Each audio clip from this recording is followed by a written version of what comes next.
Smoking now. One C stairs. Jumping in. Yeah, I'm gonna flash. One stairs. CT. Flashing now. Clear shadow also. Yeah. Second one. Nobody. Triple outside. Second one. Take city on that. City one. Okay. Planting. Nice. Careful. Coming. Nice. I stray bro. Yeah, I'm with you, I'm Get on with you. city. I go for ace. Watch out. I throw. I don't care. I have jungle. Take it. Chill. Yep. Nice! What am I around, bro? Fucking beast, bro. Fucking bots, man. Nice, boys! Insane, I'll bro. take go. Let's go. Nothing window. Yeah, left side, right side. I'm on him. Go. One is gone as well. One is gone. He flashed. He's jumping up. Short. One to mid. I'm holding jungle. Nice. I'm coming on jungle. B player. I'm gonna go front for HP and jungle. Yeah, just shield there. Carry city. Yeah. It's fine. We can plan properly. Be ready, guys. Be ready. Window one. Yeah, it is good. They flash up mid. I cannot do top mid. I cannot do top mid yet. Go. Shadow. I'm smaller jungle. Yeah. Nice guys. Save it now. I take city. Wait for this. Chill a bit. Yeah, Thompson is coming. I smoked deep jungle there, already. you can take it up. Shielding B. Maybe back control. Yeah, I plan for city. Yeah, it's back control. City full clear. I'm hunting already. We have good money. I'm going close kitchen. Dance on, come back and hold T. Yeah, I'm gonna come in. Can you stay, Bobberg? Okay, I stay. I go first. I'll drop you the smoke. Shit. Yeah, give it. I drop smoke on the way. I go first. I'm gonna smoke short. I'm gonna smoke the bottom mid. Yeah, we should go ASAP. Can we go? Can we go Can we through go? this? Yeah. Go. Flashing. Flash. Short, deep, short. Nice. Sound! Kitchen, dude! Don't I'm on pick! backside. Give me sound! I'm planting, bro. 1 or 2. Yeah. I'm peeking short there. I'm peeking. Go bench. Go double bench. Yeah, Double don't bench. stay short. Yeah, don't I will stay hide. short. Yeah, it's You perfect. play hide. It's working, guys. It's working. Don't stay short, chill. I'm gonna take a peek on long. Don't stay long. He's out, bro. Or moving window. Sound. Door.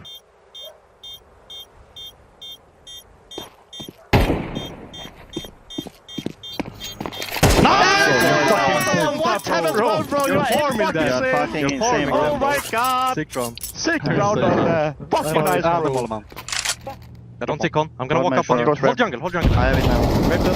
One more. Jungle dead. Nice. Short one is B. Short one is B. We should go A. One rem. Come here, I guys. take one. I can't see any of that. Cass Can you take one shot? Yeah. He's citrus kind of. I stay top.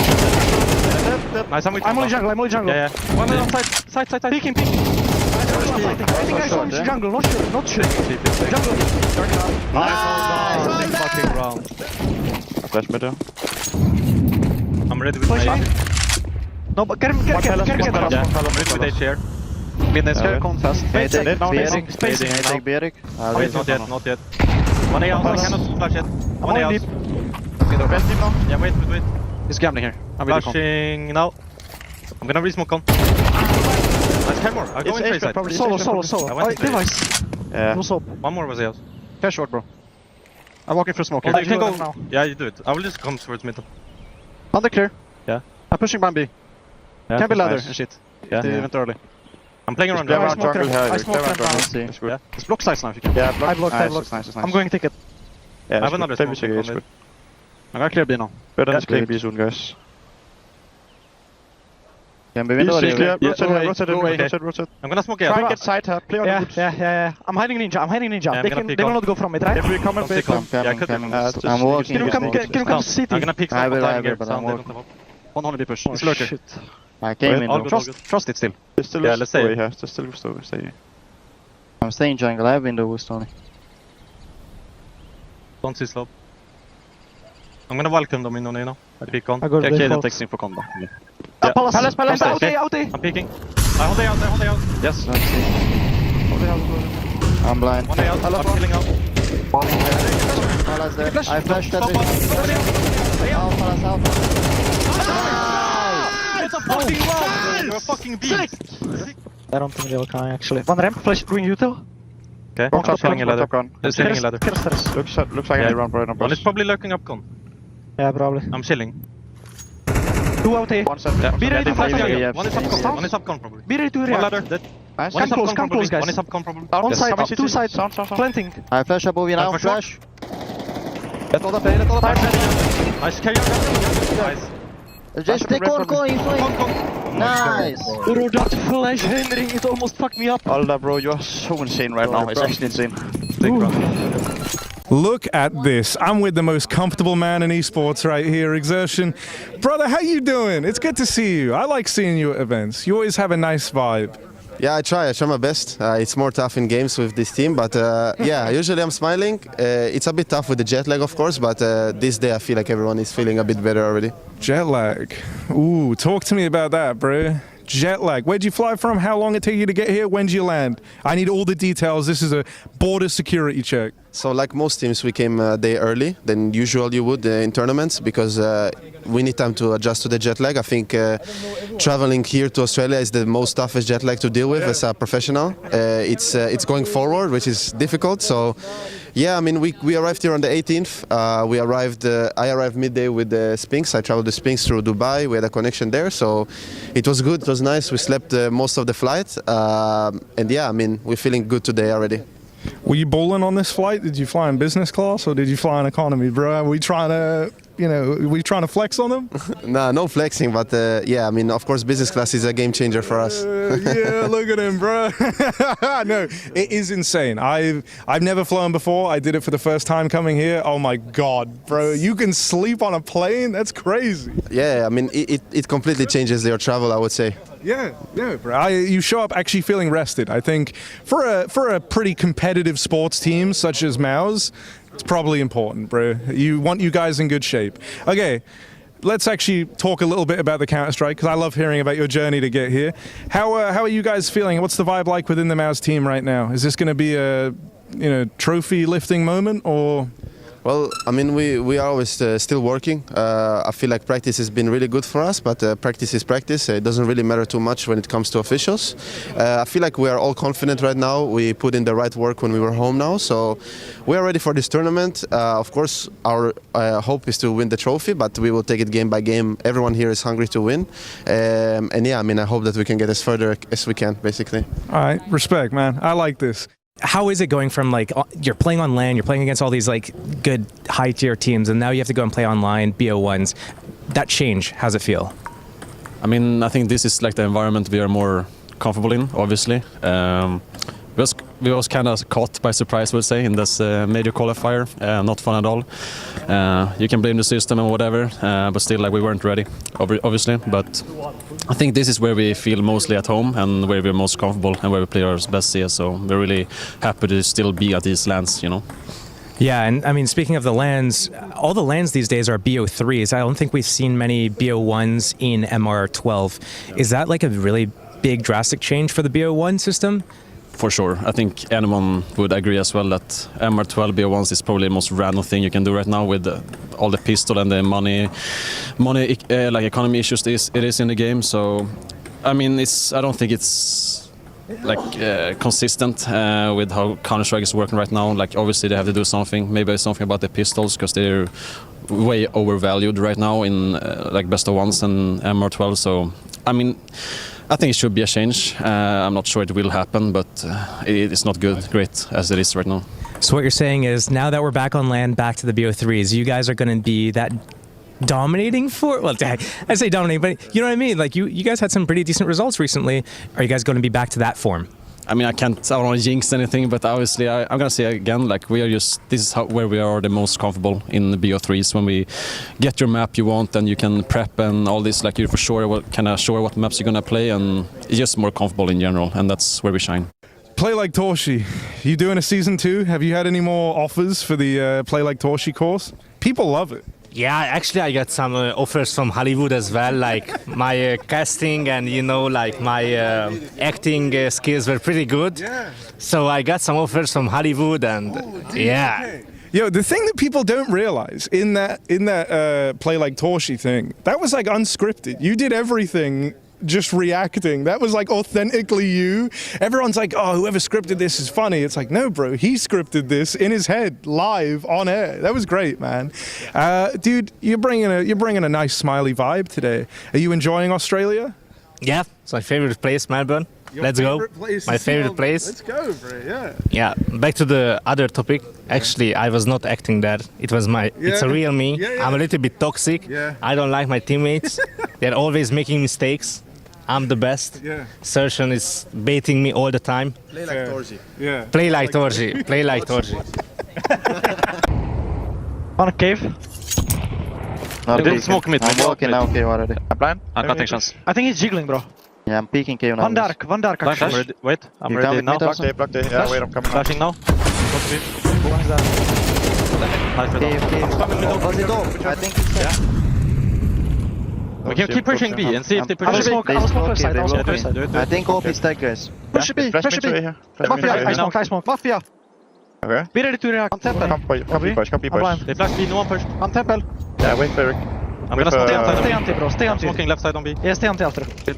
I'm all Go, enough. they're leaving B, they're leaving B. Okay. Nice. Ready to react. Nice, Let's go, let's go. Carry down cave, One more carry down SB. cave. I'm Come, with you. come. Jumping. It's decoy, Okay. boys. It's decoy. Okay, I'm carry gonna down smoke city, kids one here. city I'm now, gonna smoke one city kids now. here. I don't see cave. I need see cave, both I need sides, cave. Just take it. I'm fine. Flash I is gotta city. smoke something Okay. later to everyone. Landing. I have 1 HP in cave. playing guys. bomb, I'm playing I might die. Go cave with him, Sep. I'm coming. Yeah, play left side. I'm Staying jail, blink. staying jail. Yeah, you drop it upstairs. Yeah, I'll drop it. I'm doing anti-spray on main. I will flash it. Yeah, you flash it, Don't see doors. Can you give me your smoke insta? I peek mid. Oh shit. Mid clear. They flashed A. Carry, they peeked. Running out one close. Yeah. Come and I flash. peek on you. Wait, I don't have. Give me I flash. drop Henry. you flash. Let's peek here with me. I'll call. Peeking here. Flash I'm on saving boys. you, Flash on John. boys. I'm ready. Flash. Flashing now. Okay. Okay. All the way. I'm gonna hold it out a bit. Holding now. I think, yeah, you can do mole or something in aiming if you want. Wait, You he can blocked try it, it. blocked it. Okay, I nice. have Henry, Legion come give me your smoke and then go back to B already. Yeah. But then I can double mole mid with you if you want. No. Okay. Nothing. Can you do flash? No, I don't have. Yeah, Rick, you have one more smoke. Yeah. Just go towards A now, guy. B that guy. Second smoke in I'm gonna cave. come Pass and cave go as well B. though. Yeah. Okay. You're only gonna be two Holding B window a mid. bit. Guys, before you go, I'm gonna walk mid alone. Yeah. Yeah, do it. Tell me when to do util, Frodon. I'm ready. Yes. Okay, fine. I'll go. Let everyone be ready. Ah, fuck it. I'll go cave.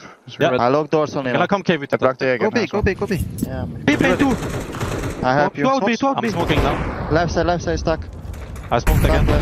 2B guys. Go. 3B. Or something is alone. Yep, she's above. Close. I'm running out. Nice, baby. Yeah, bomb banner. Yep, bomb. I will move it. I will wait. One more. I take aim in. Get close water. I lock camera after, okay? Yeah, One nice, water. nice. I think I had one water. I have camera now. Hey, main, half HP. I have him. He's playing super fast. Nice, Henry. Peek on One bullet, Fred. one bullet. Fred on I have camera. I peek camera, bro. Very nice camera. Nice work again, Fred. Nice work again. Take for it. Didn't hear anyone go rat or something.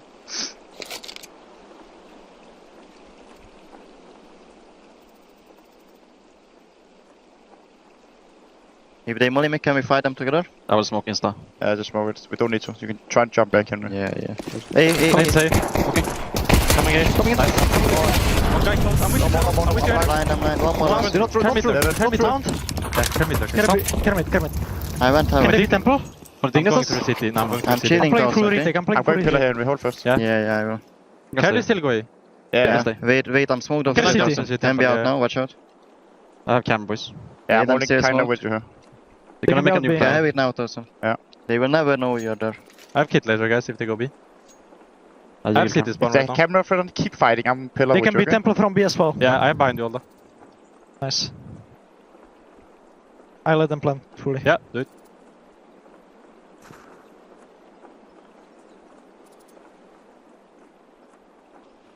On water.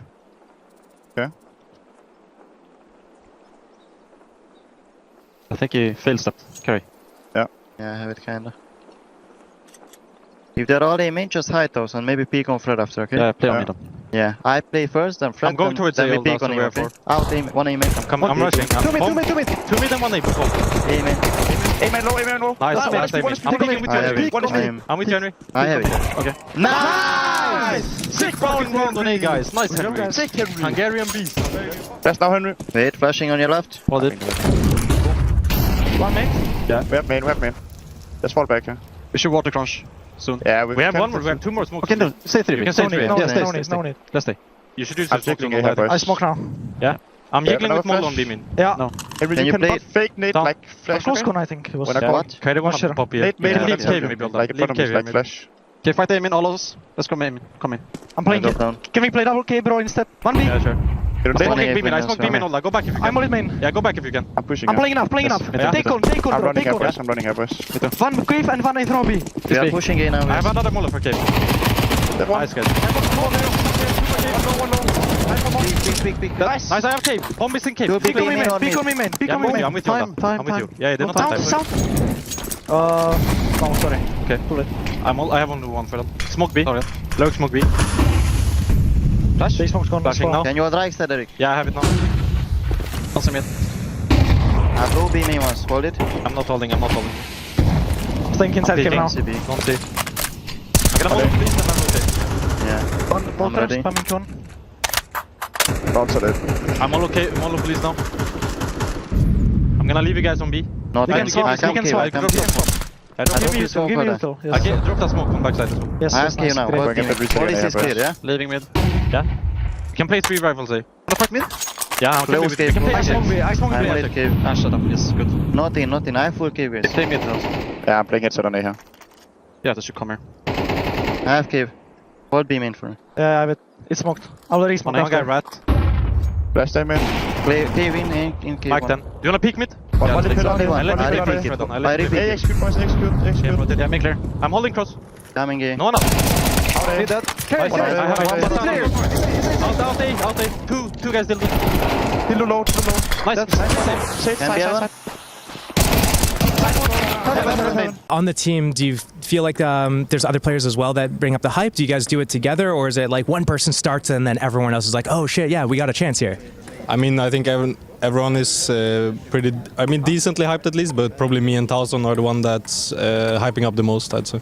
Okay, who has the most original shit talk from the bunch of you guys? Original shit talk. Not like the you guys suck, what was that, you guys get paid, like original.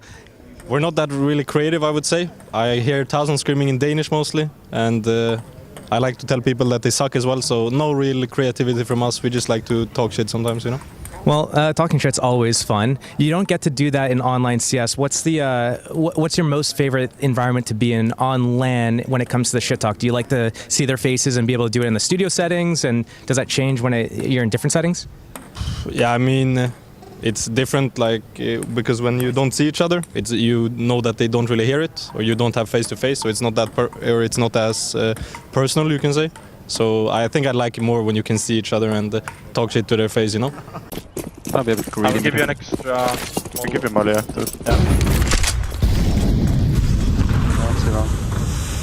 One apps, close apps. Maybe apps Okay. setup. I'm coming to I you can guys. save slash. No. This was Okay. Just take Can me. be picking circle. Just Okay, aim in. Fail OG. I'm coming to you. One car. There's one jeep.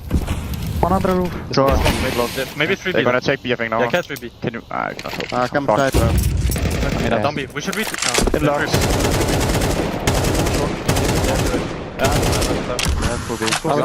Yeah, do We both. Do smoke both. apps. Okay. I'm Molly, coming walk to you B now. after? Yeah, sure. Yeah, you can. We you should can. fake B split and walk B. I'm picking short with you. I'm leaving apps. I'm They leaving have apps. 4B though, they smoked it. Yeah, we should go B. Nice. Nice. Tell You him can one see thing. them. One long. Maybe he goes I'm sitting apps. Nice. Nice. One One more. Two A. Let's run B. Let's run B. He smoked them. One, 3, two, 2, three. 1, go. Let's run here. I'm gonna run first. Yeah, smoke for CJ. Yeah, you should Like smoke to CT, then we I go. will, I will. I would wait too. Smoke. Then we run. We might go back to Yola. Ready? Speedway. Nice. Speedway, and I Speedway can B be. should be. Speedway B Okay, should be. okay. I'm running A. I'm running A. Yeah, yeah. I'm sitting grave. Two Carry long. here, I think. Yeah, I'm running A. Carry long, bro. Yeah, I'm gonna go apps. Balance? Yeah. I don't hear no rotating B. One is coming He's long now. rotating now. He's rotating Can you from come A1. back B maybe? No. I'm gonna go A. It's good. It's good. It's good. Okay. I'm gonna peek roll them. Let's go Maybe behind very him. close a bit. I'm ready to pick. I'm ready to I'm pick. peeking now. Don't see. I'm out gonna B. go down I'm and plant. coming flank, guys. Yeah. I'm sitting grave. Yeah. I'm gonna chill on default and Stay all. fine, boys. Flanking You can. slowly. Yeah, peek on you all though. Just play Yeah, alive, do it. boys. Just sit still on A. to Yeah, side. survive. Is good. Henry's going behind there. If you go up, I'm dead. Looks like they're coming like long and short right now. One One long. long, one long. Long, I'm gonna kill him. Henry's getting long. They're peeking long now. Both long, both long. Just Fucking long, Freddan. Let's go. Fucking take it, bro. I'm not peeking either yet. Yeah, do it. I'm going down, actually. He can be long only. I don't see long. Okay, let's go and line it. I'm ready with the smoke. Yeah, go line it. I'm gonna go close. Take bomb tower something. I'm gonna peek top. Passive. Yeah. Go up. I'm ready. Okay, ready. smoke ASAP.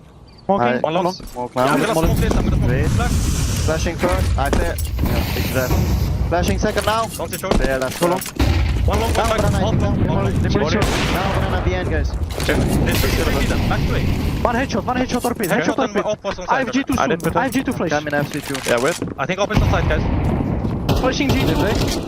I will outside. Locking right. Outside and one guy pit. Don't see him. Right, Probably right, headshot. right. Probably headshot. Took the headshot. Smoke pit. Op inside. Pit side. Should be headshot. Headshot out. Headshot out. Nice. One more side.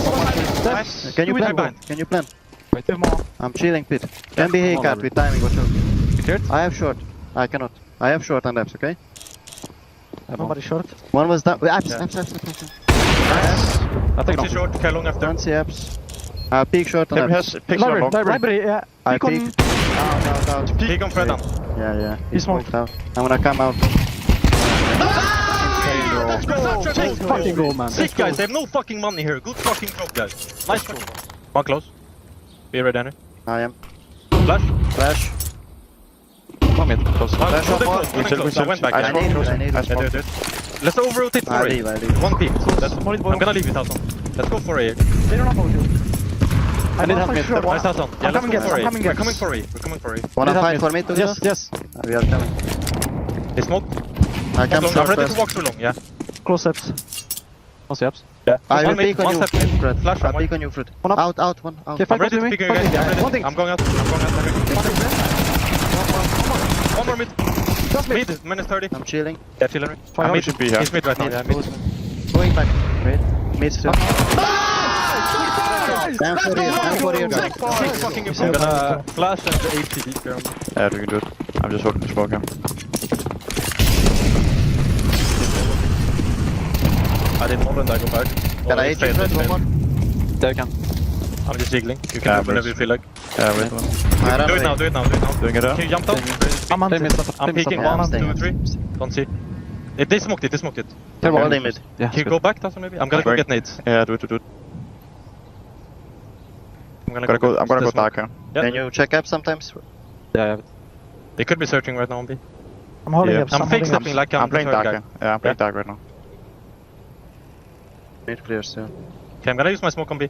Yeah, you can do it. I have one more. I'm gonna go ruins. That's true. 1 minute left. We're gonna leave on 1 minute. Yeah. I'm ready to leave. I'm gonna play with the flash. Boiler, boiler. I'm on You can stay in mid. We have one more smoke. Yeah, guys. pick. Let's stay. Don't see anything. What up? We have one more smoke on B. I'm playing with flash, Eric. We're running Step out. up. Boiler us. Boiler and out. And mid. 3. Okay, go. How you doing, Brolin? Pretty good. Little bit exhausted, but I'm fine. Little bit exhausted, but fine. Exhausted's a pretty intense word there. How, what's the travel been like, bruh? I mean, it's been pretty good. Same as Assertion. I was going through Dubai, but not on the same flight. But yeah, the travel was pretty smooth, to be honest. And yeah. You guys should all be on the same flight. If you were all on the same flight in business, imagine that. Be like, you could put all the doors open. You could have like your own little Mao's apartment block in the sky. It would be fucking sick, dude. That could be the future. Yo, okay. If Mao's got a private jet, would that be a good investment, you think? For sure. Yeah, that would be pretty good vibes, you know. Dude, I've always thought like that's the next kind of natural progression. I think we should crowdfund it. ESL crowdfund the Mao's private jet. Yeah. I remember IEM Sydney 2019. All the Swedish. It was NIP, Fnatic, and I think it was Olofmeister. We were like 15 players. We were just traveling like like I think it was we had a layover in Dubai. I think it was as well. It was really good times, you know. Yesterday, 15 people just like go in business class. All of Swedish Counter-Strike in the business lounges, dude. That's actually sick. What? Wait, what year was this? 18, 19? Oh, 19. Yeah, 19. Yeah. Fuck, bro. 2019 Sydney. Dude, there were so many Swedish players back then. What happened to you all, man? There's like you and 2 other guys now, and I don't even know their names. So, I don't know, bro. What's happened in Sweden? everyone retired. You're the only one left, Frey. Well, I mean, you know, it's like you. Me and Rez, yeah. Rez is here as well, so yeah. ZTR.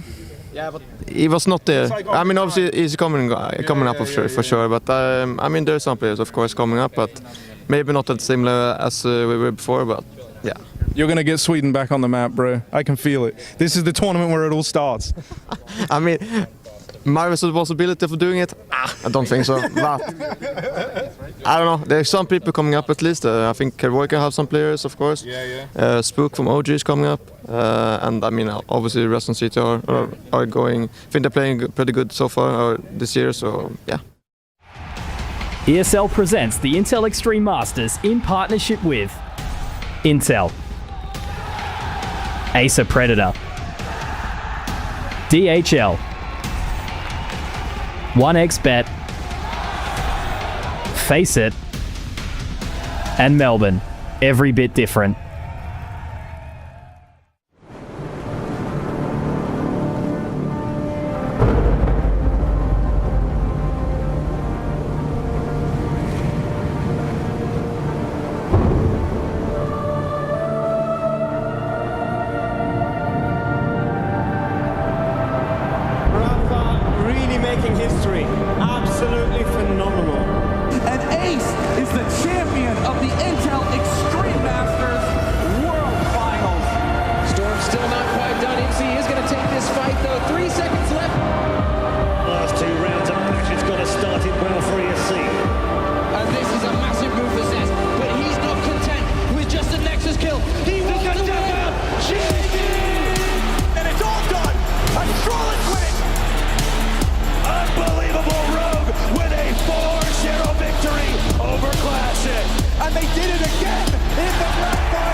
Just south of the city of Melbourne lies the Great Otway National Park, home to an abundance of species such as kangaroos, wallabies and koalas, the latter of which they like to get their shut-eye, with some sleeping up to 20 hours a day. And as they head to bed, so will 4 of our teams at the Intel Extreme Masters Melbourne, as tonight we bid goodnight to a quarter of our remaining squads. Freya ain't wrong about that. We have elimination games at hand today, Janko. Those will all be taking place on the B stream, where all the winners will take place on the A stream. Yesterday was quite the day. Good opening day here at IEM Melbourne. But today, as he said, teams will be eliminated. I don't know about you, Jacob, but I envy those koalas right about now. And yeah, some teams will be going home. Yesterday, we didn't really have any big upsets. I don't feel like, a couple of games were close and a couple of matchups were toss-ups. GamerLegion, 3D Max, maybe you felt that could go either way in that particular matchup. In Group B, we had the Team Liquid Virtus.Pro, rematch of the O2 game over in Bucharest. This time, Liquid coming out on top 2-1. And you can see Navi, albeit in a 3-map affair, taking care of business. Quick 2-0s for Falcons and Vitality. And those teams will be playing later today for a spot in the playoffs. Yeah, that also means FlyQuest will take on Virtus.Pro in that lower bracket. You can see it on the B stream here on the right side. Those are all the elimination games, Janko. Are we already now looking at a potential exit from the only Australian team here? It's definitely possible, but also VP hasn't been that convincing. I feel like they regressed since Lisbon. They played worse CS compared to that tournament, so I think definitely there's opportunities for FlyQuest, and we'll see, in some of the other matchups who comes out on top. It's important for these teams to, every win counts towards the VRS. Some of these teams don't get to attend LAN tournaments as often, so these are really important games for them. Very important games with the elimination games taking place today. We'll obviously keep you guys updated on the B stream while following the A stream as well. Another thing that's important, Janko, is to establish what a coach is. Now, I'm joined by a former coach as well, and I'm having this conversation in my head. I'm having this conversation with my friends all the time, and whenever I try to explain them what and the friends in your head. And the friends in my head, the only friends, by the way. And whenever I try to explain to them what is a coach in Counter-Strike, what does a coach do, I always find myself coming a bit short. So, Janko, if I put this very open-ended question to you, and I ask you, what does a coach do in Counter-Strike, how would you then attack that? I think the most generic answer would be whatever the team needs, and different teams have different needs, right? For a team like Mouse and someone like Cyclone, it's a lot more about the Counter-Strike itself, relationships within the team. I mean, he's been with some of these guys since they were on the academy team, right? So it's about that camaraderie in a sense.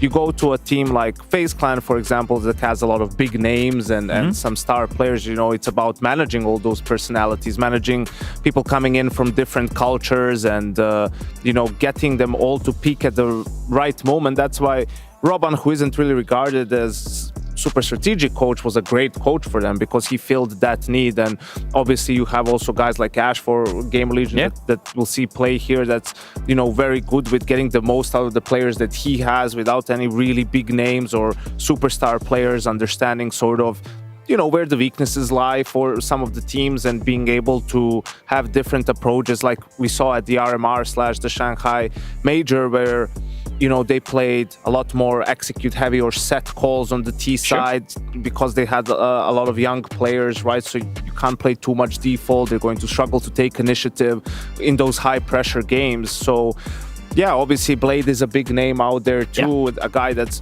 more about, building the system, drilling that into the players, playing his own way than about the mood and all those things. But in reality, you have to touch on that as well. I was personally surprised how little I got to work on Counter-Strike, right, compared to other things, managing the different personalities on the team, right, dealing with things that are not necessarily Counter-Strike related, but that are all important for a team to be running at, peak efficiency, so to speak. Well, you could be going on for this for hours and hours, I'm sure. The whole coaching the topic is one. Please don't make me. Well, I may force you. I may force you. Jacob, let's talk about something else. We do have an interesting situation with complexity at the tournament, where they're not really fielding a coach, but more so fielding their manager, so to speak. So we caught up with Messioso to, I guess, touch the surface on what coaching he does within complexity.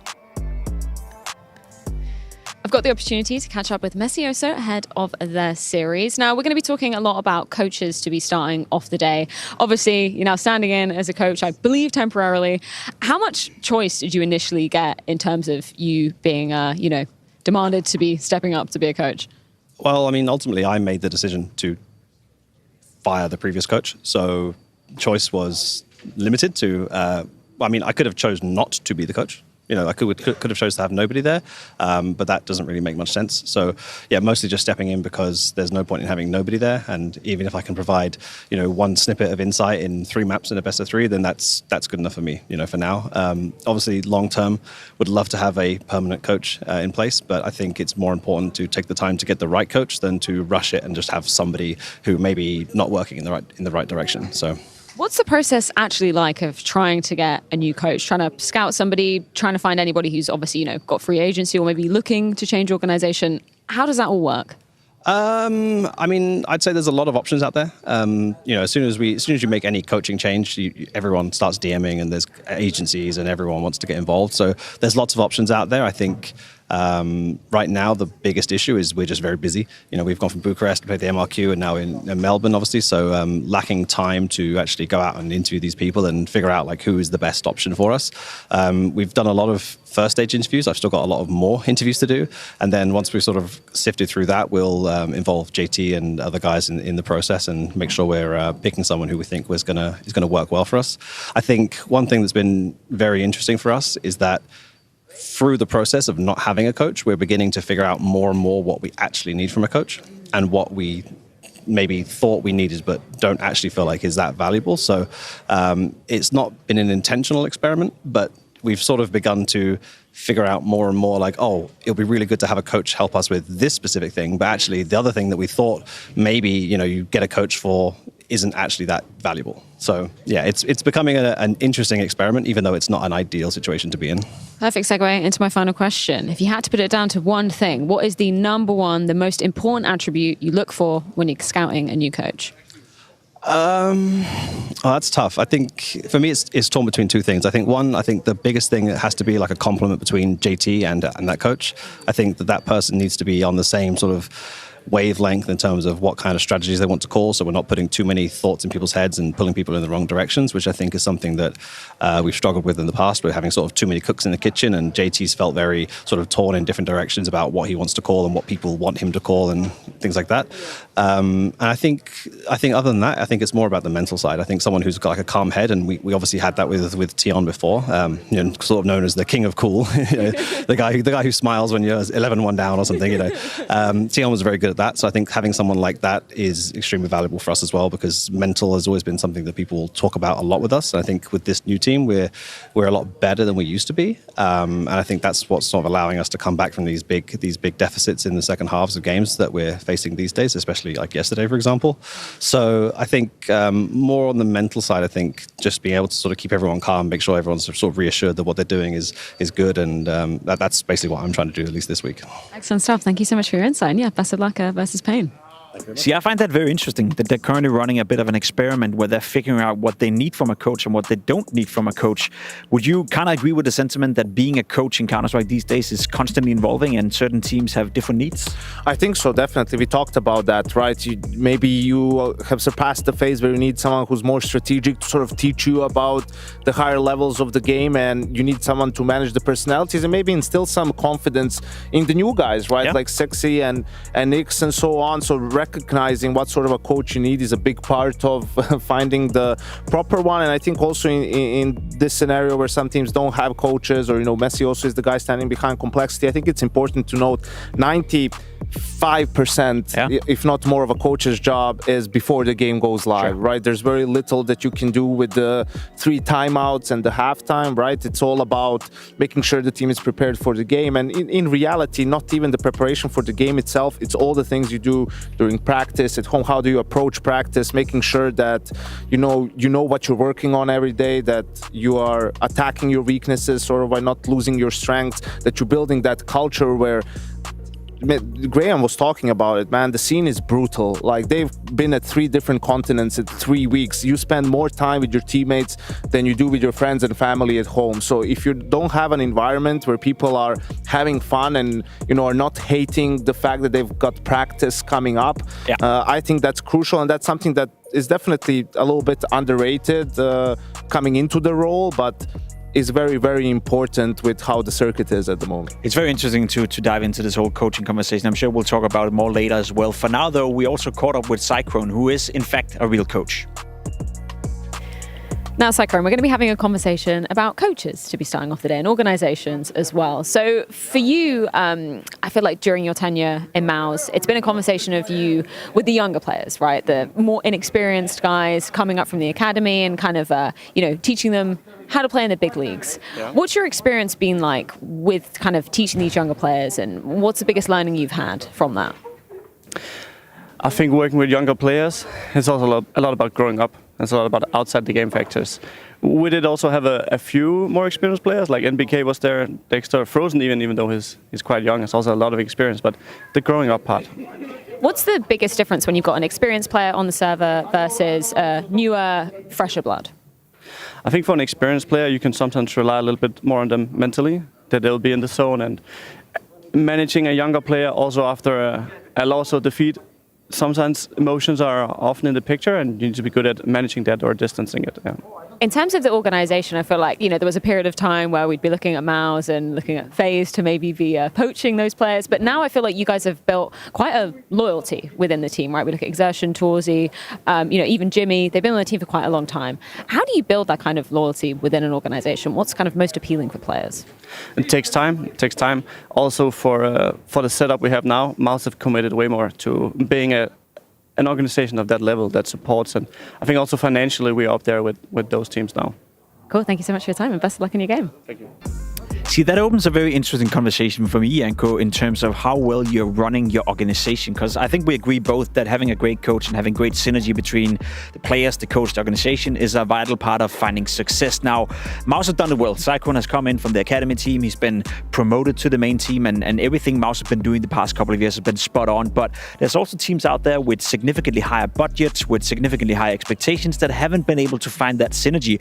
I'm thinking of Liquid as an example. They've been changing players, they've been changing coaches, etc., etc. So this whole play between the org, the players, the coach for that matter as well, how important is it to be streamlined from the top down all the way from the player to the top of the organization? Yeah, I think it's extremely important, right? First, having that knowing who's your boss in a way, right? Like for me, there's ownership management, then there's the general manager picks the coach, you get the team and work through there, and you know who's in charge and you know who you need to listen to. And I think just having that support structure from your performance coaches, analysts, managers, having the ability to go for boot camps, right? Something that's going to make attending these events easier is definitely really important. I think with Vitality, Mouse, and GamerLegion, you sort of have it at 3 different levels. Yeah. Like you also talked in terms of budget teams that are very well run, that you can tell also the scouting department, right? In the case of Mouse and in the case of GamerLegion and the player development, those two are the biggest strengths of those 2 organizations.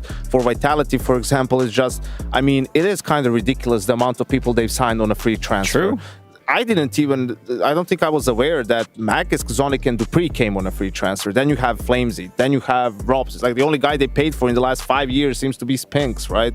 And they've also got something in return for him. So those are all examples of very well-run teams. And then unfortunately, some organization like Liquid just struggling to find consistency, right? 3 in-game leaders in a little bit over a year. So many different roster changes, compositions of rosters with European players mixed with North American players. JKS was there for a while as well, and it's really difficult when you don't have that sort of organizational direction to find consistency, right? When it's just taking shots in the dark, not literally, but you're just going about trying some different names and it doesn't pan out. It can be tough to find results. It can be tough to find results. I love that you bring up the point that Vitality have been able to attract free talent coming into it. I also do believe that it's kind of the law of attraction, in a sense that if you're a player, you're looking towards organizations like Vitality. Obviously, you want to join them because the support cast is great. If you are a young talent coming up, you would love to work with Ash because he's shown before that he can develop young talent. And that's a problem now for someone like G2, right? losing the names of like Nico and Monesi. What's the draw in playing for G2 at the moment, right? And there's different teams that are struggling in that way. You can see what's happening with Furia now. The rumors of them bringing in Yakindar from Skulls right mid-season before the major tells you how dire things were in that full Brazilian roster. So it really, I feel like now more than ever we have this stark contrast in terms of how some of these organizations are managed. And I think then when you look at results, you're not surprised at all, why things are going the way they are. It is important to have a great coach. It is important to have a great organization behind you, and especially when you're facing elimination. We had the B stream running throughout the entire day with all the elimination games today, where first up for the grabs is Pain Gaming. So we caught up with Rix heading into their potential elimination from IEM Melbourne. Rix, we obviously understand it's a less than ideal situation, you guys coming here without your in-game leader in Big Uzera. You've obviously stepped in as a substitute for now. What's been the trickiest thing about the process? Obviously, it's only been one game, but what have you found the most challenging so far? I think the T side, it's harder because we are without our IGL. I think it's the most important role in the team. And we are a team that don't use a lot of strats. we play a lot with default and talking during the round. So that's the most difficult part. How do you distribute the kind of roles that Big Uzera, is taking up in terms of the calling? Who do you put that on? Is it mostly on yourself, or is it kind of even throughout the team?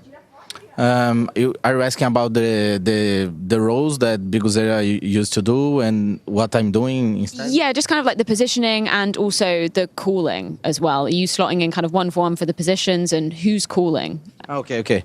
Sometimes I'm calling the strats and what we should do, but everybody's talking, and we are trying to do like more than like a scrim and not a tournament match, because we need everybody talking and saying where we should go, and we are playing like this. In terms of expectations, just from the outside, we imagine that your expectations maybe change a little bit for your result at this event. Is that actually the reality inside the team? Yeah, it's the reality. With Big Uzera in the team, we should aim for the playoffs. But without him, we just want to win the maps and try to get to somewhere. Let's first think about the first map, and if we win, then we can go to the second map and go on. Well, best of luck in your game versus Complexity. That's going to be going down on the B stream. But over on the A stream, it's going to be Mouse taking on GamerLegion.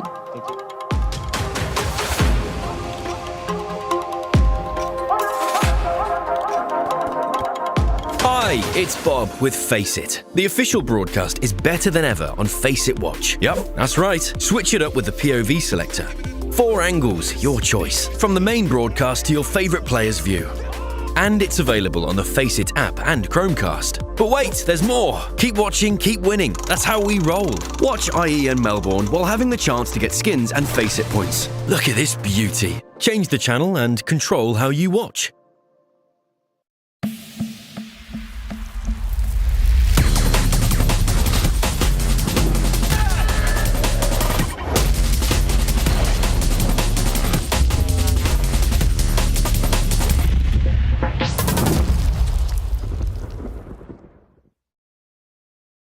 I've been speaking to everyone else a little bit already about the kind of glow up you guys have been going through, but I want to know, how have you found it? How have you found the glow up? Because I feel like, I don't know, man, there was some dark times in the beginning, some learning times, some growing pains. Grim just told me there was a time where you didn't win an EU scrim all day. Yeah. And then, Danny just carried you through and ordered pizza or something. I don't know, the story got weird, but mate, you guys are really on the up and up right now. It's feeling good, and I think you see that in how you're playing. You see that in the kind of vibes in the team. You feeling that inside the team? Yeah, for sure. I mean, we felt like we definitely underperformed in like the Cluj and Kato event. Like we knew we were capable of more. So it's just nice to be able to show it at the most recent event. Well, because I see what you mean there. Like you can play at like a better level than you were showing, but I guess that's sort of rough with the fact you guys were like a fresher faced team, first time, bringing these personalities together and making it all work. Are we at that point now where it's feeling like what's happening in the pracs, in the scrims, is translating across the tournaments? Do you think Melbourne's gonna go that way? You think you guys are gonna clock up some good wins here? I definitely think we can get some good wins here. Like our matchups are very similar to like the matchups we had in Bucharest, so I think we can keep that up again. I think like making a run into playoffs is definitely like a very good possibility, and I mean that's what we're hoping for now. Do you think Bucharest has fired you boys up as well, knowing that like you did it there and that kind of just came out of left field, and it's like, oh damn, everything we're doing is working? Is that the momentum you're bringing with you here? Yeah, I mean for sure. Like our confidence is definitely like higher than it has been at any other point on the team. Like we knew like what we could do in scrims, and like finally being able to like show it in matches is like really nice for us. With no coach, or no, you have Graham, but with no coach, has that put more responsibility on you guys to kind of go over stuff? Who's been the one making sure the call strats are well drilled, well sorted, ready to go? Is that all falling on JT, or is it kind of dispersed among the team? I mean, it is dispersed somewhat. I think Johnny, though, is definitely like the lead of that. Danny also does a very good job at like bringing new things, and like I'd say he's probably like second in like keeping the team up in meta and stuff like that. So it's really nice.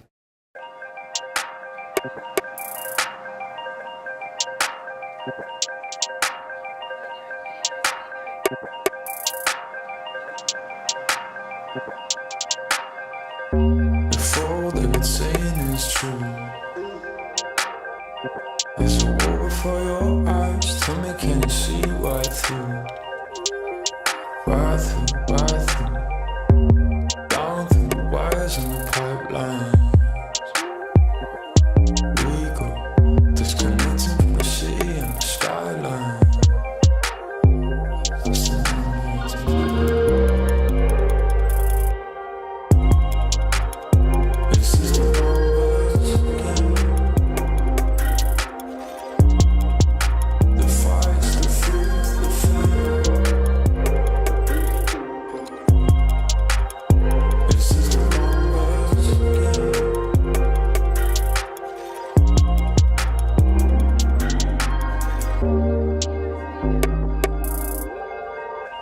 Counting up coins for a soda can,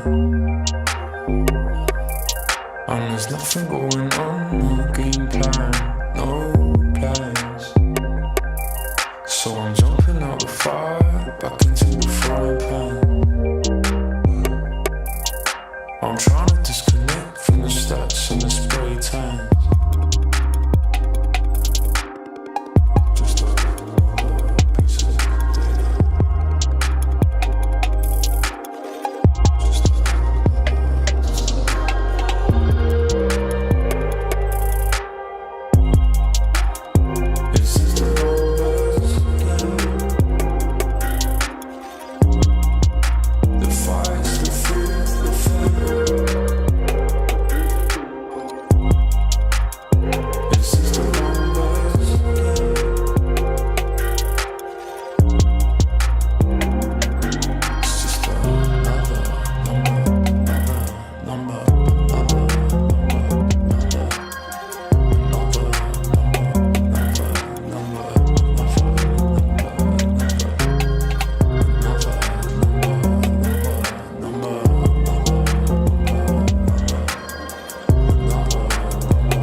Welcome on in for day number 2 of IEM Melbourne 2025. Kicking things off here on the B stream with Pain and Complexity, a bit of an America's battle. And we're back once again with me, Elfish Guy, but not with the guy that was here yesterday with me. Komodo's taking a break, Pilski's coming in, he's taken over the music studio, and we're ready to crack on into another day of another IEM. Pilski, how's things over there in big old Korea? It's bloody rainy, mate. You know, it's definitely not Australian weather, so I'm not quite in the IAM mood. But once we do get some great games, which I'm expecting today here, I will once again get G'd up, just like all the boys that I hope will turn up in the crowd over there in the Rod Laver Arena later on in this tournament. Yeah, most definitely, and I'm sure it is going to be popping off, but we have to get there first, and maybe one of these two teams can get there, although they're not exactly in the best of positions to do so, having now both lost their opening matchup yesterday. Pain, it was a pretty close game against FaZe, and Complexity, it was a pretty close game actually against Mongols. So I think you do have to give some degree of credit for both of these two teams for having at least a decent opening showing, especially Pain, who, like, given the circumstances, probably shouldn't be doing anything in this tournament at all. But the unfortunate reality is they now find themselves 0-1 and 1 game away from elimination. So one of them is going home after this series. Yeah, for sure. I'm surprised Pain was able to push that series so close. So they've kind of like piqued my interest going into today to see just how far they can push things up against a informed Complexity. But things have not been looking good for Pain in the last little bit. They are on a little bit of a loss streak going back to EPL, as well as Bucharest, not having a great run of things, although they are taking maps off of some pretty solid teams.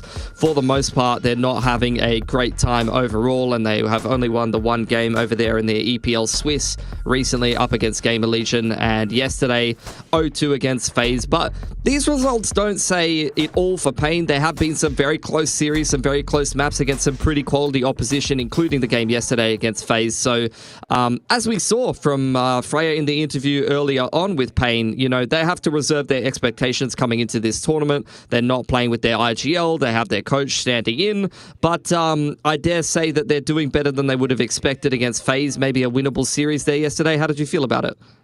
Yeah, well, look, it definitely felt like a winnable series. It was 2 13-11s, back-to-back 13-11s, and especially on Anubis, it really felt like they were actually in control of that game. They were in a position where they could have, if they would have won one specific round, they would have broken FaZe, they would have walked away with the win there more than likely, but ultimately they didn't win that round, and things kind of snowballed from there, and that was very similar on Inferno as well. So a little bit unfortunate, I thought, for Pain. A couple of rounds going their way on those 2 maps would have made them a 2-0 win, and then there would have been some really big question marks being asked of FaZe. But I think there still are. Yeah, that's true. That's definitely true. But unfortunately for Pain, they find themselves now in this position, which is going up against Complexity. And I have to say, you know, it's a pretty tough team to go up against, given the circumstances. Like Complexity, they are a late addition to IEM Melbourne, but you look at the run that they had in Bucharest, they do seem to be kind of finding a little bit of form, looking pretty good. We can take a look here as well at the recent results that Complexity have been pulling through as well, Pilski, and you can kind of see that, you know, there's actually some pretty decent scalps being pulled away here in the Bucharest event, right? I mean, Aurora is definitely a big one. Furia and Falcons in there. I mean, Falcons maybe weren't at that sort of peak level just yet at that point in the competition, but they did pretty well for themselves. And I think a top 4 for Complexity and an event like Bucharest is a nice launching platform coming into an event like Melbourne. Oh, absolutely. I think this result really legitimizes Complexity in a lot of people's minds, or at least kind of piques your interest in what this team can do with some kind of, I mean, they have been involved in the roster for quite a while here on Complexity, but the kind of new additions from the tier 2 of NACS that have been kicking around in Nix and Sixy. I remember casting Sixy bloody yonks ago back in MDL days. So I think you do have that established core 3 of Complexity. I think Grim has really kind of stepped up as one of the centerpieces and the stars, along with Horzerk. You've still got JT there doing the IGLing duties. Have discussed a little bit in the interview as well the coaching staff change, whether it be temporary and they're looking towards someone else. But I think Complexity are a bit of a sleeper heading into this event, and they definitely gave Mongols some trouble yesterday. Yeah, look, again, I do want to sort of question the Mongols a little bit as well, but you can't really take too much away from Complexity. Mongols have been quite comfortably, quite easily sort of a top 10 team over the last sort of 6 to 12 months, and, you know, you can make your arguments about where they might sit. Beyond that, are they a top 8 team? Are they a top 5 team? I think that depends on a case-by-case basis who you kind of ask, but it's certain that the Mongols have been one of the better teams in the world, and being able to push them a deep series, right? Make it all the way through to 3 maps, and it was a close 3 maps as well. Obviously, I didn't get to watch that game, but, you know, a 13-11 win on Anubis, that's one. And then they lost in Ancient on OT. They lost on Inferno. Again, 13-10. So, like, some really, really close scorelines. And being able to push a team like the Mongols, I think that's a really, really positive sign, even if the Mongols have maybe slowed down a little bit themselves.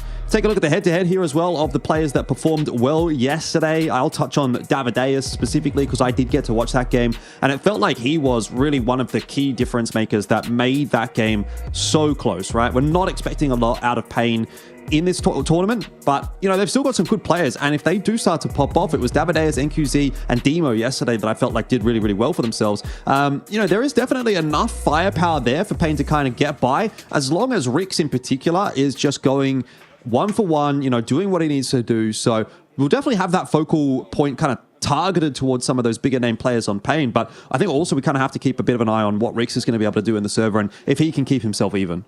Yeah, I remember Davideus on the 9Z team turning some heads and playing on various other different like South American and Latin American kind of mixes in the Brazilian scene as well. So he's definitely been someone that people have been keeping an eye on for a while. And Grim, with the departure of a Liege, has kind of stepped up as the bold centerpiece, new bold rifler in Complexity here, doing a really, really good job in the series yesterday and having a great accounting for himself. I remember when he was on the come up in the NA scene in teams like Triumph, and he really was kind of a hard carry of that team. And now you're seeing him here on Complexity. I think in various iterations of Complexity and teams he stepped up in towards tier 1 in other NA rosters, he maybe hasn't had that same hard carry presence, whether that's been because he's had to make room for other people in the team or hasn't felt super comfortable or whatever it is. You know, he maybe hasn't been as impactful as a rifler as he was on the come up. Kind of reminds me of like the Kusta storyline that we had for a little bit as well in NACS, where you had these phenomenal players like carrying specific teams in NACS, and then they go up into tier 1 and maybe aren't as impactful as they were. But I think for Grim on this current Complexity, he's again looking like a star rifler that can really do damage in the server. And I think particularly against Pain, I mean, I think that rifling head-to-head is something that everyone has got their eyes on for this series. Yeah, most definitely. I mean, it's always going to be important, especially if they're going to be able to try and take advantage maybe of that weakness that Pain are bringing, given that, again, first of all, they've had a fairly recent roster change with Demo coming in. And Demo wasn't fantastic at Bucharest. I think he's actually done fantastic yesterday. If you look at his numbers, Demo was a real sort of almost standout, like I was sort of saying, which is kind of nice on an event-to-event basis, right? If he hasn't performed very well in his first big event over in Bucharest, right, stepping up into the team, stepping into some fairly big shoes to fill on Pain, and then moving into an event like IEM Melbourne, and look, given all of the shenanigans that are going on with Payne's roster at this event, you don't expect much, but at least being able to kind of get himself going is quite nice to kind of see. So that's an event-to-event progression from him at least, which is definitely a positive sign. But we'll see how things play out now as well on the veto. This is a very important talking point because I think it's a very hard one to win for Complexity and for Payne, and it's for that very reason. It is because Train is in the pool, and it is one of the go-tos. In fact, maybe the go-to for Complexity at the moment. If they get the chance to pick it, they will pick it. And of course, Payne have a perma veto of Ancient, so it's open in the pool, and they're going to go in toward Train, which has not been a good map at all for Payne. So it is already from the outset looking like a pretty rough veto here to try to negotiate for Payne. Yeah, you'd definitely agree with that. We'll touch on that a little bit more in detail in a minute and maybe have a look at some of the numbers. Payne are going to respond by picking Anubis, but you just touched on a Complexity. Not a bad map for them. Did just take it over the Mongols yesterday, so they have a little bit of form factor against a pretty solid opposition in the international scene. And then Inferno to be the decider between these two teams. So a lot of the same maps that Complexity did get to play against Mongols going to be involved here in this series. And there you go, Inferno going to be the map. I believe that was a decider, right, that we saw between both of these teams. Yeah, so neither one of these teams having too good of a run in the last little bit on it, at least looking at that graphic. But we'll see if we even make it there. I mean, Payne, they did push FaZe very close yesterday. Definitely looked like they could have taken a map here or there. So to end up on a 3-mapper, if they bring that same level of form against Complexity here, look, this series definitely has potential. But I think Complexity will be, especially looking at this veto and feeling like Train should be a little bit of a free win. That is insane. But yeah, 90% win rate there for Complexity. 10 played. Some of those are farming some NA teams, but their only loss is in OT, and they have won against some pretty solid teams, whereas Payne, it's not a map that they play too much. It is open in the pool, and they have yet to get a win on it. So this is going to be a pretty rough map for Payne, although they will get to start CT here at least on Train, I'd imagine. Yeah, I mean, the only other thing as well that I kind of wanted to touch on with this veto is, like, I almost feel like you've gone almost into like the two best maps for Complexity, in the fact that Payne have picked up Anubis. You know, you've got Complexity obviously wanting to go towards Train when they can get it. I think that's a really, really good strategy as well, just in terms of a veto decision for them as a team, and how they're kind of like setting up their map pool. Not many teams are actively looking to play Train. You're a team that's kind of sitting in the middle of the pack, trying to make a bit of a rise. You should be picking up these new maps in the pool. Complexity have very clearly done that, and they're willing to pick into it, so that's a big asset for them. But then Payne have gone and picked into Anubis, which is also the map that they played yesterday against FaZe. They picked it against FaZe, and they did pretty well on it. But I mean, the numbers speak for themselves for Complexity. That is right up there in the pool for them as well. They were able to beat the Mongols on Anubis yesterday. They have some pretty close games against Aurora / X Eternal Fire. They've beaten FaZe. They've beaten G2. They've beaten a lot of good teams on this map of Anubis as well. So it sort of feels damned if you do, damned if you don't as Payne, right? It's like, are we going to pick into our strength? Well, if we do that, well, then we're going to be picking into Complexity strength as well. If we pick towards our weakness, we're picking towards their weakness as well. So it's a bit, a little bit unfortunate, I think, for Payne, the way that this veto has kind of worked out. And just looking at it on paper, that to me is like instantly streaming a 2-0 at the moment, just with how good Complexity have kind of been looking over the last sort of 2-3 weeks as they're starting to kind of like build into this like major period. So I'm definitely feeling very confident that Complexity are going to be able to close this series out. But I was feeling pretty confident about FaZe yesterday, and they really got pushed by Payne. So I'll give Payne, let's say a first half before I start to really write them off.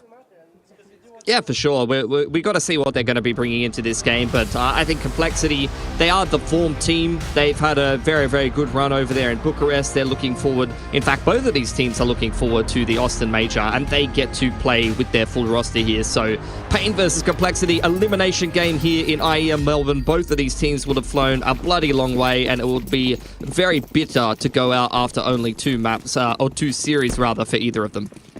Yeah, and we'll kick things off with, as you expected, Payne on the CT side and Complexity on T.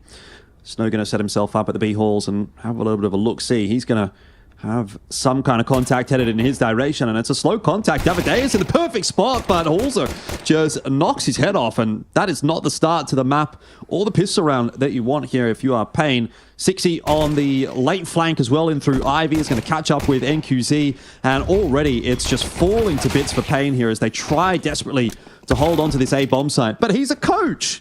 He's going to be good for one. He's great for the 1-for-1, but he can't do any more than that. Yeah, Snow and Demo got a lot of work to do. Some of the young players coming into this Pain project wanting to try to prove something, but unfortunately they are in a bit of a cook situation right from the outset. Grim going to put Demo down, and Snow, not much for him to do either. Complexity off to a hot start here on the T-side of train. A 3K for Halzerk in the pistol, and especially when they're able to deny Davideus that pretty nice timing up there with the dualies. You saw him lining up a lot of players, but that is the key kill there from Halzerk, denying that aggression, because that could have gone horribly wrong for Complexity. Yeah, huge start. Nice guys, very happy with the start there. Complexity, as they should be. Pistol round on a map like Train, always going to be nice to pick up on that T side. Sets them up nicely for success here. You got the 4-1 split, pretty standard stuff to start things off with this force by 4 Pain. Definitely stacked towards the outside yard. There's their flashes up over the top. It's a nice outside take here for Complexity, and you can see Pain just trying to dig their heels into the site for now. Molly going to be tickling at the feet of Davideus, though he hasn't been cleared out of back bomb. And this could still end up being awkward, but 60 very well aware of that. Will knock his head off. Halzerk as well. Getting the kill onto Demo, and yeah, I mean, no harm really done here for Complexity at all, as they will get that plant down, and Pain are hoping to just try and save the 5-7 and the scout through to the next round. So far, relatively unsuccessful. Yeah, not too much damage here for Pain.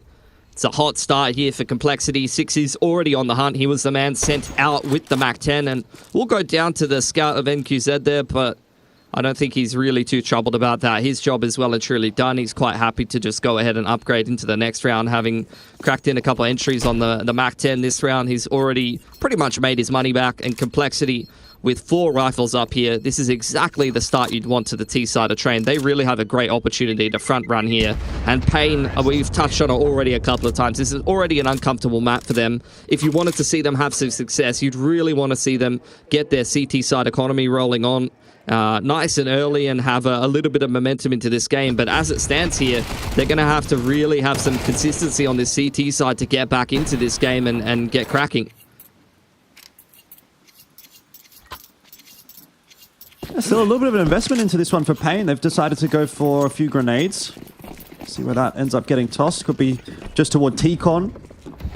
Davideus holding on to a couple, and Rick's there as well. So they are indeed going to get tossed in towards T-Con, in towards Olaf. Not a huge amount of damage done. 60 copping a little bit of a beating, but he's not too perturbed by that one at all. And this is really just looking quite easy breezy for Complexity at the moment. Just sort of working through the motions of taking this A site over and over and over again. And at this point, obviously, it's hard for Pain to hold on. You do need a lot of util to kind of make things work on that A side if you are the CTs. You know, you want to be able to molly off T-Con early on in the round and chop a couple of flashes and stuff like that to try and contest for space, and they just don't really have that opportunity at the moment. So we'll see how things go when Pain actually do get the guns in their hand, but for now, things are obviously looking pretty rough.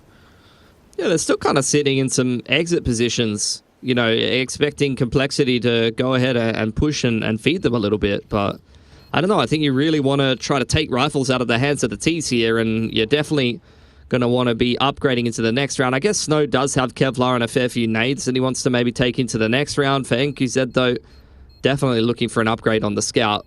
So I'm surprised they're playing really passive over towards spawn here. Nyx spotting them out from upper ramp. Going to get tippy-tapping away with the Galil, but after all said and done, I mean, Complexity, it's pretty much the perfect start to the T-side of train here. They're going to be very happy with how this game has started for them. Yep. Perfect chance to snowball this game as well, which I think would be in line with expectations, really, for how this matchup should go. Yeah, a lot of people watching that FaZe versus Pain game yesterday sort of expected FaZe to really just run over Pain, even with some of the issues that they've been having. But wasn't really the case. So now it's up to Complexity to uphold that end of the bargain as well. Pain very much the underdogs at IEM Melbourne, but we'll see whether or not that changes as this one kicks off into the first gun round of the map. Yeah, a bit Already more you can see control. more space. Yeah, a bit more control of T-Con there this time. For Pain, you do see a change up for Complexity, though. They did a lot of fast plays towards outside early on in the round. This time it's going to be a bit more of an Ivy default. Just waiting out the initial wave of CT util here. Demo has got control of T-Con. Do see Complexity getting ready to retake it, though. Yeah, progression smoke out here, and Demo just going to have to back it up. Oh, opting not to shoot, though. Would have surely picked up a kill had he done so. And Holzerk, he's holding on to a couple of flashes here, so I imagine that once this smoke starts to fade, or just on a timing, you'll see some of that util getting tossed on in. He's got the smoke in for the right side. And the take is going to start to ensue for Complexity, slowly but surely. There's the flash. You see the CT setup really shuffling a little bit. They had some control of Pop Dog there. Now they're looking to reposition back towards the bomb train here as Complexity start to make some moves on Ivy. 40 seconds left in the round. Complexity working their way into the bomb site. Demo finds himself the opener, but still the kills are coming through for Complexity. They do manage to retain Ivy, but they're starting to lose their grip on the site, and Nick out onto the B site as well, causing a bit of a ruckus. That'll pull a rotation in from NQZ. Bombs going over in that direction. Complexity playing a very fluid game at the moment on the T side. So just sort of reacting in the mid-round based on what's occurring, and they will get themselves a bomb plant down on B, which was certainly not the original strategy, but it's worked out nicely as Nyx is able to push his way into CT spawn and catch Demo off guard. So you can really see that Complexity are comfortable on this map. They're comfortable making snap decisions in the mid-round, and it's already off to an absolute flyer for them now. This will be a 4-0 lead. First gun round under the belt. It's exactly what you want from your B lurker on the extremity there. Nick's just able to pick one on the rotation, and here's just that contingency plan on the T side that allows Complexity to pivot after that skirmish towards Ivy on outside where they're just trading down players. He's able to give them a plan B, rotate back up through Pop Dog in towards Inners, and win that post plant pretty easily. NQZ, though, has held on to the AWP, but there's a little bit of money there for Pain if they do want to invest around it. Couple of players with enough M4 and util, but they're still yet to get anything too much done on this this CT side here. And you can just see Complexity after this slow crawling default, multiple layers of utility invested over towards Ivy. They finally start to close in. They get control of T-Con yet again, and they start to pinch that out of sight. And that was, you know, pretty uncomfortable for Pain. They dealt with it decently. Holzer going for this opening pick. Does cop a nade, but he's able to find the opener onto Rix nonetheless. Yep. Good solid start again for Complexity. Davideus might try to take matters into his own hands here and activate in the mid-round, but Complexity not even going to give him the time to do that. They're just so confident into that B bomb site. Molly in as well for Davideus. He can't push out of SL. It's a save. I mean, there's just not much you can do about that. That's beautiful sequencing on the T side from Complexity there. You see them very slow, kind of crawling default, slowly constricting Ivy control and, getting ready for that outside pinch in the previous round. And that round, they just pick up the pace. Holzer goes for the pick towards T-Con, finds it. That's going to pull a little bit of a rotation from that lower ramp player, or the rotator rather, in through CT-Con to reinforce outside, and then they're just able to find the pick on the lowest player. Now trying to hunt down NQZ, take this AWP out of their hands. The money's fantastic for Complexity, so they're really just sending it at him. He's going to connect the no-scope, but you see more and more Complexity players closing in. They just want to trade down as many guns as they can. Their money means much less than what Pain can bring through into the next round, and they end up going 2 for 2. Pain only saving one rifle there, so I'm not sure if they can put a buy together in this next round. Yeah, importantly, taking that AWP away. I mean, everyone had pretty much brought down to 0. Demo and NQZ were at 50. Snow was at 0. Rick's 350. Davideus 900. So not a whole lot of cash in the back pocket there, as you've sort of mentioned for Pain. It'll be tough for them to put together a buy. Obviously, loss bonus is building up pretty substantially, but you can see the numbers there are just not quite conducive to a full buy here. So, if anything, might just be a little bit of a half buy behind the saved AK. You've got a little bit of util being invested in here by Snow. There's armor across the board, so you can jostle that AK around if maybe there's the opportunity to do that. Yep. But it's definitely not going to be a fantastic buy for Pain here, and for lack of a better word, the pain continues, right? You're down 0-5. You're probably going to be down 0-6. I mean, this is a real roughie. A lot of MP9s in the mix.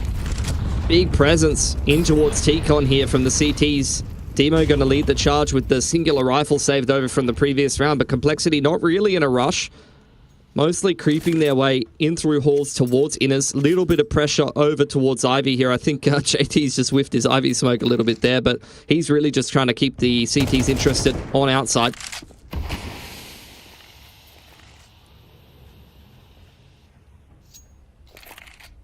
Well, Complexity slowing it down a little bit more so in this round. Not too keen to run into a stack. And QZ on the boost outside of SL. We'll see if 60's going to check for that. It's a tough one to check for. And he will lose his life. So maybe starting to come together a little bit for Pain in this round, which is not something we could have really said about any of the other rounds. But here's the execute out onto B. Snow unable to land his shots with the 5-7 there, and that is the B site going to be taken. So despite a player advantage, Pain, they didn't really have their forces where they needed to, and so it will be another round for Complexity. Yeah, we'll see if Payne is going to go and try to recover that rifle in from Top Dog. Rix and NQZ may either look for that or just try to find some kind of an exit, some kind of value out of this half-buy here as Complexity hit that in his timing really nicely despite losing 60 over towards Pop Dog. They're not too worried about it. You can see now Rix going looking for that gun. Thinking about it. Not going to commit in there, though, expecting maybe the T's to be holding on to that for now, or just waiting for the bomb before he feels safe enough to go and find that. Holzerk actually going down with the bomb, though, will lose Complexity and AWP, which usually would be a bit of a concern, but in this case, they've just got so much money with their beautiful 6-0 star. A lot of very clean, convincing rounds on the T side. Yeah, there's really not much to say about it, is there? This is a bit of a whitewash, bit of a steamroll so far. Starting to feel like a very difficult map for Pain to win, maybe even impossible the way things are going at the moment. And it just becomes a question of how far can Complexity push this advantage, because there's no doubt about it, they are the better team on train right now. Oh, Snow under a lot of pressure. He's lost a lot of HP to, I think, some nades thrown in there from Complexity. AWP here over onto Ivy has been a focal point in a couple of these rounds for Complexity on these slower T-side defaults. This time, once again, they're just taking their time, splitting the map. Grim looking for a timing. He's crept through onto outside. Up into that progression smoke towards Sandwich. Beautiful opener from Holzer. Pain in a lot of trouble now. And QZ might be the difference maker, though. Deep still in toward Ivy. Couldn't be able to find that double down, but yeah, I mean, again, it's a bit of a chaotic round. Just kills happening all over the place, back and forth, but every time you see that, it seems to be Complexity that ultimately do come out ahead in the exchange. Big flank around from Rix, though. Really looking for the timing to creep through T-Con. This actually may catch one of these cold players off guard. JT going looking for it. He can hear the footsteps. Unfortunate. Rix caught a little off guard there, but I think that flank timing had some potential. Yeah. If he kept walking, I actually think he might have gotten the first kill for free. I was starting to ramp up for a nice coach 2v1 clutch. That would have been a nice way to kick off the proceedings for Pain, but didn't end up happening. Just tried to pick the pace up, and JT turns around and deals with him accordingly. 7-0 the lead, and yeah, this game is starting to become a bit of a non-factor, really, for Pain. Starting to think about Anubis.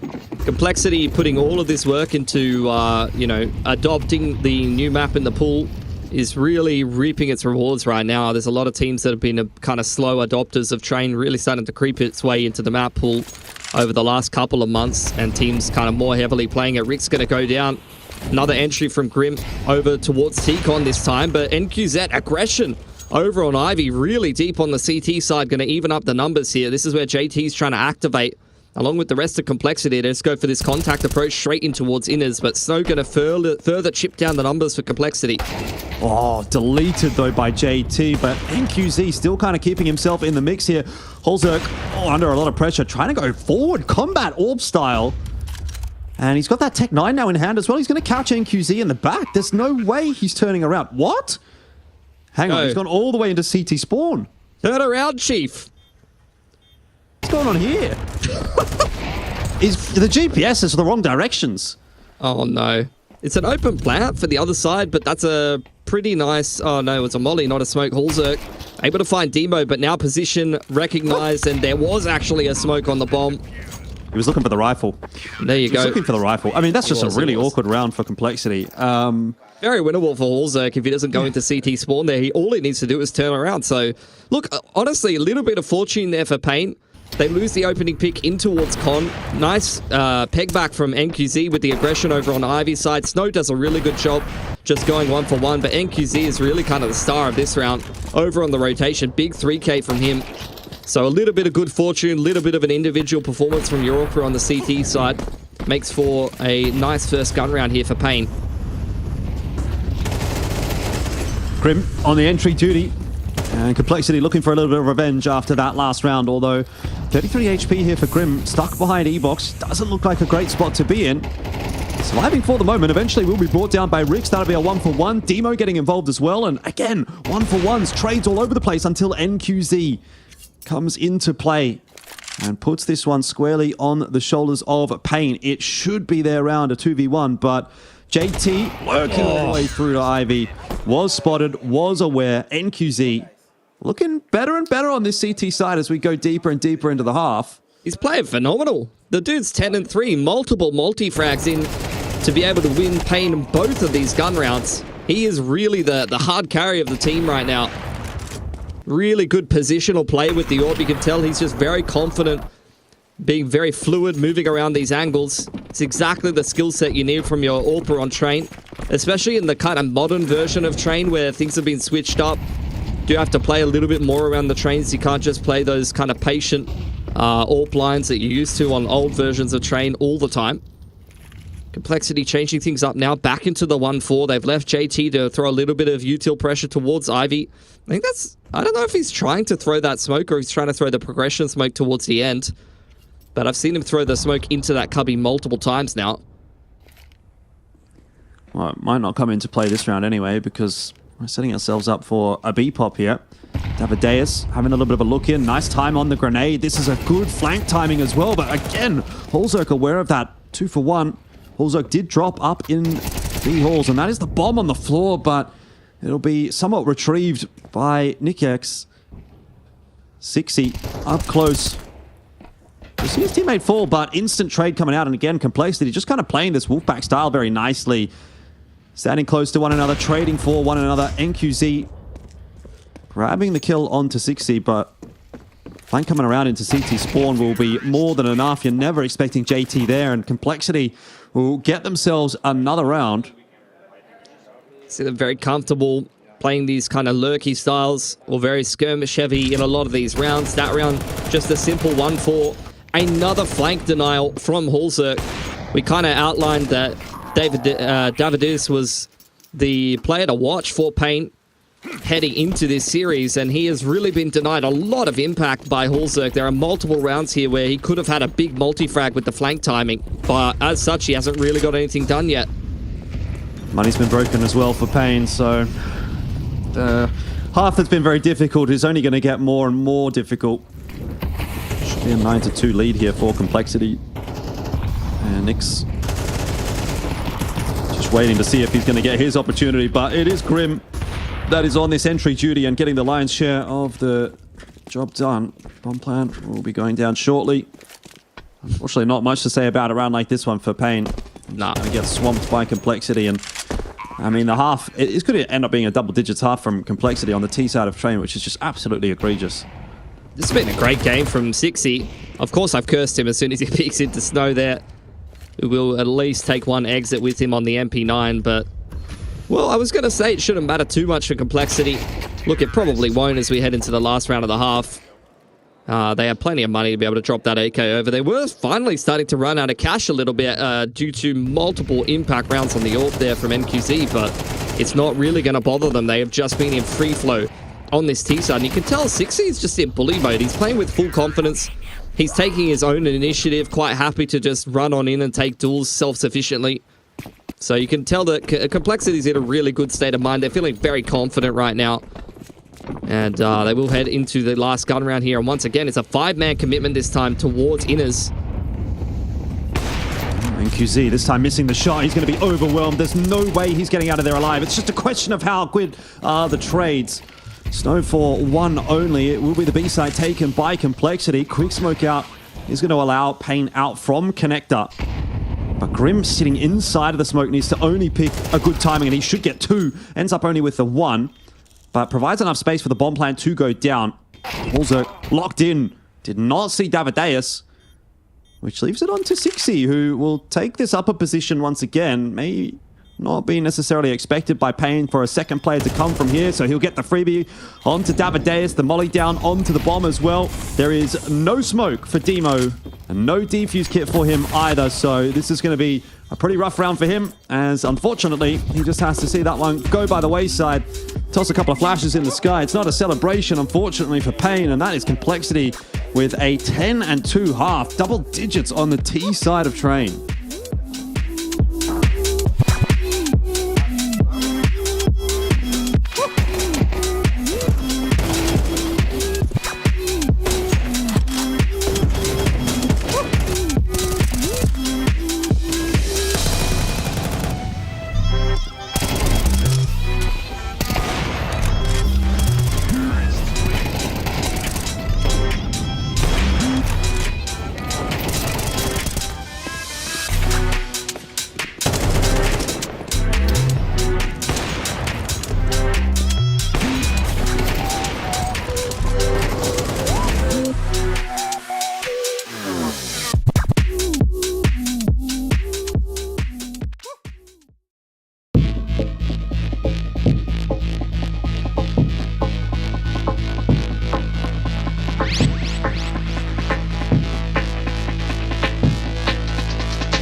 Well, there's not a lot to be positive about to start day 2 of IEM at Melbourne for Payne. They got themselves 2 rounds on the CT side of Train. It was at the Payne train, really, if you will, Pilsky, because Complexity just kind of, they got the bat out and they were doing some things with it. Yeah. Things that I would assume would not be safe for broadcast, but I guess we're keeping the cameras rolling here. NQZ has kind of been the standout here for Payne. It's a quick one into the inner side. JT caught a little off guard by the pacing down low ramp, and they're just posted up waiting for him. Come on, mate, have a go. Oh, what is that?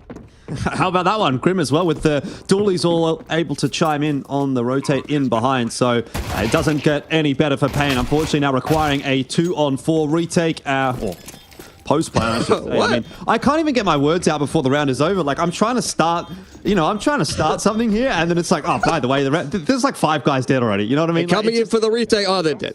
Okay. Literally. What do you want me to do with this one? I mean, Complexity, they're having a good time. Pain, I think they have definitely reserved their expectations, especially this map. They're just going, yep, well, this might just be a bit of a hit the fast forward button. They got onto the site, they got themselves a plant. Pistol did not go well for them, but with that plant, exactly this, in comes the force. Got a couple of scouts out, so that is going to indicate to me that this might be a little bit of a slower one for Pain. They'll probably look for some picks, kind of crawl around the map a little bit.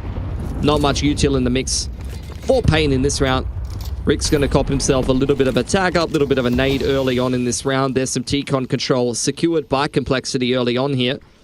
Pain is getting a sandwich smoke, but it doesn't really deny much info when you've already got T-Con control here for Complexity. They're not really concerned about that. Yep. Just got Nix jiggling, as you do, as the B anchor. As soon as you get some contact. Yeah, wouldn't you like to know? Oh, you're talking to a new bird, Jordan. All right. Smokes down on the B bomb site, so that'll push Pain back away. And 60 happy to receive Demo's push in Ivy there for a bit more stat padding. This doesn't look good for Pain at all. MP9 on the exit of SL, holding on to T-Con as well. Can't say I've got a huge amount of faith that Pain are going to get much done here. Footsteps have been heard. JT will go for the swing. Oh, be one as well from Grim, but it's all actually kind of starting to get a bit awkward there. Oh my god. There's spaghetti everywhere. But Pain are still the ones crying, unfortunately. And for all our Oz CS call-out enjoyers, or those that don't enjoy them, SL is Pop Dog, guys. Oh, yeah. See, I don't even realize when I'm doing it's short ladder. That's what we'd call it in the Oz call-outs, because that is probably a more valuable thing to tell you guys than what's happening in the game right now. You know, the short ladder on train, right? Like the short ladder. Yeah, short ladder. Pretty obvious where short ladder should be, to be honest. Yeah, but I don't know. You guys all call it Pop Dog. So there you go. Dog pop. I mean, to be fair, it does have a Pop Dog graffiti on it now, but that is not the short ladder. Actually. That's the ladder to heaven. Well, here we go. We got Pain 1-4, and Rix has already dived out T-Con and gone down. The rest of Pain trying to send it straight up through Ivy, and it's not going any better. No. This is kind of like a victory lap, really, the second half for Complexity. Just getting to go around the stadium, give everyone a bit of a wave, bit of a high five as they finish off the first map. 13-2, GG. Well, there's not very much excitement, is there? Because that was more of a formality than anything else for Complexity. But hey, I mean, a fantastic way to start day number 2. I think you could even go back and look at day 1 and say Complexity looked pretty good there. They might not have necessarily deserved to be down in the lower bracket based on the way things are going for them. But, you know, you face a pretty good team in the Mongols, and it is what it is. But if you come down into the lower bracket and start things off down in that lower bracket in such a fashion, I think you can still look at Complexity and say they're playing pretty well at this tournament. Yeah, I mean, it's a tough opening round opponent for them, having to take on the Mongols, even if they are in a little bit of poorer form as of late. But you can see it there from Pain's reactions. That game wasn't the end-all, be-all for them. They know it's a weaker map in the pool for them. They're playing with their coach as a stand-in here in that tournament, so even though they're getting crushed 13-2, you know, you can see they're not really too bothered by it. They're still high-fiving each other. There's still smiles on the face of these younger players. They really have reserved their expectations going into this series. Yeah, look, what can you really say about that one? It's rough. It is what it is. But for Pain, moving on to Anubis next, it is their map pick. They looked pretty okay on it yesterday, actually, against FaZe. If you can have a couple of the guys fire up, I thought there was a couple of decent moments from NQZ today here on the city side of train, at least. So, you know, maybe he gets online with the orb. Maybe Davideus shows us some of that day 1 form. Demo shows us some of that day 1 form.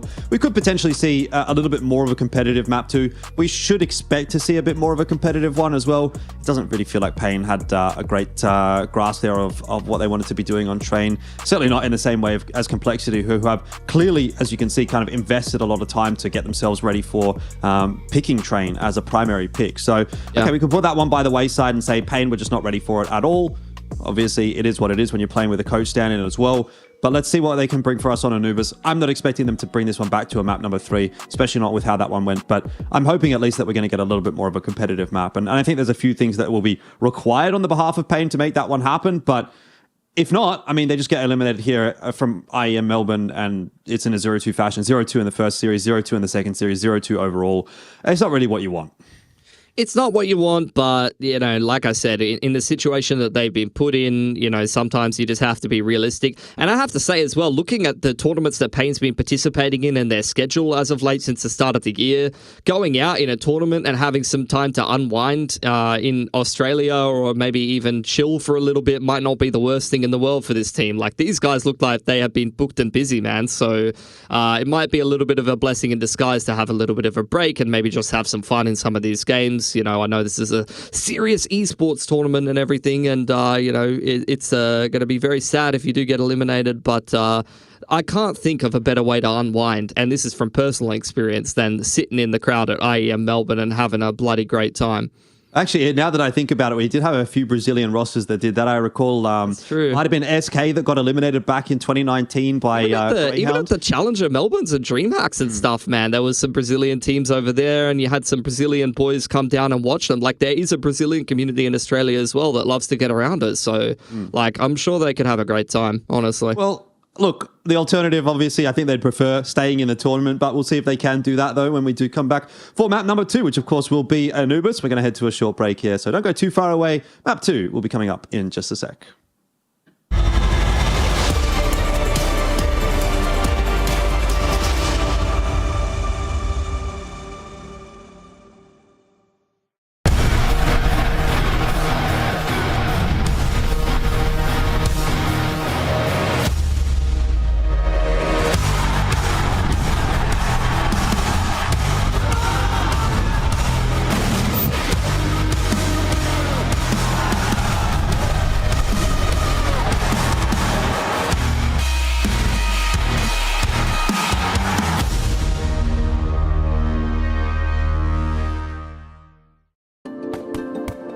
Hi, it's Bob with Face It. The official broadcast is better than ever on Face It Watch. Yep, that's right. Switch it up with the POV selector. 4 angles, your choice. From the main broadcast to your favourite player's view. And it's available on the Face It app and Chromecast. But wait, there's more. Keep watching, keep winning. That's how we roll. Watch IEM Melbourne while having the chance to get skins and Face It points. Look at this beauty. Change the channel and control how you watch. Bro, you know, one of the things that's been crazy to me about Complexity is just sort of the kind of renaissance, the turnaround that you guys have had. I know, you know, we're not talking, oh, you're going to every tournament with a chance to lift the trophy yet, but considering this team, like a couple of months ago, felt like it was in a rough spot with getting everyone kind of caught up to speed and figuring out how you want to play. Feels like you're actually seeing a lot of the signs of progress from that, considering we were celebrating first map win not that long ago, and now suddenly it's like you're stringing together some great results. I saw, you know, you made it to the major as well, which is fucking sick. Like, I know, everything's kind of going nice for Complexity. Yeah, honestly, that was a tough one too, just with our travel schedule, because we basically got home, some of us got home like 8 hours before we had to play the match in MRQ. So yeah, it was a bit of a struggle, but I'm glad we could do it. You know, obviously the games are a little sloppy in MRQ, but that kind of pump you up a bit, knowing as well, like you had no time in a way, right? Like you kind of just rocked up and did it. Yeah, because obviously we're expected to beat the teams, but you know, with our circumstances, it makes it a little hard. So yeah, it's definitely nice, and the progress has been great. I mean, going into Bucharest recently, we had no expectations. You know, we were just trying to come in and see where we were in terms of the tier 1 teams, and well, I'd say we're a decent spot for Melbourne, so we're just gonna keep it up. No, man, that was sick. You guys finished what? Was it 4th eventually in Bucharest? So like that's a pretty legit run, I would say, as far as they go. How's it been getting Nix and 60 kind of caught up to speed? Yeah, honestly, at first it was a bit of a mission. You know, there's a lot to catch them up on. We were losing like basically every EU scrim. Like honestly, we had a day where like if we win one scrim, we're gonna order pizza. But you know, now. And you didn't win, and there was no pizza, so the day was ruined. We ended up winning because Danny card carried. He wanted the pizza. He really wanted that pizza. Respect. Yeah, but I mean, now we're doing good. Like we're winning a lot of scrims comfortably, I'd say, and you know, we're trying to figure out how to, you know, just build build on our foundation because you know a lot of teams are catching on that we're pretty aggro recently and stuff. So you know they're a bit more ready. So we got to figure out like different aggros or that type of stuff. But I mean overall it's been really good and they've been slotting in pretty good. I love that, bro.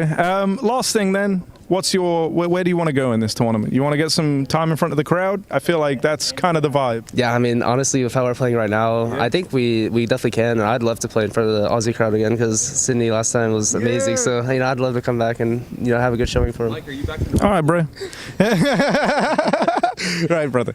It was great talking to you. Pleasure. Respect, Grim.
Pain and Complexity back once again for map number 2. And look, frankly, Pilsky, map 1, I don't know that was necessarily really worth talking about. It was a bit of a demolition, 13-2. I think probably the most one-sided map that we've had so far at IEM Melbourne, which is a little bit unfortunate if you're on the receiving end of things, which Pain certainly were. It was Complexity's map pick, so the good news is we are going into Anubis, which is the pick of Pain. The bad news is that's also a pretty good map for Complexity, so we could really be lining up for a very quick 2-0. The good news is we don't have to watch any more of that, any more of that trade game, because that was an absolute slaughter.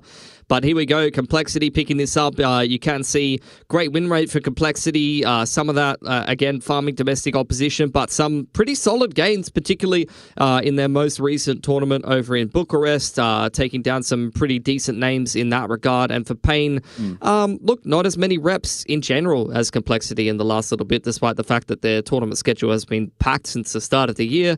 But, you know, it is a map they're going to back themselves in against Complexity today. today. You did see them take on FaZe yesterday and actually be able to take 11 rounds, which we mentioned a couple of times now. So this really begs the question for me, if Pain is picking this map, is it going to be Cole starting on CT or T? Because you had a much better CT side yesterday from Pain, and Davideus, who was kind of our highlight player, our standout, had a fantastic half on that CT side yesterday. So we'll see if Complexity are going to back themselves kind of just with what a lot of teams would go to, which would be starting our T on this map and just kind of get front running here, or whether they're going to try to read into that a little bit more and maybe try to put Pain on a bit more of an uncomfortable side.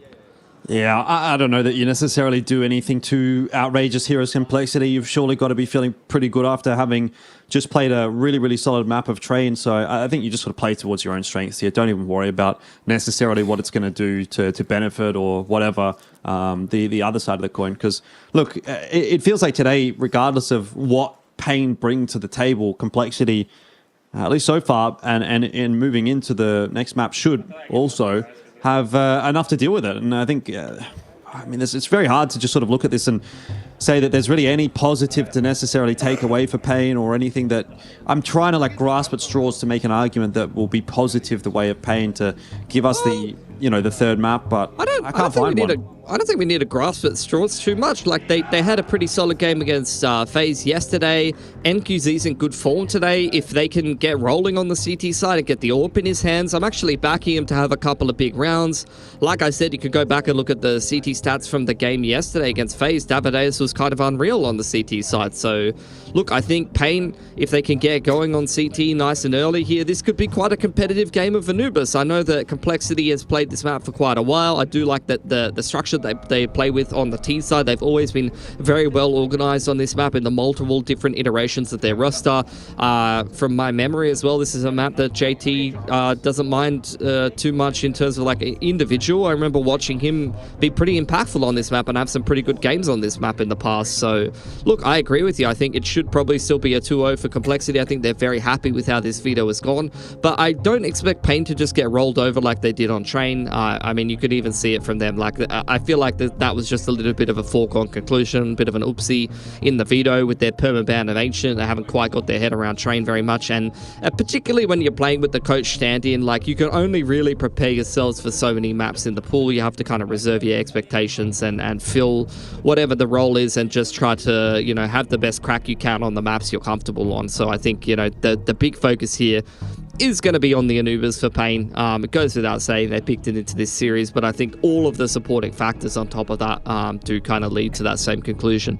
Yeah, I don't want to really harp on about it too much, but that was the worst map of the event so far for Reeks. If we go back to the game yesterday and take a look at Anubis, it was his best map so far. He still only went 10 and 15, but, he was contributing. There was a couple of decent rounds in there from him, finding a critical kill here and there. So maybe there's an extra level of comfort for him specifically as an individual coming into this map. I think he was playing over towards the B site on Anubis yesterday. So we'll see whether or not that ends up being somewhat of a factor. I think obviously very important for him to kind of just be able to try and get to as close to a 1-1 scoreline as he can possibly get. And then obviously on top of that, like you said, you kind of have to see maybe your NQZ, maybe your Demo, your Davideus kind of stepping up in a fairly significant way. It looks like it's been a pretty rough event so far for Snow as well. I do have to say he didn't really show up in that game yesterday against FaZe. He was having a rough time, and he certainly had a rough time there as well on Train. So maybe we look towards him to kind of pick the pace up a little bit, but there's a lot of things that have to go right for Pain on Anubis if they want to stay alive in this series, and even then we'll have a conversation about Inferno. So it does feel like a big uphill battle for Pain to try and keep themselves alive at IEM Melbourne, and there's a chance that in about 30 to 40 minutes we will see them as the first team eliminated from Melbourne. But we'll see what they can bring to the table here on Anubis. On T side, they're going to start. On CT side, they're going to be starting, and that's very much the expectation, as it was the map pick of Pain. So Complexity obviously choose to start on T. Everything kicks off with not really a bang, actually. Everything's kind of slowed down. Yeah, Complexity just maybe anticipating some aggression on the CT side here for Pain. Running a bit of a default, holding in the middle of the map towards E-Box and Bridge. Do have Grim keeping an eye on B main for the push in the mid-round there. So Complexity really just feeling this one out. And Pain just giving them absolutely nothing. It's patient play from Pain here in the early to mid round. So we'll wait for Complexity to make the first move. You do just have the flash set up there for Rix, ready to open up something towards bridge. There's a smoke from across the map. It's going to be a fake here towards this B site to try to draw the rotations, and especially with that entry, already seeing Rix on his way over to the B site. So Complexity should be a nice and easy entry into A, but they're making it work on B. They've just taken both sides at the same time here. Well, that's the best way to do it, isn't it? You've got so many options when you have control of both sides. Bomb plant's going to go down on A. Pain don't even know. Pain surely don't even know. They're going to try and get something done on the B bomb side. Best case scenario, maybe a kill or two. But even if they would kill all the players on this B bomb site, they very soon realize that the A site is going to be where the bomb plant went down. Grim gets the ace. And that's one way of starting the map. Yeah, you can see this man's having a great time. Just wait for the playoffs, man. Everyone's going to be rubbing his head. Everyone is going to be very excited to see Grim in the playoffs. Consensually, of course. Make sure you ask permission first, guys. Very important, especially Mitchell Concannon. That guy, he's an absolute demon when it comes to the head rubbing. He's a bit of a serial head toucher, that's for sure. He loves head. Yep, can't blame him. Loves the good things in life.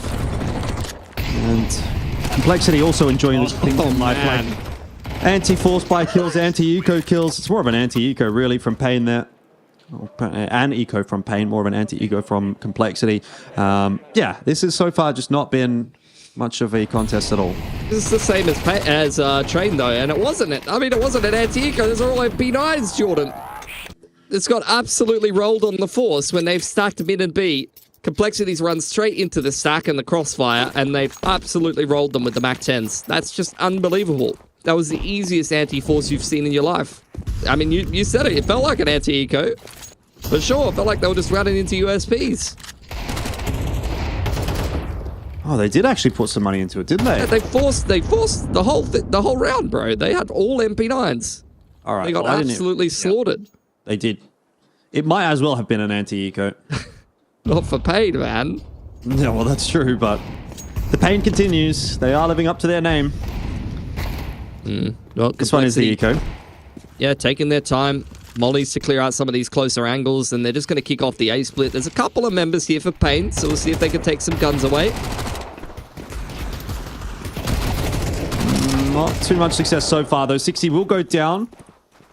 A site's going to be taken pretty quickly. Smoke up for Cams.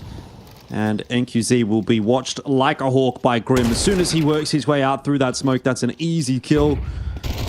The man is up to 7-1 out of 3 rounds so far.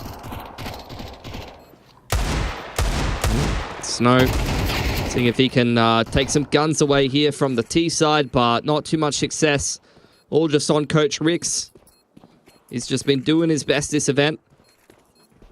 See if he can take one gun away from anyone exiting through cams, but the majority of Complexity, in fact, all of them, just going to exit sensibly back through A main. Rick's going to go down with the bomb here. And Complexity off to a very similar start to what we saw on Train there. Very, very comfortable with how this game is going for themselves. Grim going to pick up the last kill. And finally, we'll get into the gun rounds here for Pain. See what they have prepped here on Anubis. I said they had a very good CT side yesterday indeed against FaZe. I mean, you were casting that game, but it looks like Davideus had a great time of things as an individual on the rifle.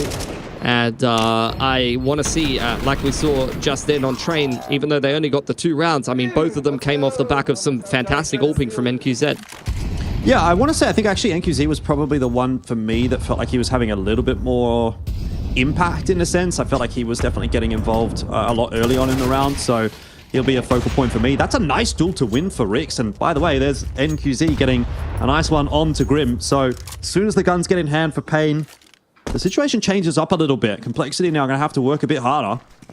Yep, they are going to start making some moves in towards this A side of the map. Execute coming in. NQZ just continues to deliver.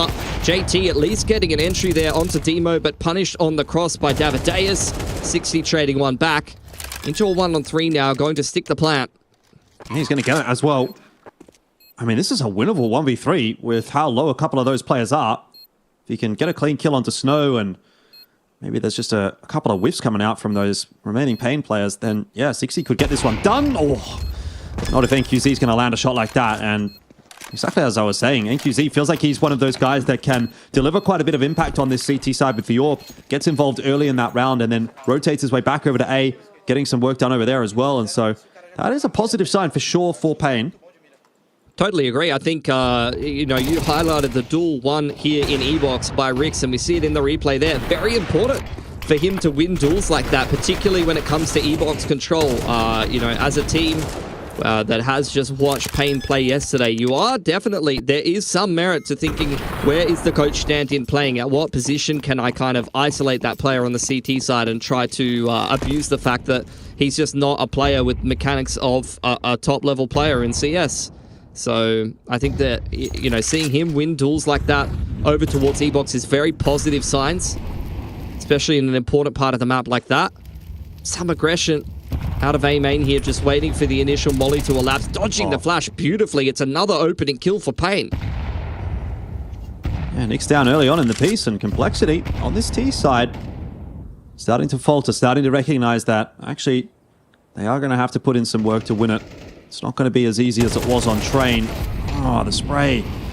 Not quite there from Grim, so he'll fall to Snow, and it is starting to snowball a little bit actually for Pain now. If they can put together a decent round here with a few guns alive, then their CT economy is going to build up quite nicely, and they will actually be off to the races for a decent first half. And yesterday, they actually had, I think it was an 8-4 CT half against FaZe as well. I think it was 9-3, what I was seeing. Oh, well, either way, JT's found himself a double entry into B, and that is going to be the B site lost. Oh, dear. Oh, it was just looking so good for Pain for a second, and then it kind of falls apart.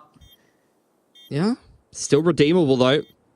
NQZ coming in on the rotate is probably got to take his time here, just post it up from spawn side. Demo would be the one that needs to actually get something done here, creeping in from E-Box. You can see Hulzerk just quite happy to play in B main, hand in hand with 60. They're waiting for the CTs to make the first move. They're not really making much of a move at the moment. Molly going to go in for Plat. Hulzerk spots Demo as he tries to cross onto the bomb, and there's just no time. NQZ can't do anything. That's just not a round you can afford to lose as Pain.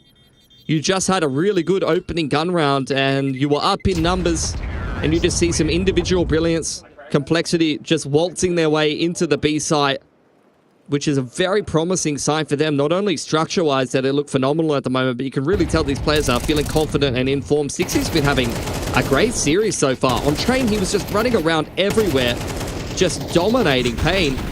JT cracking on into the site. Nice double entry from him. Hulzerk follows up. That's what I was talking about with JT. Like, I remember earlier games from Complexity where this man, it really does like to get in the mix and get aggressive on that T-side rifle on this map in particular. Should be a nice little nade stack here for Complexity over onto the pillar. Outside of E-Box. I don't think it's really going to catch anybody, though.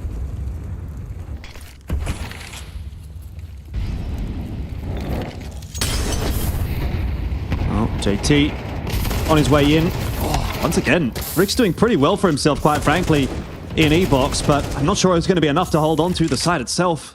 Nobody else able to chime in this round, and this will be a fifth for Complexity. So it's very quickly gone from, hey, Pain are actually not looking too bad. They might be able to pull this one back and put together a decent CT side, to you look at the scoreboard and go, shit, it's 5-1. Yeah, no, I mean, like I said, it comes off the back of that 2-on-4 or 3-on-4 like numbers disadvantage situation that Complexity just put together in round number 5. Demo looking for exits here. Hulzerk looks like he's going to oblige him perhaps, but ends up hitting him with the pistol whip. 5-1 for Complexity. Their money now looking pretty solid on the T side. The B site in particular has been a big point of contest, and Complexity have had a bit of an easier time making these B splits work very nicely for themselves. So that's going to have to be something that Pain will have to respect going forward. Maybe a little bit of a heavier B lean in some of these rounds, particularly in the mid round. Might be needed. You are seeing 3 players committing over there already. Demo will play retake A. It's going to be Davideus in the middle of the round, but immediately Complexity trying to stay one step ahead. Calling-wise are in for the A rush. Oh, quick one as well. Decent trade from Nix, but he needs a little bit more than that. Davideus almost lining a couple up, but of course it can't go well for Pain. Complexity are on the Pain train. JT not expecting that push out from NQZ. It's actually quite a fast retake attempt from Pain before the bomb plan's even gone down. Nade almost clips Hallzerk to death. Somehow he survives. Grim's alive, but low. This is an awkward spot to be in, but Grim might be the one to dig them out of trouble if he can kill here. The nades are doing so much work, but Hallzerk pushing his way forward with the P250. Surely not. No, you can't be losing that round. Hallzerk has just absolutely destroyed them, and Complexity are now 6-1. Oh, Pain. I mean, it's all smiles for Complexity, but this is where Pain, I don't think they're going to have the same kind of chuckle that they did over there on train, because these will have been very frustrating rounds. I like the change up in the calling there for Complexity. Hallzerk has just been so good at locking down some of these key flanking positions. You saw it in the game previously on Pop Dog, and then a huge clutch from him to close it out. How does he get away with that? He literally runs from main onto the site. Yeah. Like, there's nothing, there's no util or anything like that. He's just run out in no man's land, and then he's just ran. He's literally W-keyed at them with a P250, and he's won a 2v1. It's outrageous. And he was on like 30 HP as well. I mean, if that is not a confidence breaker for Pain, I don't know what is. I mean, that was a nice flood onto A. They were playing just the one player over there. They recognized that they were a little out of position. They tried to flood in with some nice counter flashes. There was a lot of good disruptive utility that was slowing Complexity down in that round. I thought that Pain was going to be able to get that one done. Nyx, good defense of the Avery aggression there as that solo lurker on the other side of the map. Grim goes 1 for 1. But Snow, I mean, it's just too much for him to do here. The T's have already scaled out. He's completely surrounded. And Complexity will clean that one up nicely. 7-1. It's starting to feel like the curtains are closing for Pain here. Sure, they spent a lot of time traveling to this event. But, you know, they are getting really the Australian treatment right now. This is what Australian teams have to go through. Cheeky 30 hours of travel to get banged out in last place. Yeah, and it usually happens in this fashion as well, depending on who you play against. But yeah, rough one for Pain for sure.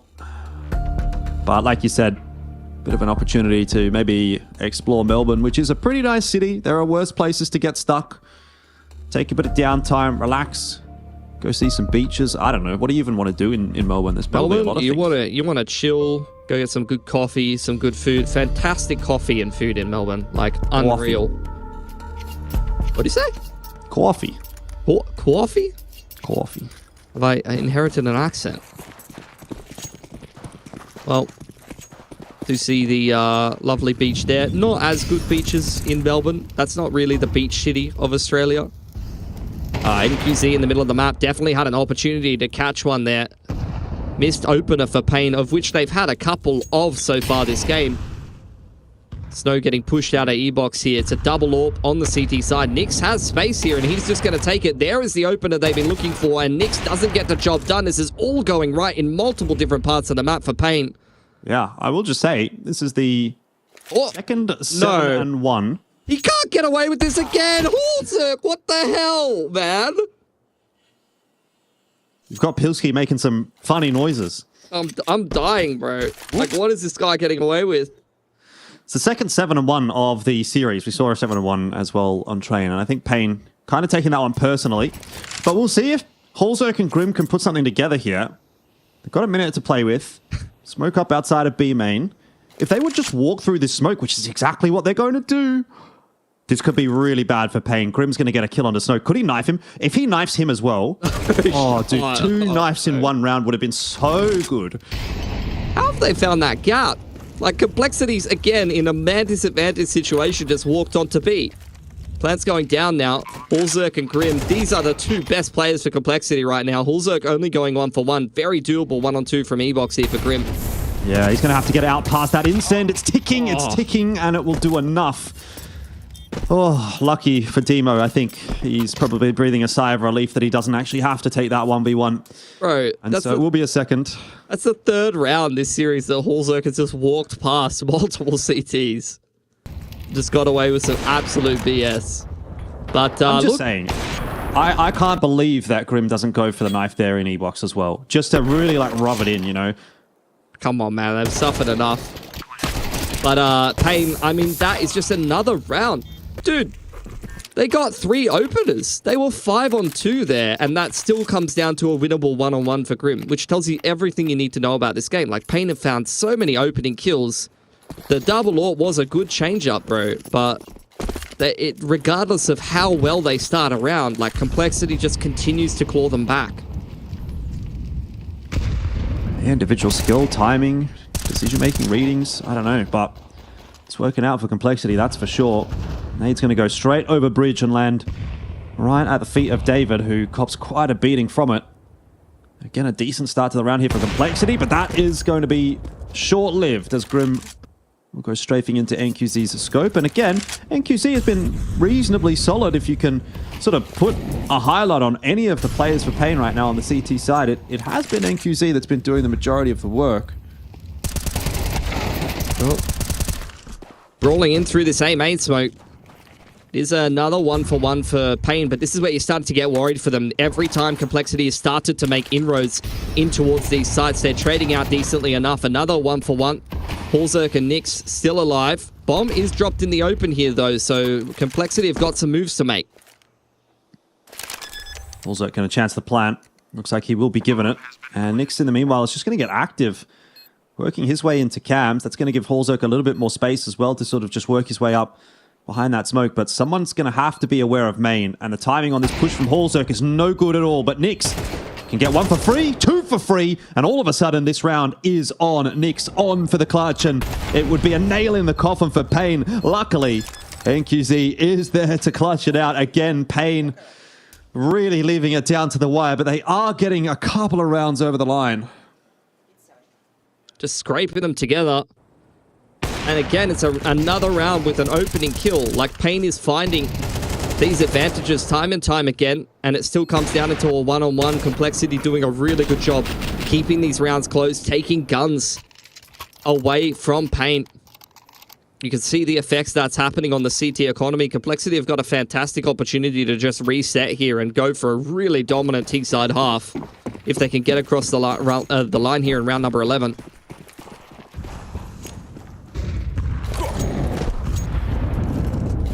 Pretty slow start. Just util exchange in the early to mid round from both of these teams. A bit more of a heavier lean towards B, and once again Complexity looking for the B split, and once again Pain gonna open up with 2 entries on the CT side here. This time, doesn't look like they're going to be letting it slip, but of course it is Hallzerk, so let's not get too far ahead of ourselves. Oh. Well, all good. 4-7, and they're kind of putting together a decent CT side now if they can get this 5th. It's not quite as good as what they had yesterday. They had 8, and then FaZe replied with 9. So you do have to sort of question, is Pain maybe going to be a little bit lackluster on the T side again? Have they been able to fully, properly integrate Rix into that conversation, and even Demo as well? You know, is the T side actually a little bit harder for Pain to be playing out at the moment than the CT side? And even though you'd think traditionally 5 on CT on Anubis is not too bad, yeah, maybe it's not enough actually for Pain. We'll find out when we get into the second half, but I think general wisdom would say that 5 is not a bad shout. Well, this time does look like Complexity. A little bit more emphasis placed on this A side of the map, just running the 1-4. Progression smoke on B, just to deny info to the CTs. They can see they're thinking about rotating to B and kind of respecting that. Davideus was kind of leaning a little bit more heavily towards that B side of the map. Complexity with some Tech 9s in the mix, a little bit more limited on the util. Do use that progression molly into E-box and a util set to take A main here. So really trying to deny info to the CTs and mask their intentions here as they set up for the A-pop. NQZ coming like an absolute madman as soon as he sees some of that util going down in A main. Definitely expecting this to be an A hit, and I think Pain are pretty well aware of that. What can they do about it? Well, NQZ can, of course, start nicely. He has been so solid. Won't quite land the 3rd shot, but does well enough, and with the assistance of Demo, the A site has been held. Grim. Oh, it would have been a pretty nasty spray down to get 2 there, but he still needed quite a bit beyond that. 7-5 the first half. It gives Pain a fighting chance heading into the second.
Back in for the second half, and there's a little bit more to be said this time around for Pain, although it is still Complexity that are leading.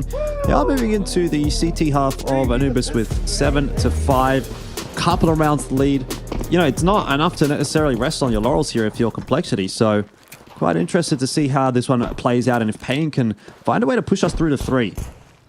Yeah, had a rough T-side yesterday, but we'll see if they can make up for that. I mean, this is their map pick in the series, so do have to have a pretty decent idea of what you want to be doing on T-side Anubis. It's the side that you often look forward to playing a lot of the time. And similar to what we saw in the opening pistol, it's a slower one. Davideus trying to find a gap up E-box there, and JT puts a bit of a gap in his head. Rix catching someone on the aggression straight across bridge side, but unable to punish Grim, who just re-peeks him. Disrespect from Complexity is unreal here. I mean, he's just bullying a coach. Yeah, that's some illegal gameplay from Grim. He might get more as well. He's got himself another 3 kills in the round for Grim. And he's still alive. How is he still alive? How is he doing this? This is just unreasonable stuff from Grim. NQZ going to have to do much the same with the dualies. I wouldn't be surprised to see Grim just grab this final kill as well, because that's kind of the way it's felt that this pistol round is going. Doesn't want to overplay his hand, though, from Cams, and he's going to let the high HP players get the job done. So that will be another round for Complexity as Grim is putting together a pretty nice map of Anubis for himself. He's now 18-9. He's feeling good in this current iteration of Complexity. He was saying a little bit in the pre-show, but Grim is back in hard carry mode. Bloody phenomenal to see. Great stuff from JT as well. Multiple timings found there, punishing that E-box aggression from Davideus and then coming in on the rotation. Full eco here for Pain. Backing themselves in round number 15 with the guns and util. Could see Complexity eager to just get this one over and done with. Aggression over on Waterside. Grim just taking some duels here with the M4, hand in hand with JT. But they've had their bell run a couple of times, so they'll have to respect it for now. A couple? All four of them are down to a one-shot. That's crazy. You don't often see that. Should be an easy cleanup here for the SMGs. I mean, even if they allow the bomb plans down, would be a disappointment actually for Complexity there. So nice from Nix to sort that one out before it happens. Great start to this CT half. Yeah, 4 kills on the MP9s as well. You're pretty happy with that. Going to help to start to build up that CT economy. It's just another great start to a half for Complexity. Pain is always just playing on the back foot. Were they able to front run very much yesterday against FaZe in the game that you watched?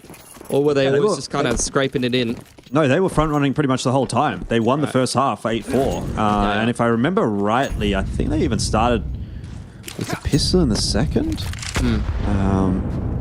That's classic shenanigans by the sounds of it. Yeah, Pain was up to a pretty good lead at one point. That's all. That's the big takeaway. And they obviously were not able to close it out. And so it's going to be a tough one for them to get done here, even if they've got the quote-unquote positive side. Yeah. Ooh, this A main skirmish is going to be huge. Free aggression from Complexity with the MP9s is absolutely beautiful. You had the counter flash in there for Pain, but it comes too little too late.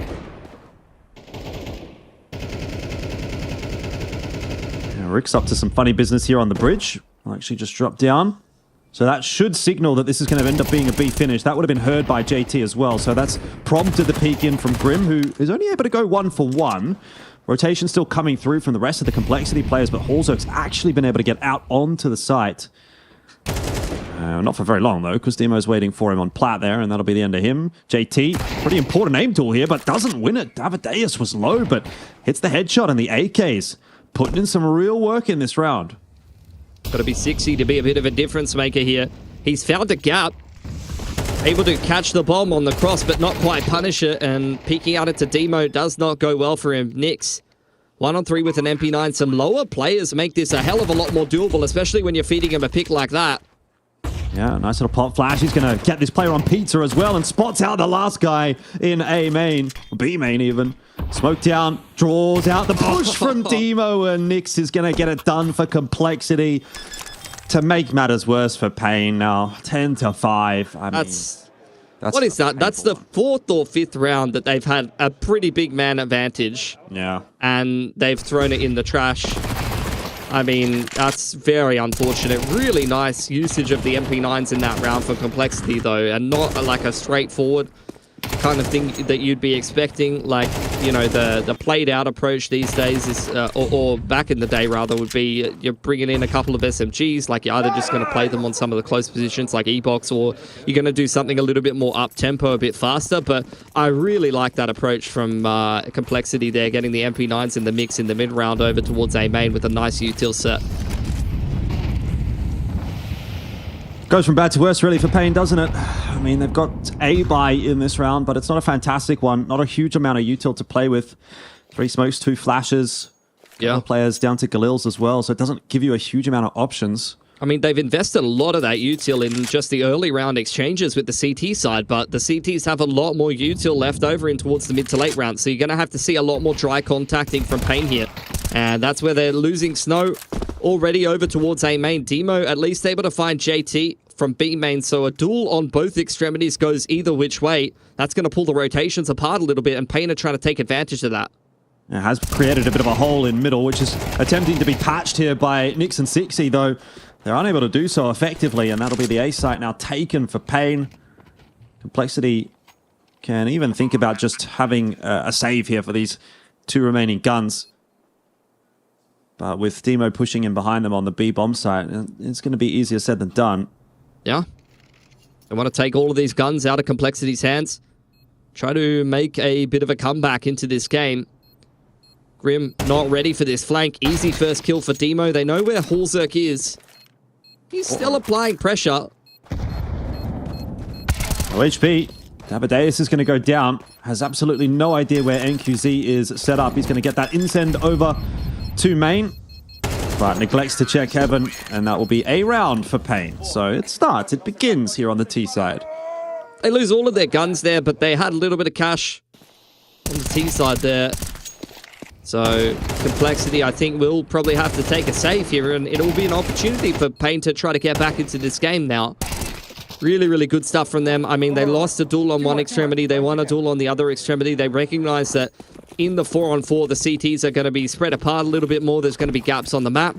They contact into the middle of it. The force buy out here for Complexity, though, they recognize the money is not great for Pain, having lost every single player there. So this will be a bit of a swing round into round 17 now. Pressure on the middle of the map with some really fast pacing from Pain. Sixy just trying to spot that out. Jiggling from Cans. NQZ creeping up on the line, but Sixy will respect it for now. Might have a bit of difficulty, but decides to just swing in with the MP9, and that'll get the job done. There's a push out of B main as well. In that meanwhile, Grim spotting out a player. So info starting to fall into place right now for Complexity, but Halzerk has to pick up middle, and Grim would want to win this duel. Demo's been a bit dangerous outside of B. Not so this time around. Halzerk cleaning up one in middle. There's some degree of awareness that there's something happening in cams, and so that'll be a pretty straightforward trade for Nix. And of course, as we can see, Grim still getting some work done over toward B, which leaves Demo alone. And as you said, swing round.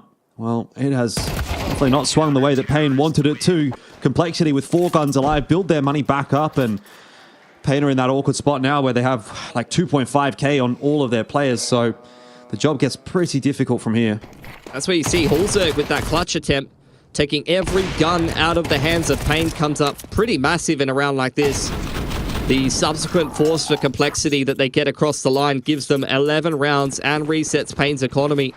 In one fell swoop, they will have series point here if they're just able to complete a relatively routine anti-eco.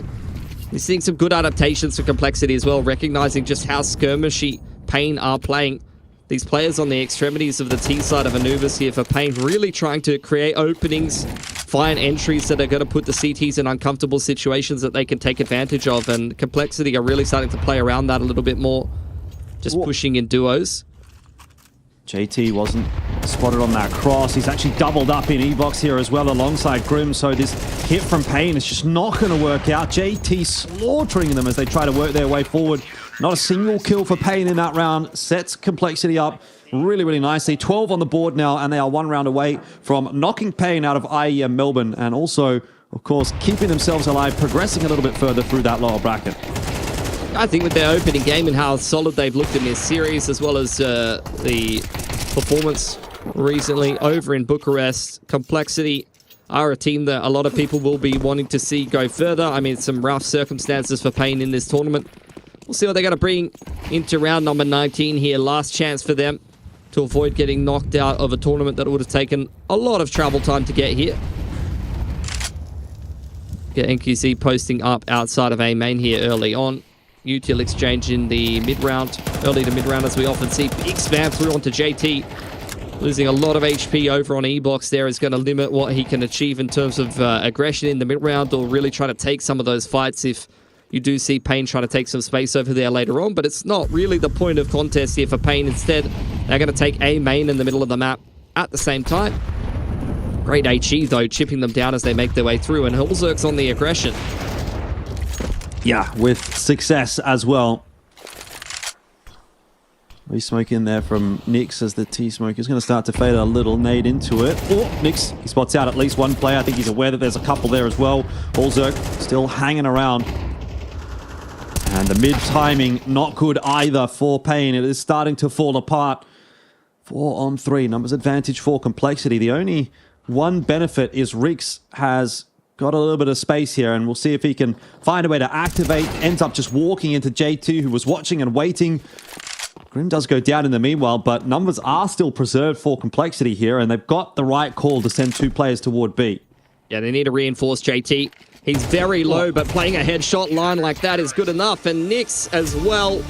Great rotation timing from him. There's the 2-0 win for Complexity. They are looking very sharp here in IEM Melbourne, and that's going to be a little bit disappointing for Pain, but I think, you know, given the circumstances, what could they really do with this tournament? They push FaZe very, very close, and you can see they're not too bothered about that. You know, you can even see Rix comforting some of the boys. They've got smiles on their faces despite not the greatest series from them. I don't think that really is going to bother them too much at the end of the day.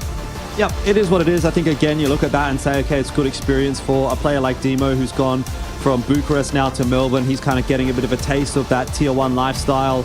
Obviously, with Bigu being, otherwise occupied, has some health issues as far as I know here. The expectations were pretty low coming into IEM Melbourne, but I want to kind of highlight, I want to kind of focus on Complexity. Obviously, it is their win, so there's a lot to be said that's, I think, positive about Complexity so far in Melbourne. Even though they find themselves in this lower bracket, a close series against the Mongols yesterday, probably even a winnable series for them, and then a super solid game here against Pain. You have to look at it and say, well, Complexity, are they a real contender for this event? Not necessarily maybe to find themselves a win. I think that's probably a bit of a stretch, but certainly to make it through to the playoffs, and be very intrigued to see how some of those upper bracket matches are going to go over in Group A. Are they going to potentially have to play against a GamerLegion or a FaZe, or depending on who gets obviously knocked down? Can they make this run through into the lower bracket final? Can they win the lower bracket final in order to get themselves a slot at the arena? I think it's looking definitely very doable for Complexity. It kind of just depends on how some of those matches do play out in the upper bracket, because there are still definitely some scary prospects up there that could cause a bit of a ruckus for Complexity. And the issue, of course, is once you're down in that lower bracket, you are fighting for only one slot. So it does become quite difficult, but I'm pretty happy with the level that Complexity are bringing here in Melbourne, and have to say that I think they're in with a real good shout. Yeah, I totally agree with you. I think if they can push Mongols very closely, then, I mean, they're currently waiting for the loser of the Maus GamerLegion series that is going on in that upper bracket right now. Maus have already taken the first map. So, they would be the favorites to be taking away that series. I think for Complexity, though, expected result-wise, a series against GamerLegion, and then maybe like a FaZe or a Mongols, most likely in that lower bracket final. I think those are all very doable for them, to be honest, to be able to make the run in towards the arena. So I think particularly putting FaZe Pain away that comfortably, they're going to be feeling very, very confident. And I think, only a couple of rounds difference could have been a dub against the Mongols, and that might be a team that they might have to take on again here. Yeah, once again, though, a really nice series out from Grim. Goes plus 14, 34 and 20 for that series, 1.76 rating. So that conversation still continues as well, where he's had this nice little uptick in 2025, and people have been looking at him and saying, he's been kind of finding that form again. I think, in a sense, he kind of got forgotten about a little bit in 2024. People were like, Grim, a bit overrated, whatever, this or that. And then now, coming into 2025, he gets some of that gusto back in, and no real change here at IEM Melbourne either, as he's having a phenomenal time. So that's great to see. Holzerk as well was pretty solid with the AWP. So you kind of have all of the pieces of the puzzle kind of falling into place for Complexity, the way things are going here at IEM Melbourne. And certainly feeling really, really good about their chances. Of course, there's only so many times you can really say that, but how many conclusions can we really draw from a game against Pain? Probably not many. I think it's more that result against the Mongols that's kind of like sitting in the back of our heads. But look, it's not bad at all from Complexity. So happy days. There's the series stats from Grim. 106 ADR, 34 and 20. I mean, what's not to love about the way that he's been able to get involved in that series? Yeah, totally agree, but it was still an effort by committee from the rest of Complexity as well. I mean, everyone else on the team bar JT was within 6 kills of him. Everyone's putting up like 70 plus ADR. 6C was running around like a madman on train. You had some good moments from Holzerk. Nix was great as that lurker. He's really, really got a great sense of when in the structure he needs to be able to take a duel in the mid round or where he can find a gap, despite being one of the less experienced players on a tournament of this level. So it really seems like he has a great kind of idea for where he fits into the structure and has some good game sense as well. So he'll definitely be a player to keep an eye on when you get some of those lurk timings later on in the tournament. So yeah, I think everything's looking great for Complexity. Like we said, commiserations to Pain, but they had their expectations kind of reserved a little bit, and now they can enjoy an absolute banger tournament that is IEM Melbourne. You know, it's one of the greatest events to go out and be forced to be a spectator in, and they'll get some lovely time to explore the city as well. Yeah, hopefully so. And we can also enjoy a bit of a break, as you can see down there. Next match in about an hour and 5 minutes. So that was one that was quite a blistering pace, which unfortunately means we can't just go back to back. We do have to wait for that next game. It is going to be 3 max and big, though. So that one, again, on paper, probably looking like it should be a little bit of a closer game than what we've seen here between Pain and Complexity. We'll certainly be looking forward to it, and we hope you are as well. So if you want to join us, make sure you come back in about an hour's time. We'll be there. Looking forward to it. And we'll take a quick one here and see you in a bit.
Was what was a force buy, right? So they had pushed all in there, and it got so damn close. Yeah, it did, and that was a 2v4 situation at one point. 21 frags for Raz. He is at the top of the table in the server. So huge output from Mr. Easy. So it looks like, are they going to go all in again? Next round they'll get 2,900 as the loss bonus. They're hedging, so they're not full buying. They're going to make sure that with the loss bonus in the next round, they can get out something that resembles something a lot scarier. Yeah. And they're going to work with what little they have. It's tied up 9-9. Maybe GamerLegion 4 in a row losses as far as Nuke is concerned. Inferno was the weak point of Mouse that they were unable to punish. Rest of the AK, here he goes again. Going straight out.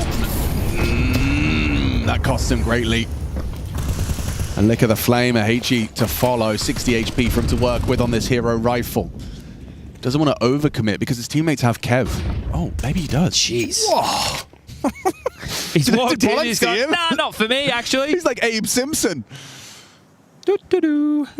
And back out. Hope he got his hat. All right, well, Jimmy's playing a very passive stance. This is a retake scenario. You're giving up ramp from this position. Jimmy might repeat because we've seen some confident moments from him, but only 6 kills in this map. Rez unable to win out the duel. PR will scoop up that AK-47. So rotating down to B, 2 players quite quickly. Sphinx is already down, and Torji as well. That's the AWP and the AK. But they're pivoting. 50 seconds on the clock. Back towards A. Torji asking if he can come up the vent. Probably not advisable. In a power position here to at least get one. And he does nearly find two there. Slen traded off with a flying M4, but there's a nice one back. Tech 9 from Towson. Oh, he's going for a no-scope. He's going for the full ladder store YY trick shot. Chaos now, both of them down towards lower. I mean, they don't realize it, but they've got a plant here.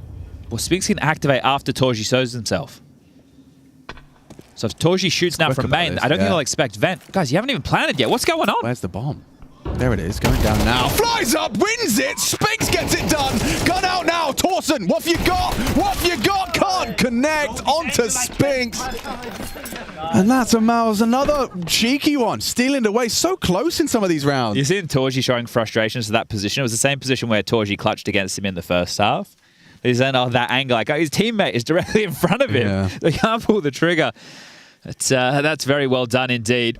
Another chaotic round. Nice shot from PR. And again, not a full investment. Light on with util, light on with weaponry, and it still comes down to a tight moment. Bro, this angle I can't. Alright, well, Money hasn't been able to build for Mouse because of how close these rounds are. GamerLegion is still in this. Yeah. No, definitely. There's only 4 rounds in a row. There's only been 2 players or 1 player staying alive for Mouse. They don't have extra cash. If GamerLegion win 1 round, it'll be either a lot of saves or Force with almost nothing. GamerLegion just need 1.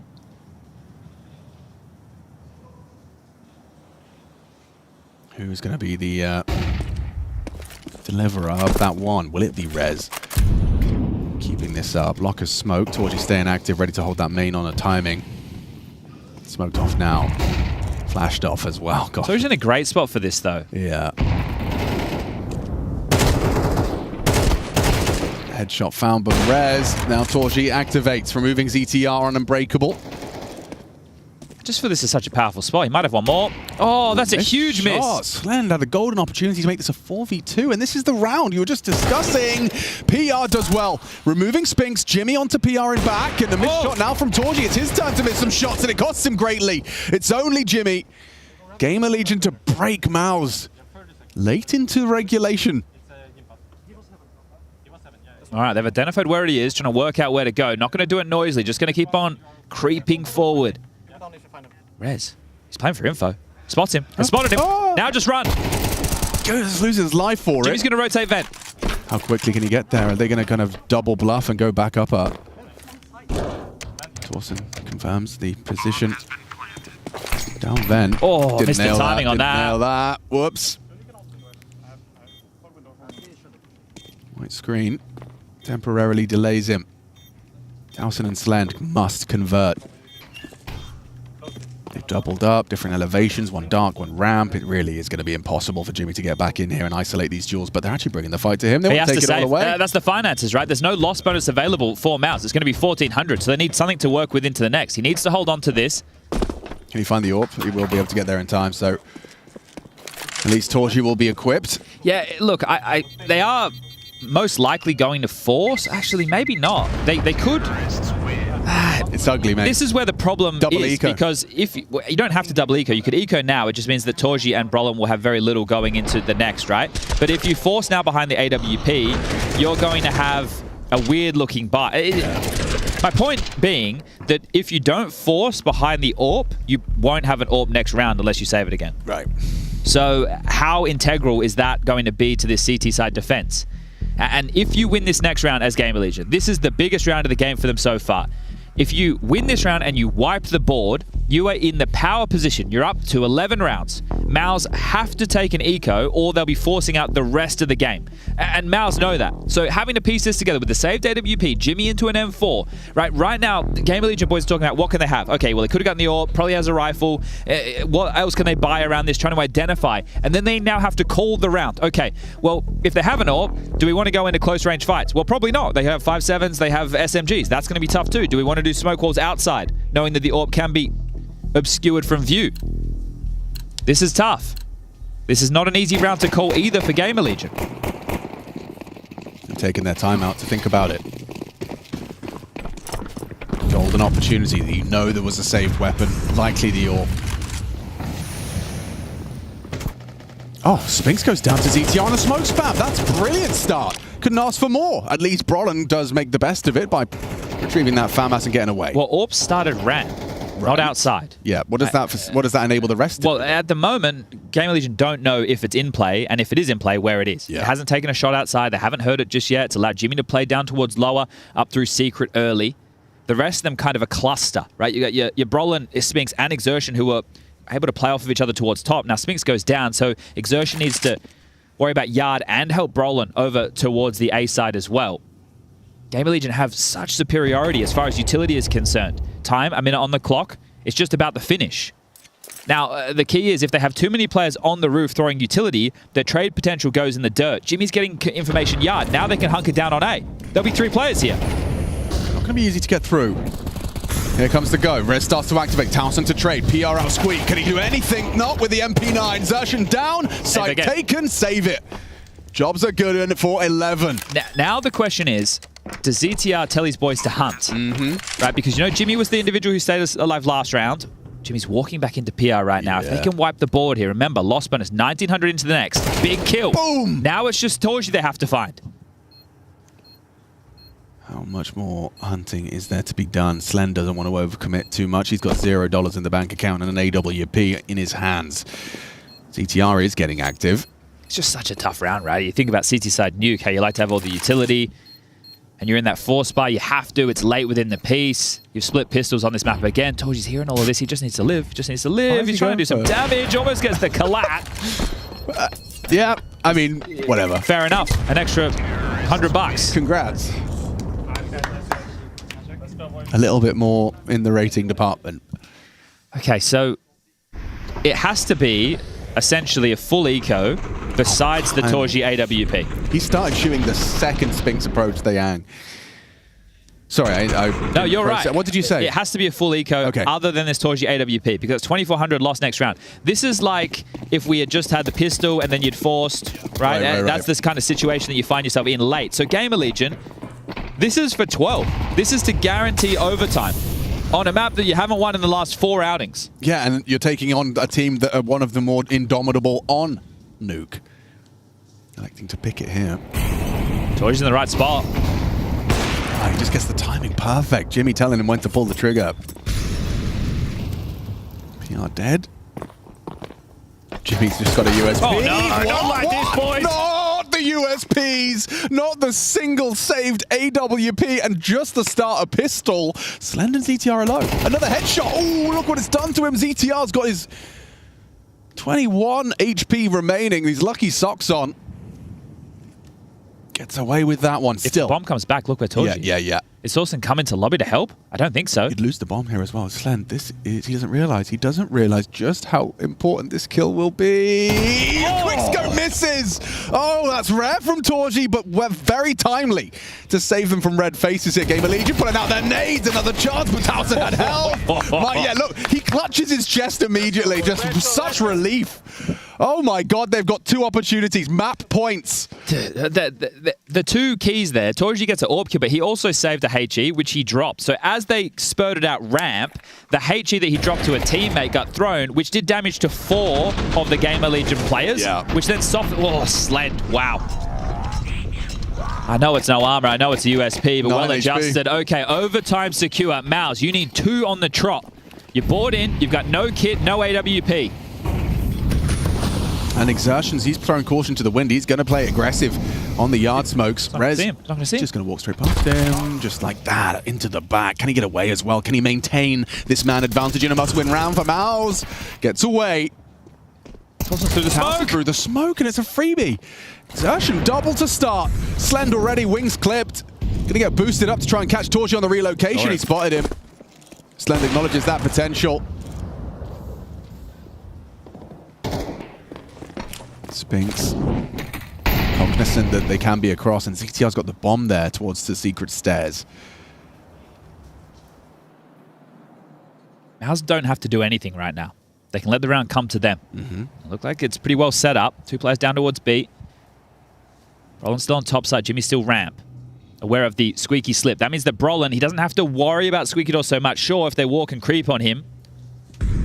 Spinks pushing. Might catch a timing. How's this for a time? Just a headshot to the side of the head of your AWPer. And now he's got trade potential. You're not ready for 2? Kind of was, but still. Mouse win the first. There's these double trial. Okay, just Secure need to OT. look at the finances right now. ZTR should be able to drop 2 AKs. Slend and Torsten are able to buy themselves. Maybe it's AK and Galil. Right now, PR's gone for the armored Glock, but he's been facilitated. Yeah, so there it is. So ZTR's given himself the Galil. He's dropped 2 AKs. Nice. He had 8.8k, so able to make this buy work. Rez will only have a smoke, but more than enough to force this to a 3rd map of train. Yeah, right here and now they can do it. If this round goes the way of GamerLegion, we are off to a 3rd. Didn't foresee it after Inferno not going their way, but Torji's got other plans. Okay, aggression, the answer, the remedy. First it was Xerxen out yard. Now, a combination of 1-2 punch of Torji and Spinks, not going to get caught out by any spams towards the vent this time. That from Mouse is showing that they 100% think / know they are the better team. Yeah. To be back against the wall, having your economy broken late, to go into the final round of regulation and just be hyper aggressive with individual moves, essentially backing yourself, not allowing GamerLegion to tweak and play and force rotations. You just come and punch them straight in the face. Yeah. Which they understandably presume you're not going to be doing when such an important round. It is a high-risk scenario. You're just backing yourself. How do you even get into this? Rez, he's been having some tidy shots, but in the last couple, not a lot of impact. 23 kills for him at ZTR, Slen, and Torsten.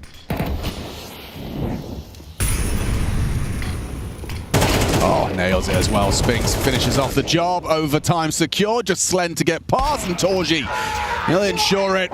Let's fucking go! They definitely believe they are the better squad. If in-game leaders or coaches or just Counter-Strike players in general, the pattern of rounds and getting broken late by Mouse, that's the stuff that you wake up in hot sweats about at night. It's like a major quarterfinal or something. It's the game to get into the playoffs of the major and you get broken late. And it's like, and you're not 1 map up. No. Right? It's map 3 and you're like, bugger. It's more than that, I'll tell you that much. But to be able to dig out with that type of pressure on Mouse, this is showing their class at the moment. Yeah, fair. And now the financial woes go out the window. 12.5k, they can buy whatever they want. The kitchen sink can come in there, get a jet ski, you can even get a trailer for that bad boy. And, well, GamerLegion, this is where the youngsters really need to turn to somebody like Rez to continue some of those fine shots, to reinitiate things. Don't get down in the dumps. Don't let the mental game get on top of you. You've tussled with them. This is a map that you've been struggling on in recent times. And good to see Mouse also being put through your paces.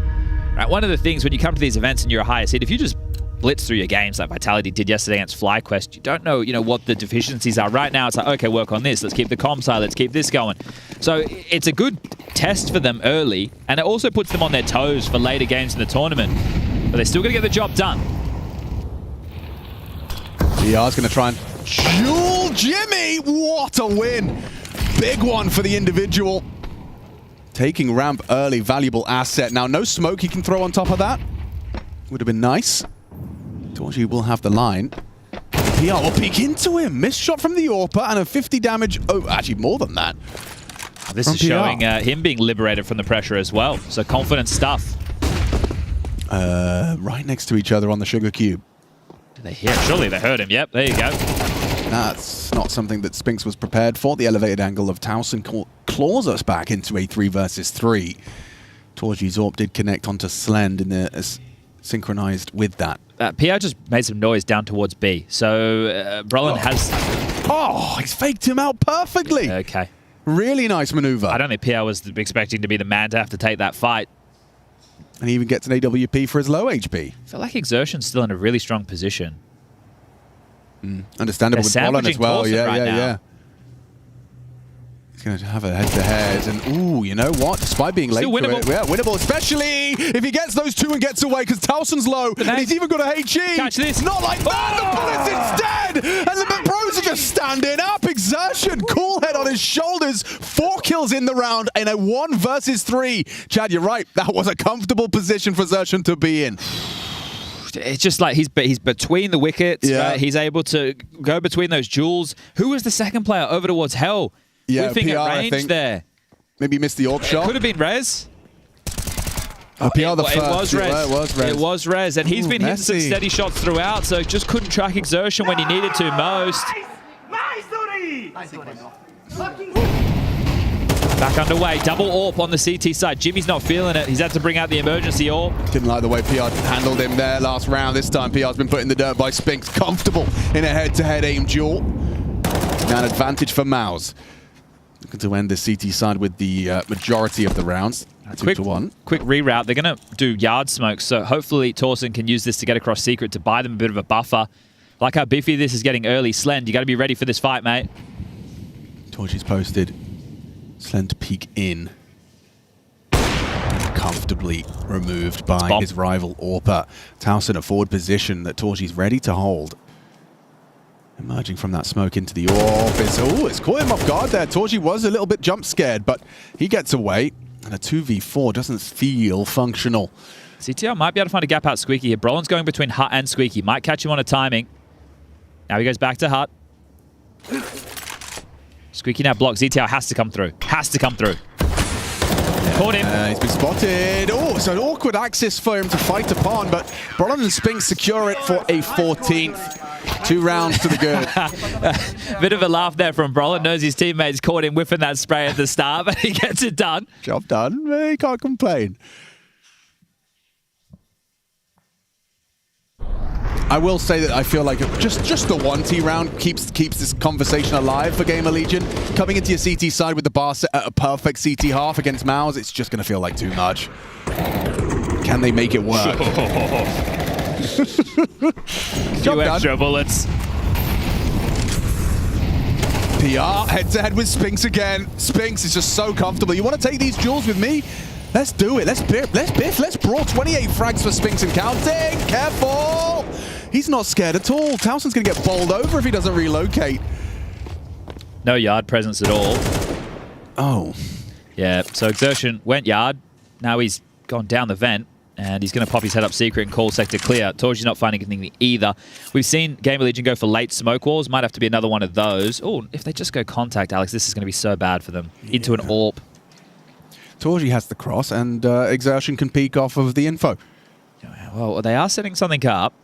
Not impromptu. Oh, Exertion's ahead of this. This is perfect for Exertion. He's licking his lips right now.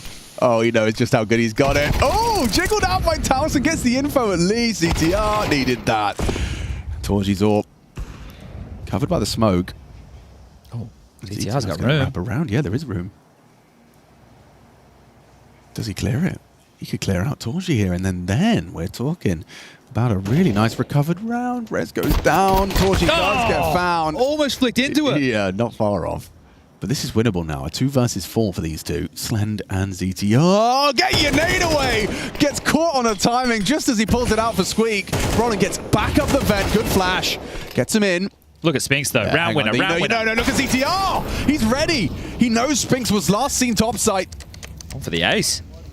He's having a great round. Is their captain, GamerLegion.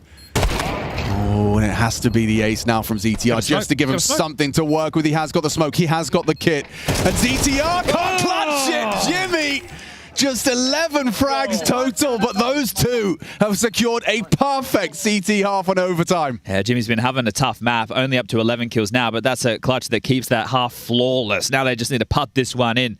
Take your time, line it up, get it done. They put you through your paces. They've challenged you here on Nuke. Man. You took their map pick. You came in here. You were running away with it, or at least it felt. Cash broken late, and then that forced you to work hard. That woke you up. That showed you where you were and reminded you that this series books you a spot in the playoffs. Something that Mouse in 2025 know very, very well. I want to see this clear on Jimmy. Like I saw it on the X-ray. He was just like so ready. Like immediately goes heaven. He's like, Spinks was here. Where is that? Hello. Thank you. Goodbye.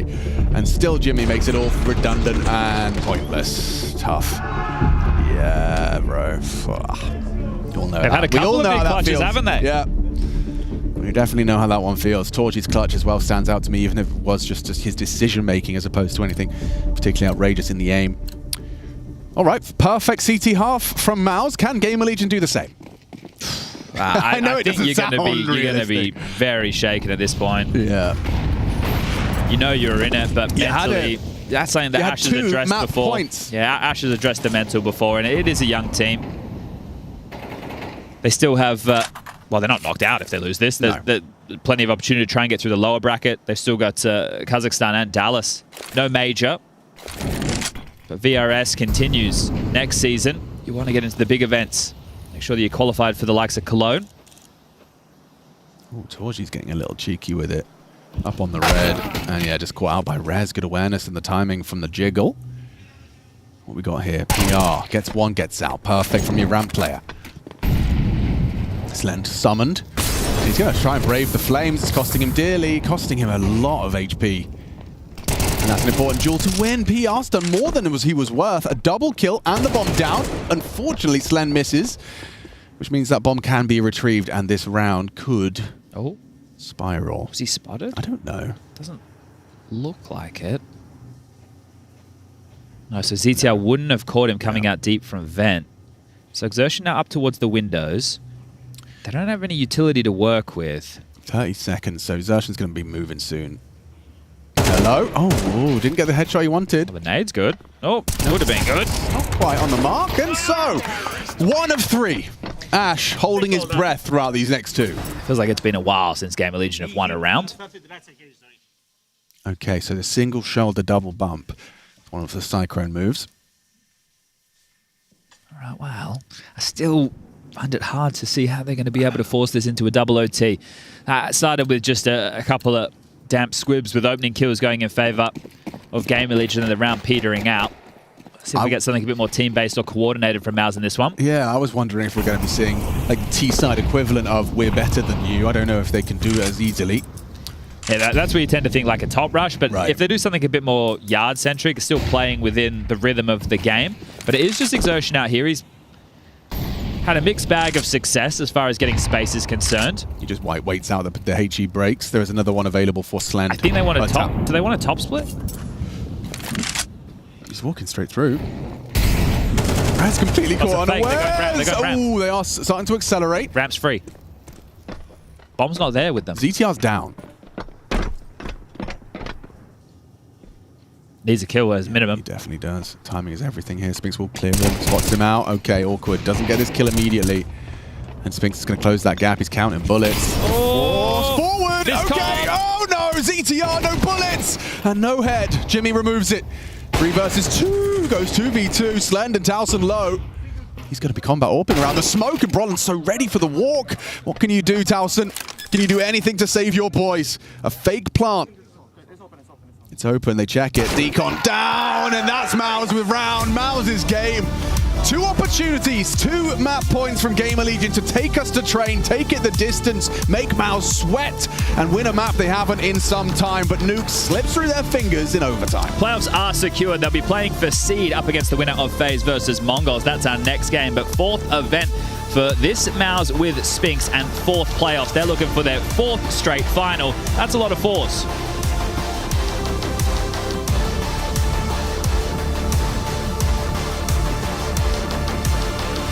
Indeed, a lot of force coming out of Mouse right here to claim the win. 2-0 versus GamerLegion. Yanko, they really had to fight for it. At certain times on Nuke, I thought it was over. I thought GamerLegion were able to win a map that, you know, coming into this game, we thought was almost impossible for them to even make competitive. So they were put onto a test here, Mouse boys. Yeah, they did, and they did well to answer the call, right? I mean, they've shown mental fortitude with this lineup many times, and despite a good start, GamerLegion was able to get back to it, make it a close game, make it competitive, but Mouse with the 2-0 win. We're joined by Entry King and Short King, Spinks and Exertion coming into... Unfortunately, paying the first victims here at IEM Melbourne 2025. They do Fall Down versus Complexity. NQZ, I know you're under your desk at the moment. Do you mind giving me a few words after that one? Yes, of course. Obviously, you know, Train, very strong map for Complexity. Do you feel like you guys had a particular game plan that you weren't able to deploy? What was the situation with that? Not actually. We were actually joking after the first match that if we played 5 times against them on Train, we will lose the 5 times because they were really solid. All the tactics and all the defaults they were doing on the map were unpredictable for us. So I think right now we need to practice more on the Train side. And Anubis, I think that we managed to do a nice comeback on the CT side, but on T side, things fell apart. So yeah, not much to say. A tough tournament for us, but Yeah. Understandably so, obviously, you know, without Bigazera in the mix. Rix was telling me earlier when I was checking in with him that T-sides, as you kind of said, they're the toughest without an in-game leader, right? Can you tell me some of the kind of holes you guys experience, how that, you know, lacking of in-game leadership really affects you on that side? I think that Bigu does a really good job in the sense of giving directions for us in the map. So most of the time he's always saying where he wants to go, what space he wants us to take, and without him that's kind of hard because we are not focusing too much on reading the game. Of course we try to do our own reads, but he does it way better than us. So yeah, that's really hard without playing without an IGL. How is he doing? Is he getting better? Is he going to be joining you back for, you got a couple tournaments before the major, right? Yeah, I think he's feeling way better. We are chatting with him all the time and staying with him on TeamSpeak all day. So yeah, he's doing better. Okay, good. That's really good to hear. Final question, obviously, early exit here. What's the plan moving forward? Because obviously you've got Rivals, which I believe will be back in Denmark now. Any boot camps or anything in the mix after that or before that? We're going to go back to Serbia right now to boot camp, and after that we're going to Blast. So right now for us it's more about spending time really training and fixing our mistakes, and we'll see in the next tournaments. Thank you so much for your time. Commiserations once again, but looking forward to seeing you guys bouncing back.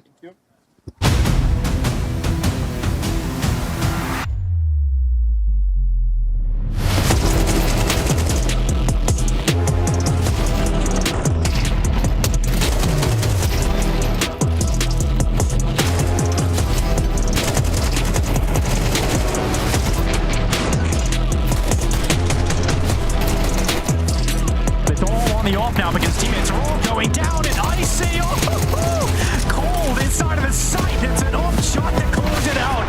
That's what we're talking about from Icy.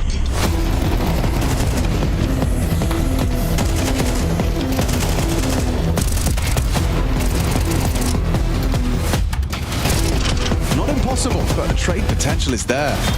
All about this first fight. He does isolate it. Swing comes.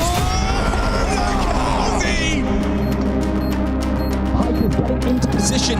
Oh, they come to check it still. He strikes out from Hunt, goes down QB. Frag for the diffuser. All he's got to do is run him down. Not today. Hype from heaven delivers.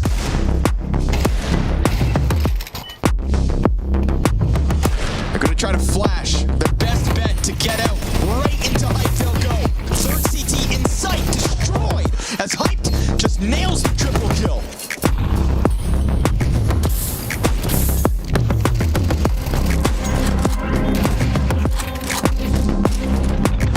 Falls onto Twists.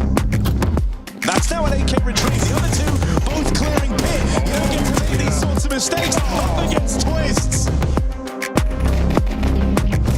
13-0 on the cards for Big, but Heroic looking to fight back. Nicely done from Youngstar. Hangs on. Oh, beauty of a block bomb. 4 frags.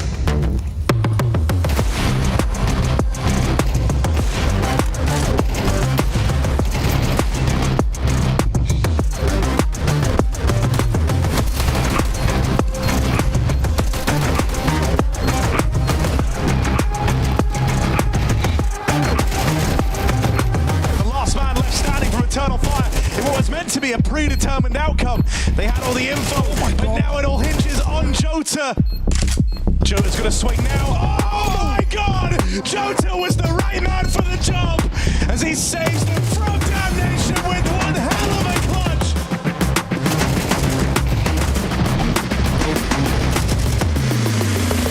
JDC, there we go. First one's the hardest. And the flash support for Jaba's gonna nail the quad on for the ace.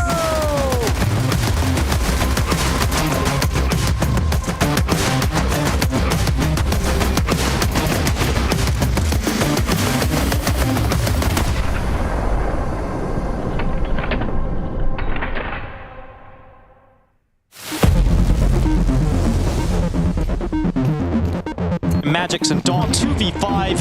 Gonna be hard to let this one go, but Dog will find a way to get Spirit firing again.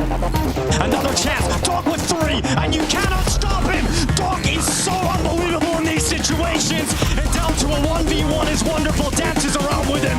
He's looking for that final headshot, and Dog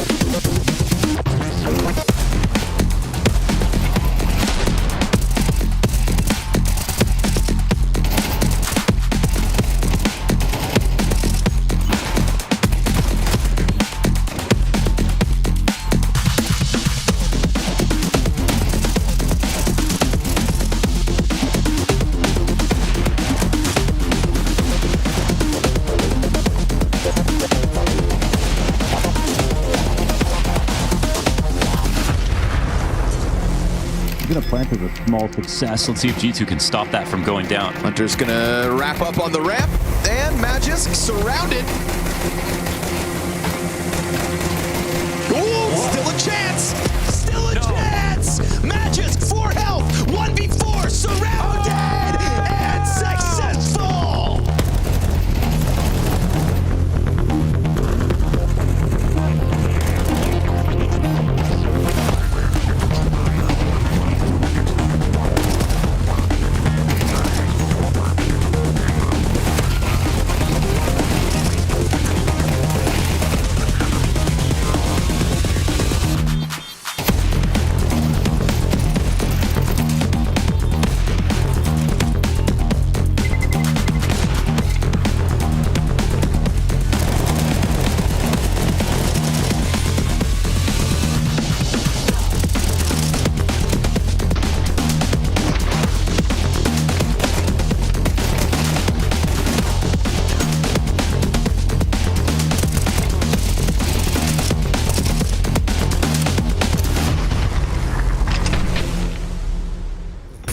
Man, 25 seconds now. Right on the double doors is close enough to interrupt. That's gonna go! What?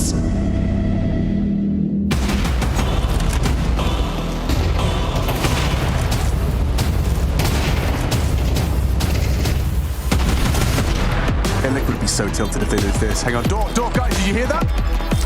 They're defusing! Oh no! Covered! Oh no! Defusing! Oh!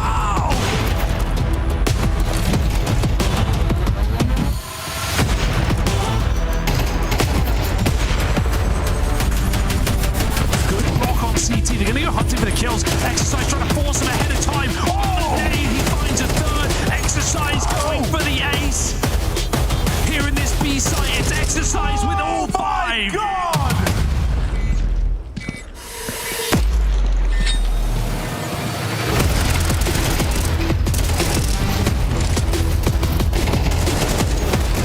PR brings him down. Do they have the site? Do they have the plan? It looks like a 3-man. Oh, make it 2 on the CT retake. He's PR!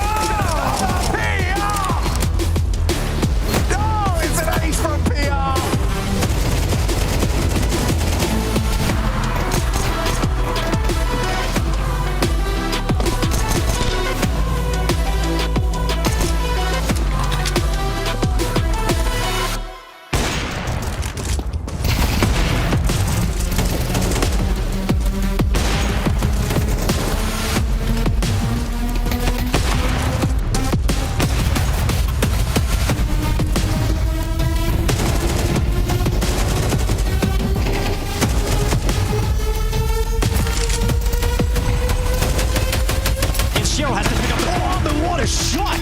Shiro, he is information gatherer. Oh, Shiro, flick up to Alexi. Dog's gone, so it's all Shiro. Back to punting, but it still works. Oh, it still works. And Shiro with the heroics with the AWP. This is looking to be an ace split. Wakadia and Woxic, are you ready? I can smoke on top of that. Woxic responsible for main. 30 seconds, they're coming. And Blitz has already opened up the side. He's so damn blind. How's he done that? A white screen with fades to black for 3.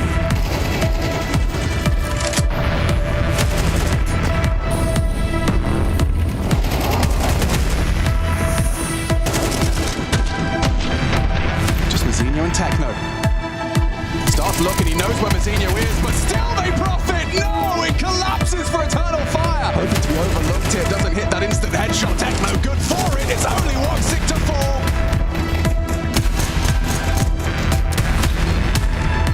He's going to look to try and put this pressure on. There's some flanks here, but Dog's taking heads off. Dog's doing it all.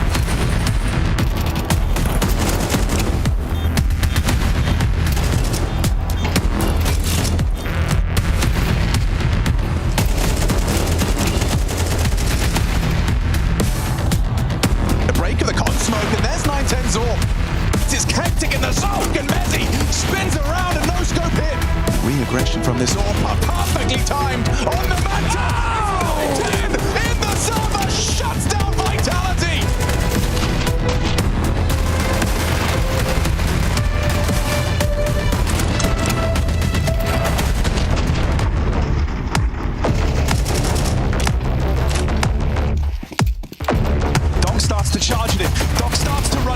Donk still in the picture. Blaze through the forward. This pistol round was in the bag, but Donk is still the killer of dreams.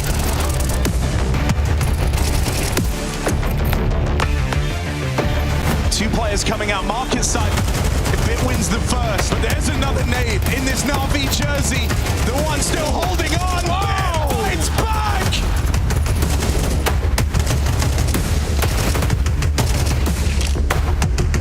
Wonderful, ready to receive, drop down into the spawn, wonderful, head on a swivel, next fight coming up the catwalk, and Wonderful's ready for it!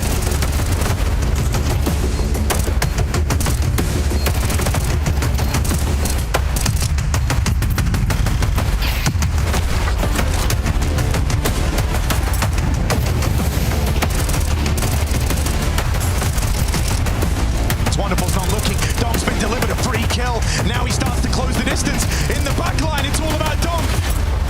Quick jiggle, but not sending it too far. Donk keeps the pressure on, but constantly looking over their shoulder. Demonic from Donk, trying to give Spirit that edge.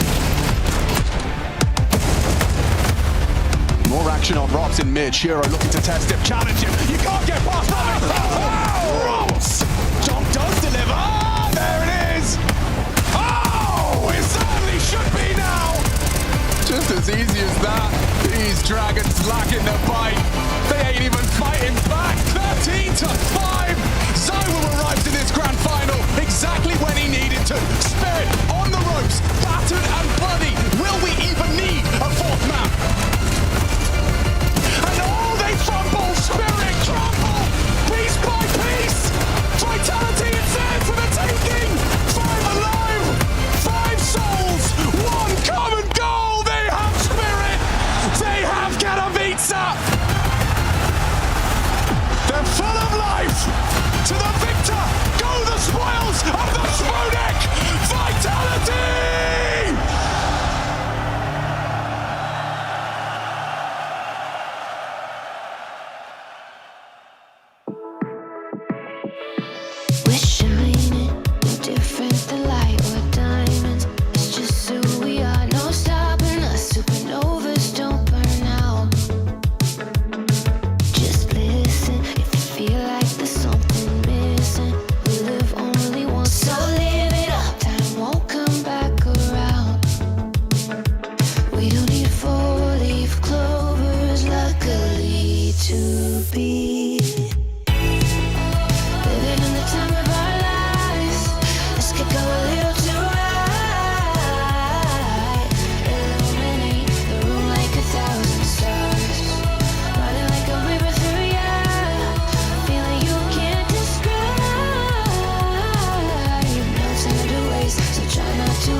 ESL presents the Intel Extreme Masters in partnership with Intel, Acer Predator, DHL, 1xBet, Face It, and Melbourne. Every bit different.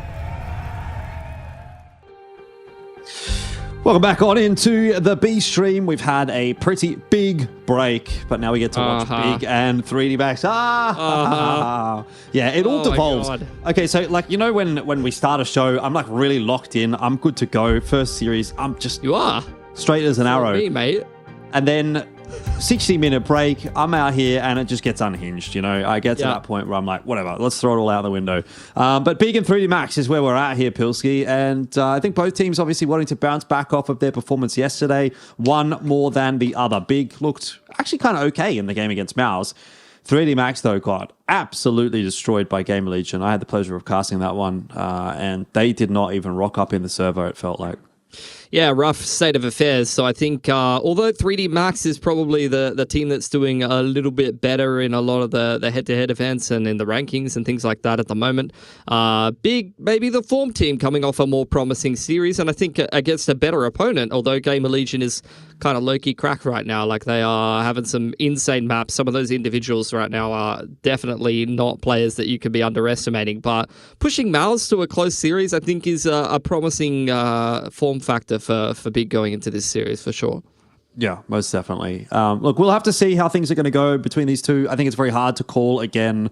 I would traditionally probably be leaning the way of 3D Max personally, but just based on yesterday's result, I think Big did look a little bit better. So we'll see how things end up playing out. Now, there is some degree of history between these two teams as well that we can kind of tie it into. We go back and have a look at their results at Katowice. It was 3D Max that did get themselves the 2-0 over Big. And I believe, Pilski, this was also an elimination match, if I'm not wrong.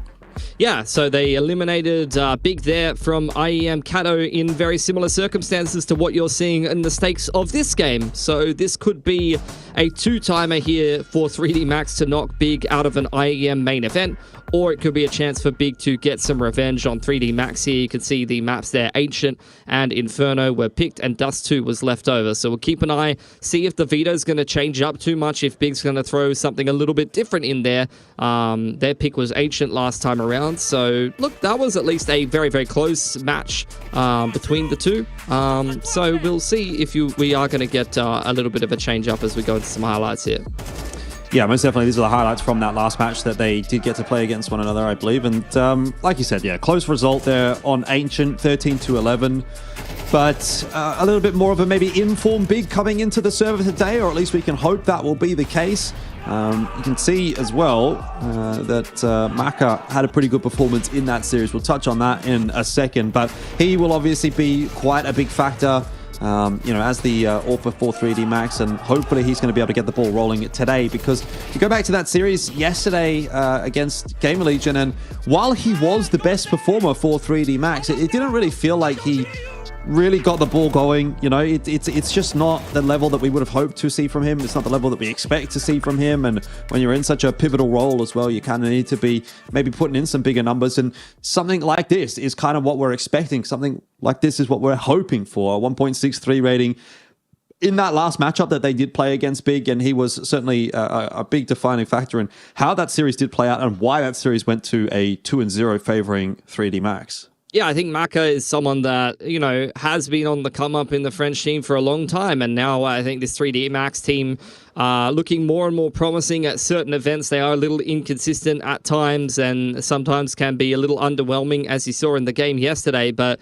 I remember when Maka was on some of those lower tier teams in like tier 2, 3 Europe, and people were kind of thinking like, who is the next big French AWPer after Kenny S? And this guy was, you know, had a little bit more of that aggressive style, you know, loved to play some of those kind of positional kind of games with the AWP where he's getting in the mix a bit more and hitting some flicks and using his movement and things like that. So here's another one of these AWPers. I'm sure the Aussies are going to love him, because Alistair kind of plays a little bit like that, where he's just flicking everyone. And also his name is Maka. Like, that literally just sounds like he's Aussie. I'm pretty sure I've known a couple people called Macca. I can for sure hear the crowd screaming, Macca. Macca. You know what I mean? Like doing a Macca chant. I reckon Macca's a mad dog. The problem is, though, for 3D Max, that it's a pretty difficult way forward to try to make it into the playoffs, right? Now, down in that lower bracket, okay, first of all, you have to get past Big. If you do win that game, you are now then facing either FaZe or the Mongols, which is a pretty tough ask. Look, Mongols a bit up and down lately, FaZe a bit up and down lately, so I think you could potentially make an argument that there is a winnable series in there for 3D Max, although 3D Max did falter at the hands of FaZe pretty dramatically in Bucharest. They lost to Anubis 13-0, and even the second map wasn't a particularly great result for them either. So that could be a bit of like a voodoo over their heads in some way if they end up facing FaZe again in that lower bracket. Semi-final, but let's assume they win that game then as well. Well, you're probably still looking at either, again, the GamerLegion or the Complexity in that case, going into the lower bracket final, which would be the match that does decide which team's going to go through to the playoffs. So you have some pretty solid teams to get through here. It's a pretty long run in for 3D Max, and the way that they started yesterday wasn't a great sign at all. The only thing I can hope is that, look, they were just off of their mojo yesterday a little bit. Maybe they got heavily counter-stratted or anti-stratted in some way, shape, or form by GamerLegion, who did look very, very prepared for that series. I think GamerLegion, just in general, when we were watching the individuals play, were kind of all on. I mean, PR was doing some crazy stuff with the rifle. Res, the same. ZTR not going missing. Torsen had some pretty good clutch moments as well. And then, of course, Slend was barely missing a shot with the AWP. It just felt like all 5 of the GamerLegion players were on at any given time. And almost nobody for 3D Max really got the ball rolling. So I don't know what to put that down to, whether it's maybe just, again, obviously, the jet lag being a conversation point. It feels like that's kind of like the easy excuse, you know what I mean? It does kind of go there a little bit more often than I would like it to, just in terms of, why is the team not performing when they're playing at IEM Australia, whether it's Melbourne or Sydney?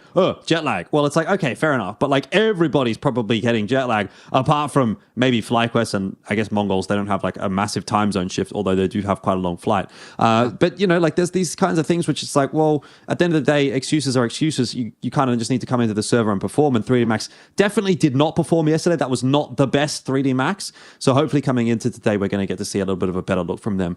On the other side of the coin, though, I thought Big, a game against Mouse where they pushed them to 3 maps and they had some decently close losses, I guess. A 13-9, 13-8 is not the closest of series, but like it's not a massive blowout. I think overall that's a reasonably decent start to the tournament for Big, who essentially drew one of the most difficult opponents they possibly could have. Yeah, absolutely. And I think for Big as an org, Big versus Mouse, that sounds like the most German matchup you could manufacture, even though Mouse is obviously not really a German lineup nowadays. So I think that maybe they've tricked themselves into, playing a really good game there against Mouse and done a little bit of a throwback moment. But I think Big is always just this team that they play with decent structure. They're a decent team in Europe. Haven't had the best of results lately. Didn't manage to qualify themselves over to the major. I'm sure that will be a bit of disappointment for them, but you can still see them in the mix at some of these tournaments. They're playing in some of the PGL events here and there, not placing amazing, but sometimes they will at least not finish last and make it a little bit deeper into the tournament and win some of these lower bracket games. So as we've said, not just the form factor, but at least placement wise, they can make it a little bit deeper in the tournament. They can push some of these better teams here and there. So let's see what kind of form they're going to show up in today. Worth mentioning as well, as we saw in the huddle, that since the last time Big and 3D Max did play in Cato, which we highlighted earlier, they have had a new player come into the mix, and he is someone with a lot of experience nowadays in the French scene and otherwise, and I'm sure that's going to give them a little bit of a different perspective. He might have a valuable voice to lend now that they're in this difficult position, having a really, really rough game against GamerLegion yesterday and having no room for error on the other side of the world from home against an opponent that they've already won a series against. Yeah, it's definitely a good point, because I think since the addition of Body, 3D Max have been on the rise somewhat, so something to kind of consider as well. But let's have a look at the veto here as well. We do get the standard Anubis and Mirage bans, but you seem to be intrigued a little bit by one of the picks. Well, Big is going to run it back on Ancient. They pushed them very close on that pick last time around. It was a 13-11 victory for 3D Max, so Big may be feeling like that was a game that minor mistakes happened or certain rounds didn't go their way, and they're probably feeling confident that they can pick that one up. Gonna be actually a change-up of the next two maps. It was Inferno, the pick of 3D Max, that they won 13-6 or so last time, I believe. But this time they're actually going to pick what was the decider in the series, Dust 2, into Big this time, and we are going to get Inferno as the decider. So both of these teams backing themselves with the same map pool, but we're just changing up the order. Big do not have a great strike rate on Dust 2 in the last little bit, and it's not a map they've got a ton of reps on either. So I think 3D Max are maybe seeing some weakness in the map pool there. Yeah, I'm actually definitely liking that map pool for 3D Max personally. Obviously, Ancient notwithstanding, that's the pick from Big. We can assume that they'll be feeling okay on that one. But just getting the Dust 2 and then Inferno as a decider, I feel like getting Inferno as a decider is a really massive boon here for 3D Max. It's actually kind of like their go-to pick. So they've, as you've said, sort of changed things up. They haven't decided to pick into Inferno. They're almost double dipping in this series by getting two maps that they would want to play, which is first of all, the map that they've chosen, which is Dust 2, and then the map that ordinarily you'd think they would choose, which is Inferno. So that definitely looks good for me on the back end of the series. If we do end up with an Ancient that goes the way of Big, I'd still be looking at 3D Max and saying, you know, there's a good chance that they can manage to pull it back. That said, it will have to be a massive change up from yesterday. It's not necessarily so much down to the maps and this and that and whatever. I think 3D Max just didn't show up in the way that they wanted to yesterday at all. So if that 3D Max comes back again today, there is definitely a world where Big walks away with this series. So for me, yes, the map pool can look okay for 3D Max, but the thing that I'm actually looking for here is just a little bit of a return to form for this team, because I just don't think that they look like the team that we would have expected them to when we got to see them play that game against GamerLegion. Yeah, I mean, one of those maps was this Ancient pick that we're going to get straight out of the gates, 3D Max.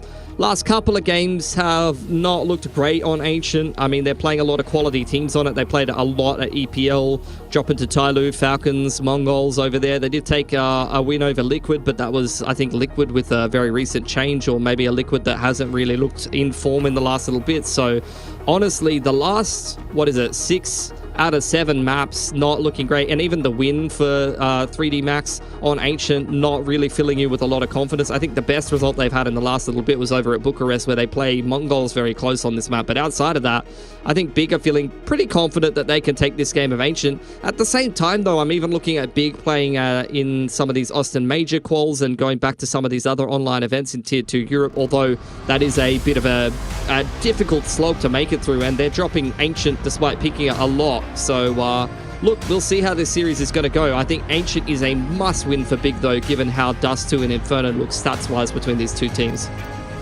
Well, we're going to find out how things are going to play out, as it is going to be Big and 3D Max to kick off yet another elimination game here at IEM Melbourne. That's something that we haven't mentioned just yet either. The loser of this is getting sent home after quite the trip to come down to Australia.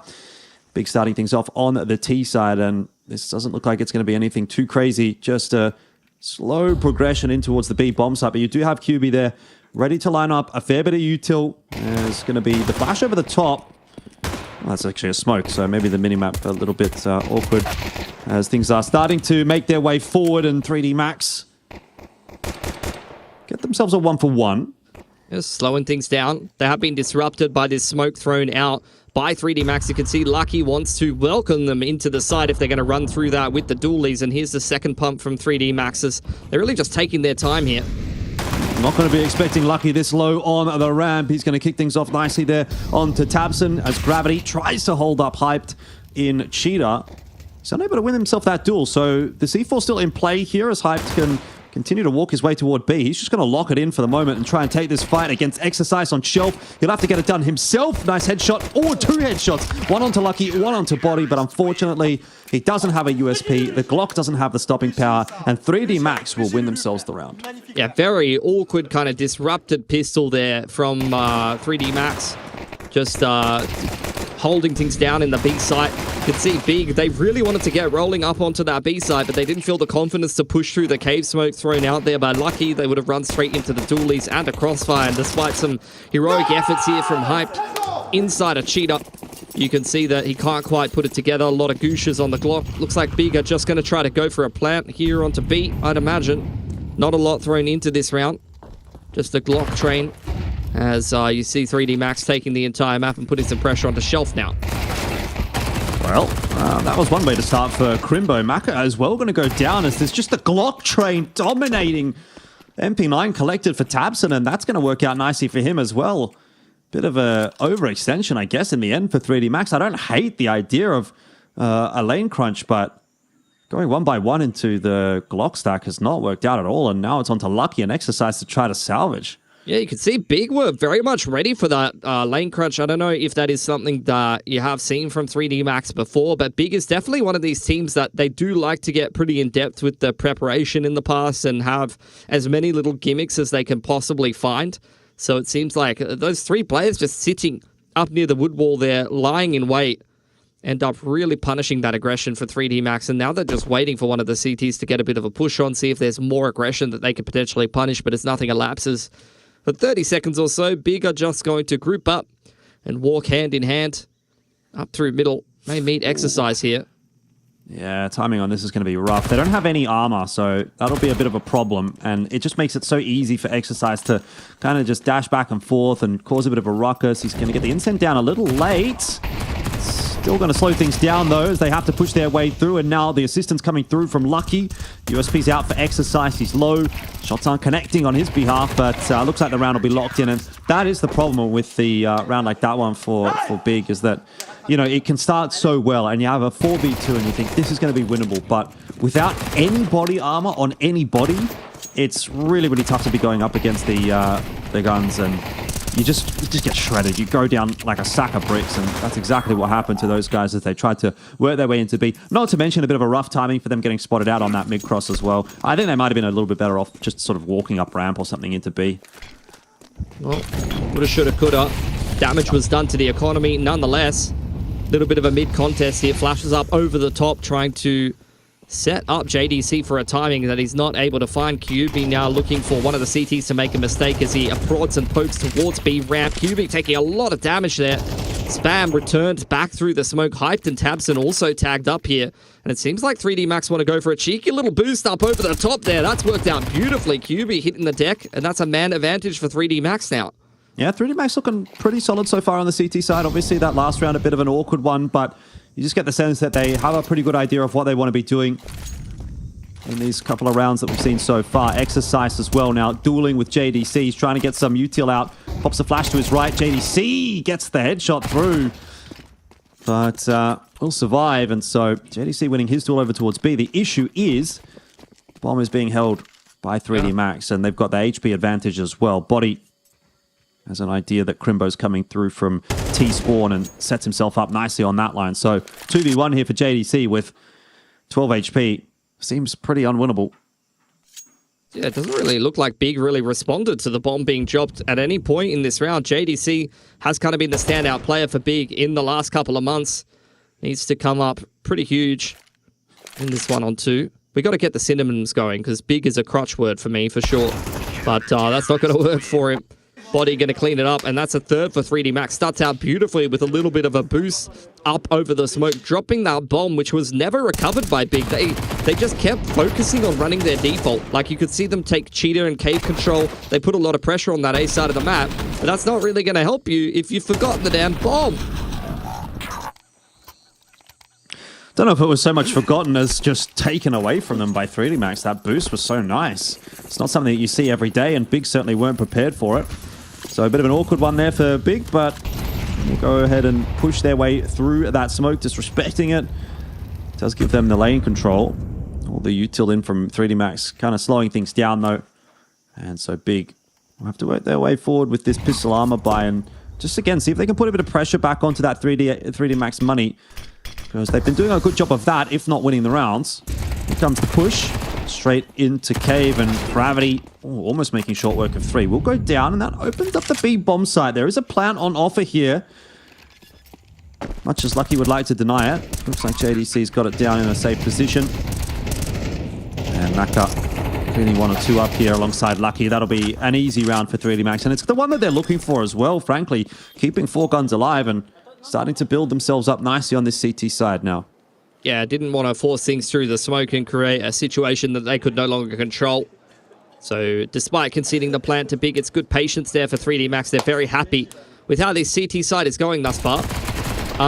It does look like some of the boys have forgotten a key component of the morning routine there, though, Jordan. You do have to take off the nasal strip once you get up out of bed, you know.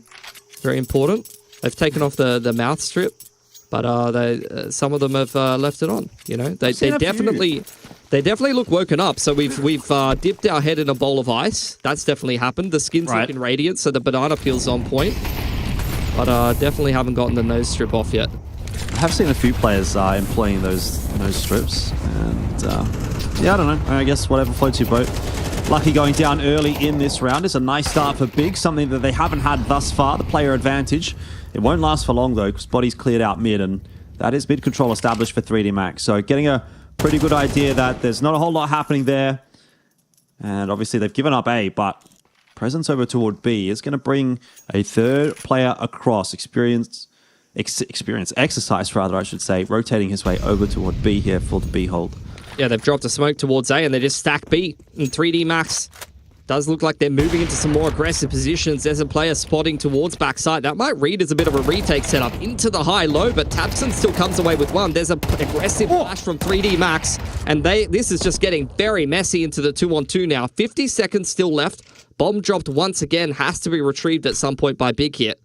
Yeah, Body happy to watch that line, but he's made the mistake of doing so against an AWP Maka, though, on the move. This could be a huge timing from him if he pushes out from Cave, electing not to. If only he knew. Here we go. This is the chance if he could have dropped the bomb. Oh, he just chose the wrong timing. If he would have gone 10 seconds earlier, I don't think anybody was looking in his direction, but first round on the board for Big. Bit of a chaotic one. Yeah. I mean, that's courtesy of how fluid 3D Max is playing on this CT side right now. You saw them with the mid-aggression right off the bat. Then they throw a defensive smoke towards A and just stack towards B. But as more time is run down on the clock, 3D Max have to be concerned that Big, who are basically just holding and waiting for re-aggression in the 4-on-4, are going towards middle or going towards A. And that is the downside of 3D Max kind of stacking that B site in the 4-on-4. They feel the need to go and find some information to go for the push in the mid-round. It's not a bad play by any stretch of the imagination, but with Big, slow, kind of disciplined pacing on the T side, they are rewarded pretty well for that. And despite some, entries back into the round in the mid-round and some of the aggression working out for 3D Max, Big get things back under control.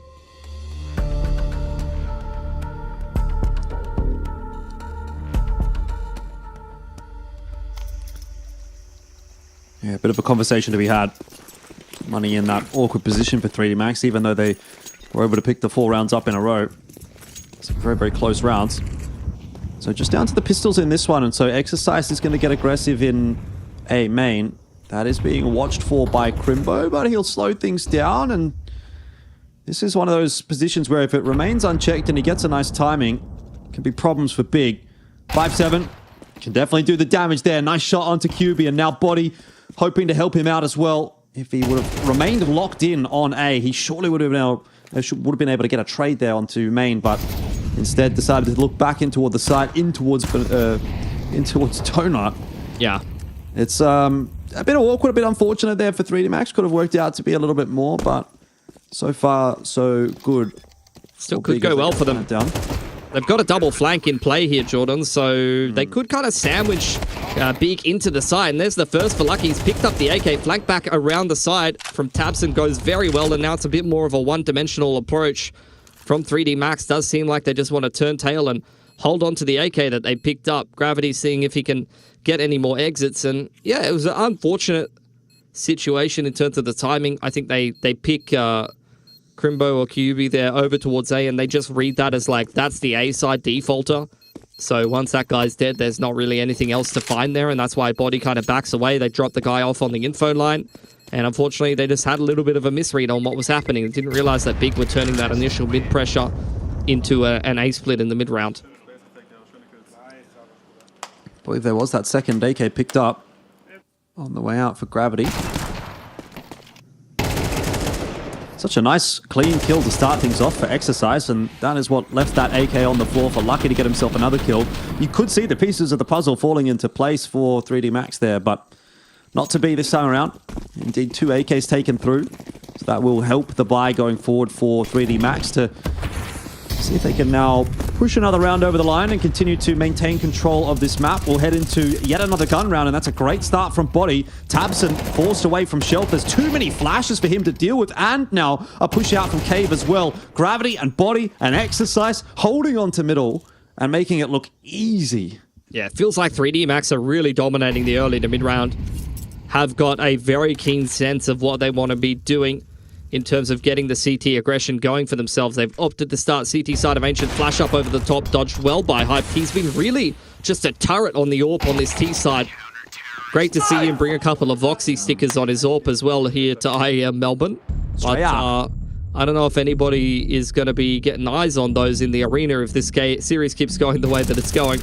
No, this is not looking good for Big. This is a really nice round to pick up for 3D Max. It's not quite a swing round in terms of them being able to now go ahead and dominate the rest of the half, but it kind of just maintains the status quo, which has been 3D Max on top, 3D Max looking a little bit more comfortable in this first half, and Big needed to try to find a way back into it. And I think they would have felt like they had got that with those 2 rounds, but bring it back to 4-2. If you win the next, it's 4-3. Money's very awkward on the CT side then, but job just gets a little bit more difficult now for Big, as once again, they're going to take a tack timeout and have a bit of a chat.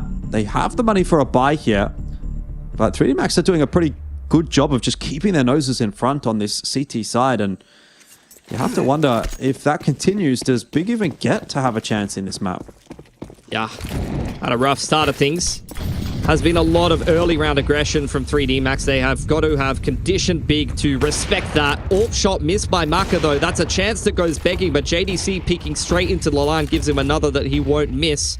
So a man advantage once again for 3D Max. They've secured control of B ramp and Shelf as well, so Big losing a player right off the bat and just don't really have anything going for themselves here. Would really kind of take a bit of a mistake from 3D Max to lose a round like this. And they're going to continue to refresh that B ramp smoke and secure control of that side of the map. Money's in a really bad spot for Big this round. I mean, so if they do lose it, that's where 3D Max is going to run away with things. I'm not even sure what they're going to do here. They just really don't have any util to be able to take much space. It's going to have to be dry contact, duels 1.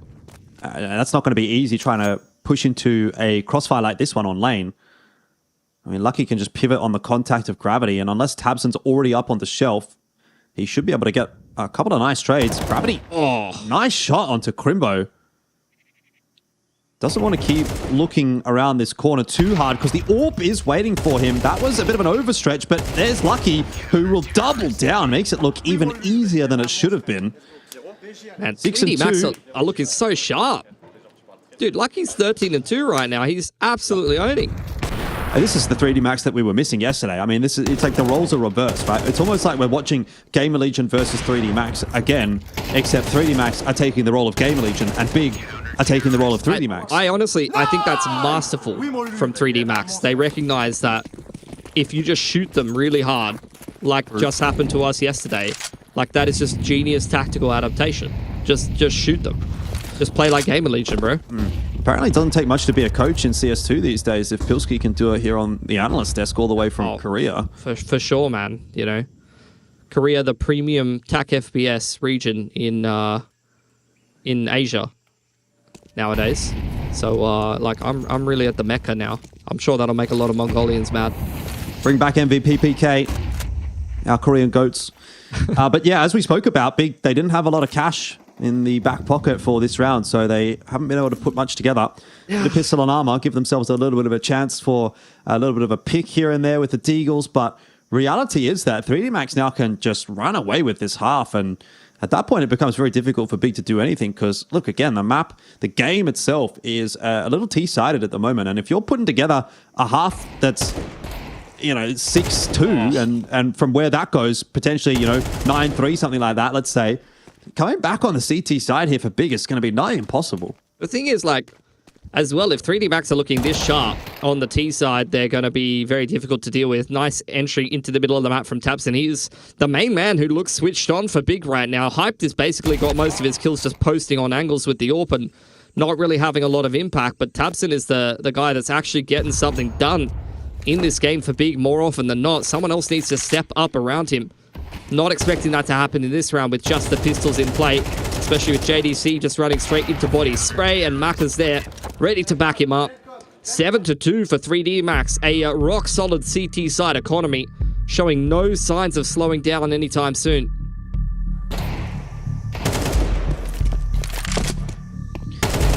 Yeah, this is great across the board. I mean, for Big here, we really need to see them go back to their roots as like this team that has always been known as like a tactical team in the past. Like that was Big's reputation. We're seeing 3D Max dry on a lot of off angles on individual lines, just kind of playing ping pong crossfires off of each other after somebody takes contact. But what that opens up for Big is opportunities to go for nice flash timings, read some of those positions, actually have better spacing than they have and be able to trade. But they're just not switched on enough to do that at the moment. There are positions here for 3D Max that are punishable if you're Big, but they need to recognize the way that 3D Max are playing right now. They need to not concede picks in the early to mid round, and they need to just try to isolate one of these players. It's definitely interesting, isn't it, considering as well that this is Big's map pick, that we haven't really seen any of that kind of adaptation. I think that is available to them, but there you go. That's a bit better. Yeah, I mean, body at least punished, going for that same play down middle. This is just so much aggression. There's no respect being shown by 3D Max right now. This is a CT smoke as well from 3D Max, and Exercise is going to get right in there. Well done from Crimbo, though. Able to finish both off. The fact that he gets 2 there is absolutely massive. There you go. Big finally making some good adaptations, punishing this aggression here for 3D Max, but Maka in his form, this round could still fall apart if you give him too many opportunities. Lucky's right here as well. Maka. What about Lucky? He's 14-2. Maka just needs to get 1. And Lucky now looking towards that ramp push. There's still a minute on the clock. They could slow things down. That's a good shot.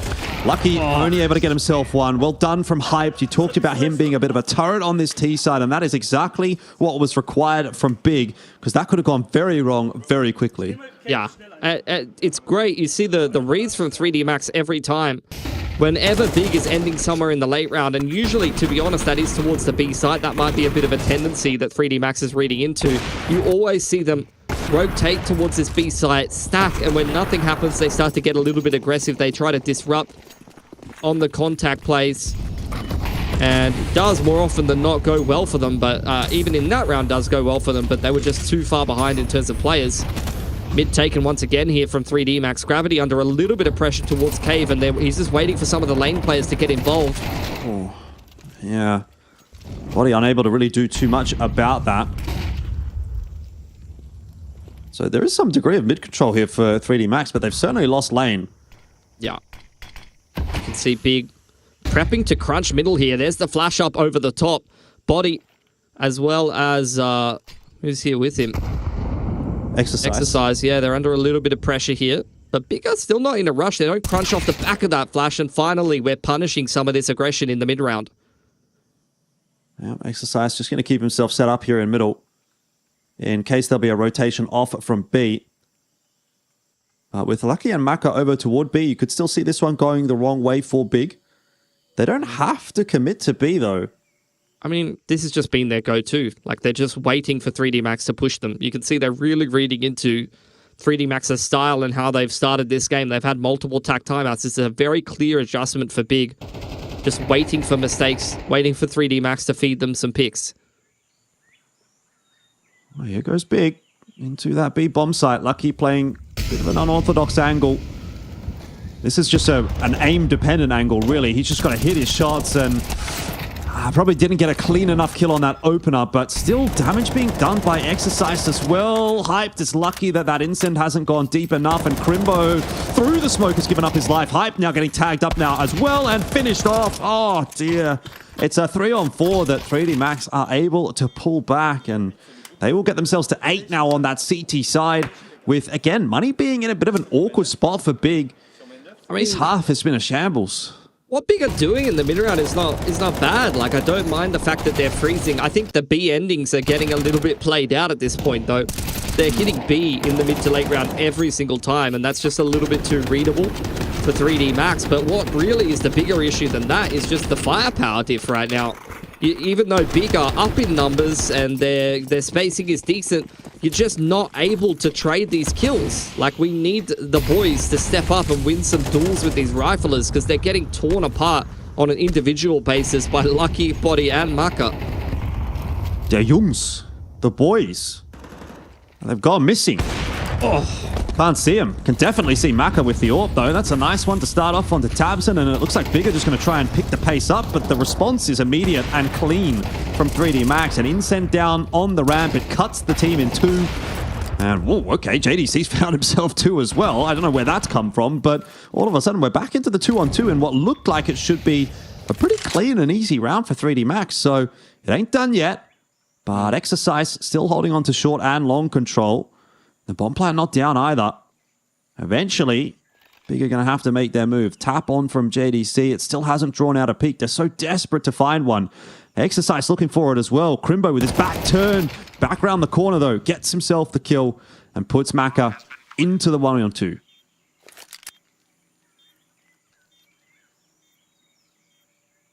Cheeky gets the freebie, but the trade is in from JDC. So at the end of the half, the scoreline will be 8-4. Still a very successful one for 3D Max, and they'll be feeling pretty damn good about being able to close off map 1.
Well, it was certainly anything but a big half there from Big. They only get the 4 on the T side of their own map pick. It puts them in a pretty awkward spot now heading into this second half. 3D Max moving over to T side. They'll be feeling good about things and starting off with just a smoke, a flash, and an incend.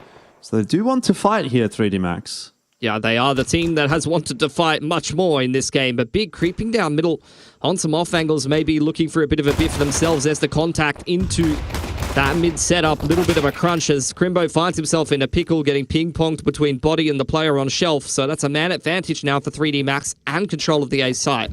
Yeah, they're skedaddling. They've left Lucky up by shelf just to catch any rotators that are going to go through middle.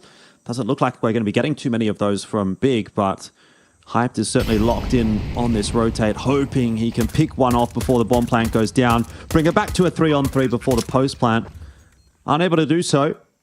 So plant now on the floor and bomb ticking in the favor of 3D Max as Tabson will work his way into Donut. Lucky on a really nice timing, going to spot him out. Won't be able to pick him off, but that's information at least for 3D Max and a 4-on-3 post plant. It looks like it's all going to go their way. Very easy pistol in the end for 3D Max, and now they're up to 9. They're looking hyped. You can hear them. The nose tape is working. You're going to be seeing that a lot more after this game. Although I don't think Lucky's wearing any, and he is really doing the lion's share of the heavy lifting right now for 3D Max. 17-5 in the first half. The rest of the boys getting involved in the action there. On the T pistol, that may be a bit of a death sentence here for Big on their map pick. They have got a lot of work to do to complete this CT side comeback.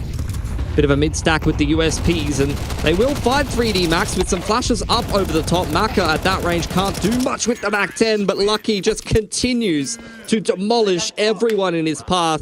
4K Galil spray down, anti-eco, and he's not even phased by it. Like, this is just another day at the bloody office for him. Yeah, Body's getting the hot hands there as well. Well, the back of that one. It's just so clean. Like, even disrupting the spray and resetting in the middle, he just has such a great sense for where he's at. 10-4. That is a rough spot to be in. Flash is going to go over the top of middle. A bunch of, there's like 3 or 4. Yeah. Getting tossed by 2 players, and Lucky just sent out. He's 21-5 there. Really setting him up for success, but nobody there to challenge him. Get Lucky in Red Room ASAP. Yeah, he'll do something. Oh, no way! This is unreal. You got getting demolished. Oh, make it stop, man. They need some help. Say some words in German. Say some words of inspiration, Jordan. They need help, man. Please. Oh, scheiße, das geht nicht so gut.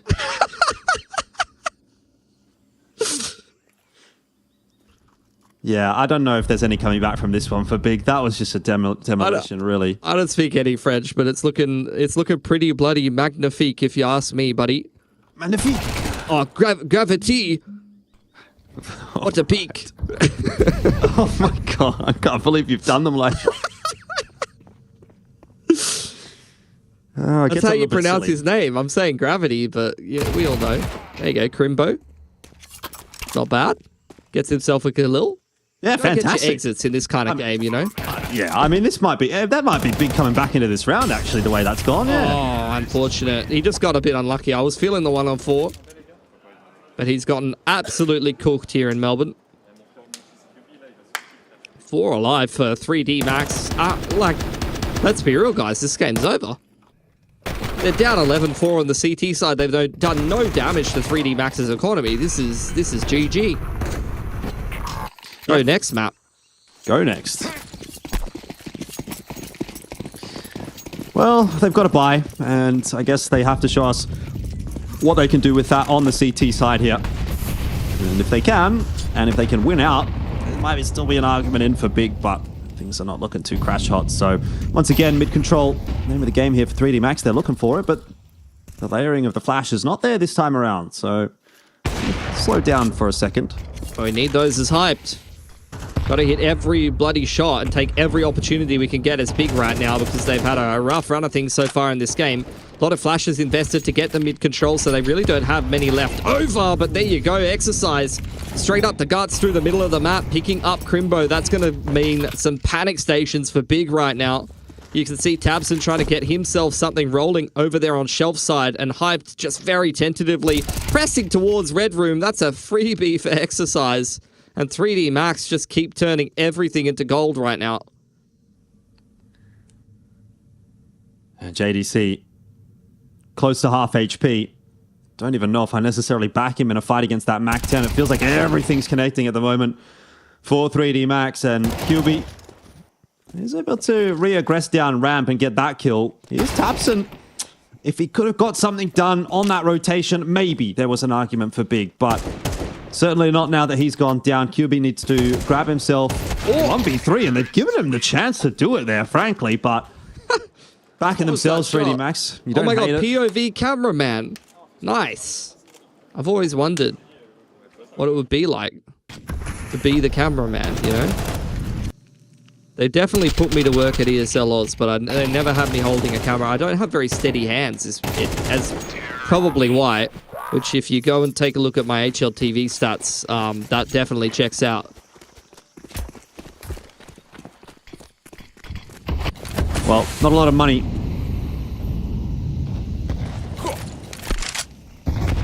Yeah, not much to do here for Big. Gonna try to make it work with the MP9. Tabson is pretty much the only person that's been very impactful for Big this game, and he is going to give them the opener. I mean, if Hyped can't grab that AWP shot on B ramp, I guess that's one way to do it for Tabson. Exercise trying to turn this situation around with a bit of a B contact, and the rest of the boys are right there with him. Exercise straight in onto that site. Mac up for the first, Exercise for the second. And the map is pretty much getting wrapped up here unless Tabson has something to say about it. Body just sitting on the site, hoping someone's going to peek him on long. It won't happen. Lucky in for the 1v3. If anyone's going to do it, it is him.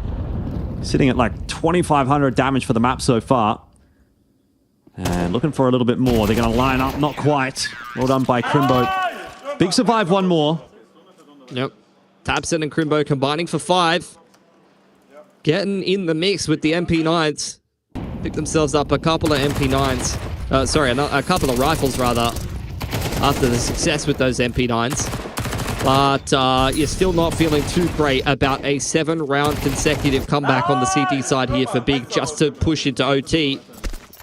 I do think, though, if they can win some good gun rounds here and start turning around the momentum in this series, that Duffs 2 might go a little better for them. Build up a little bit of confidence, at least, here. Oh my god, dude. This guy could do no wrong. He preempts the bloody run boost onto shelf, straight through the smoke. Lucky is just locked the hell in right now. I mean, he's just getting lucky, really. That's all. Oh, he's just a lucker dog, this guy. Hey, he's not even good. He's just lucky. Well, Tabson, again, aggressing through cheetah side, but punished by gravity. That is a little unlucky, if anything. QB lining a couple up, but surely will get traded out at some point, and indeed he does. Crimbo, he never really got a chance to do anything. This is just life of an A player on Ancient sometimes. Yeah, not going to work, not going to happen. 13-5 will be the score as map 1 is locked in by 3D Max, and that did not even look close at all for Big, which is a bit of egg on their face, because that was their map pick as well, and gotta say, this is a rough start to the series. Absolutely. They look really, really locked in on Big's map pick of Ancient there. 13-5, a complete demolition. And Big backing themselves after the 13-11 in Katowice. That they did end up losing. They thought, look, if we just make some little adjustments, we play a little bit of a different game today, we might actually be able to get across the line. And 3D Max said, you really should not have picked Ancient again. Big mistake, buddy. 27-6 for Lucky on the map is pretty insane. 2,674 damage as well. I mean, he was just absolutely frying. So I don't know exactly what the ADR numbers are going to look like there. I'm not quick enough with the math for that one. I'll have a quick peek over toward HLTV. 148 ADR from Lucky over 18 rounds is insane. You know, we're not normally the guys to talk about ADR. We used to have a little bit of a joke back in the day. What's his ADR? It was like 200, but how many rounds? How many rounds? Well, yeah. How many rounds? kills? 18 rounds, bro. 18 rounds. That's a pretty good sample size. And hey, can't fault him. 3D Max, nice bounce back from yesterday. Like that's the big thing that I'm looking at here, because they looked like they just weren't in the server against GamerLegion, and now the shoe's on the other foot. Yeah, I think it's got to be the nasal tape. Even though Lucky's not one of the guys wearing it, I think there's some kind of nasal tape situation going on there, because there was definitely oxygen flowing. It was getting them pumped up. You got blood flow through to the arms. They were just running it down. They were holding W very well. They were aiming very well. You could see the oxygen flow was going into the brain as well. They were making great decisions. And basically, yeah, just got to get the nasal tape going, and you can be an absolute god too. Maybe you need some of that, because I feel like you need some oxygen going to the brain as well, frankly. But 27-6 here for Lucky. He certainly didn't have any problems. Like we said, 148 ADR and actually 94.4 cast is pretty insane as well. It means like probably all bar, one round, I guess, maybe. He's had some kind of a positive impact, which is pretty insane. For sure. Yeah, I don't know if nasal tape's going to help me though, Jordan, It's like if you put petrol in a shitbox, it's still a shitbox at the end of the day. But Lucky is a bloody Ferrari, mate, the way he's peaking. He's just absolutely dominating the server. I think he's going to be feeling very good going on to Dust 2. That's going to be 3D Max's pick. I think Maka, he didn't even really need to shoot that many people with the AWP, but when he did see someone on his screen, he was clicking on them pretty hard. So I think they're going to be feeling great going into their pick of Dust 2 against Big here, unless Big can bring back Dust 2 narratives from years ago when they used to be good at this map. They used to pick it all the time. I remember they used to love a bit of Dust 2, Big, but in recent days, this current roster has not been going well for them. No, certainly not. And that's why we were looking at that as being a pretty interesting veto as well. It was kind of a case of, okay, Ancient, okay, that's a pick from Big. I think we're checking Maybe there's Lucky's a world PC there, by the way. Yeah, fair enough. The admin's just got to make sure. Looks like Crimbo's kind of locked in here as well, just kind of getting some aim prac in before we head into the next map, trying to make sure he's completely locked in and ready to go. But yeah, Dust 2 and Inferno, we said, was like a nice back end of the series for 3D Max. If Ancient didn't go well, they should still be able to kind of close it out there with those two. They've already picked it up on Ancient, so I can't really see a way back in here for Big. But hopefully they can. And if they can't, they've got about 11 and a half minutes to try to figure that out, because they've got a little bit of a break here before map number 2, and so do we. We'll be heading to a short one, and we'll see you back here in a minute for Dust 2.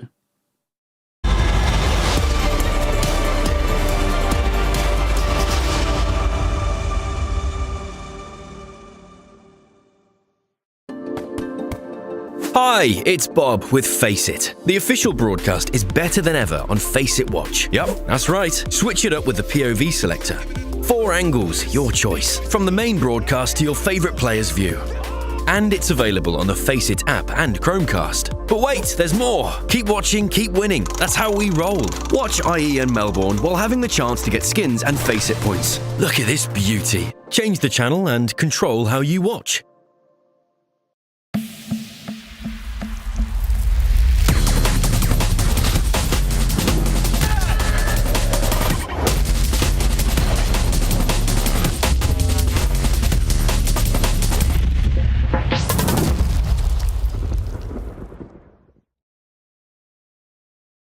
Give me some of your thoughts on the VRS, because you're one of those teams that you guys did play in some lands, some you qualified for, some you got the invite maybe, but then you also had to play some of the online stuff to maybe try and get points. So how has that been so far this season for you? Rough, I would say. It's not the easiest, but it is how it is. Everyone needs to go through it, and especially for us, this kind of tournaments where we have the opportunity to show what we can do and to get some points, it's a really huge opportunity for us.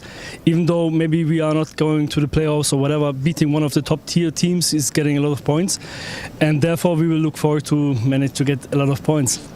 Tell me a little bit about this iteration with Mouse, Hyped and QB being here. What's different about this one compared to maybe some of the previous lineups that you guys have had? We enjoy ourselves.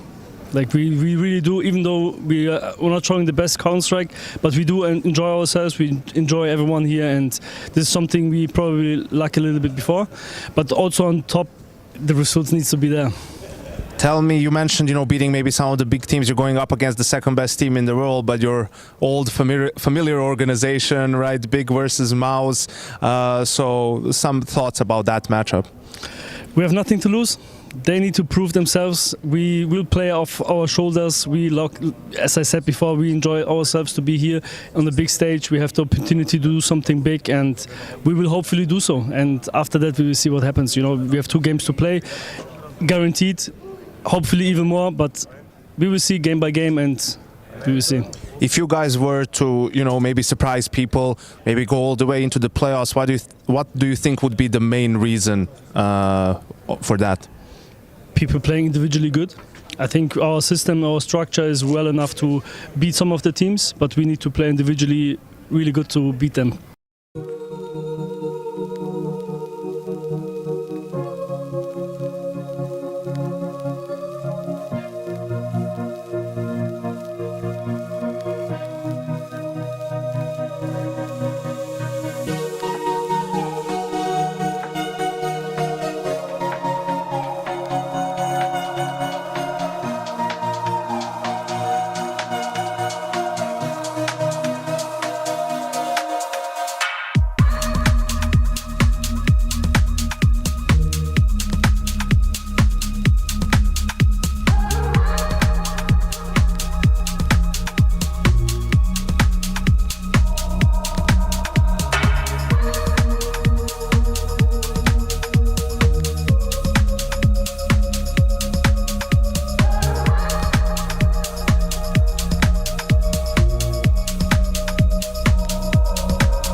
Well, Pilsky, they say that Australia is a bit of a melting pot of cultures, but I think as far as Germans are allowed, maybe not so much here in Melbourne, as 3D Max have just kind of like shut the gate on them. Big got absolutely dominated there on map number 1, and the way things are going, it doesn't look like this is going to be a very long series. I mean, we had hoped that this would be a bit of a better series than the first one that we got to cast today, but the 2 elimination games that we've got on the B stream for you to start off the day don't seem like they're going to be particularly close at all. Dude, I think they're in the melting pot. I was watching some of the B-roll of Melbourne there. I saw someone had a nice piece of pork in the pan with the butter basting. That was bloody Chef Lucky just absolutely frying them. you know, getting to work there. Like, I don't even know how else to put it. That was a beautiful game of Ancient. Felt like 3D Max was completely ready for everything that Big wanted to do there. And I think that little piece of interview that you saw there in the break period, it was a pretty short little piece of content with just Tabson going, yeah, I mean, we have good structure at the moment, but we need to play individually good. And they did not play individually well enough. Tabson might have been the only one playing individually well enough that game. The rest of them were just getting completely run over. Yeah, and not a great sign that we're going into Dust 2, which is kind of a weird thing. You normally would have, back in the day, kind of associated Dust 2 with being a really good map for Big, but it's not something that they've been doing too well on lately. They haven't really been playing it against some super strong opposition either. Just looking at the names that they've played it against, and there's no one in there really of note apart from Eternal Fire, but they kind of got rolled in that match 13-5. So with the win rate here as well that you can see for 3D Max, you just put the stats on the screen and kind of put 2 and 2 together, and you have to say this is really looking like we're staring down the barrel of a 2-0 unless something changes dramatically on map 2 for Big. I think it's even better than the stats do imply, though, because you're seeing Big, they're not even playing that many noteworthy teams on Dust 2, whereas 3D Max, like since February, they're cutting their teams on really, really good teams, like top 30 teams in the world minimum, you know, and they're beating a lot of them. They lost in OT to Saw, they lost to Vitality, and then they lost to Mongols. But other than that, they're beating Aurora, Astralis, Falcons, you know, VP, Heroic. Like, they have been getting some good dubs on this map. So I feel like they're regularly beating better quality opposition than Big. They've been getting a lot of reps in lately, from Bucharest into EPL, and before that, Cluj-Napoca. I think that this is going to be a very comfortable territory for 3D Max to just close this series out, unless Big can come up with something outrageous that no one is expecting. Yeah, and I don't know if they've got it in them today. The way things are looking, it's all gone the way of 3D Max, and we kind of had a bit of an insight into how that can potentially go yesterday when we did get to see 3D Max actually getting rolled by GamerLegion. Now the shoe's on the other foot. 3D Max are sort of fulfilling that GamerLegion-esque role, and you'd have to imagine that they're going to be able to close this series out 2-0, as was done to them. I mean, this is the important facet, I guess, for 3D Max as well, that now that they're down in that lower bracket, they do kind of need to expect perfection from themselves. Because look, even if they do get past Big today, the teams that they're going to face on the way forward tomorrow are going to be more difficult to deal with, right? You're potentially facing a FaZe or a Mongols. The way things are looking, it might be a FaZe that gets knocked down into that lower bracket. And then beyond that, again, the loser of that upper final as well could be coming into play, the GamerLegion or the Complexity as well. And there's a lot of good teams that are going to come through here. So I think if 3D Max are going to make it through to the arena, and they're going to do it through this lower bracket now that they don't have any other option, they are going to have to be super clean about it. They are going to have to make sure that they're kind of hitting their peak, and it feels like that's kind of what we're getting today. So I'd like to see them build a bit of momentum today. Yeah, for sure. That was interesting, though.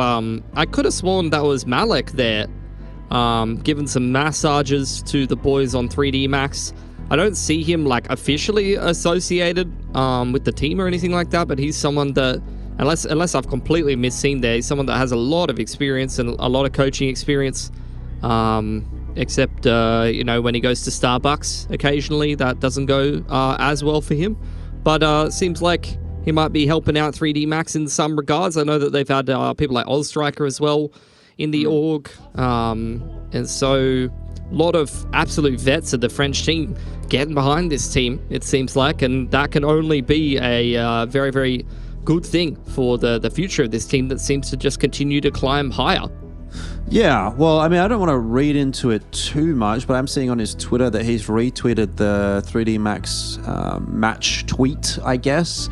Okay. So, you know, there may be some degree of involvement there, even if not on an official basis at this stage. But, yeah, maybe we'll get some of that more info as we go through IEM Melbourne. For now, what we should focus on, of course, is map number 2. That's where we're headed. It's in toward Dust 2. And, well, speaking of 2s, it might be 2-0 for 3D Max at the end of this one, unless Big can cause a bit of a ruckus. Let's find out. Big, starting on this CT side, have to kick things off with a clean one and try to build a bit of momentum. Otherwise, it is going to be 3D Max that's going to continue that roll on in from Ancient.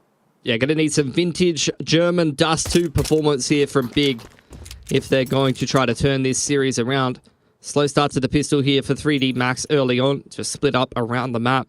Smoke down towards double doors. They secure control of lowers and just work the middle of the map. Make sure there's no CT aggression in towards either extremity. Really taking their time here. And Big, it's a pretty hands-off approach. They are leaning much more heavily towards the B side of the map, though, maybe anticipating a B ending here.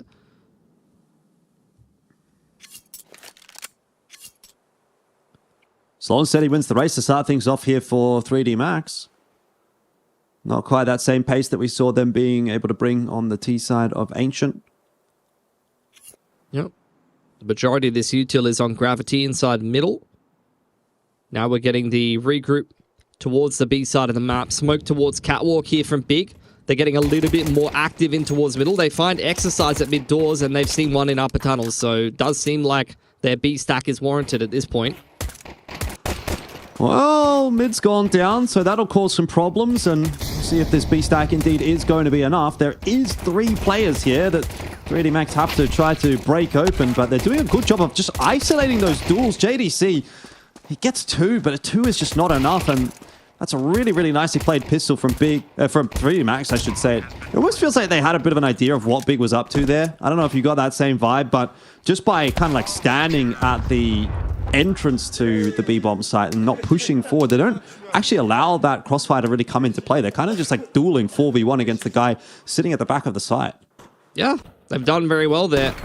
And I think that gives a little bit of the vibes of Ancient continuing into this game, right? There were so many rounds where Big would have the numbers, and I mean, what I like to call is like a localized XVX, right? Where it's like across the map it might be 4v5 or whatever, but in a certain part of the map there's this many players. And I feel like there was a lot of those on Ancient where Big has like 4 players versus 3, and 3D Max was consistently coming out ahead of those. Nice little flash up over the top. It's the force buy here from Big, and there's a lot of players towards long. Tabson goes unchecked, but how much can he really do with a P250 is the question. Well, quite a lot, as the scouts cleaned up a couple, and we've somehow ended up in a one-on-one. Macca's position confirmed towards mid-doors, so Hype's going to see if he can pick himself up a better gun and try to hold on to control of the bomb. Macca's only got a Mac 10. It's the Macca 10.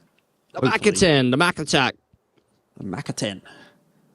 What can he do with it? I mean, long-range fight against a Galil, probably not ideal, but Hyped does not have head armor. Look at this graveyard on the minimap in long, man. Everyone's died here. What a bloody mess. Macca's like wigging out going through the doors here as well. He's scared there could be ghosts hanging around. When you go past a graveyard, you like hold your nose closed and close your eyes and stuff. What? Just so you don't let the evil spirits in. But Macca does not have to worry because he's got himself an AK and he's got himself the win in the round. It was a close affair, but 2-0.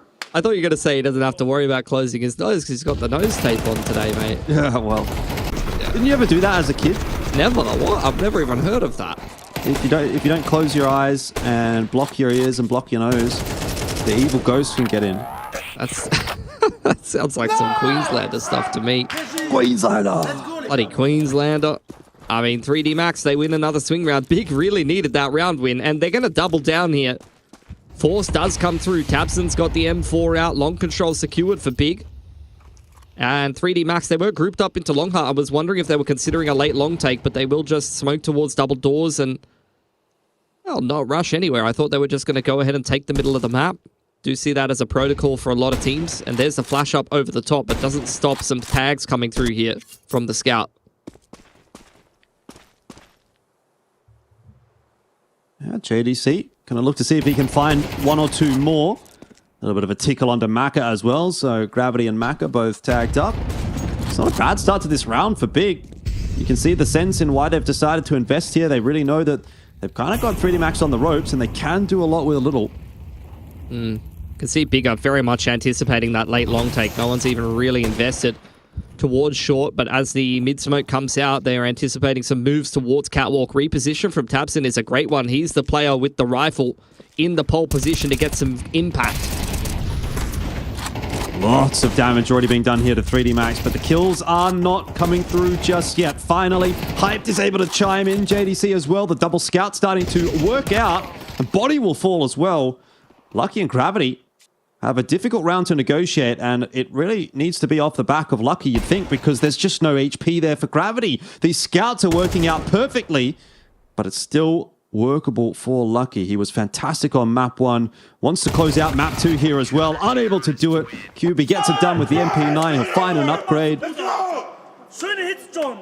Nice John, Junge. Let's fucking go, Leute. Bigger really pumped. Yeah, much needed. Like, honestly, they did kind of take a little bit of a risk there, right? The round 2 came down very close into the one-on-one. They knew that 3D Max would be bankrupted. They did make themselves a little bit of money with some of those kills, so they really threw a Hail Mary in there. MP9 scouts forced up. Tabson had the hero rifle. That's why they call him hyped. I was wondering. Oh, what? What on earth is that from QB? What? Round. That's what I'll tell you. The round's over, mate. Nice! Let's fucking go! Nice movie! It's just unreal.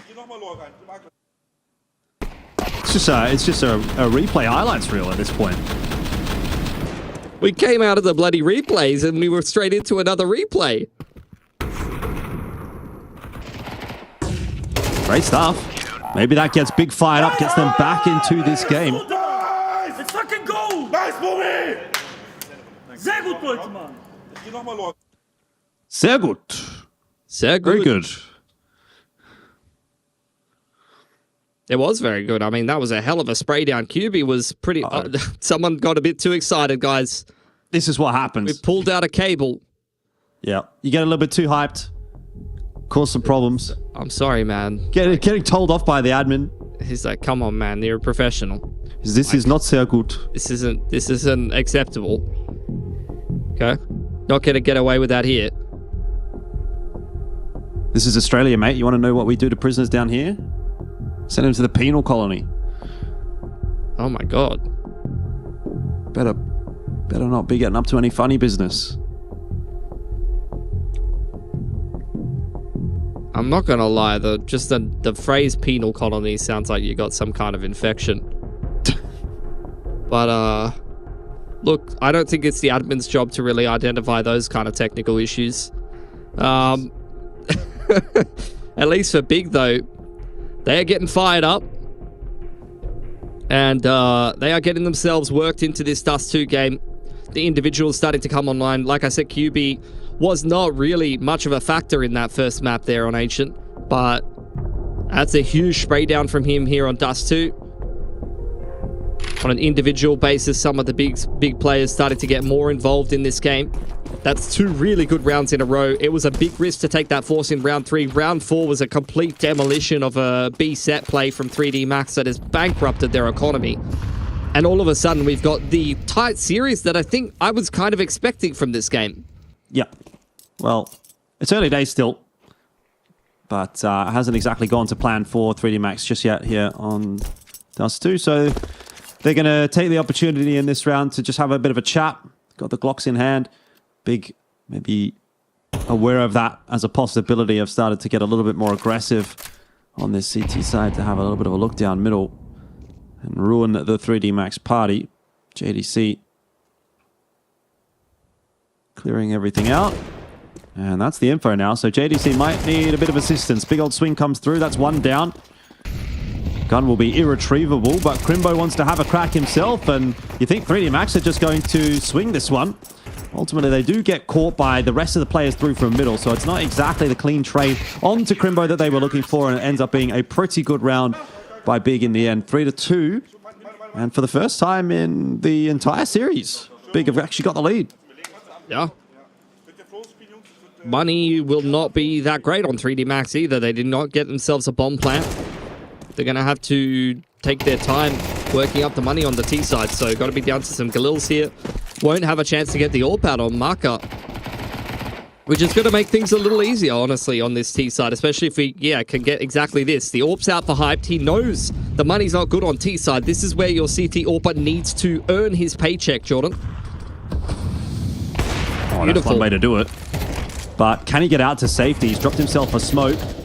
It doesn't look like 3D Max are going to be able to find the trade. They're just going to try to accelerate up short instead and get into that A bomb side, but that also not working out for them. QB tapping away at the head will get the better of Exercise in the end.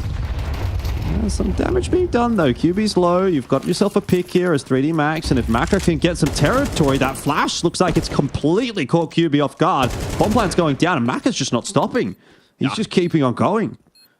Yeah, he's really trying to channel that same energy as over on Ancient. Smoke on Cat, getting refreshed. Maka's gone and scavenged that smoke from some of the corpses over on Long, so not much to do here on Catwalk. No nade to blow open the smoke. Body taking his time. If they run through this smoke, they could be in some trouble. They're going to pop flash their way through it. It's completely caught Body. They haven't seen him though. They did get Maka cleanly, and he's just a little bit unlucky not to get that spray down. If he doesn't get hit by the flash, he gets them both for sure. But that flash makes all the difference, and it will be the defuse for Big. So 4-2. The lead starts to build. See them getting hyped up round by round. Good opener from exactly him. Hyped in lowers. Getting active, recognizing that the T's are not going to have very much util or an AWP to play with due to their economy in this round, and that's where he can kind of go into bully mode. I was saying he was too much of a turret on the T side of Ancient. Well, not too much of a turret, but just, you know, doing his role, playing like a turret. This is the game where he's now started to get a little bit more active, a little bit more aggressive, and he is exactly the player that you want to see start to take over. If your AWPer gets confident and starts taking these duels on Dust 2, it can be a huge difference maker. He's definitely making a lot of noise, so if he's not confident already, he's trying to get himself there, but you're up 10-4. Why would you not be confident? And not a great buy in this one for 3D Max either, so limited options for them. Not a lot of util to work with.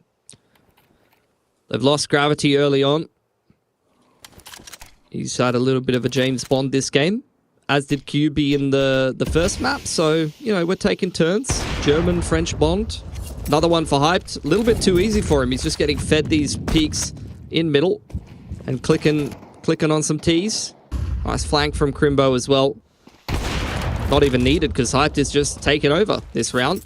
Some pretty routine shots with the AWP. Nothing too special, but effective. He's taking over this map. Crimbo. Nice double. 3D Max looking somewhat toothless on Dust 2 so far. This is a bit of a return to yesterday's form for 3D Max. Maybe they were a one-map wonder. Maybe. I mean, this is a very comfortable map for them. I'd love to see 3D Max just take a pause here. Not even necessarily for any tactical adjustments, because now they're going to have a lot more money to work with, so there's going to be much better util. You can see a couple more of their kind of go-to T-side rounds. Their options open up a little bit more. They can even probably get the AWP in Maka's hands, but exactly this. Nice timeout timing for 3D Max. You just want to slow down the momentum. This is going to be a tougher game of Dust 2 for them now that Big has won so many of those early swing rounds and built up their CT side economy. It's really just got to be back to square one for 3D Max. Work your way into the game and try to pick up some of these gun rounds and slowly but surely get yourself rolling. So keep an eye on an idea of some of those big tendencies. They've been securing long control more often than not. So that might be something you want to disrupt or either take the middle of the map. We'll see what their approach is going to be here. Oh, that's not good. They've missed the totem pole boost there for Maka, so couldn't manage to connect the shot on the cross, and they will contest long here. Managed to get Gravity out to blue bin, so that's something. Take that long control, but not much else. Yeah, I mean, they have at least disrupted Big's control over there, though, and forced Big into a different setup than you've seen from them so far. Big holding a lot of util in the mid-round there. Smoke from Cat there from Tabson up onto top middle, maybe making 3D Max a little bit concerned that there could be some activity or a bit of a push in middle, especially off the back of the fact that they lost that long control. There's a util set from Body, just applying some pressure to that A side. He's actually missed the elevator smoke there, I think. No, I don't think he did. I think it's a... Oh, it's a he top did. side smoke.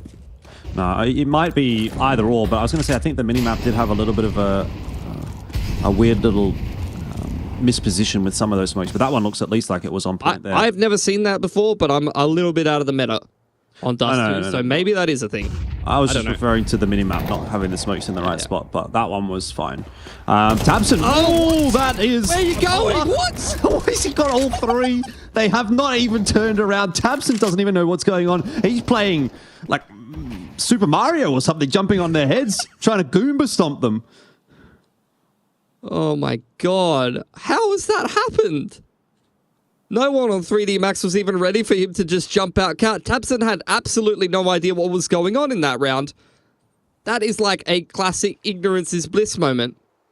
Like that's like those people who just, they do the dumbest stuff IRL and it's just like, oh, I'm a CEO, by the way. I know a few guys like that. I don't know how they can't even life. believe it. They're just smiling to themselves. This game has been too easy for Big. It's just the nature of Counter-Strike sometimes, isn't it? It goes from just utterly horrific to everything going your way. Lucky's like, I got mine on B, guys. All right, can we mid to B? Are you guys ready? Maka's waiting for the push down middle, peeks around the corner, and Hyped will knock him over. That's all going wrong for 3D Max. JDC and Lowers here as well. Jump spots there to bait for him on Tabson. Hard cleared by Lucky. He is still very switched on despite a bit of a lackluster start to this map for 3D Max. He's still 10-6. His stats after this game is over are going to be unreal. Might still be a salvageable round here for 3D Max, though. They've got a 4-on-4. They haven't had this good of a position at this point in the round for a little while. Not that it's fantastic, but it's definitely better than it has been. So if they can pull this one back and start to build off of that, there's still something to be said about this first half. Yep. Crimbo getting active. We've seen him push in the mid-round multiple times as that long anchor. He tucks himself into bedroom. Something that Big are not going to have to worry about. That allows Tabson to get in on the rotation here as the mid to B smoke comes out. But 3D Max are taking their time. They've lost Lucky, trying to lurk out of the progression smoke. Hell of a shot from Body in reply, though. Oh my goodness, Body's back. Gets himself a nice couple and exercise as well, slowing things down in middle, cleans up one of the rotators. Body decides he wants to take the fight forward. Goes back for the 8K. There's a molly now for window, and all he has to do is focus in on that doors line. Gravity. Oh, he's burning. Play until the contact. The molly spread. That was awkward. The molly spread.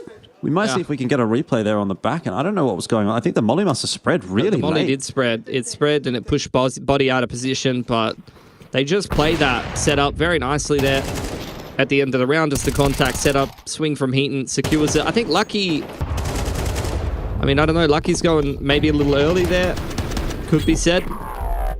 But hell of a shot, a couple of shots from Body.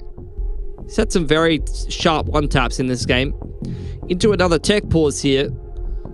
Tabson just holds his hands up. It's not my fault this time, boss. I swear to God. Probably someone on 3D Max, indeed. Looks like, I guess Gravity's got an issue. Yep. SV Gravity is 0 right now. Need to maybe enable that. Anyone remember that? All right. Looks like it's all good. Nice. That's very sharp work from the ref. That was quick. Good stuff. These Aussies are built different, although I don't even know, actually, if that was someone that was Aussie. I don't recognize that man. I don't... the head admin, I'm sure, is not, but the admin that's standing behind 3D Max at the moment is Aussie. Seen him at a few local events. He was at the Deep Frag Invitational. Lovely. Alrighty. Back into the action here. 3D Max scraped themselves their first little gun round there on the T side. It's been a while in between drinks. Big is the team well and truly with the momentum here. But Big, economy a little battered after that. And now they've invested in the double orbs. That's going to be an expensive purchase for them. We'll see if it works out.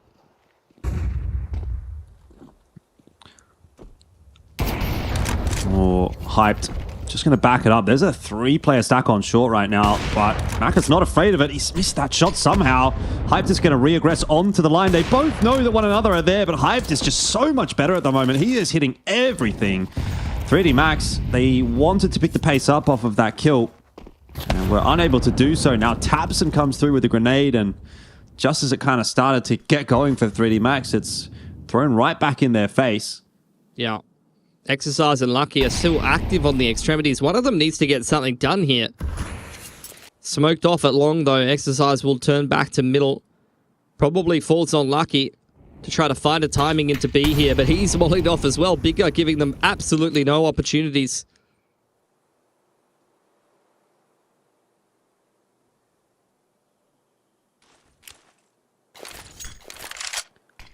This looks like more of a... I was going to say more of a fake than anything else from Body so far. Yeah, it is. He's just going to dump the util and see if he can rotate out to middle. Exercise is going to need to check this corner, and he does, but will still go down. It's the end of Tabson, but that's all well and good for Big. They get info. They trade 1 for 1. Pretty happy with the proceedings, and with 20 seconds left on the clock, Lucky might even just be better off trying to save the Galil here. But, I mean, look, it's just a Galil, so it's not even that exciting, really, is it? He's got a smoke and a molly. Something to play with. Loss bonus probably still decent enough for 3D Max, but without a bomb plan, I think that's 2.9. Yep. 3K for Gravity and Exercise. I don't think you're even putting a buy together in the next round, Jordan. No. Hero Galil? Is anyone keen on that as a prospect? I mean, I would usually say no, but Lucky has it, so I rate it. That dude's been unreal today.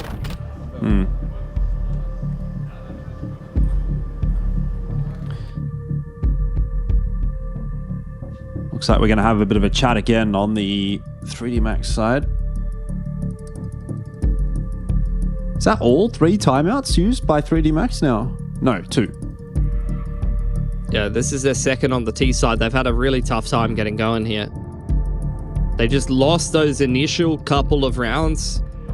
The first 2 picked up, and then the 2 rounds from Big, breaking the money of the T side, and since then they've just been running away with this game. Half buy around the Hero Galil here. And it looks like 3D Max making some moves towards the B side of the map.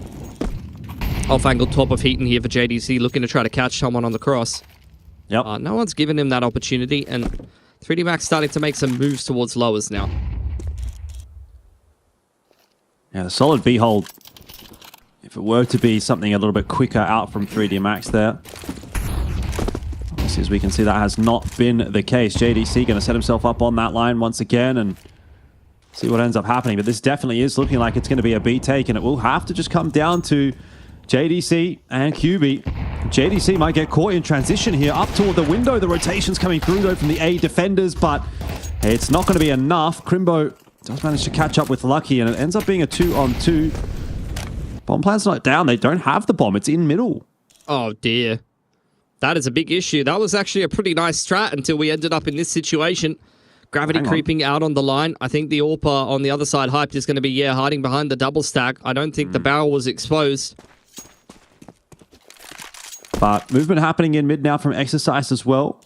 And if he can just sort of creep his way out, he might catch that timing onto Crimbo. Unfortunately, will be unable to do so now. Oh, he's going to go ahead and smoke himself off. He's going to take the fight into CT spawn. It's just a series of unfortunate events for 3D Max. A lot of passion here for Big.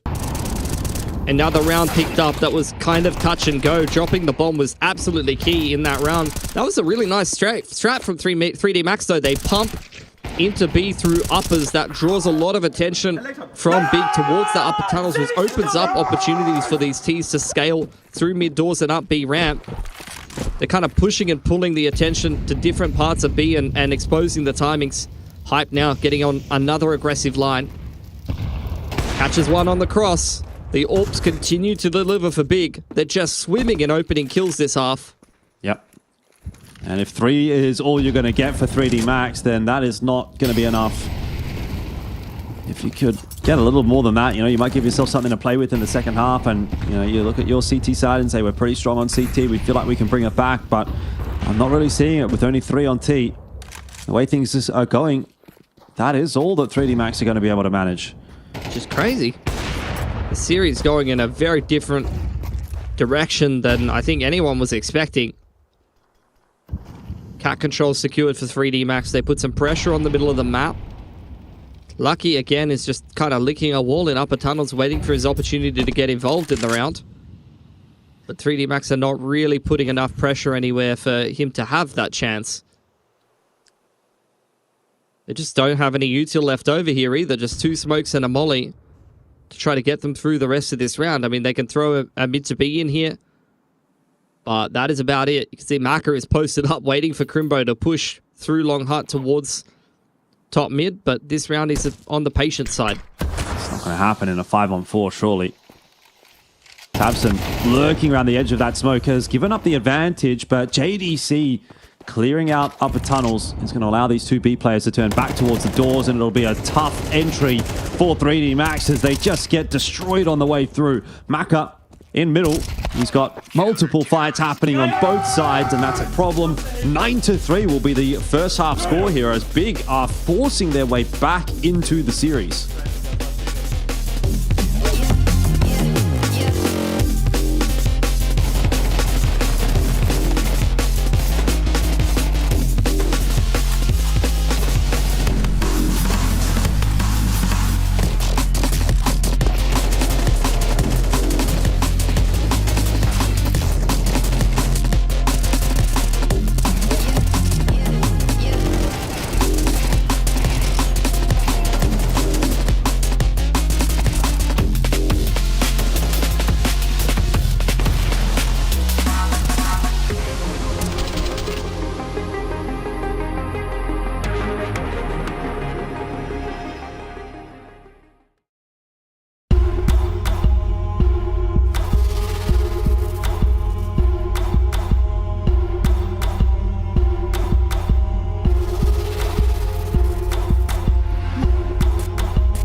Second half underway here between 3D Max and Big for map number 2, and it looked pretty grim going into this map for Big, but as you can see here on the replays, it has been anything but. They've been very pumped up, they've been all over the place on the server and doing a lot of damage. Double AWPs on the CT side going well. The scoreline 9-3 leaves 3D Max with a bit of a headache because all they're hearing from the Twitch chat is 3 rounds max. It's rough. There's a flash towards top middle. 3D Max are heavily set up, looking to try to fight big should they make any moves towards the middle of the map here. Big is chilling. Yeah. I mean, you do not want to be going down to lower tunnels here. Lucky pushing his way up mid. He's on his own, but he gets a perfectly timed peek in onto Crimbo and Maka as well, chiming in the meanwhile. So mid will remain in control for 3D Max as they try to now exit. There's a recontest and a bunch of goose just going back and forth. QB will be finished off by Body. JDC getting aggressive, but Lucky with a nice shot will keep himself alive. And with that round, 3D Max maybe keep their chances of a 2-0 alive as well. It's a good start they needed on the CT side here. No bomb plan either for Big. So unless they want to go tech armor, the Force is going to be lacking a little bit of punching power without the Galils, unless they can just hit that really nice tech timing. And indeed, that's what they're going to go for. Pistols and armor purchased up here. A little bit of a long contest.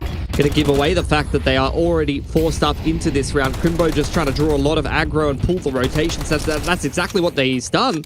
Four CTs all looking towards that A side of the map, and Lucky's even rotating to mid. This B site is wide open for Big to take right now. It's going to be a smoke in onto B. Lucky just completely giving it up. If Big do make the right call to go through that smoke, they are going to take the site for free. Lucky will be flashed out as well. He'll get one on the entry. Not quite cleaning up this kill onto Hype too easily. And in fact, does not at all. So it ends up being a 4v5 post plant with one of the rotators still coming through in the form of Crimbo. If he can actually get in behind, it's not going to happen. Might have thought there was a world here for Big. There might still be a bink in from Tabson, and 3D Max are slowing things down on this retake. A lot of them having to come through from upper dark. It looks like it should be safe enough in the end, and it is. But it was touch and go for a second there.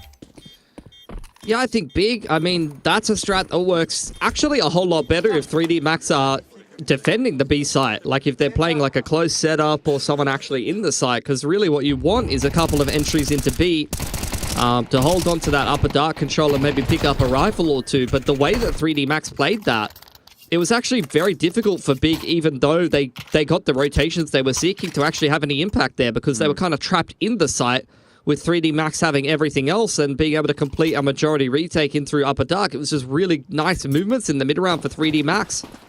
They just pushed together. They just wolf-packed their way through upper tunnels to complete a very easy retake there.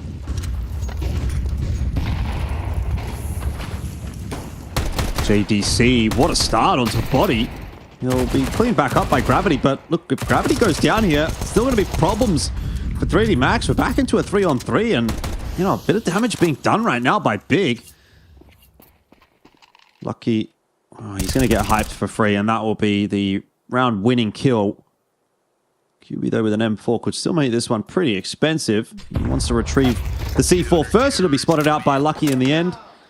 But that is an M4 lost. A little bit of damage inflicted by Big. This is a much tighter game now. They will get more than 3 rounds max. They are looking pretty well drilled on this CT side so far, but we still haven't seen the full buy come through from Big just yet. They had some nice ideas with the Force, but the AWP's back out on Hyped. He was definitely the standout on the CT side for Big. Long control secured by 3D Max. Mac has got the Scout out. A little bit of a statty blood in the water. That is, again, another great Aussie skin coming into this matchup. We got the Vox AWP against the Blood in the Water Scout. I'm backing the Vox AWP. Oh. Yeah, that seems correct. Kind of tracks, eh? Nade in onto JDC's position, though. Can give him a bit of a tickle alongside QB. So some of that damage that was exchanged onto 3D Max is coming back in the other direction as well. Flash through the middle of the map, creating some pressure. And 3D Max, wherever Big seems to shove and invest util, they really do respond to that in-kind. Flash up over the top, sets up a double pick for Big. Some really nice aggression on Catwalk there. Makes this A split a lot more one-dimensional. And I'm talking about an A split. Big haven't even kicked that off yet. They weren't even ready to get going there. What's crazy about that is that flash didn't even end up connecting, but they got such clean kills anyway. Maka, there was a chance for a collat, and then there was a collat. It was just not what you expected. Oh, man.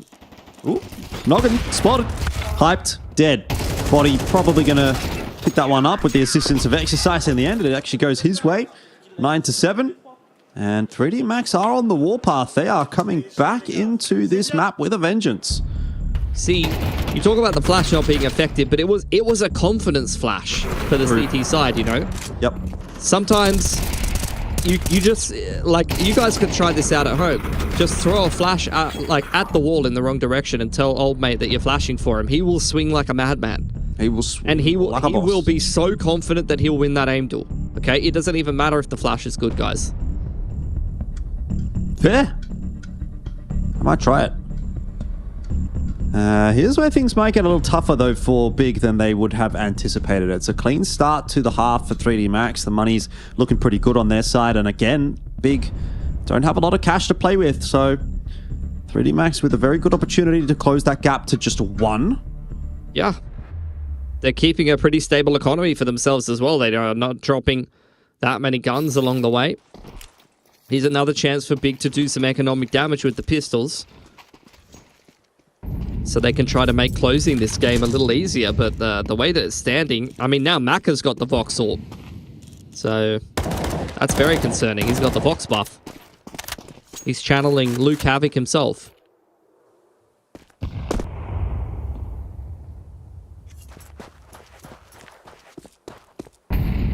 That is a throwback that I'd guess a lot of people don't remember.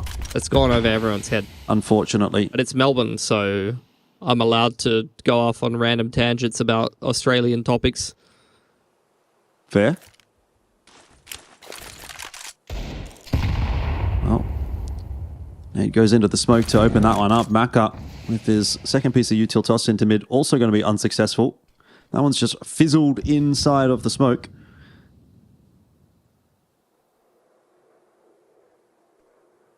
It's a very slow round. Yeah, no moves at all from Big. They threw the progression smoke outside of upper tunnels. You can see Lucky, oh my god, contesting that, but Hyped doesn't even need the AWP. Diffs Maka in a Deagle v AWP duel to get an opener here for Big, and now you're getting a little hot under the collar if you're 3D Max. Yep, sweating. Oh, he's picked up the AWP, he's robbed them.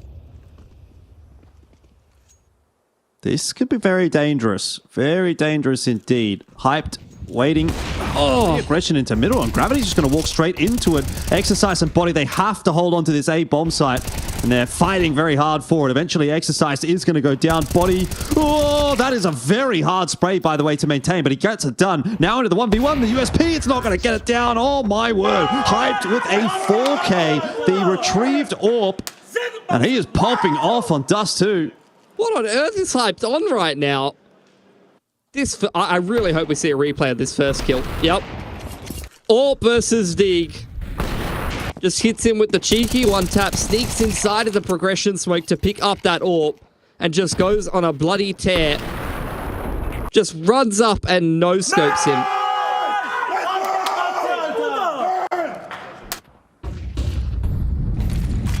That guy's not going to be able to talk tomorrow. No. He's not going to have any ability to create speech. Body, aggressive in the middle. Oh, and it's Hyped again. More 3D Max players looking to disrupt, though. But Big are not rushing things. Marco's right here, as is Gravity. Shot missed. Gravity under too much pressure. Crunched on by Crimbo.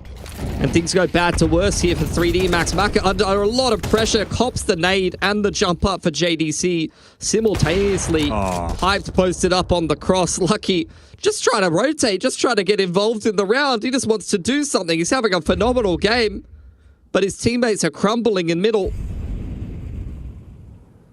Yeah, I mean, you can just look at the discrepancy between the AWPers on a map like this and think, well, that might be where the difference is being made on Dust 2. 23 and 10 for Hyped, and Maka 9 and 14. This is the map where the AWPer typically is seen as the player that can take the game away. And it seems like that will be the case here for Big as they pick up 2 really big rounds. CT money's going to be absolutely cooked now. I mean, I was saying he's channeling Havoc a bit, but like, I remember the vintage big online era, Searson just running around on Dust 2 with a bloody orb. That's who he's channeling right now. Except on LAN. So, you love to see it. And that half bite round from Hyped followed up with another beautiful round, a multi-frag from him on the orb. Multiple rounds in a row. Breaks the money of 3D Max here. They were making a little bit of a run back into this game. They were starting to make big sweat. But that is 2 very solid rounds in a row that have put 3D Max under the pump and makes me really feel like we're heading through to a third here.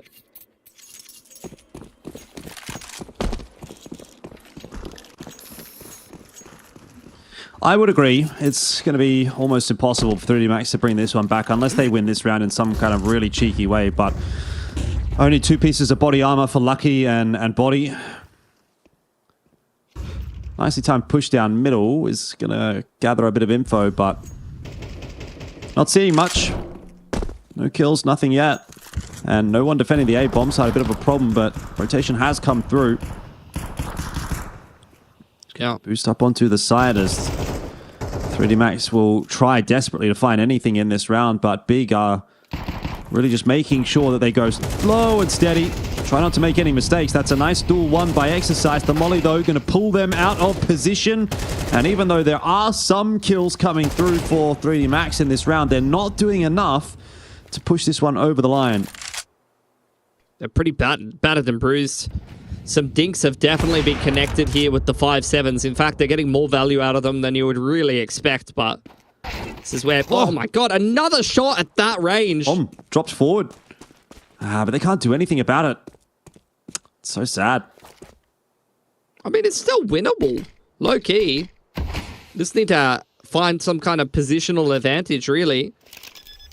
Plant finally going down. It's a plant for short. Oh my god, they're going to fight for short here. Flank coming back around through long after a little bit of pressure there from Maka. So the short fight is actually going to end up working out. Although he's actually slinking back onto the site now that the smoke has elapsed. I hyped posted up. Should be a pretty routine one from him. Wide swing catches him off guard though. There's a little bit of pressure, but this is so much time ticked off the bomb. I don't even think there's going to be time. Nah, there shouldn't be. They avoid the flash nicely, but inevitably this 5-7 is just not going to do enough. AK in hand for Maka. Yeah, I mean, there's no way. It was a good effort from 3D Max in that round, but they just did not have the tools to make it happen. And it seems certain that we're going to a map 3 now. 12-7 the scoreline. Last chance for 3D Max here on the bye. Going to need 5 in a row to push it through into OT. They were starting to make inroads on this CT side, just way too slow of a start after losing momentum, and that is really what this game of Dust 2 has been. Those 2 in a row from Big with the force buy, and then another 2 in a row on this half with some big plays from Hyped, and again, he's getting active, creeping up on this doors line. He's been hitting these shots on the cross every single time, but caught off guard on the off-angle gravity, straight through the flash. Just tearing Big apart as they try to make their way through doors. Well, maybe it's not over yet. This would be a monumental comeback for 3D Max, but that's one way to start it. Crimbo going to be having a little bit of a look in to see what he can do here in the 1v3. Maka will go down, but Body will not. So 8 on the board now for 3D Max, and they require 4 more to push this into OT.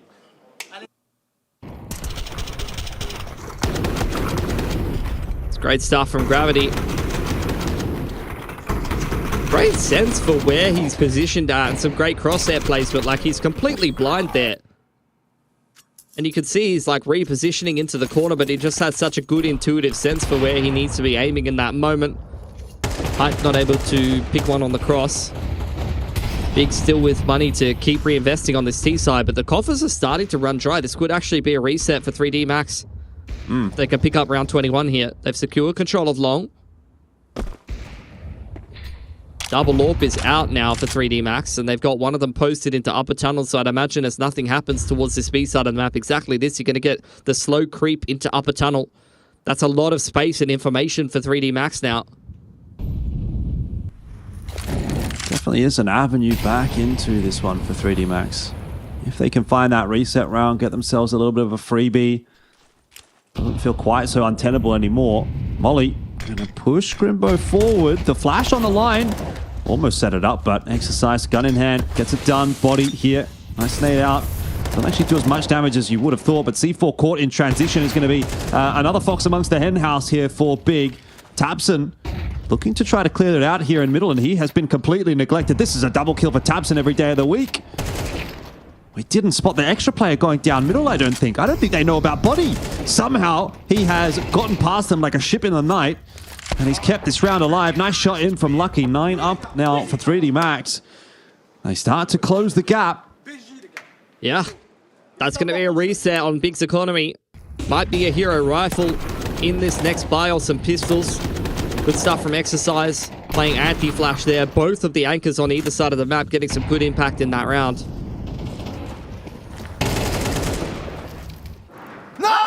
Riflers just getting active. For 3D Max, it was a recipe for success over on Ancient. And indeed, the money has been reset here for Big. JDC not really over-purchasing in this one. You can tell he wants to get an AWP in Hype's hands ASAP.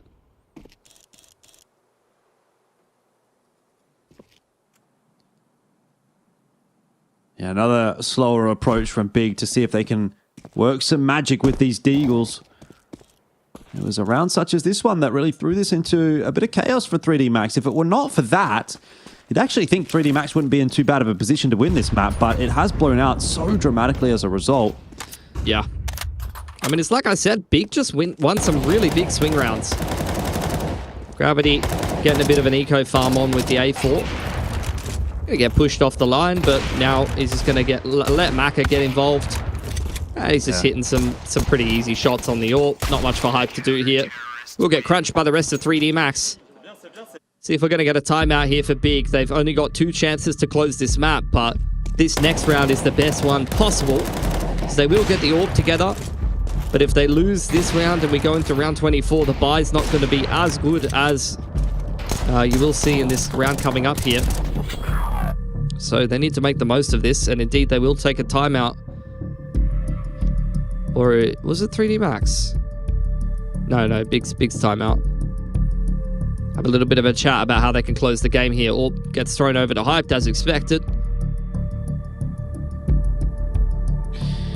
Well, 3.4k loss bonus for Big is not really ideal with where the money's at for them. If they don't get a bomb plant, a couple of those players are going to be missing out on AKs next round.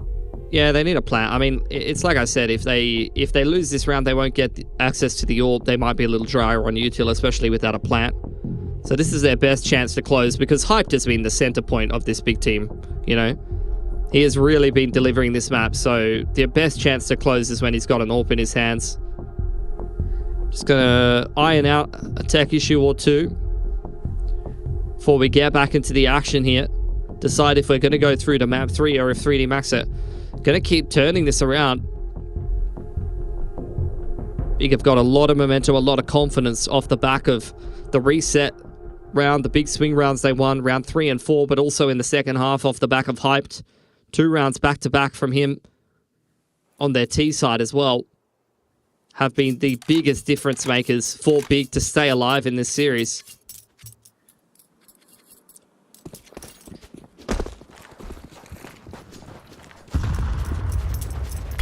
All right, big round here. Hyped. Spots the player on the corner, but not going to get the opportunity for that shot initially. Smoke's going to bloom. And so Exercise will start to take some control, but there's a lot of players filtering their way out long. Good nade. Yeah, 3D Max trying to play disruptive. After the timeout, they've taken all of Upper Tunnels. QB is relaying a lot of that information. Can for sure hear the footsteps towards Lower Dark. Big, after taking that long control, starting to get active towards the middle of the map. This is still critically important. QB is going to win it on the wing. 3D Max now are having to dedicate an extra player to hold this B side of the map. Gravity just going to have to play this pivot angle towards stairs. It's an awkward spot for him to be in, but he's not seeing too much. So 3D Max might have to make an educated guess that this is going to end up being an A hold. Smoke down at halfway up long. Isn't really going to slow 3D Max all that much, but the flash timing is great, and Exercise will spot Crimbo. Starting to give away the game a little bit for Big with that push as well. Still 40 seconds. They can call the cancel. They could go back over to B, but they're sticking around. No, it's 30 players on A. I don't think they've got time. And you can see Gravity's just got full control of the middle of the map. It's a big rotation in from 3D Max. They know exactly where they're going to head. Resmoke. That will for sure confirm it. Big are walking their way up ramp. There's a molly in for Body's position. He'll be able to change up his position and he's going to be spotted out by Hype. But here is where Maka needs to come up big. He's been missing out with the AWP all half long. But this time he's connecting. Not enough though. And it's on to Exercise. 1 on 3. He picks it up. It didn't even have to come down to Gravity, who was all the way over on short. He couldn't have any impact on the round. Exercise does it on his own. And 3D Max pick up one of the two to push it through to OT. One more required. Yeah, Big are going to feel like they missed a trick there. Punish that upper dark aggression, but they just took way too long to commit to that A side. It's a symptom of what we saw on Ancient. And now with a much weaker buy, they've got to try to fight for this map. They've lost Tabson in the middle of the map. Down to Galil's for the most part. Down a player. 3D Max on the verge of pushing us into OT here. Lucky to take next contact. He's completely unchecked in lower dark. And the flash is setting him up for even more. This is unreal. Oh, the nade's going to finish off Hyped as well. This round has just fallen to bits. And 3D Max are pushing this one through to overtime. It must be so disappointing for Big. We'll see what Crimbo can do, but a 1v4 is wishful thinking. Such a cheeky push out from Lucky. The AWP and then the 5-7 getting the job done. And now it's on to Exercise here on the A side. He's, by the looks of things, spotted Crimbo out. There's movement happening, and that'll be that. Maka gets it done. 12-12. Overtime is forced by 3D Max. Played an excellent game here.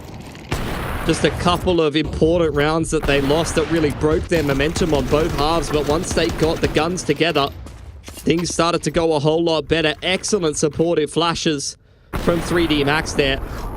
Both of the AWPers just having all of the impact. I think it was Maka's flash from double doors to help Lucky get even more done there. So those two players with the double AWPs just playing off of each other perfectly. Oops, up over the smoke, punished by Hyped. He's been fantastic on the AWP, but that's his 30th kill as we head into round 25 here with a man advantage for Big. Yeah, that's a huge conversion rate for him.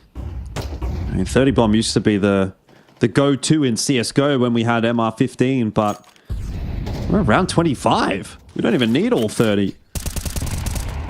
Don't know if I would necessarily be challenging that mid-duel anymore with the AWP, frankly. Hype seems to be getting the better of it for the most part. Yeah. Big just going to take this one slow and steady. Flash out mid-doors to apply a little bit of pressure. Body wants to go re-clear that in the mid-round. Here's the late long take. Exercise with a lot to do. Oh, he's seen him. Oh, but he can't land the shots. And so overtime has not started well for 3D Max.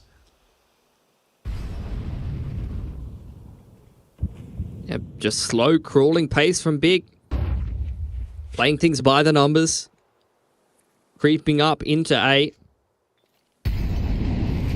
And 3D Max this time a little out of position. I've been crediting them for good rotations for the most part on both of the maps on the CT side. They usually do have players in the right positions. If you're getting Big ending the round, they're often running into 3 or 4 players.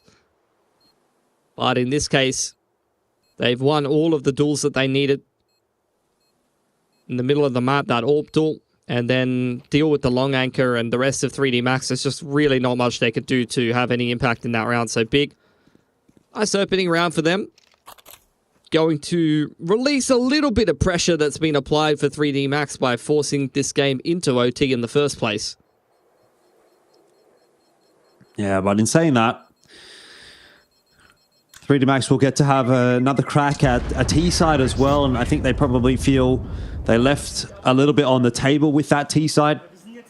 Yeah. So as long as they can get 1 or 2 on this CT side, they might still be feeling pretty confident about their chances here on Dust 2.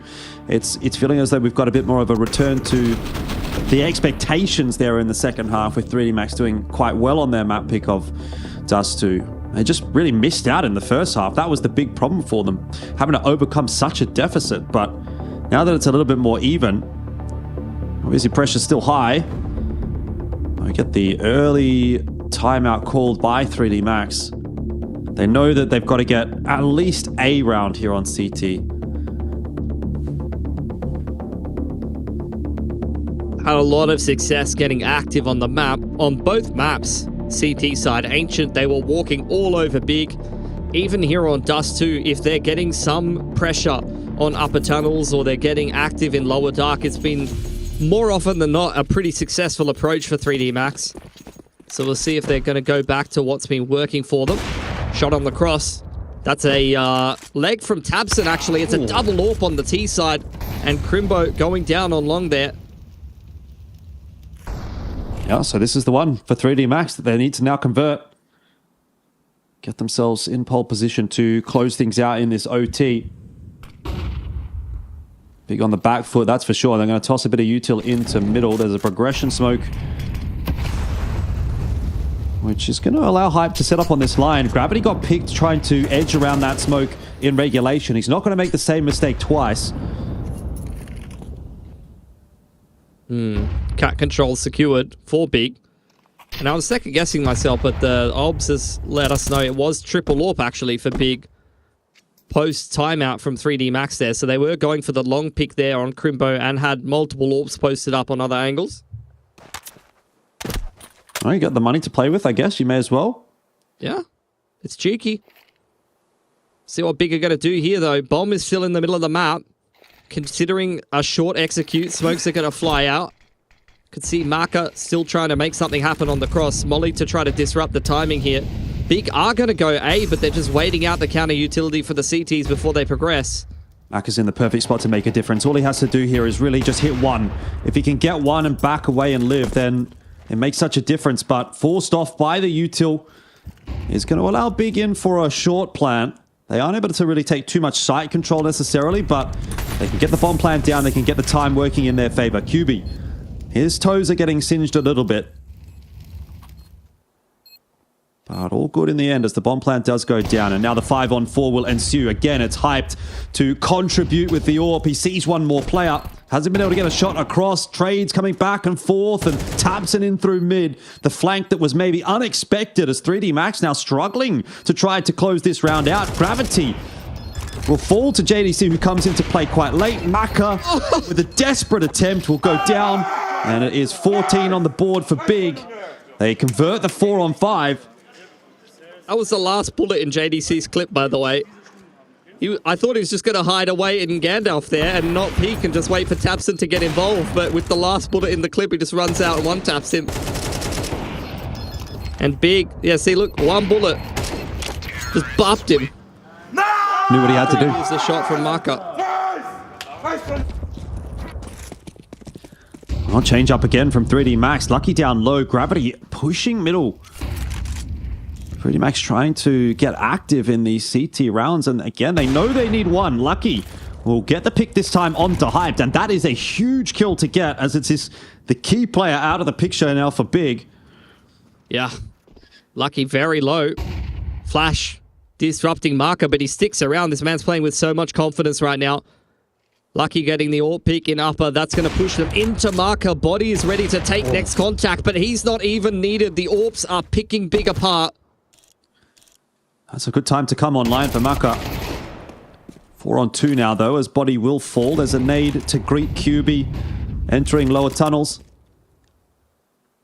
This one seems pretty doomed for Big. I'm not sure how you get yourself out of this situation, unless maybe Lucky overpeaks this corner. Cops a shot from that AK, goes down and starts to open the B-bomb side up. Oh, and that's exactly what's going to happen.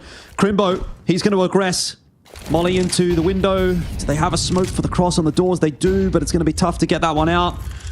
Rotation already starting to come through for 3D Max, and in the end, it looks like it'll be okay. QB's on half HP. You got two players here. The doors are smoked off. So he is allowed to walk out onto the bomb site. This would be a massively egregious throw from 3D Max if they lost this round. Plan hasn't gone down. They're just biding their time, waiting to see if QB's going to make a little bit of a mistake. Molly in towards windows. He's going to try to get that plant down. Oh, don't go one by one. QB not watching the window, though, and will fall. So that will be the one round that 3D Max have been hoping for. Oh, dear. A little too close for comfort for 3D Max, but they get it. Double Orb does them a lot of favors in that round. Especially when they're both kind of posted up on the only options that Big has towards upper and lower dark. Started off with a bit of a B play there. And without the personnel in the middle of the map running the usual kind of default, didn't really have anyone in position to throw the utility that would push the AWP off that midline. Long take going to be attempted here from 3D Max. Big kind of contesting, but it's just JDC on the secondary AWP. Takes a shot and falls away. Yeah, not really much of a contest in the end from Big. Nade into the smoke, just have a little bit of a look there for Crimbo. Doesn't see too much, so they know that they have lost long control, but it's not going to be anything too overly aggressive coming through from 3D Max, who have set up a little more default. Got that rotation coming through to the B side of the map. Maka has taken some space in upper tunnels. QB playing in the gate. All on his lonesome. Big are very hard committed to this A side of the map. Yeah. Got a lot of work to do. Util pressure on the A side of the map. Exercise is trying to keep Big interested and keep this A stack in position. This is not a bad move from QB just to get back to a little bit more of a defensible position. Here comes the hit onto the side. Exercise has taken down Tabson on the other side of the map. That's a 1-for-1. And into the B bomb site. 3D Max will go. They are going to get a plant. They've got a 4-on-3.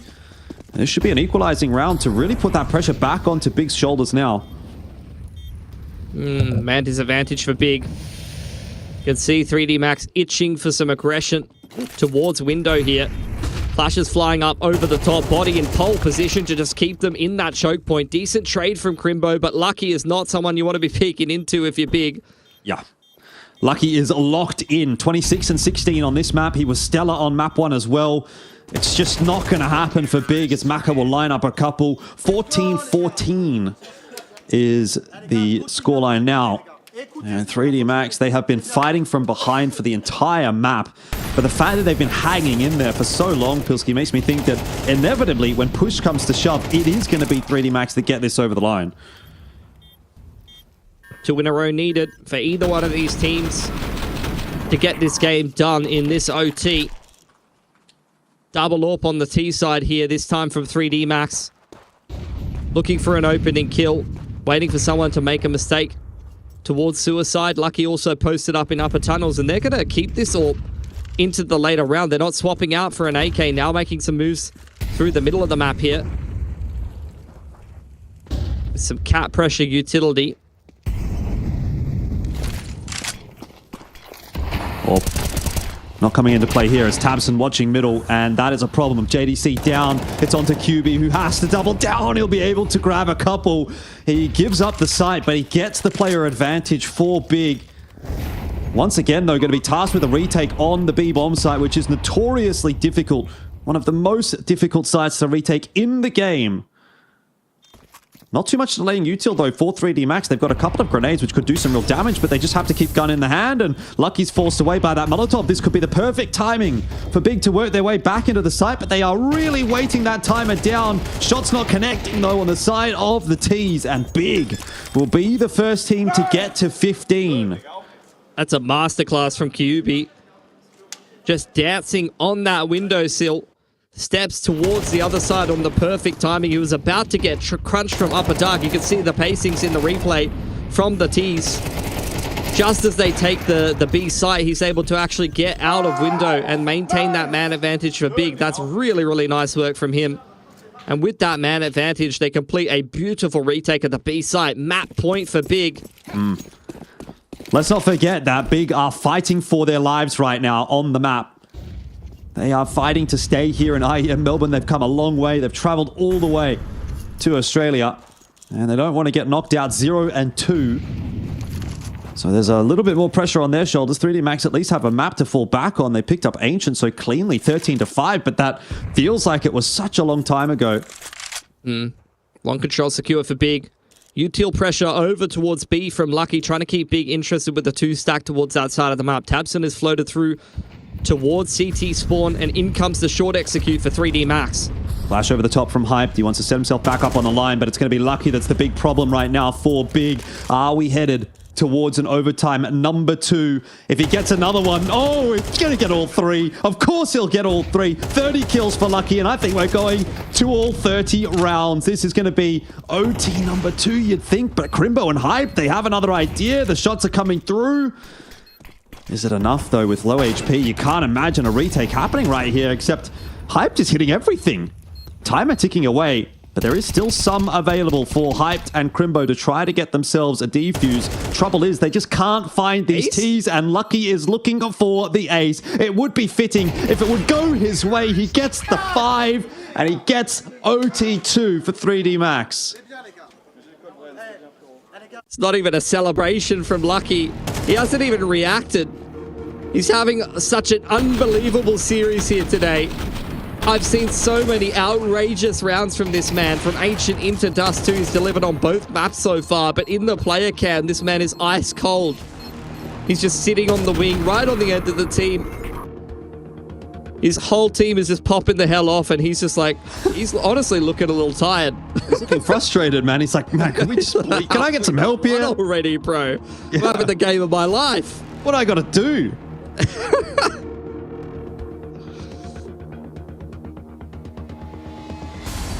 Alrighty. It's a banger game of Dust 2 right now. A lot of AWPs in action on the map. 3D Max staying on the T side here as we head into another overtime. Big have started off with the single AWP on Hype, so sticking to majority rifles. Maka takes a little bit of damage there from a nade, I think, but he's ready for the peak on Cat from Hyped.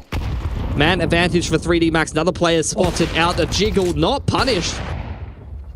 Couldn't see him. Tabson has got Maka from short. JDC trying to lock things down in middle. He'll get a helping hand. A nice trade in from Crimbo. It has started well for Big, but the fact that you've now got Lucky all the way out on B, if Exercise can just slow things down in mid, which is exactly the opposite of what he'll do, he just bangs QB straight through the mid smoke.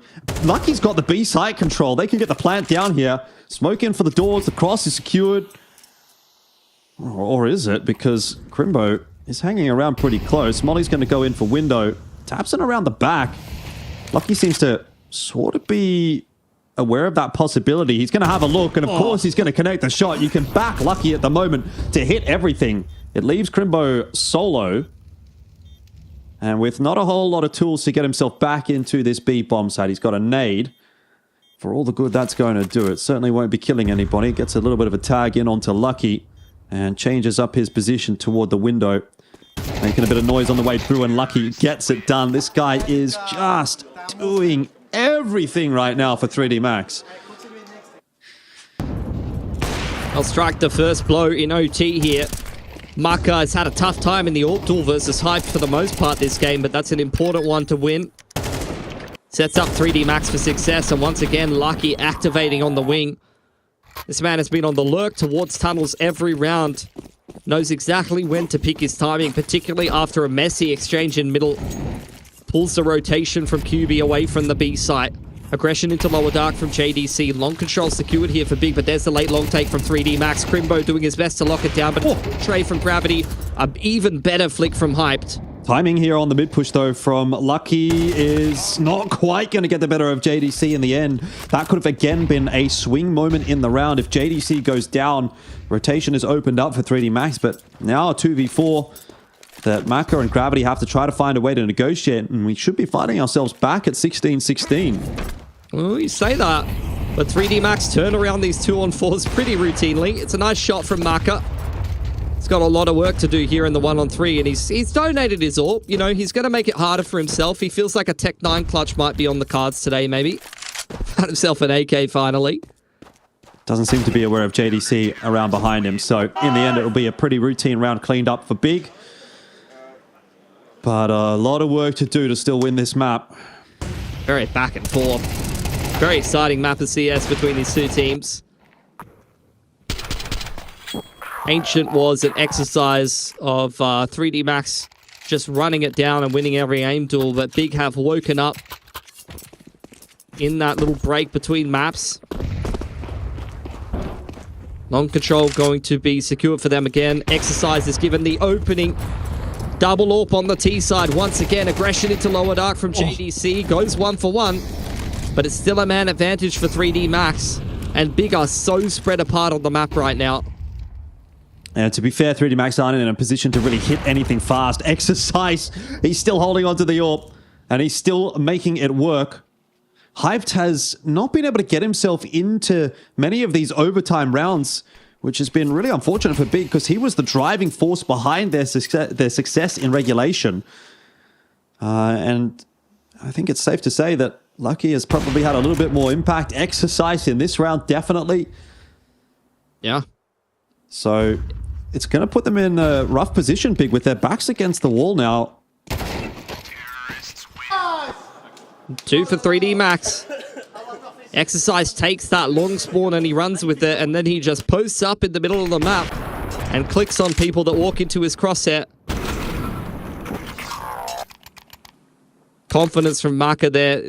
I mean, they know QB's the B anchor, but he just wants to go and get it done. Tough, though. A lot of work to do here on this T side now. Yeah, you're right. Lucky's having a life game, so just try to figure out which bomb site he's going to be holding and don't go there. That would be the strategy, I think. And again, if you do get the bomb down, you're probably trying to win a clutch against him in the post plant, so I'm not sure that that works either. On control taken here for 3D Max. It's a pretty slow T-side round this time for Big. Which, to be fair, is kind of what they were doing in regulation as well, if you remember. They were really slowing it down and seeing if they could kind of try and play this pick and split style. Okay. This could be an opener for Crimbo. Nice molly pushing that long anchor. He's made a meal of it. Exercise winning that opening duel. Sort of flash into the middle of the map and Maka straight through it. It's going to look like 18 for 3D Max. This could have been a completely different round if Crimbo had just converted that opener. He had the perfect read. Yeah, a bit of an unlucky one, really, for Big. Felt like they had it set up nicely, but hasn't really gone their way. Now they're down to 3 players trying to push their way into the A side, up short. Maka, this time not able to get one through the flash, but just waits for it to fade and then connects onto Tabson. He's really turned his map around, Maka, up to 27-4. 28-4, mate, that, as 18 is on the board now for 3D Max. And think about all of the map points that Big have had, that they've squandered. And now think about the fact that 3D Max might just get it done here in 1. Yep, series point for them. Despite having some rough situations to get through on Dust 2, they've really grinded their way through this game. Big now with no room for error, need 2 on the trot just to push us into another OT. They're going to try to contest long yet again. Exercise is over here. Going to be flashed in by Maka. Molly trying to disrupt this blue bin position, but 3D Max not feeling like it's worth it for the fight here. That's a CT Molly, so it doesn't really spread that far. JDC had a little pocket of safety. Let's not forget, by the way, that it was 3D Max that knocked Big out of IEM Katowice in very similar circumstances, and they might be about to do the same thing here in Melbourne as well. Starting to develop a little bit of a rivalry. Crimbo just walking his way through that mid-smoke is going to give up his life. Maka on the line will shut down QB. Can't do much more than that. The peak coming through from the rifles will finish him off. But overall, 3D Max will be happy with the proceedings here in round number 35. Exercise sitting up on the site. Lucky here with an AWP in hand as well. He spotted out the shadow, ducks back to safety. He knows there's more players here. He'll need some assistance. That molly's going to burn his position, but Exercise is still getting work done. There's flashes getting tossed in, and 3D Max, they will know it. They are going to send Big home. 19-16 is the score, and 3D Max will survive here in IEM Melbourne, and once again, send Big packing. Really, really good start into this series. Ancient was not even close. 3D Max just walking all over Big on their map pick. Big did a great job to rally. They won a lot of important swing rounds. They cut some corners. They took some risks, which paid off huge. But too much resilience there. Over on the side of 3D Max, you can see that Big are crushed. Knocked out in back-to-back IEM main events by 3D Max. It's going to be a little bit of PTSD creeping in for these guys. Shout out to Hyped. He had a phenomenal game here on Dust 2. But he really just couldn't get anything rolling in OT there. I feel like his opportunities were really minimized. Yeah, for sure. I have to agree. Like, I think I sort of was highlighting that during the cast, and looking at the way that a lot of those rounds played out, it was, in a lot of instances, hyped in like a 2v5 or a 1v4 or this or that.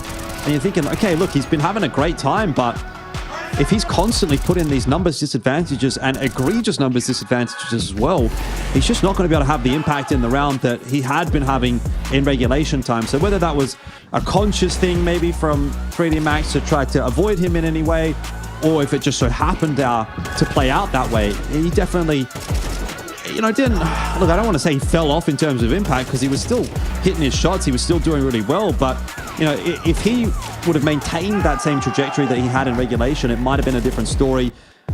Obviously, he slowed down. Lucky picked up definitely in those OTs and kind of took the game away from Big, unfortunately. Yeah, I love that from Lucky. He had a life series, like, I don't know. He was absolutely phenomenal here for 3D Max. He just looked locked in for the entire series. You can see the replays here. Everyone on 3D Max is getting pumped up. They're all screaming after every round win, but Lucky was just sitting there quietly on the end. He honestly just looked pissed off. He looked like he was playing with a lot of anger, just every round completely locked in, trying to kill as many people as possible until the game was done, and he did a phenomenal job of that. Yeah, I think, obviously he's put the team on his back a little bit there, so he's hoping to just go to bed and have a bit of a nap. Might be someone that is one of those players that's kind of suffering from jet lag. Obviously, it hasn't affected him in the server, but it doesn't really look like he's got any extra energy that he wants to invest outside of what he's actually putting into the gameplay. And fair enough, man. You come and this is probably the time of day where it actually does start to hit you a little bit. If you have kind of like woken up, like let's say 3 a.m., 2 a.m., 3 a.m., something like that. We're getting to now 4 a.m. local time, and it's where you do really start to crash pretty hard. So I don't know if that's a factor at all, but yeah, definitely a nice series out from him. Big, on the other hand, you have to say commiserations. It was a good effort from them on Dust 2. We didn't expect anything really from them going into Dust 2 after having seen them get kind of dominated actually on Ancient. But at this point, obviously, things turning around for them really, really nicely in 3D Max. And Big, yeah, I don't know, man. I guess it is what it is. Sometimes you just have to take it in your stride. But an unfortunate result here again at IEM Melbourne, like you said, in tow with IEM Katowice, and that's really rough to kind of swallow, I guess. Yeah, I mean, they also did not make it through the European major qualifier, the MRQ there. So yeah, I think Big, it's going to be a bitter kind of time for the team. When someone's winning, someone else is losing, and Big's on the downward trend today. They did conjure a little bit of that German Dust 2 magic that you love to see from Big from way back in the day, and I felt like Hyped was channeling, online Searson running around on Dust 2 there, but it still was not enough, unfortunately. Yeah. Next game coming up as well. We're not going to be casting that one, but I guess we should touch on it quickly. It's the local boys, FlyQuest and VP for us here on the B stream, so... Ooh. Going to be looking forward to that one. I think that's a tough one, obviously, for FlyQuest. They're all going to be tough games, but do you think they can win it? I think so. I think if Rare Adam can run VP down like they did, then it should be easy for the boys, no? Should be easy for the boys. Well, we'll find out. We'll send it over to the boys as well, because we're going to take a break until tomorrow. Pilsky and I will be back for the first couple of games here on the B stream. But to close the day out, it is going to be Conky and Mac.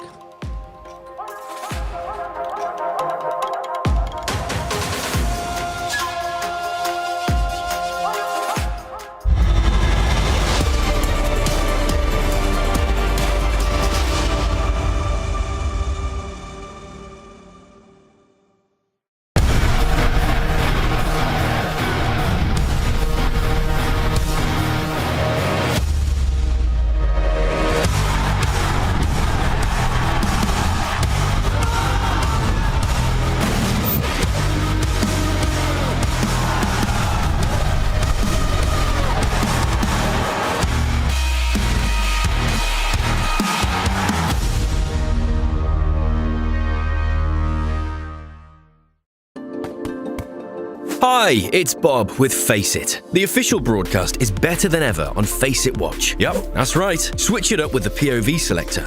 4 angles, your choice, from the main broadcast to your favourite player's view.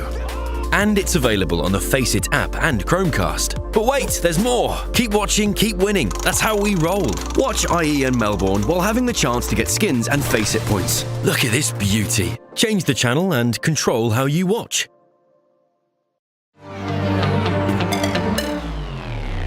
Hard-hitting journalism with 3D Max. All right, guys, we have Body and Lucky in the other room getting interviewed, and we need 2-3 questions for each of them to catch them off guard, something to attack them, maybe embarrass them, something uncomfortable. Lucas, you are really, really good in China. Can you explain it?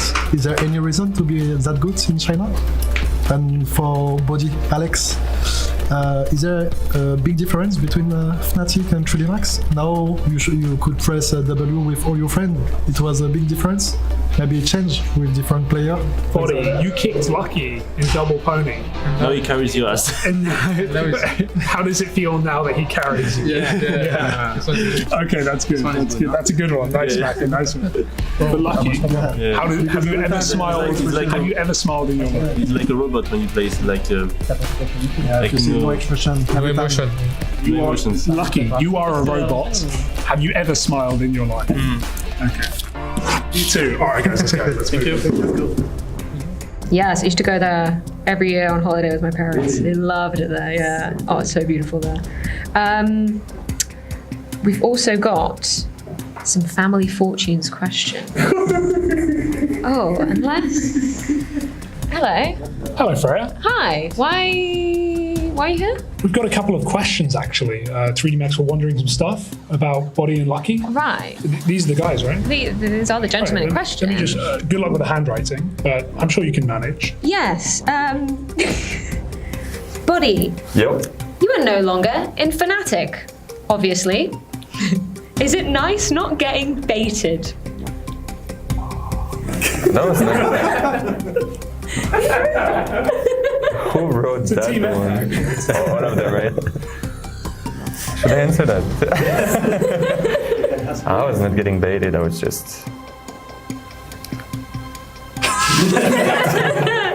No comments, yeah. Lucky, you're not getting off scot-free though. What the fuck does this say? You played, okay, I thought that said something else. You played really good in Shanghai. What changed? Chinese buff? Yeah, I guess. I don't know. Get her red in the face. I hate them. We've got another one for you. Oh my goodness, Body, you kicked Lucky in double pony. How does it feel now that he's carrying you? That feels good. Felt like a wrong choice. And who wrote that?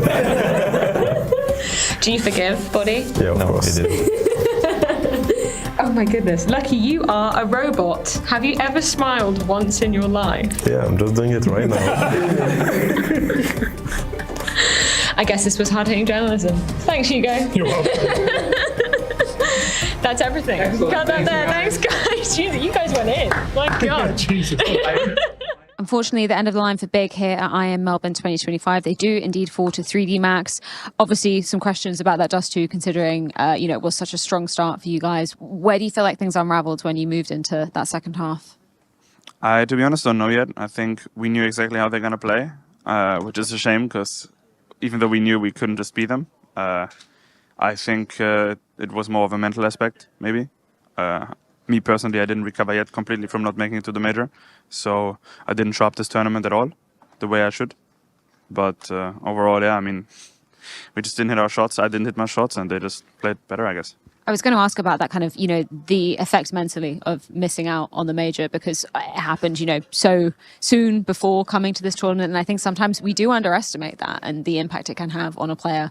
Can you tell me about how you guys kind of try to deal with that as a group collectively before coming to Melbourne? I mean, I think we treat every tournament like a major. At least that's how we try to approach it. So every tournament is equally important. But I mean, we worked really hard before this tournament, so it hurts double if you are not managed to capitalize on anything. So I mean, it's just tough right now. Obviously, you've got a couple more tournaments before we do round out the first half of the 2025 season. Anything on the cards for you guys? Is there going to be a boot camp together or some time off for you guys? What are you thinking right now? It's a very good question, actually. I mean, we are staying here until the end, until the 28th. So I think we will take like probably a bit off to reset mentally and then go back to playing here just to get in shape for, I mean, we have the Mongolian tournament and Astana right after. So we need to find a way to perform better. That's just a reality. And I need to find a way to fix my mental a bit. So I'm performing the way I have to. Obviously, you guys have a very loyal regional following. Anything you want to say to the fans out there?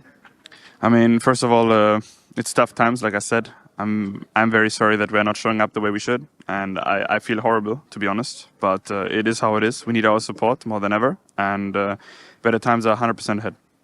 Really appreciate your honesty and insight. Commiserations once again. But yeah, looking forward to seeing you guys bounce back. Thank you.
ESL presents the Intel Extreme Masters in partnership with Intel, Acer Predator, DHL, 1xBet, Faceit, and Melbourne. Every bit different.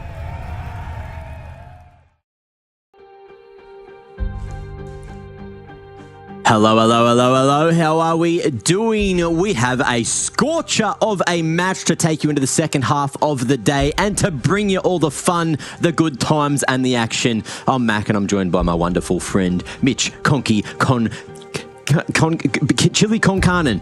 How you doing, mate? Mate, I'm fantastic. Big day in the office, but it was all good. Obviously, everyone's still enjoying their school holidays and Easter and the like, so it's perfect time to be in Australia right now. Everyone's in holiday mode, Rancho Relaxo, but not for us, Mac. We're here for business, and it's going to be a big afternoon for us. Yeah, big afternoon indeed. Going to be kicking things off on the B stream here with VP up against the boys. FlyQuest with the recent acquisition of Big Corey Netic. Can't remember his last name off the top of my head.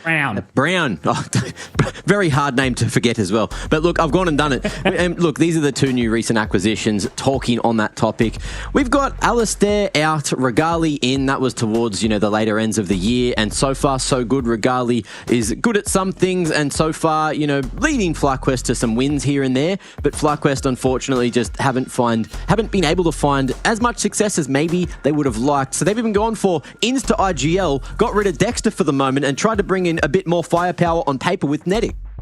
Now, I feel like I've got ear to the floor, and you're pretty much the same, Mac, but the Dexter thing really, really put me on my ass. I was not expecting that one at all. Alistair to Regali kind of made a bit of sense at the time. They were looking for the additional firepower. He was the one that was underperforming, but to completely shake the cage, it was like, who was maybe next as this journey of them trying to sort of really break into tier 1 a little bit more. But yeah, Dexter was not the one I was expecting. So I gather from some introductions, they just weren't kind of understanding where everyone wanted to be on the same page under that leadership. So Inns, is he ready to take on this role again? I think he's got the emotional maturity up, but time will tell.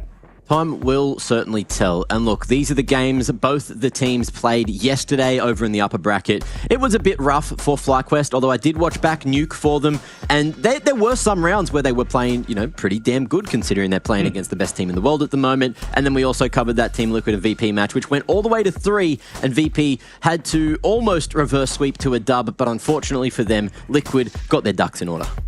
Yeah, absolutely. And obviously it takes all members firing on all cylinders. And for Virtus.Pro, that wasn't always the case throughout it, but one person who was keen was Flamus. He was definitely looking good throughout the series. Very, very sharp individual. I think also, we were looking at Flit in the head-to-head earlier on. But yeah, look, I think, again, it can't just rely on that one individual player, but the amount of impact that Flamus was able to find in so many of these, just like 1 or 2 kills here and there to kind of turn the tide of the round. Yeah, and in terms of impact for all the teams that are currently in the lower bracket, I'm pretty sure Flamus was the highest on the stats for this tournament so far. And there were so many rounds, so many crazy moments where he almost was able to single-handedly carry that dub for VP, but unfortunately they ended up here in the lower bracket. But yeah, so far, since he is one of the newer comers to the roster, he's just been turning a lot of heads. When he was in GamerLegion, obviously drawing a lot of attention to himself there, but now he gets to speak his, domestic language, and I'm sure that that's going to have a great flow-on effect in terms of the communication and just playing, with his brothers.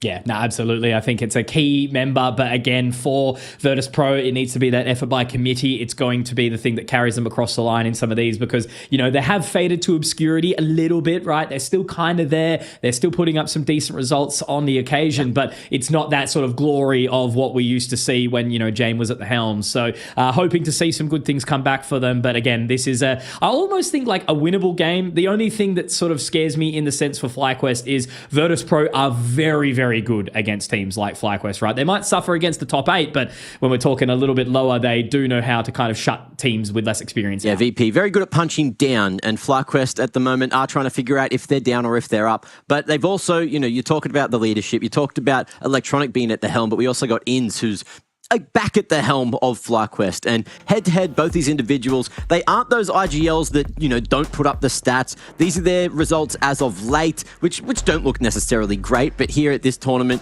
they've also not necessarily had the greatest performances. And I'm looking at them to try and turn things around. Of course, that they haven't really had time on FlyQuest to go and create a whole new strat book, and they're still trying to implement Netic into the system. So that's going to take some time, and they've had a couple of weeks to do so, including a boot camp over in Europe. So hopefully for them, this is where things start to turn around. But on the other side as well, Electronic, that they're not going to be going down without a fight. You saw that yesterday. They brought their A game after getting knocked out on Dust 2 and just weren't quite expecting Liquid to be feeling so good. But when it comes to teams from regions that don't exist in Europe, mate, this is when some of these Russians do some of their best work. Yeah, absolutely, man. They really, really do, right? This is the moment where they want to show up and remind everyone how bloody good they are as a roster. But yeah, for me, again, it just really comes down to Inns about him being ready to do it. I still remember a couple of series, from 2 years ago where he started to really feel that pressure, right? He got dumped into the IGL role when he wasn't really prepared for it. And I think he really did feel the pressure there because he's always been the highlight fragger, right? He's been one of the best players to come out of this region, still is. And that's why his numbers actually on the rating do surprise me a little bit. But I guess when you're juggling so much extra, right, you've got all these new voices, you're trying to nurture Nedic, who has gone from Rooster up to ex-Talon. He ran a roster that project for a little bit. He's played some more lands, he's got some more overseas experience, and then coming into FlyQuest here, it's a huge opportunity for him. And funnily enough, Mac, I do remember that Chelios used to absolutely love watching VP demos, so he's probably got a bit of an insight as well from there. Now, call me silly. All right, call me a little bit silly, but I was watching, back Dexter's co-stream on this game from FlyQuest yesterday, and him and Grat were in a chat, and they were talking, they were having a good time, but it got me thinking, what is the chances of maybe a new super team coming back with some of the old heads?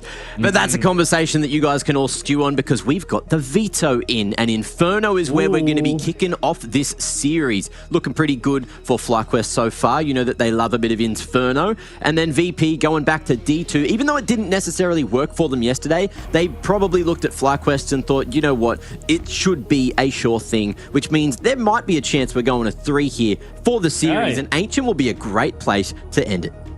This is a great pull. I think, Dust 2 does definitely give me some concerns for FlyQuest. They can play it well, but it is one of those maps where if they've got a really weak CT side, we've seen it already throughout the course of this competition, where if the CTs aren't ready and they just get overwhelmed, it can be so hard to make their way back. We did just see Big drop their series from 12-7 up to lose it into overtime against 3D Max. So, it definitely is a map that is not very forgiving, I guess you would say. So, lots of pressure, I think, on both of these teams. Obviously, Virtus.Pro, they will be highly disappointed because FlyQuest, as much as we love them as proud Aussies, they are the lowest rated team in this competition, and their VRS hasn't been looking the best as of late. So I think for Virtus.Pro, they would be gutted if they are unsuccessful here. Is where FlyQuest, if they get a win, it's going to be that continued tradition where some of these events, we always seem to get a group stage win from an Aussie team, whatever happens. But pressure is on for both these teams. All the best. Yeah, for sure. And all eyes going to be on FlyQuest and how they start. Historically, when they are slow starters, that's when they, keep us guessing, and they might make those fake comebacks happen. But as soon as things start to go wrong, as soon as, they face a little bit of problems, a little bit of worry, a little bit of grief, that's exactly when things go south. But on the other side of things as well, when they start strong, damn, that's when they look good. Yeah, no, they really, really do. They need to get the whip out early on the boys. But look, I think as we saw on the cams, they are all smiling. They do seem to be happy. It's pretty good time. We joke about jet lag, things like this. But 4:30 in the afternoon, surely that's prime time for Australian gaming. Maybe we get our best work done after 10 p.m. But for now, we'll see. It's not too early. It's not too late. It's a good opportunity for these guys to really, really strike. But again, just eyes on Virtus.Pro. They seem to be chipper. Electronic, I was thinking about it. He's been here before. He was obviously at IEM Sydney 2023, where he narrowly missed out alongside that old Cloud9 roster. But I don't know. It should be an exciting series, Mac. I'm really hoping this one goes all 3. I think for the rest of the day, we've got the fire in us, and there's been some interesting games. Mongolia making the playoffs as well in the form of the Mongols. So I don't know. Overall, it's just been a good little bit of Counter-Strike so far, and I don't think that is going to fail. So here we go. FlyQuest up against Virtus.Pro, Mac. Can't bloody wait. Yeah, I'm excited to see what we're going to be getting here. FlyQuest forced to start on the T-Pistol, and let's see what they have in store for us. Anything special? Anything freaky? And we'll see if VP are coming in with a game plan. All right. Okay. We're going 4 towards Banana, 1 towards second. And VP similarly going heavy on that B site, thinking that something might be up. Absolutely. Already just holding for that information early will be Nedic. IC spotting from top mid is going to be the sole member. They can find that information early, but whatever Virtus.Pro have done, they've got that little bit of research going where they are confident in what they are going to be seeing from FlyQuest come out, but they are leaning their way up towards the side of A right now, Mac. They're doing their due diligence, and they've just got to make sure they can work out Icy very, very quickly as he sits back diggity. Smoke's now postured, ready to rock and roll. So it's looking like at least they should very well find the site here, FlyQuest. Buying their time. Brackets control now secured. Icy's got that information. Yet to rotate. They do start to pull over Electronic. But again, it looks like it actually may be in around the world. Oh no, here we go. This is where it starts to potentially get a little bit dicey for the side of FlyQuest. Icy's just popped himself on towards the site, but they've made the call. Okay, they've shifted it. Not going to be baited out by that one at all. Now Icy's starting to feel the pressure. Regali finds him, and that is an immediate rough position to find yourself in. I'm sure Virtus.Pro are going to give it a crack, but oh man, still good opening here from FlyQuest. Let's see what they can cook here in the post plant. VP having a sniff up mid. If they can maybe find themselves 1 or 2 picks, they're going to be going for it. And there you go, Electronic. Not going to be followed by any of the troops, though. So it looks like it might just be damage to the economy that he's after. Flash for him over towards short. He'll have a squeeze. But FlyQuest, great discipline just to lock themselves in on site and make sure that the first pistol is in the bag. Electronic towards long now is going to have his card seen, but it's looking a little bit crazy. Also, there's rain coming in my window. Give me a sec, Mitch. Australia moment. Zach was talking earlier on, guys, about how it's like, 30 degrees or something bloody hot over Sydney way. But then the rain coming in is the irony. It's been weird lately, man. I just can't quite work it out. Even over here in Perth, it's 30 degrees today. That's Celsius, by the way, for all you viewers. 22 of April. So, we're well away from summer, and it still feels like it's, closer to the equator here and there lately with this humidity that comes in randomly. Yeah. But speaking of heat, FlyQuest have brought it for the opening round, but they do have to convert this one with a force back from Virtus.Pro. All right, let's see what they try and do here. Force buy can be successful, and Flammus, he is flirting with the idea of going through this smoke at Carps.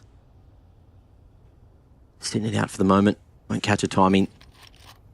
And Liaz happy just to hold on to Sunroom. On the other side of things, VP expecting a B-pop again, still playing early, strong numbers. With 3 invested early, Fame, Anti-Electronic has that flash to throw. As soon as the info comes through, they'll go for the block initially. Fortunately, that smoke has gone down to coffins as well. I thought they didn't burn any utility there, FlyQuest, but they will have to give up at least 1 for now. So Virtus.Pro have done well to burn that. 2 smokes left, 1 in the hands of Flip, 1 for Fame. But FlyQuest making sure they do their due diligence here. They will posture back up towards the side of A. And it's just Nedic to continue to just poke and prod towards B, keeping him interested, Mac. Nice little pop flash. Flammus solid. Happy just to hold, but unfortunately for them, they collapse like it's nothing. And with that, we know that VP are not in the vicinity, and we'll just be saving on B to have a helping hand. In terms of that weaponry, moving into round 3. But FlyQuest, solid start so far, 2 and zip. Yeah. Already starting to feel that Inferno commonality, right? We've got saves across the board on either side. I think Flit and Fame are going to continue with 0 deaths into the 3rd round. I don't think FlyQuest is going to be overly keen to fight too hard, but that's good. I don't know. They're just playing it nice and calm so far, but again, main thing for us is that we are seeing a reasonable start for FlyQuest. Nothing slow just yet. That is the thing that will occasionally plague them. They are looking a little bit more keen to try and hunt something. Vexite walking up with the Mac 10 here. Is he going to be able to spot on first oranges? He absolutely will. There's Fame going down. Nothing found though yet. Electronic starting to clear around. Flit does take 1, and that might very well be enough for FlyQuest. Happy with what they've done there. But a second on the board, a little bit of damage, and now we go into that first, what should have been the first gun round, but obviously Virtus.Pro will only have a little bit of a motley purchase.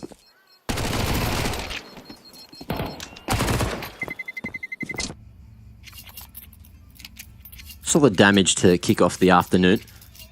And VP won't reinvest around it. Just going for some extra smokes. Looking to recycle those. And I dare say they're hoping that FlyQuest will walk into the stack towards that B side of the map again. This time, Nedic looking to lead the charge. The most feared cock of all. If you know, you know. Rooster hasn't been on the world stage for a while now. It's been a little bit for the boys. Hoping to see them find their form. Still will never forget that narrow loss to 0-0 Nation a couple of EPLs ago. Heartbreaker. But really, really slow. This is such an interesting approach in these last couple of rounds from VP. Again, seeming to have had the assumption that it's a big one for FlyQuest. They get B on the regular. Still with those pistols, of course. But now the utility does start to come out. Will be a block of the smoke. Flit trying to make that one work.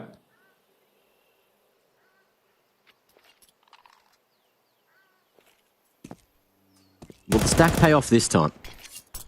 FlyQuest thinking surely they don't do it again. But with that smoke coming out, with 40 seconds on the clock, they're making the right decision, going back towards mid.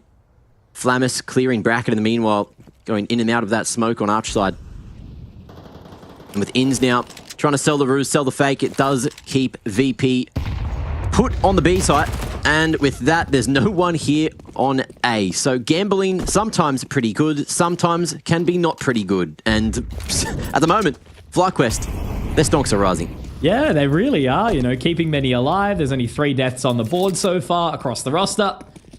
But it's just their, you know, calm approach, right? They're making sure they check every single angle. Looks like Regali's going to pick up a couple as well to boost the ego, which is nice to see for them. Should just be Electronic and Flit trying to save here. It's not really a hell of a lot to work with. I mean, keeping that Kevlar for Flit and Electronic will be huge.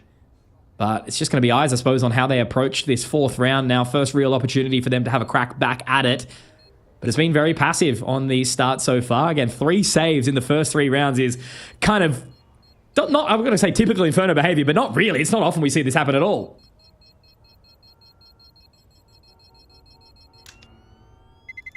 Save looking good. Where's Ins going? He's having a sniff towards the kitchen. Cooks up a storm. 1 pound fish, I heard. And with that, only the 5-7 carried across to the next. I think if you remember a while ago, I can't remember when exactly it was, but it was back when Urk was still playing on the team. And I said, what's the best thing about Australia, Urkcast? He goes, oh, you know you can go down to Woolworths. Bro, it's so true. Do you know how terrible the chooks are in Malta? Like $10. You pay so much and it comes like squished up in a foil, like a circular foil thing. It's like a ball of chicken. Oh, God. Speaking of balls, Mac. Huh? They're up. Into Nana, it's an early juke and Jewel. Regali's going to be taken down very, very low. But they don't seem to be overly engaged in that offense. So a hell of a lot of utility expended there by Virtus.Pro to take Banana.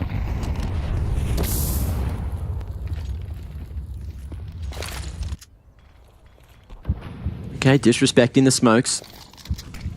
But VP this time will reinforce the A site a little earlier. Electronic going to be spotted over towards the cutout, but there is going to be a solid crossfire. Him and Flamus tearing through FlyQuest completely. But Short is still vulnerable, and the A site may get taken. Ins wants to try and get this one planted, but will go to site instead. It's dangerous, but the 4v2 still not the best situation for VP to be in, especially with Flit falling. Ins finding one, though, is absolutely massive here. Liaz now pulling away back towards the side. It's going to be awkward. Flamus, though, goes solo. Liaz may have been an opportunity there for him, but now they're going to try and clear through the apartments. If they go forward, if they find this one member in Fame, maybe there's going to be an opportunity, but already wrapping into apartments, surely they'll be able to spot out Liaz here, and they do. Now, surely absolutely done here for Ins. He gives it a solid crack. A good old shake of the sauce bottle, Mac, but 3 alive for Virtus.Pro. Great recovery here. I said it was a 4-on-2, but it's actually a 5-on-2. Yeah. Nice attempts. I like the theory as well. Wrapping back towards long, they knew someone was lurking around there, but it was the cutout that ended up being the difference maker. Fame gets that final blow, and VP get on the board. Took them a little while. Took them guns. And now they got plenty of those, with 3 surviving across to the next. FlyQuest, though, a couple of clean rounds, so they are right as rain to purchase up into the 5th too. A really nice response. But it's all about that consistency, especially on that CT side with the early economy. Again, looking for a little bit of a fight later. Netic trying to make his way through Banana, now looking to happily take that contest. Molotovs do force him back, though. Flit now finding it a little bit awkward. Hot under the collar, but the smoke should hopefully give him some additional time. Netic with the HE back. Does dunk onto Icy, making it a little bit awkward, but right now it's just trade for trade on the utility damage as Icy picks back the line.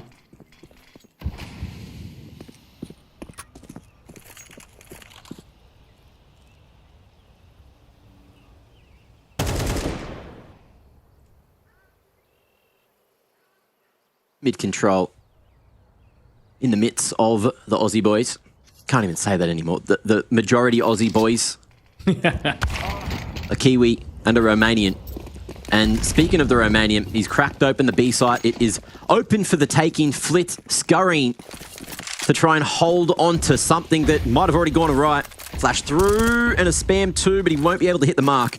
And this is looking like if he can't find anything through that cracked smoke, then it's probably saved time yet again. Yeah, absolutely. And they're leaving ins just down bottom mid to see if anyone will rotate over. Flit's still trying to keep them interested, but it doesn't look like it's going to be happening at all. Drop down to 41 points of HP. And again, In's just able to call that now, surely, finding the focus. He is continuing to walk his way up towards brackets to see if he can find anything else.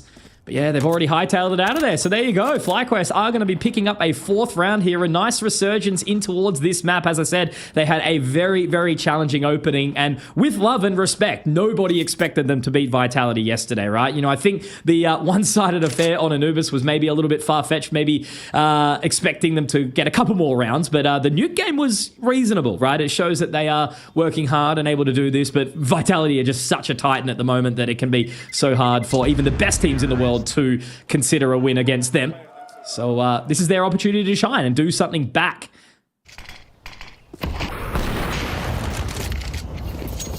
Crispy opener.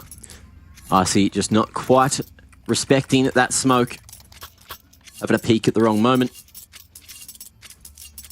And yeah, he was a bit hot and cold yesterday, and today he is starting cold once more. Not allowed to play the game yet. Although you can say the same about everyone, but Electronic for VP. Most of these rounds just looking to save. 3-2 split, heavy towards B for VP. Plenty of util on the belts to make this one happen. Electronics dumped his on the ground for the rest of the boys there. FlyQuest, a slower approach. Yeah. It's going to be interesting, Mac. You know, we were watching Icy yesterday. He was a little bit volatile, up and down, had some good moments, had some really poor moments. It seems that he's starting off a little bit slow here again. Obviously, AWP in hand now. But the damage already dealt onto Flit makes this awkward, makes it uncomfortable. They are about to start to strangle their way into apartments. But they will be held by that smoke at Freezer's side. So now looking towards Boiler. Liaz. Oh, it's going to be awkward here. Flammer surely going to find the spot. Doesn't see the head, but it's information traded. And now as they try to spot their way in towards brackets, this is an opportunity now for Icy. There he is, opening up the chain. And Regali will take the line back, but now they creep their way into apartments. This is going to be a tough breakout mission in the apartments towards side of AMAC. 50 on the clock. What util have we got here? Icy, a decent kit. Electronic, nothing. And Flammus, just a flash. But no smoke to block. So if FlyQuest want to go, they get to go unless the guns say so. Or even no. And that's exactly what they're yelling. Bomb on the ground and the round in the bag for VP. Yeah, that's a pretty horrible round. Tough pill to swallow there for FlyQuest. Not really able to do anything. The lack of trades there all starts with that peak top middle.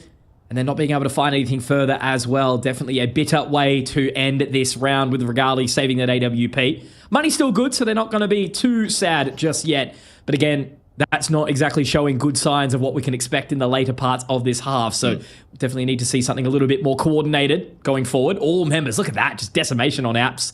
On the balcony, everyone was trying to enjoy the summer sun. And heat strokes hit him out. They didn't necessarily do anything wrong when they went for the pop, right? Like the flash, pretty good. Second one gets there. Flammus, half blinded, deals with the first man, but everyone just gets one. And the hit, torn to shreds. FlyQuest now moving into the 7th. They still got cash after a couple of clean ones. But with VP starting to pick up the momentum and hit their shots, Erky decided he wanted to have a chat. It's getting pretty emotional. Hands going around. Making sure the boys know what they got to do here. Before we are off the freeze time. Turned 30 this year, the big man. We're all getting old, Mac. Slowly, slowly. You're only as old as you believe, mate. There's enough. That's exactly right. And all the food these days that will be alive till 200. That's how it works, right? That's the pep talk I needed, absolutely. Look, Carrigan, still the absolute GOAT on phase. He ain't going anywhere. I don't expect a lot of these others to either. Look at this contest now, Mac. Big dunk. Oh, the double up onto Fame. Down to 8 points of HP, but I think when this smoke does fade into obscurity, it could get a little awkward. He's watching that line. Nedic spotted. No opportunity for a trade either. Still kicking. Inns has to swing drive, but he does catch onto Flit. Maybe a chance here in getting towards the B position, but it's just going to be Electronic finding his line again. Fame has pulled away immediately. 1-for-1 exchange. HP going the way of FlyQuest still, and the complete rotation away. Electronic thinks he's got the call here. That was a really nice timing on the trade for Inns as well, making sure that Nedic didn't fall for free and that there was something found in the round. Liaz falling on the lurk as he tried to make his way back towards mid, and as this is all going down, they hear these smokes blooming. They make the read knowing, man, that was the lurker. He was trying to make his way back, so they are going to swiftly rotate, but in the 4v3, if they can't get a pick on the way to side, which they will, Vexite into the grave. And it's looking like a very brave one for these two individuals, Regali and Inns.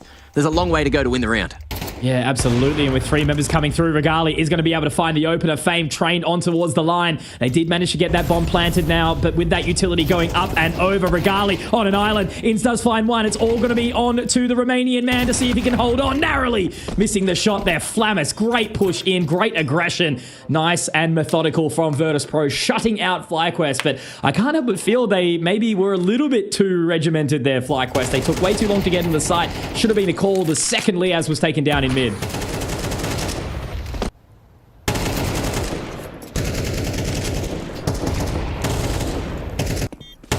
Just being thorough with it.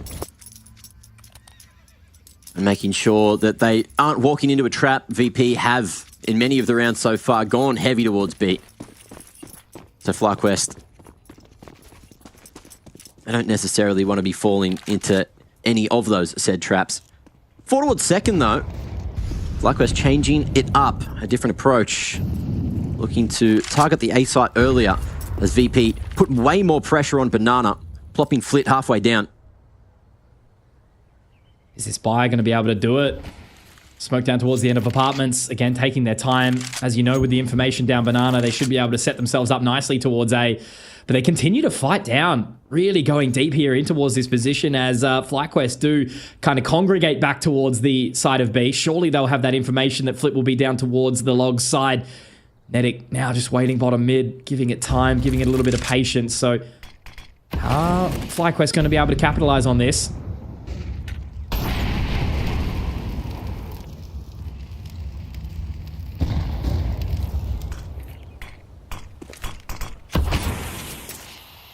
Great timing on that re-smoke of Banana. Nedic going through. The flash is great, but Flit has thread the needle on a timing. Trigger discipline, damn good, but Nedic wants to trade at UMP. Not the best tool for the job. And Flit finds an upgrade and probably the round off the back of it. Speed up on the A site now as Flammus on the pit side is ready. Vertical spray transfer. It's lovely for VP, but breaks a couple of hearts in this country.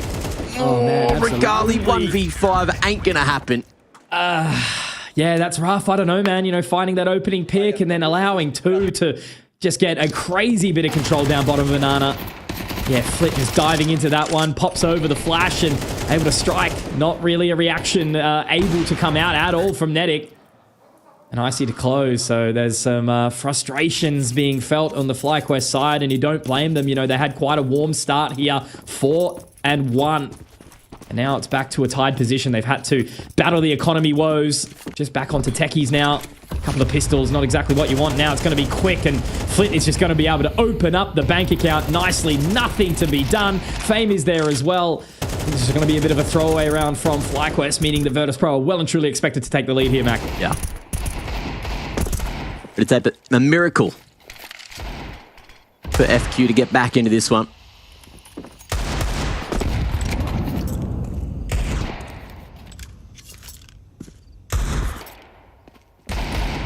How do you get out of this? Already a bit of a mental shift, I would say. Starting to feel some frustrations. Whereas Virtus.Pro are well and truly locked in now. They're aware of what they need to do. And exactly as you said before, they punch down. FlyQuest not wanting to feel that wrath. Need to do as much as they can early on.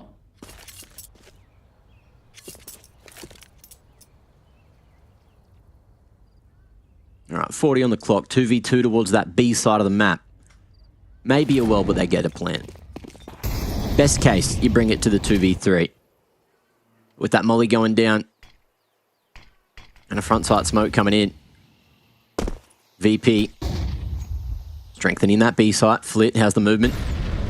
Sneaks in to an area he thought had been cleared. Liaz not going to expect that any day of the week. Lovely little trap play. And Regali now between a rock and a hard place, and he gets squished. 5 and 4 for VP. Super clean for VP in that round, not losing a single member. The economy stacking up nicely. Exactly as I sort of said, this was always a concern on that CT side if you have a couple of scrappy rounds. And that's exactly what VP had to feel. You know, they were saving the opening 3. Now they've just lined it all up, hitting their shots, connecting where they need to. Now they take that advantage, as mentioned. Money is well and truly good. Yeah, Flit up at 13k now.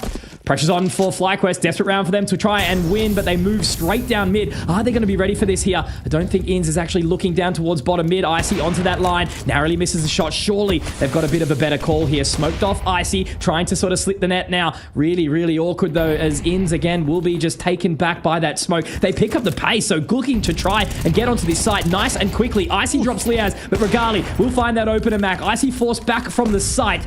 And now they just have to rotate around jungle side, see what they can do. Flamus very, very quick. Up Diggity here, if he's able to get a catch, but that bomb has already been planted. 4 on 4. Oh, lovely opening on the retake. Vexite not expecting that.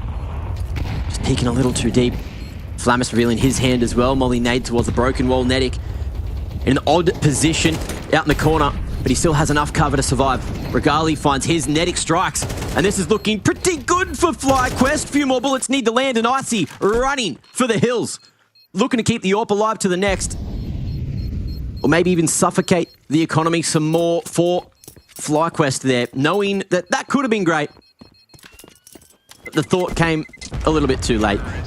5 to 5, FlyQuest. That A site seeming like a succulent target. Yeah, like a good old Chinese meal. Definitely paid for, in full, of course. Never dine and dash, my friends, but Icy certainly dined and dashed in that round. Had the opening kill.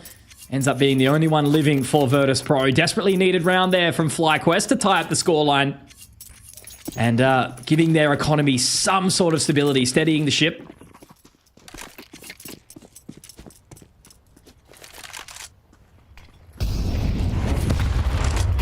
Ooh, faster approach. Looking like it might be more successful. Nedic with a better spawn to take Banana. Will get chunked down by the HE. And doesn't want to die without being traded, so we'll fall back. Utilize some more of that utility. And try and bait more out from VP. Still a few smokes to use. Oh, they slipped the net here. I think they have, Mac. I think they've got it around Diggity completely for free. Flamus is going to be ready. Oh, he's in a power position over the top of the box, but Vexite takes him off. Decapitation onto Electronic. And just like that, you called it. They've threaded the needle perfectly. Found Tai Ming.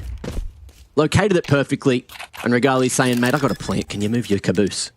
A little bit of extra pace, right? You know, Nedic hasn't had the best of games so far, nor Liaz, but just able to find that pace, find that timing. That was Liaz actually getting on the board into that site entry.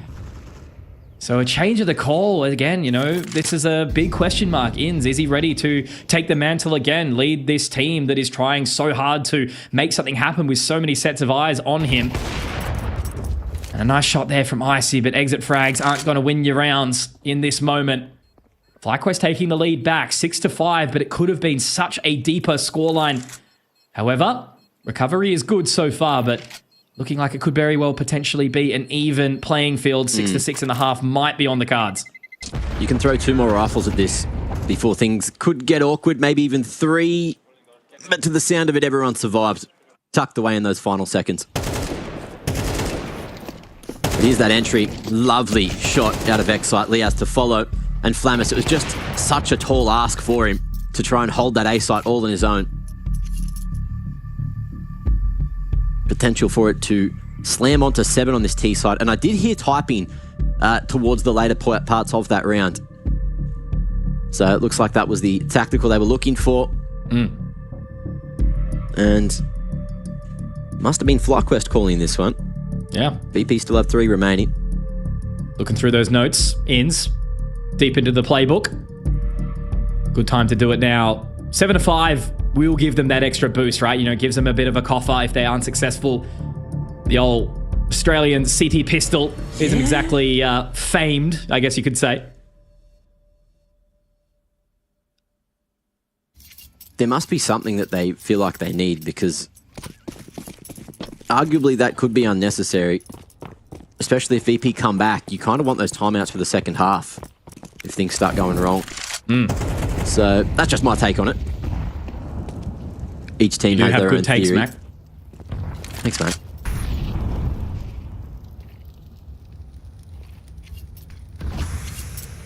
Really slow approach, isn't it? Nothing of interest. No contest for Banana this time round. A little bit of utility must have been left in spawn there for Ins to come and collect. Just trying to find those flashes just at the stairs. They have been gathered.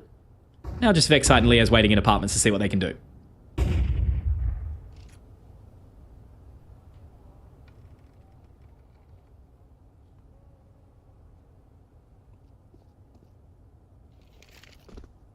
Okay, creep towards mid. Around the world smoke is going to be utilised. And FlyQuest looking to wrap towards that arch side. Still with Nedic over towards Banana. If they get this pick onto Electronic, it could be a full B split. But through the smoke, they find one into Library. Retake of short Flammus. It looked good until it didn't. And Liaz now looking to penetrate straight up this area. Icy over towards the broken wall. Going to be flashed, flamed, bloody molly-nated, you name it. Forced in towards that mini pit. And 3 men swinging in front of him is going to be too much to deal with. Man disadvantage. And VP, they got to make this retake happen. Leaz almost taking the head off for Vigali there as well. 21 points of HP. They have to be ready for this flank from Fame. Coming up Diggity now. They absolutely are. Nedic watching it from the grave, but will he be able to make it out?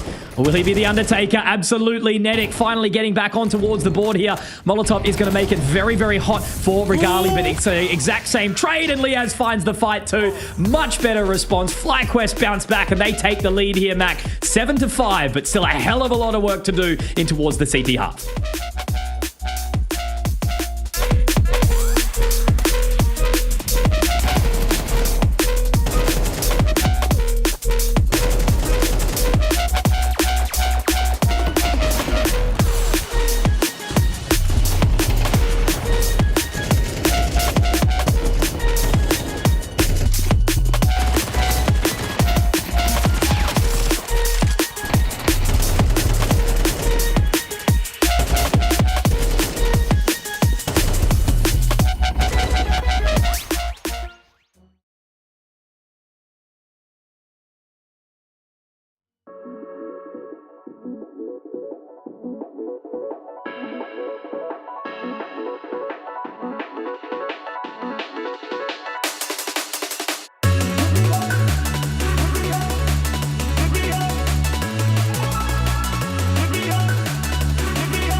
What a bloody half of Counter-Strike. Australians cheering all throughout the lands, but I'm sure the Europeans that are, waking up, enjoying their morning, may be here to support VP, and I think they're going to need a bit of support. Onto the T side, things haven't been super great for them as of late, but maybe they can make it work here on Inferno. Let's see with the pistol.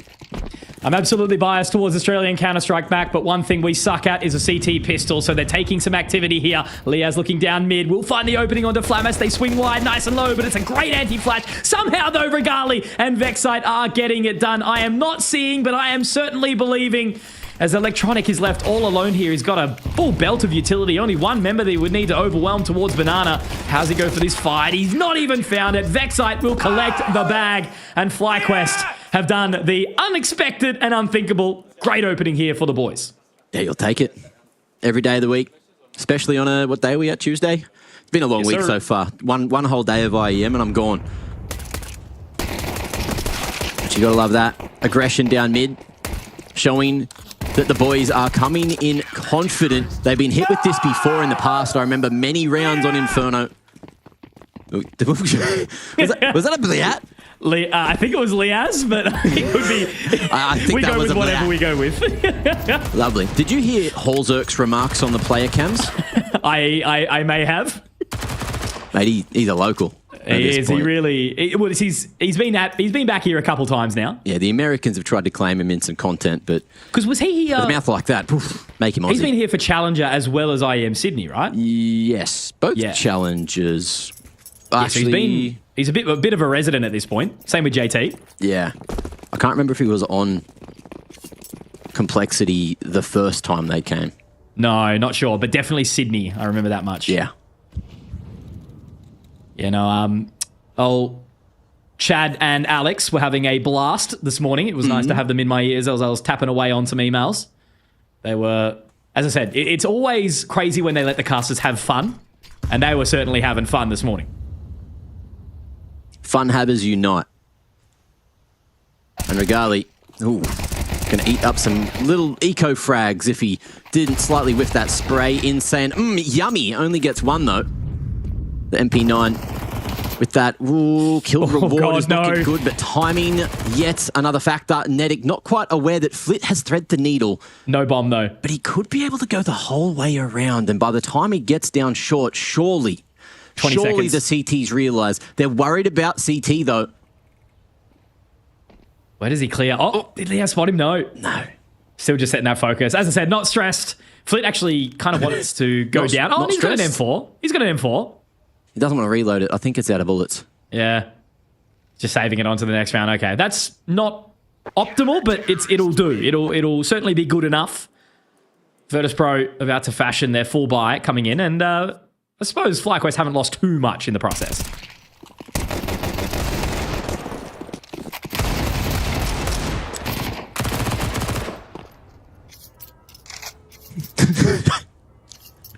Okay, sorry. I just saw that someone's gone and said that they've never heard Diggity as a call out before.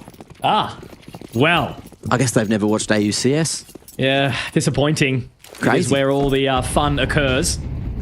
A lot of fun around these parts. Sometimes you just got to watch 60 rounds of Chinese Mirage, you know? It'll put hair on your chest. Something we both have a lot of, my friends. All in your own solo casting. Yeah, until wee hours of the morning. Fuck that. You've been there multiple times, haven't you? 60 plus rounds for Chiefs or whatever. I hated it. It's what makes you a real man. Tech pauses as well. It was like some of those like tier 2 Asian teams, or I guess if you're talking in Euro terms, tier 5 Asian teams. That was chaos.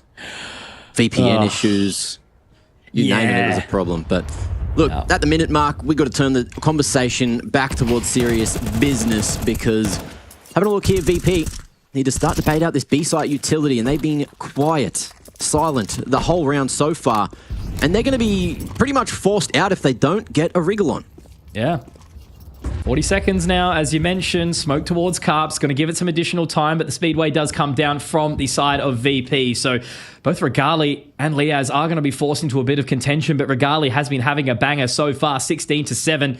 We'll need some support from Liaz, but again, only with the MP9. It's not the best weapon to do it. Great flash in, but Inns going to be murdered by Electronic. Nicely done. Now they start to wrap around Mac. This is where the chokehold can make it awkward. They push forward. Regali really wants to try and find something here. Icy and Flammus have been tagged up, but Electronic will find damage. Vexite saves him, able to hold on, but Vexite needs to find way more. Vexite, what is going on? A Molotov onto site, Mac. That could make it awkward. Nedic's picked it up. How have they done this? Icy in a 1 versus 2. He's managed to get the bomb planted. Do they have enough time here? Are they going to be able to find this response? Mac holding true. Icy just making sure he uses that utility to absolute perfection. He's found the damage onto 1, tapping onto the defuse Vexite. It'll have to be 4. He's shouldering it out, and now he starts to run away. There is a kit in hand. He's sticking onto it. Vexite holding, but he's not going to be able to do it. Icy finds the clutch, but Vexite had no business getting as much damage dealt as he did. That's rough.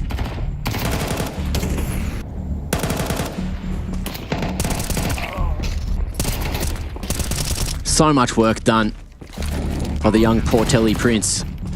But unfortunately, just that timing, Nedic goes for the tap. As soon as he's tapped it, Icy picked the perfect point to swing in the 2v1. And we'll turn the round back in VP's favour. Those 1v1s so difficult to deal with. And Icy's gone for that late wide swing too. So mechanically, beautiful work from Icy to bring that one back and not let FlyQuest run away with the game, because if that was a 10-5 scoreline, then that makes it just that much harder. So remember this round, put a pin in it, because if VP come back, that one is going to be a difference maker. It would have been a 3v5 lost, right? And, you know, that can basically just crush a team out of the map entirely from a mental standpoint. But Icy, he's positive now, 8-7. Not all members from Virtus.Pro firing, but they've done enough damage to the FlyQuest economy that it'll keep them honest, putting them back onto a very, very rough-looking bite. Regali does spot out a singular head with that scout, but not able to pop a shot off. Banana control taken by Virtus.Pro, but not really too much action across the map.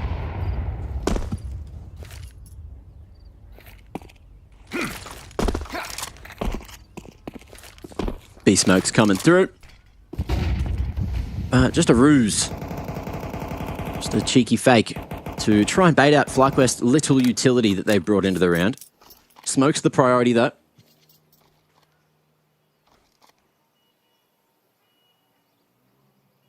And contact from Fame.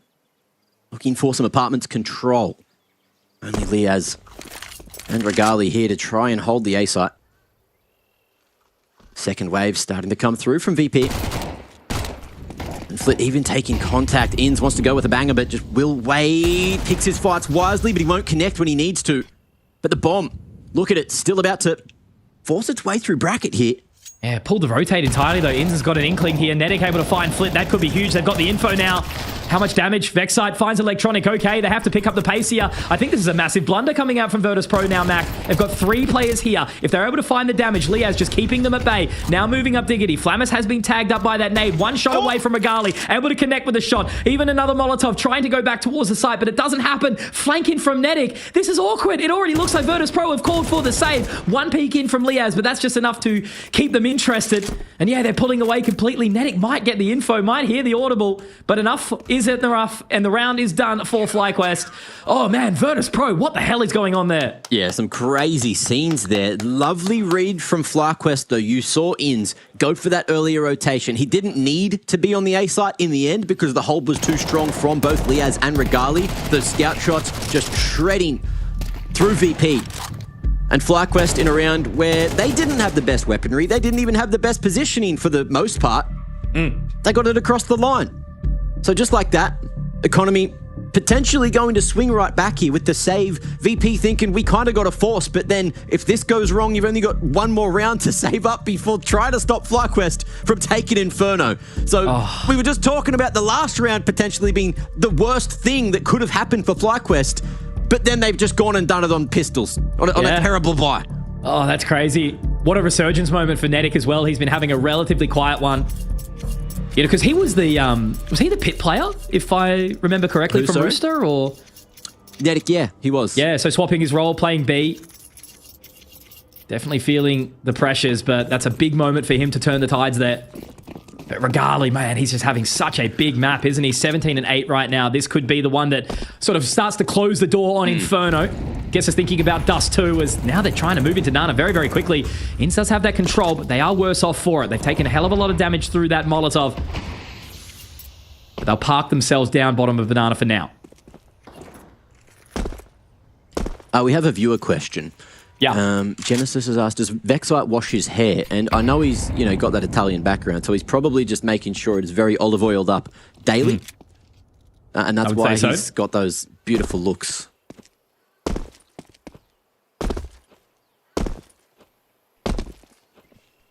The floor is open. If there are any more hard-hitting questions that you need answered, guys, in chat, Max make mailbag. sure to send them in, shoot them through. What do VP do here? Mostly uncontested here towards Banana. Inns, no utility remaining. And as we hit that 50-second mark, we are going to see Nedic start to bring the firepower back across. Inns caught on the jiggle. Not a good place to be losing this round. But VP now with the man advantage, with B-Site fully in their hands in a moment once they clear out all the nooks and crannies. This is going to be a difficult one for FlyQuest to decide what to do. There's nothing in the coffers. And if you can't get that pick, if Nedic didn't hit anyone, you just have to save. Yeah. I suppose Regalia and Inns do have enough money, so it's just an immediate pull away, call for the save, make sure they get it done. But that could have been a round for FlyQuest where they could really start to cement their victory, as I mentioned, start thinking about Dust too. But this all of a sudden opens up the economy a little bit more. Some opportunity there. 5 alive for Virtus.Pro. They'll start to line their pockets a little bit. Yeah, you got to be careful if you're FlyQuest. As I said, a couple of these rounds back-to-back can spur on the momentum for a team like VP.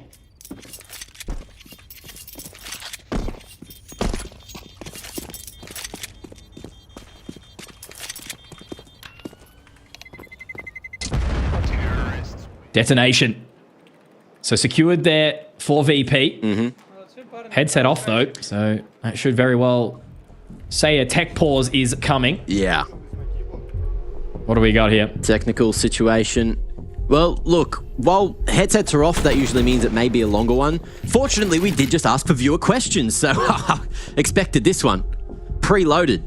All right, Mitch, this one was tagged at me, but I'll ask you first. How do you like your eggs?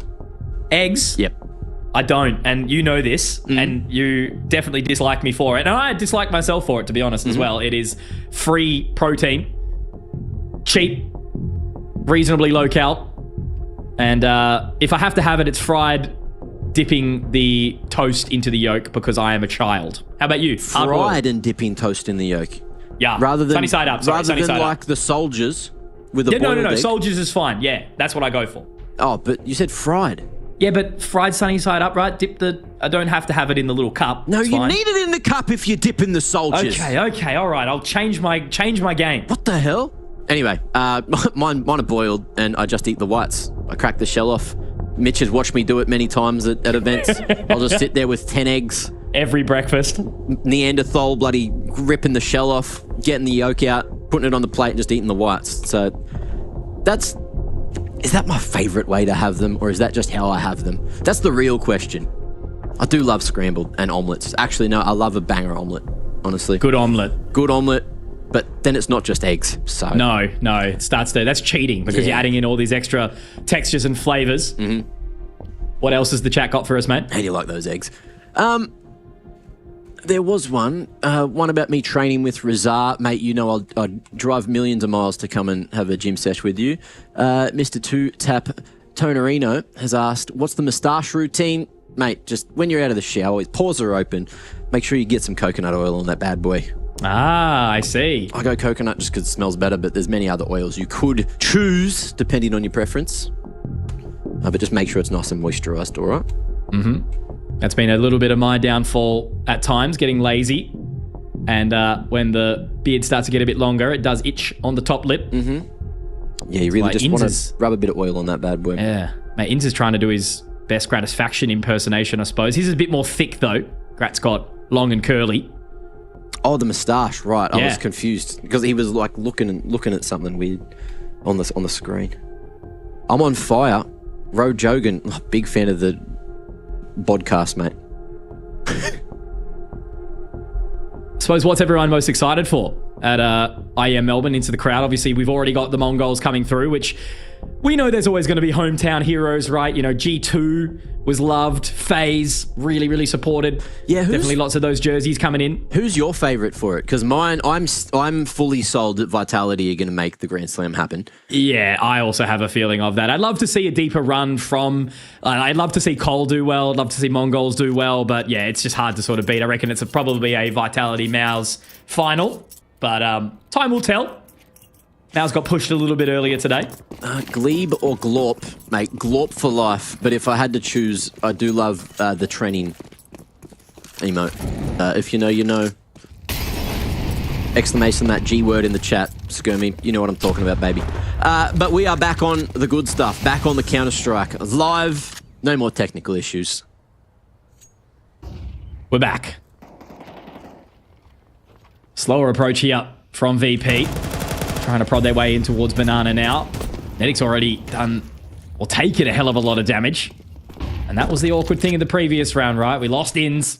Nedic having to just sit back and basically allow the round to play out in front of him. But it doesn't appear that they are overly set anywhere right now. They're just going to capitalize on this control, but that is going to be the hardest thing, I would say. A little bit of disconnect potentially between Netic and Vex side, and Ins with a hell of a lot of job to rotate back around. But Bracket's taken, in a way. They do start to pull off now. Is there going to be a call for a rotate from FlyQuest, or is it just going to be these two to try and hold it down again?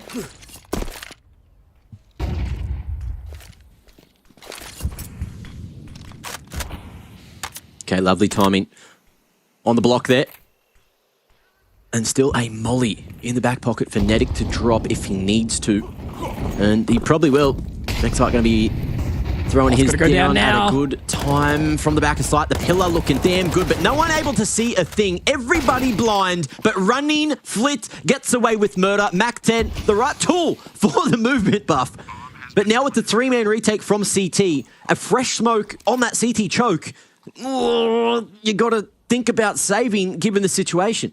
I don't know, man. They're so low. Flit and Fame are really feeling a bit awkward. There's a Molotov down on the side if they do collect, but now they're starting to throw that utility in. A couple of flashes, a HE to pop the smoke. Now they move their way in. Mac all having to clear out the cubby. They do manage to find Fame. Icy from Evox though. Is he going to be able to hold on? He's clutched it out before. Regali's been going big, but it's Icy once more. This man is cold, and he's able to find another round on the clutch for Virtus.Pro. They've put the economy on the line again, and it looked so good. That combo of the broken smoke with that flash above Banana, fully blinded not only the pool player, but the player over towards Dark. Neither were able to face, and it almost worked, but Icy, the clutch minister, he's just been doing such good work for VP to keep them in this game. But we're talking about money. We're talking about the cold, hard cash in this situation.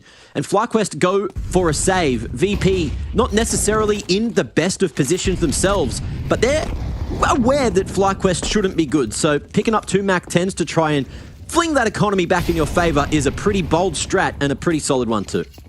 I'm just feeling for Netic in that moment, right? He did have the molly in hand to throw down to buy them additional time, but he panicked a little bit, managed to get 2 kills, and then did seem to quick switch that utility. So he had a really good crack. Flit jumping high into the face. He has taken a little bit of damage now. The USP starting to move on in. It's getting a bit scary, but Flit's going to be absolutely fine. He's farming up a hell of a lot of cash, and Inz is just going to rotate around now into his ultimate demise shortly. They will only come one the distance here. But again, this is what we talked about, Mac, as the pressure starts to rise for FlyQuest. Will the wheels fall off? It's looking like potentially now it's going to be this buy in full, where they should have all that they need. Regali should be able to pick up the AWP, but again, this is not the sweat on their brow that they need. FlyQuest, Virtus.Pro really applying that pressure, as I said. Eco out of the way. And 1 round the difference. We're even going to see Flit and Electronic go for the bonus and keep those Mac 10s in play. Front spawns too, so expect a faster approach towards that B site, and Netic only has the Famist. Oh, this could go south quick. Are they just going straight through the incendiaries? They're terrible bloody pieces of utility. But the molly's in the way, slowing down the push for the moment. Banana control certainly there. But where do VP go? Are they on the full commit? Electronic being tagged up as well, so they are a little bit weakened when it comes to the HP department. Still going to be Ins holding on towards brackets, just keeping a keen, trained eye over there. Regali starting to pull away for the rotation. Just a smoke down top mid. So still Virtus.Pro yet to make a decision on where they exactly want to go. Oh man, so much happening here. This round could really determine who we see the victor in this map, despite it only going to be a tied scoreline if VP are successful. They shifted that util onto Regali and brought the AWP towards the B site instead. Great timing on the block, but now the pop out bracket instead. Ends is here. Vexite and Leaz able to play off one another with the site pit crossfire. Oh, Ins. Okay, here's the timing, and here's a whole bunch of footsteps, gets his crosshair drawn high, but it's Fame that goes low and deals the blow that he needs to. Looking like there may be a wrap potential towards that B site. 20 seconds, a crazy bloody call. Let's see if they commit. They're not going for it, Mitch. So weird right now, right? You know, 15 seconds to try and get on towards it. Leaz should gather some information. Molotov down to give them some time. A dink up onto Icy. Now he has to force his way in. Vexite could be the linchpin here. Flammus does find one, but it's Icy again. So awkward. 5 seconds. I think he's done it. Yes, he's got it.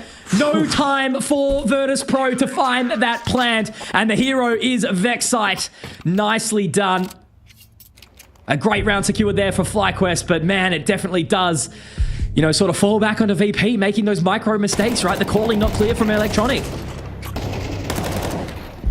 Beautiful little trap set. Expecting Vexite to be over towards the other side. And even though he showed that he was there on site, just knowing at the back of the site that you're able to isolate every one of those fights and have that unpenetrable bloody wall you can tuck yourself into, it was more than enough just to buy those extra couple of seconds and deny the potential for a plant and another round for VP. So FlyQuest need just 2 more, but they are walking towards the edge here, tiptoeing on the cliffs. Tightrope act, mate. Tightrope act. Not much money to play with. If they lose one more round, VP could instantly jump back into the lead. On a knife's edge, this entire map. Crazy to think about it. Normally you get a little bit excited when you see this sort of lead coming through, closing in towards that 13 mark. But it's just eyes on Regali again, who does posture his way towards mid. Not overly keen to dive anything further. They've changed up the approach this time round, Mac. 3 towards B.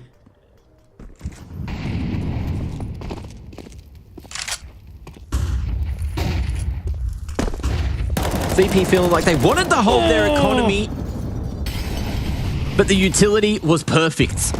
Electronic, lovely little banger at the perfect bloody time. Vexite and Nedic, the young guns from Oceania, are out of the round, and things get incredibly more difficult now. They had the right idea, didn't they, Mac? Flash was up. Oh, Flit in the corner, not going to get checked, surely. Even if Inns gets one, it could be massive. Regali does get the trade, but that should give enough time for them to start to march up towards this site of A. Leaz only with an MP9, not the weapon you want to do it with. Regali's walking his way over. Nade goes in. Leaz has to fight, has to get aggressive. He's done so much damage, ripping the limbs off of Virtus.Pro, but they don't need arms. They don't need legs. They can just throw their torsos in towards site. And now Regali trying to watch towards Boiler, does get one, maybe tempting fate a little bit here. If he can pick up that rifle, Mac, maybe there's a dream, maybe there's a way, but it's such a bold play. Do you save the AWP? Do you try to win this round? I think he's made the call. There it is. Oh, what a tough decision to make, but it is the wise one, even if it's the less entertaining opportunity. I think he realizes the financial situation VP have found themselves in, and if he can suffocate the economy somewhat, even though FlyQuest economy isn't great itself, there is still a chance that he can make the job of closing out Inferno slightly easier, although it's not going to be happening here in round, what are we up to, 21 now? Yeah, what do you even do with this saved AWP, Mac? You know, they're not going to have much around it. Like, forcing in would feel kind of like a bit of a death wish. Round 22 even. Look, you saw the lineup there. If that MP9 was an M4, if there was just that little bit of extra money, Leaz could have found himself a clip of a lifetime. Mowing down team VP. Damage from VP as well there, so they clearly felt the sweat. Oh, this game has just got me absolutely on the edge. Look at Regali taking a little bit more aggressive of an approach here. Does have the support from Liaz. Zeus out. They're still going to play this very, very wise Virtus.Pro.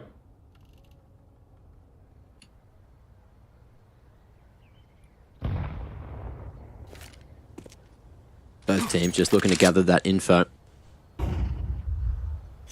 Nice little arch smoke coming through. Nothing to try and defend B here though, right? A little bit of utility. Additional smoke for Netic. Vexite's got nada. So they're really relying on this AWP to try and find something, but they've just been completely starved. If Regali peeks down mid now, there might be an opportunity, but no. Timing's not found. They know. They're still not overly invested, right? They are taking their time towards B. They posture up now. They've got the boost up. Regali can find a little bit of extra space, but it's just wishful thinking. And they got that boost up over the better smoke too. Oh, but what's going on there? Looking to fight forward instead. What the hell, Vexite? Snatches 2 away out of nowhere. Answered by a couple of shots on the rifles. But down to a 3v3, there was an opportunity. Vexite falls eventually. And Regali not going to try to stop that plant. Doesn't want to show his hand yet. Waiting to regain vision, but a re-smoke might have just sealed that deal and tied up the scoreline. Oh my, hang on. Do they have time? Can they even entertain this idea, Mac? Is it just wiser to try and save the AWP? Looks like Liaz has picked up an AK. They're going to be able to get the molly into the right place. Icy going to start to feel the sweat here, Mac, but that timer, oh, it's ticking, mate. It's going to make it really, really awkward. Molotov not going deep enough, and now I don't think there's the opportunity. Oh, they took the risk, but they were not rewarded. It is getting so damn close between these two teams. Tied up 11-11. Make a bloody wish, boys. See how you can go. It was a great effort, a great crack. What's the economy looking like for VP? I guess that's my question here. Bro, look at that. Icy. Just not quite mollied out. If that was an actual Molotov and not an incendiary, shout out Valve for the changes, then Aussies would be going wild right now, potentially.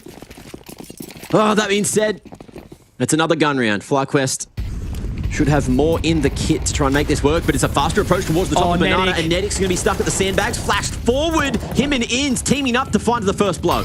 Electronic so low. He's actually been taken down, or no! Flamus has killed his captain, going down with the ship.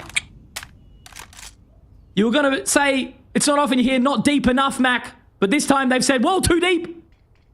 And 2 go down, 3v5, Netic somehow alive. Awkward situation. I wonder if he was blinded, because it looked like he was trying to find the edge of the smoke, but sometimes, you know, you step that centimeter too far and you just get burnt alive. 3v5 though, and Fame given a lot of respect here towards Bracket. FlyQuest jiggling, playing deep, and kind of playing solo, especially towards long. So if Icy can start find that connection, which he does. I was going to say, man, a 3v5 is not where you'd want to be if you are FlyQuest to lose this round, finding those opening opportunities, and now there's the question mark from Inns, but they're just playing it so patient. It's going to have to be Netic, who is low on HP, to try and be the hero from back of side here. They're going to pop up. There's some info gathered, but it's traded. Liaz has to swing, but it's Icy again. This man has just been the denial of service, the attack on FlyQuest. They have to give this a go. The rotation now down Nana from Vexite. Not a single flash, just 1 HE. Can they make this work in the 2-on-2? Spacing, no good right now.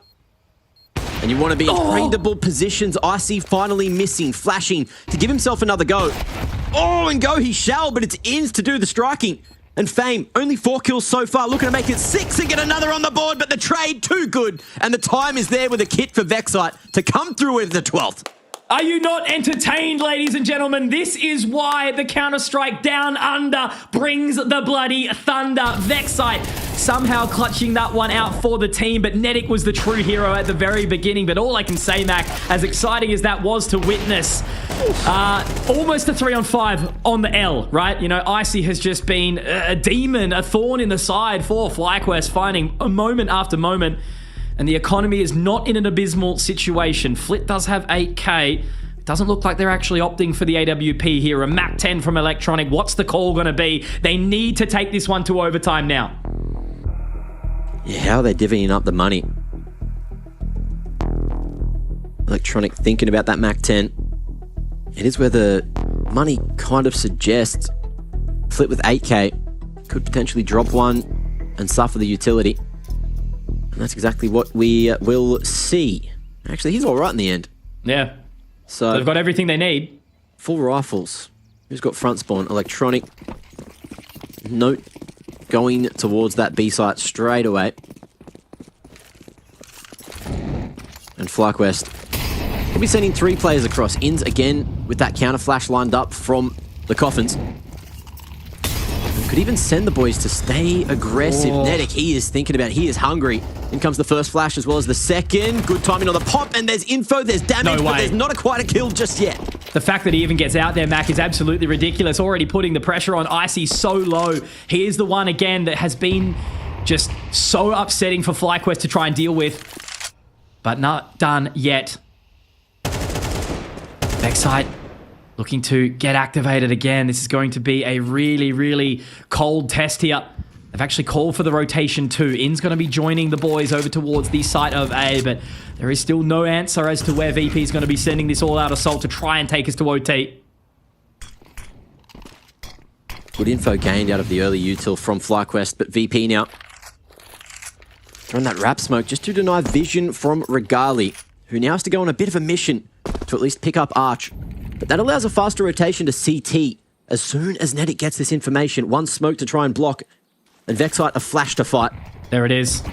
Perfect time for it. They're going to fight their way through, but Nedic holding true for just one. Now Vexite has to try and be the hero here. A one tap. At least it buys time. Icy's still low. There could be something on this cross, but Regali is going to hold his trigger. Gets the information. Fame will be denied. Push back towards the site now. The wrap comes around quickly. Mac Liaz is going to have to be such a king here. He's had a rough one, but now Regali, a little pop flash in. They're doubling up on Connector. Fame will take him. Oh, In's still alive somehow. Icy's so low. Same with Fame. Inns gets in, dives straight through the HG, and now it's Icy in the clutch. Can he find it from the corner? He was so good here from Evo, but this time he will be depressed because he cannot find the round. And FlyQuest, well, you know the rest. Not again. I thought I saw a third on the horizon for Icy clutching it up again. But no matter how much he did, he crumbled eventually. And VP, they'll have to do it on D2 if they want to even think about reverse sweeping to stay alive here at IEM Melbourne 2025. But FlyQuest, look, they are in pole position. They're in the driver's seat. They are now in charge and feeling pretty large after that win. They didn't need OT to do it. They got it done in regulation, but it's got dicey thanks to Icy. Oh my God, rhyming.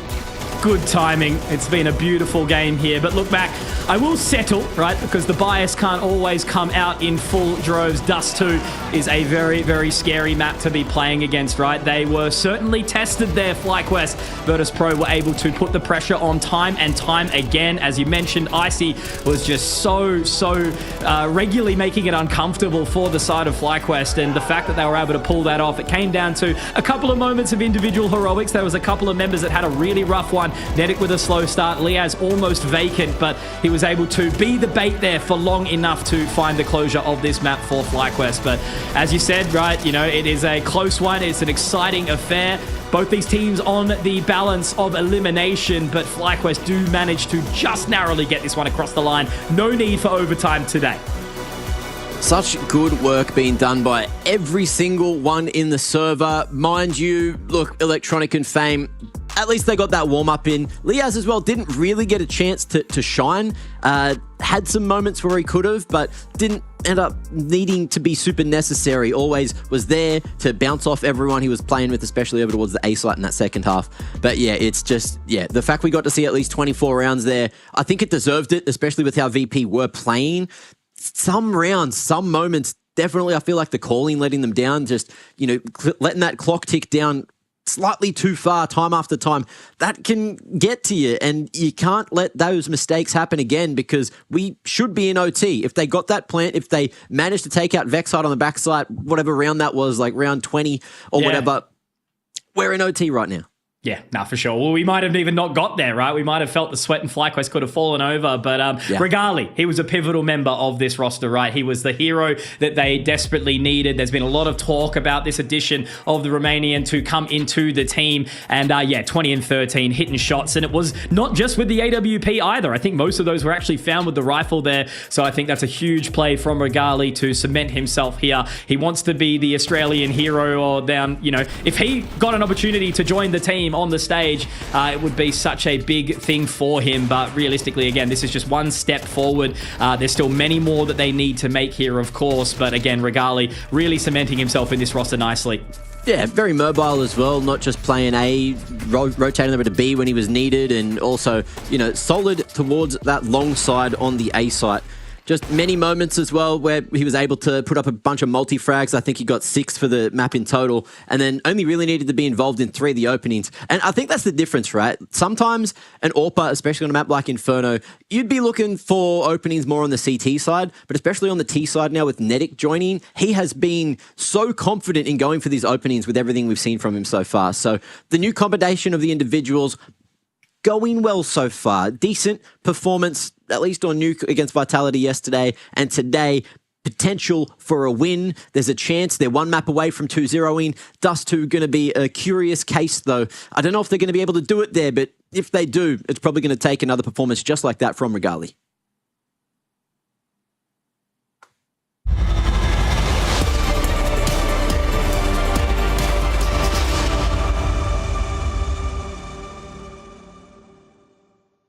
Tell me a little bit about, in Bucharest, maybe you guys didn't look as good as you did in Lisbon. You think that's fair to say?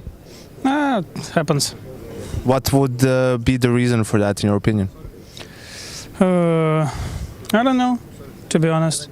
No, I mean, it's probably more individually than more team. It's more to every person in this team, like how individually they feeling, How do you feel so far with this team? You've been in GamerLegion for a little bit, international team. You come back, able to speak in your language. So how has that been this first couple months?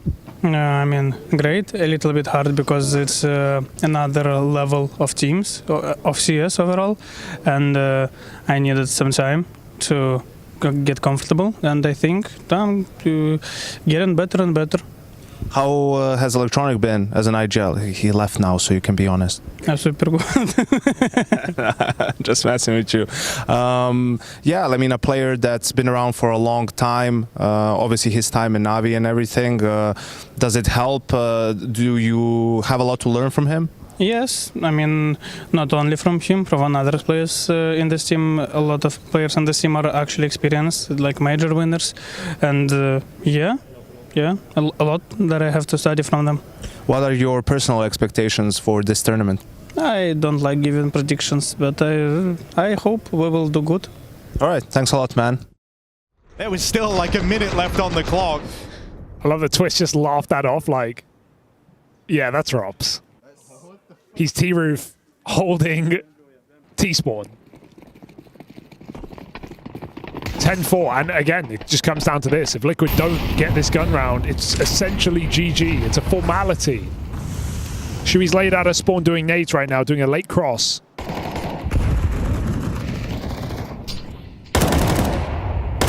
Nerds trusted with all of outside.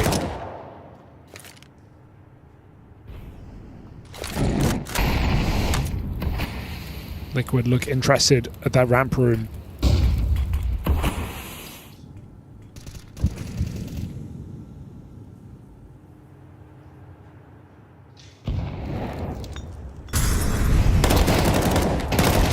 How does he get out with 2 there, Robs? Come on. No, End of the line. 2's plenty. Yeah.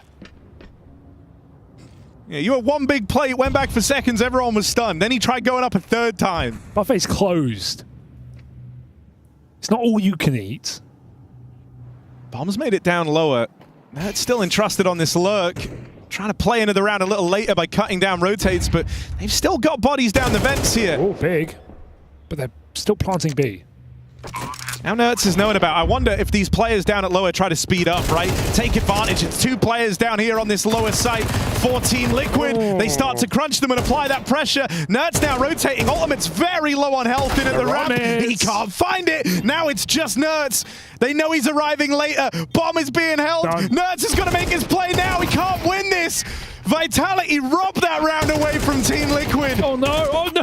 Okay, yeah, you barely get out with your spoils of war, but you certainly don't get the round. Vitality just stick it in his face. They do exactly what you said, speeding it up on that B site. That lurk, essentially invalid, because he doesn't want to drop down vent. And Nertz is too late to lower. Vitality arriving just in time for the playoffs here in Melbourne.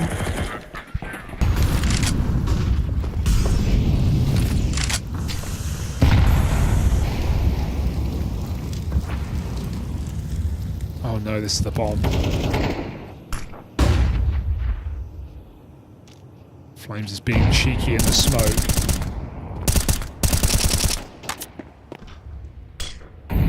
Only 2 in lobby. Does look like they're going for the A split. Ultimate setting up nades for top site. They've done a lot of flashes. Team nade. Oh no! Disaster strikes. Flames gets an upgrade. They're out the door, and they do get that trade. There's a chance here for Liquid. A man down still. Naf could drop vent. Climbing up top. Shui finds that AWP. He gets backstabbed. At least Vitality are keeping the trades up, and this pressure on Hut draws Mezzi's aim away. They find that kill clean. 2 on 2 now. Naf again still under threat with that bomb. Has to reset. It's him and Ultimate, a 2v2. And Ultimate's got the info. He spotted that Heaven player. Oh, the silent drop! Oh, he's so grimy! Rops in the 1v1 now. Naf just putting distance between himself and this last man, but Rops trying to get all the info he can here. Oh, this is so smart. He didn't react early. It's all about the... No, he hears this. Rops hears this. That's why he's moving around. He's trying to just stay in range. Rops, this is the grimiest 1v2 ever. The silent drop. The reposition for the footsteps. Rops is a mastermind. Yeah, he doesn't play the racing game. Like, can I beat him to beat?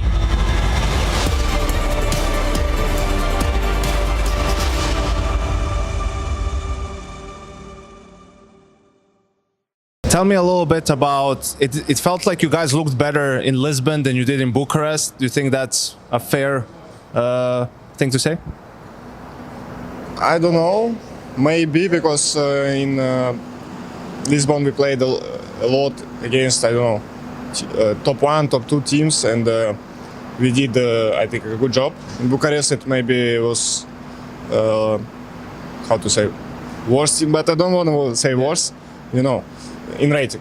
But it's still, you know, tough opponents. They want to prove everyone, and they're very motivated. So I think, yeah, we need to win these games. We need to step up. It's basically a 3rd tournament in a row for you guys. How hard is it when you have limited time to practice and have to do all the traveling? I don't know what to say. It's kind of hard. Yeah, we had like 2 days at home, and we just fly to here.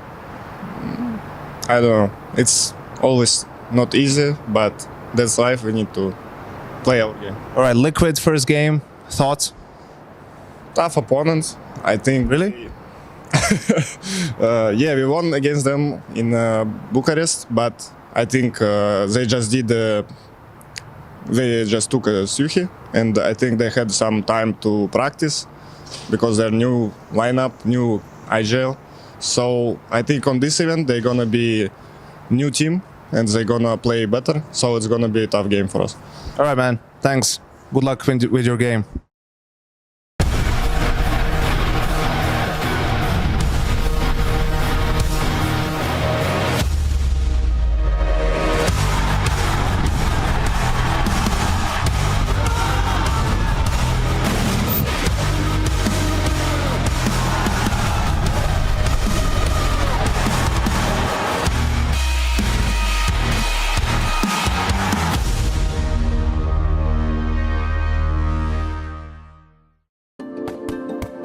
Hi, it's Bob with Face It. The official broadcast is better than ever on Face It Watch. Yep, that's right. Switch it up with the POV selector.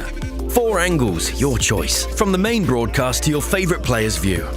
And it's available on the Face It app and Chromecast. But wait, there's more. Keep watching, keep winning. That's how we roll. Watch IEM Melbourne while having the chance to get skins and Face It points. Look at this beauty. Change the channel and control how you watch. Bob, mate, got a couple of words for you. We went over this yesterday. It's IEM Melbourne, not Melbourne. All right, let's get that right. You got to say it like an Aussie. And, you know, if you are... How do Melbourneians say it again? Melburnians? Melbourne. How do they say it? I swear they Chaldeur. say it like slightly weird too. I don't know, man. Sorry, I'm coming to Melbourne this week. If you guys have anything problem with that, you know, if because I'm slandering you, I will be there. Come and deal with it. All right, let's deal with that. All right, I know we're gonna have like 40. How many people in Rod Laver Arena do you think are going to be from Melbourne? Or I don't know. Would it be half? Nah, half is probably too much of a go. Like, I don't know a lot of people do fly around for it, but there surely will be a hell of a lot of locals there. I think, yeah, and they've been stinging for it as well. It's the first time an IEM has gone to Melbourne, so I dare say, you know, that packed crowd is going to be wild, and hopefully one of these teams may be joining us in RLA, because FlyQuest are one round away from making it to the next stage of the lower bracket, and then one more win, and then one more win would take them into the quarters. So it still feels like a long time away. But yeah, tomorrow's going to be a long day for whoever wins this, you know, potentially wins the next couple of games. But yeah, moving on to Dust 2. Let's see if Virtus.Pro can make it happen, can turn the narrative back around in their favor. D2 yesterday didn't go as well as they would have liked, so I'm sure that they have gone and looked at the footage and decided, hey, these are the things that went wrong, and FlyQuest is not Team Liquid, so hopefully it'll go a bit better for them today.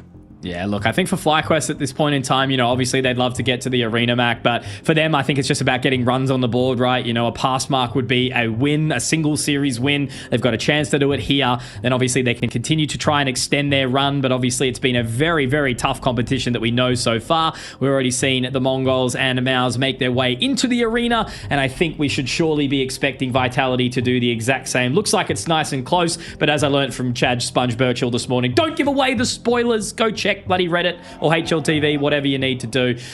So yeah, I think it's all starting to really line up where we bolster out the arena, understanding who's going to be there, but who's going to make sense. Before you talk about it, Mitch, you need to say, spoiler alert, if you don't want to know anything to do with the other game on the other stream, tune out now or mute now, and then you say that. I still didn't say the score, bud. Yeah, but you said, oh, it's a nice close game. It's a nice close game, guys. Look, and for everyone that's muted, unmute now. We'll stop talking about it.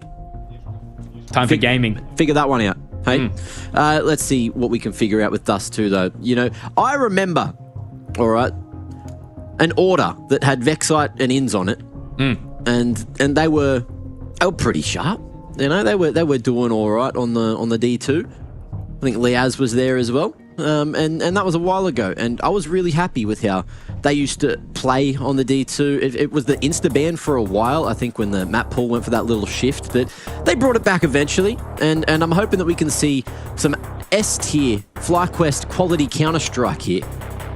But who knows? Electronic, a little slow on the first map, and you need to see a bit more from him moving into D2, especially in the calling department, because there were a few times the calling certainly let them down. But it's D2 time, and damn, it's going to be a fun time, Mitch. Dust 2, there are no prisoners that can be held here, right? You know, once a team gets rolling, they can start bowling and make it very, very uncomfortable for the other. So looking to get in towards lowers already. The Julies and the HE, my God, about to move into the meat grinder. But Vexite somehow gets the job done there. Ins only tagged up by 26.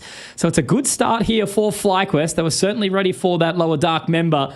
And now Icy just to try and spot the line. Taken down by Regali. What is this? Well-oiled looking CS from FlyQuest right now. Only just the one member in Fame to try and hold down from the windows. When will he peak? He does get one. Regali gets felled, but it's going to be too hard for him to find this surely, right? Last member coming through CT, and he's actually not that keen on it right now, Mac. It's going to be 4 alive for FlyQuest finding the pistol here. That's 3 pistols, if I'm not mistaken, so far.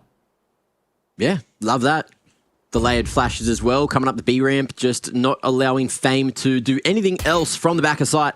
And Flamus just going to look to save up a little bit of dosh in the back pocket with a few kills here on the exits. Happy start. I don't know if he's going to be able to get anyone here. Look at Liaz. He's got himself a Schmolotov and a smoke, which were for the post plant, but didn't really need them in the end. And he'll be happy just to survive over towards CT spawn. Maybe even go for a bit of a better gun moving into the next, that he doesn't have to invest in extra utility. Oh, Liaz found him. Look at that focus from Nedic. Just absolutely locked. Great opening, though, there from Vexite. You can tell there was a little bit of composure coming straight out the gate here. Flamus finding that one is good. Did he go down in the end? No, he didn't. So he's got the FAMAS in towards this round. Force in from VP, as you can expect these days, to try and park the beast that is FlyQuest at the moment.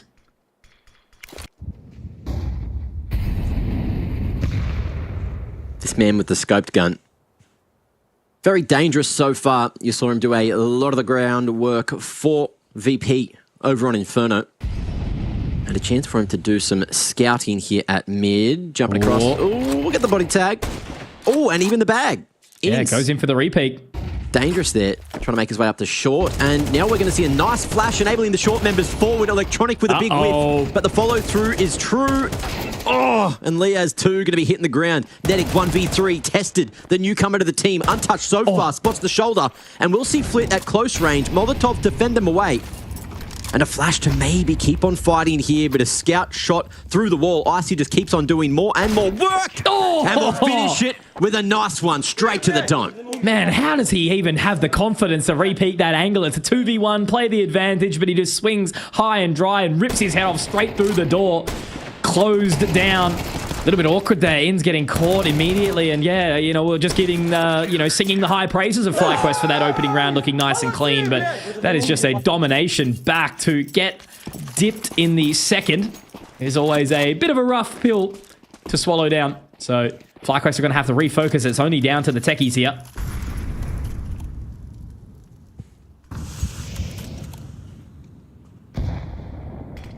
Where we going?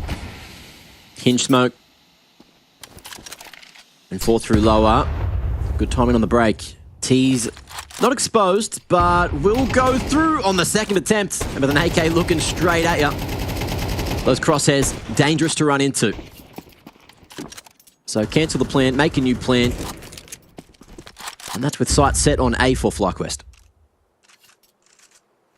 Slowly making their way up. They've got to obviously close the distance with those techies.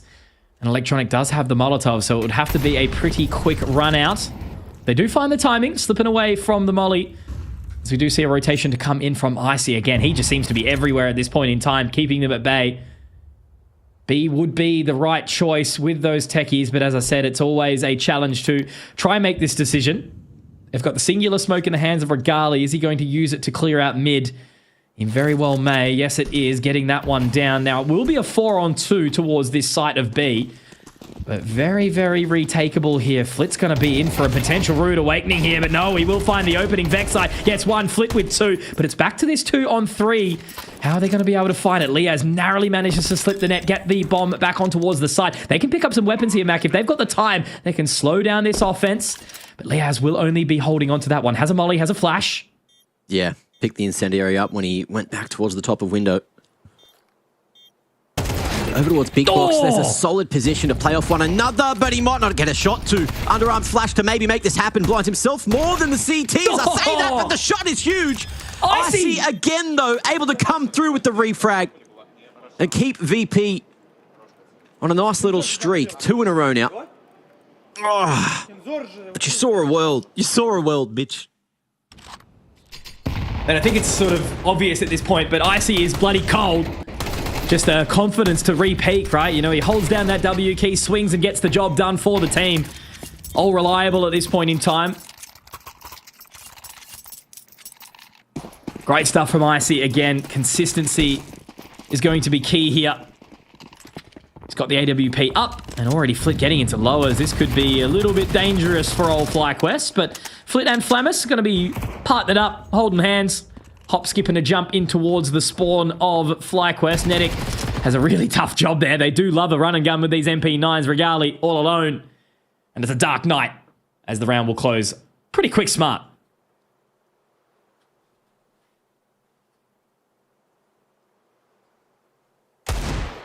Ooh. Crispy.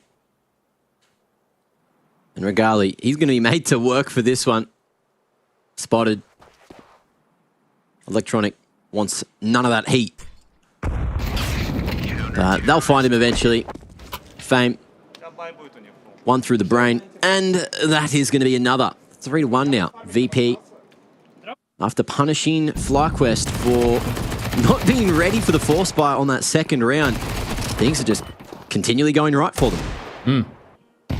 Virtus.Pro certainly looking clean with it. As I mentioned, I always did have a feeling that Virtus.Pro were going to be able to do some big things here. You know, they were tested by Liquid. Made them sweat for sure. But FlyQuest, you know, a team that is sort of known for missing those opportunities, right? When it's working, but when it falls apart, God, they can certainly make it hard for themselves. But look at this approach now, already getting their way through. Outside bedroom, that is going to be Flamus. Does fall away with the early information, though. They've kept him at bay. Liaz holding true towards that bedroom angle. Now they creep their way up short.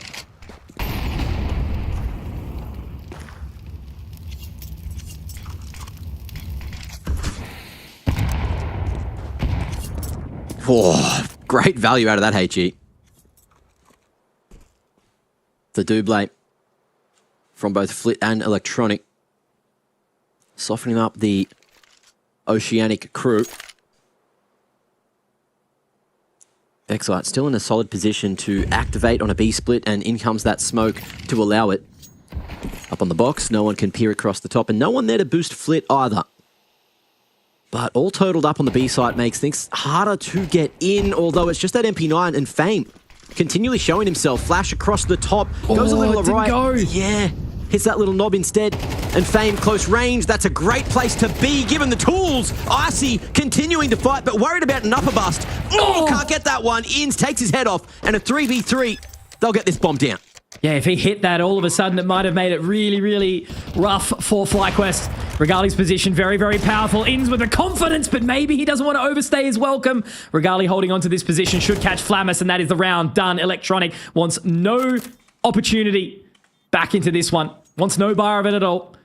But yeah, man, that certainly got a little bit too close for comfort, right? Not pressuring Fame with that MP9 quick enough. And then Icy just focused straight on towards the tunnels here. Liaz is going to start marching in. I think Regali is on for the flank here. Electronic drops one. Damage dealt, but there's Inns. He's picked up a 4K with this AWP. He is so back in the server right now. Massive opportunity to get him off nil. Let's have a look at this one again. Fame was certainly in a power position, but yeah, Inns, great job. Especially polishing off Icy, who felt good on that flick towards Inns, but didn't quite get the job done. And you're thinking, Inns with an AWP in hand? What's going on there? But the man was an AWPer. Well, like 6 to 8 years ago. Yeah, a while ago. A very long time ago. Yeah.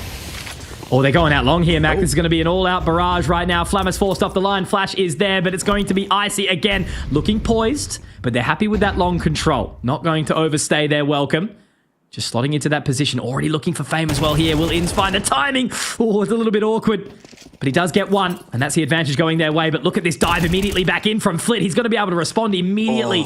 And now it's awkward because they don't know where to pull for this. They've got 2 members up short, 1 member in tunnels, and now they're going to have to keep their eye there. The Molotov's going to go down. They picked up the pace. They're trying to go off the back of this call from Inns. That's a great read. Flit, the molly, followed by the smoke, will buy so much time. They're going to go through this. Yeah, FlyQuest going to be forced to go through. In comes the banger from Regali. It's great good, flash. And the spray ain't hitting. Flit shooting blind. And that's the B site in the grasp of FlyQuest. But can they get this bomb planted? Electronic. Nah, surely straight not. through. Mac, Surely no not. way. Get that trade. Oh, what's Let's he doing? Bomb. At least Icy and Flamus have already called the save before the bomb's even gone down, is all I'll say.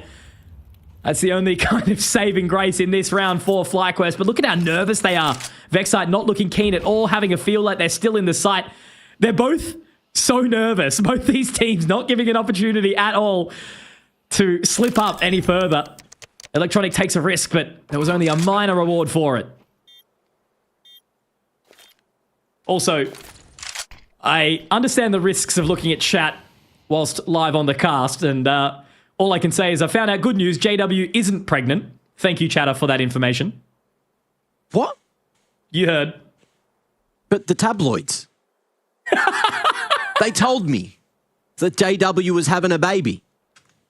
I was excited for the Swedes. The rise of Counter-Strike in Sweden again. Oh, man. I said it yesterday. They're not allowed to let me have fun on the broadcast, but it is certainly occurring right now. Just like all the fun we're going to have. We've been cooking, chat. Production is doing some exciting things for the arena. We saw the ad for the caches. Team Henry versus Team Sponge again, round 5, as we heard from Stunner. But also, many more things await you all at Rod Laver Arena. 10,000 odd. Don't remember the exact number from what we've seen, but it's going to be exciting. Meanwhile, for this round, Virtus.Pro, not a hell of a lot to go in with, but you've always got to keep your eyes on Icy.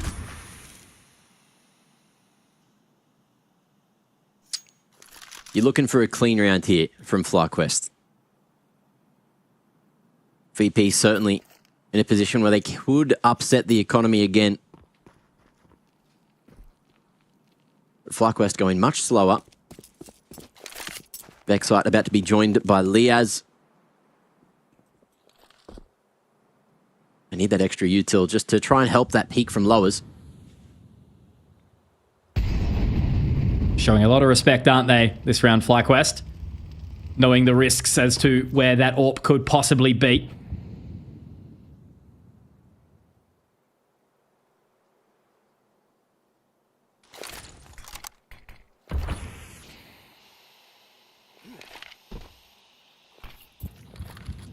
The block looks good, but that contact out long looks even better for FlyQuest. And now it's all about how much attention INS can draw towards mid. Mid-B smoke is there, but the read from VP is insane. Every player on that A side of the map. This must be something FlyQuest have done before, and Icy is so bloody ready. Just about to make sure they don't overlook Electronic at car as well. There's the first from IC. Vexite already taken down. They do go on the low line, but he just does narrowly get off, narrowly missing another shot. Electronic was cleared from the car. IC, though, finds another. They've got to be so careful of this man, but they take him down. Now spotting another towards short. There's Netic activating, but he's taken low. Has to pop off the peak, and the gun is in his hands, and now getting close. It's awkward, but Regali is there to pick up the pieces. Clean up on Isle Dust too. And Long. The milk was only spilt for a short time. Round secured for FlyQuest. I thought the spacing could have been a worry with Regali so deep towards long still. But he's played follow the leader and keeps the captain alive. Let's go! Like a valuable troop. Urcast up and about. Don't blame him after a relatively slow start in towards this map for FlyQuest. Pistol then denied 3-4 for VP. We're forcing singing themselves into a timeout here. A lot of praises for that round, but you also still have to remember VP only bought in, what was it, a FAMAS, a Deagle, and an AWP. You're right. And it got pretty close. Icy's just been so good, man. Yeah. But he doesn't have the AWP this time. Back to an A4 instead. And money's rubbish. Yeah, the money for FlyQuest too, I was just going to say, is not that good either. So they really need to start to get a couple of clean rounds and maybe even better spawns to try and assist their game plan.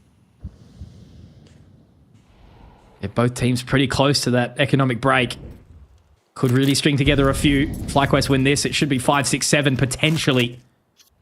But Virtus.Pro, always a sniff, as we know.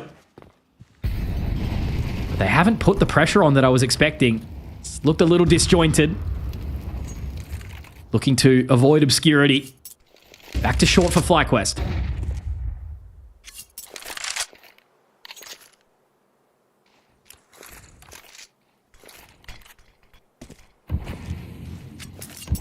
Progression utility. AXX coming through, and they drop into CT. A lot of teams loving this recently, and Vexite ready for the dry push from Electronic. Icy now on the ramp, needs to fight for himself. The flash is there, Flamus too, assisting from long, and it's looking like a very solid sight hold, but the molly could make it disjointed. Regali stuck at the elevator, won't be able to connect his, and to the 2v2 with a 1 man remaining. 40 on the clock, Liaz has a chance to turn this around, but if you go towards long at all, you're pretty much nailing the coffin. Where does he go with this? It looks like he is kind of tempting Fade at a potential long approach. Icy's just kept his booty in close. Not wanting to fight that at all. Liaz, if he gets the information, but he's going to have to put his foot on the accelerator very quickly, my friend. 15 seconds left to go, dropping through tunnels. They surely should have a bit of an inkling as to exactly where he is going, but it's going to be very, very tight. I don't even know if he's going to be able to cross here, Mac. It should just be Flamus who's able to pick up the pace straight on in. A flash to find the cross, giving it some time. Flamus, though, wanting to try and move in. How quickly does he go? He might be a little bit late here, but no. Liaz cannot get off the plant quick enough, and that is a great response and recovery from Virtus.Pro. They hold on to their economy, but only 2 rifles left in play. That's the difference. I loved it in theory, but that half-second difference didn't allow Liaz to get to somewhere safe to plant, so didn't even allow himself time to get that rifle back in hand. If he went a second earlier, might have even crossed without needing the flash, but VP knew that they had to look for info, got it in time, and same with the rotation. Swift as anything. And we are getting all tied up again. So similar to Inferno, both these teams fighting for their lives here in the lower bracket. Still the first round, but you don't want to be the first team gone from IEM Melbourne, especially if you're the locals. Yeah. No, definitely not. You know, we bid farewell to Pain earlier, which was expected, right? You know, given the lack of Big Uzera. But also big falling to 3D Max. Will it be FlyQuest? Will it be Virtus.Pro? FlyQuest, again, just so much pressure on them, right? You know, feeling the weight of their shoulders. I don't think many Aussies out there were expecting them to find the arenas, but it's just going out without a count is a painful one. But look, we support to the death, as we always will, stubbornly, because we love it. And now this round still. Minute 10 left on the clock. Tunnels control secured, but look at this lean, Mac, from Virtus.Pro. This is something they haven't done at all towards B just yet.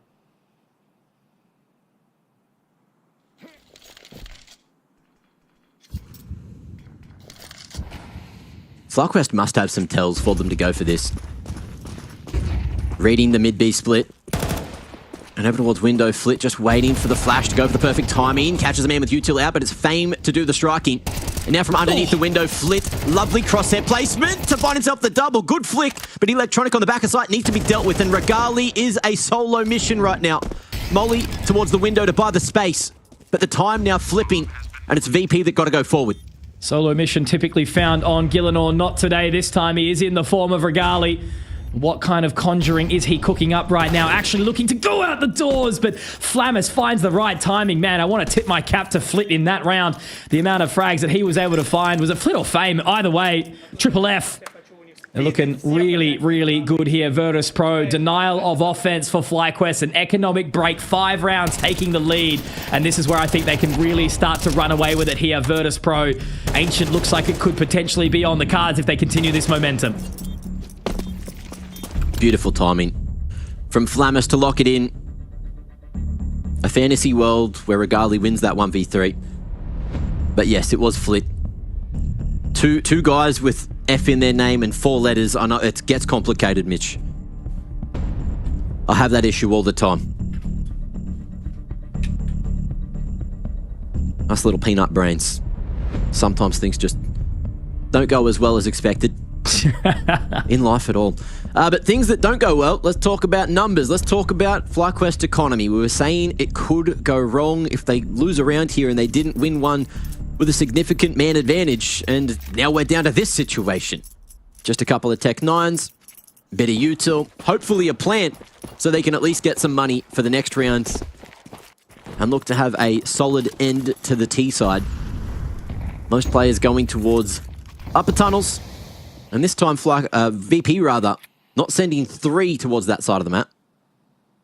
So we'll see if an upset is on the agenda. There's gets their smoke down towards short now. trying to sell some level of information, but they've pulled that one member back in Flit, now straight through the smoke, not clearing their corner. Vexite does rip off one singular head, but Flit is there. Now it's just left onto the Glocks to see what they can do. Already joining will be Electronic, and he makes mincemeat of FlyQuest. Nicely done. That's a great counter eco. Only losing the single member is certainly a happy result there for VP. And as I said, this is where it gets more than spicy for the side of FlyQuest. All right, they're hot under the collar.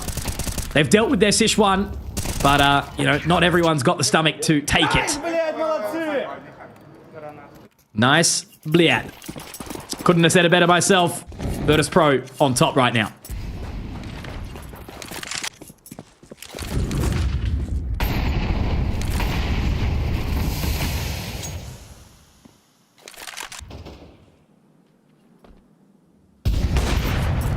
Good timing on the pop flashes. RC forced back towards the car, but this time Flamus in pit.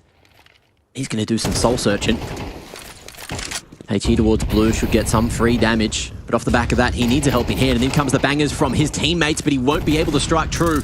Electronic and Icy able to at least find a trade, but in the meanwhile, Inns lurking up a storm up short and finds both those A-Site members almost Flit too as he flicks back.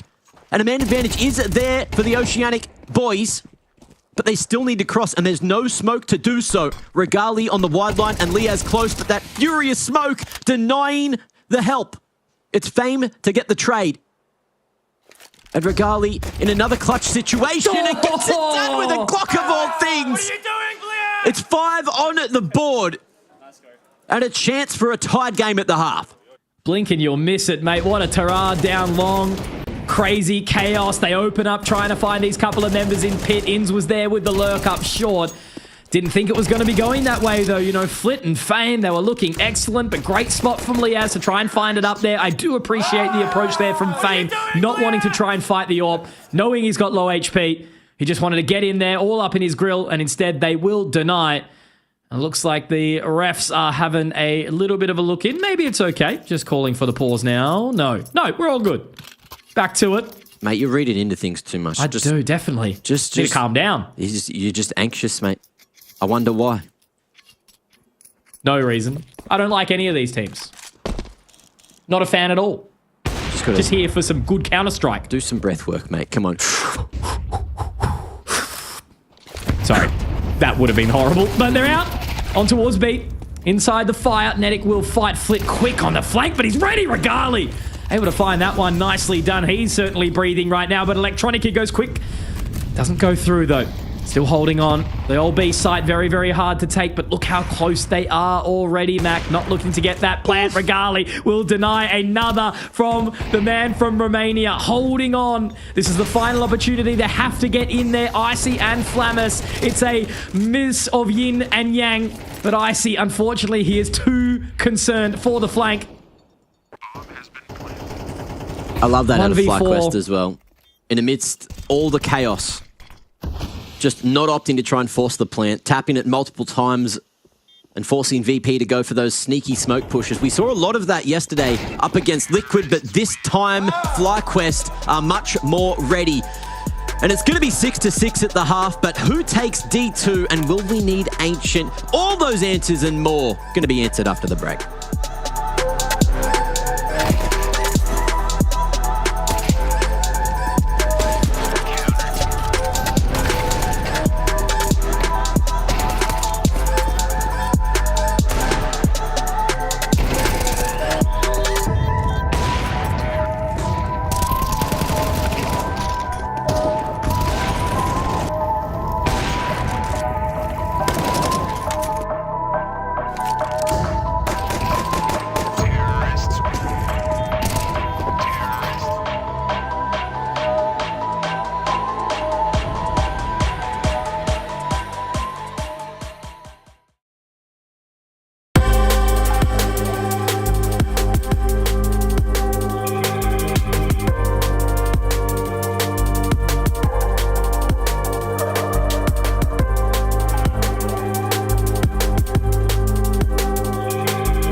learned to read in the break. That was fun.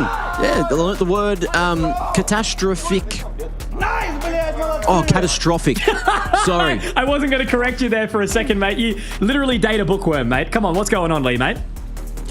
Look, opposites attract, that's all I can say. And look, Spawns are going to attract VP towards that B site. Let's see if they go for the full commit. I've seen this before on Skybox. They do love to just pause in upper tons. But with a flash towards long and a push from Netic all the way up the guts, he's going to be in a great position to deal with anything coming out lower tunnels. But that's if they go that way. If Vexite falls, the B site is open for the taking. Really, really is now. He's looking to get that information. Smoke goes down, but he might be a little bit too late, old Vexite. Does get denied. Flamus immediately finds that one. Inns getting one on the cross, though. Could have potentially saved the round. Smoke does go down towards doors. Inns trying to get a little bit dirty, getting activated, trying to deny this plant potentially, but no. They pull away. Just keeping that one member in towards lowers in Flit. But they're going to wait for the full retake here. They're still yet to get this bomb down. They've done well to deny it for now. That HE has the potential to have huge value, but over towards that double stack, it just doesn't net in behind it. And we got that 4v4 for the retake. FlyQuest going for this every day of the week, and it's a flood in from the window side that they're looking for. Bodies on the line in, leading the charge. An electronic tucked away on the car side. The Glock's not ringing as much as you would like, but there's plenty of time for the CTs to successfully get this one diffused. Oh, electronic. What do we happen before technology, mate? He's on analog or something. That's rough, man. You don't want to be in that position at all, especially not when elimination is on.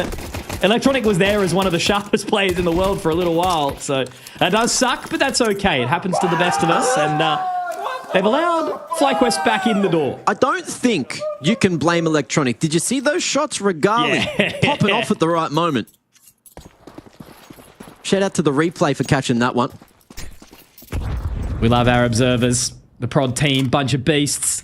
They've been doing good work for us this competition in its entirety. Do you call them budget beast or a bunch of beast? I just want to clear that one up. I'll let you decide. You know what I said, but you're about to get fired, mate. You better. They certainly ain't cheap, mate. Make sure there's some solid pronunciation. We pay premium here on those words. 98, not 91.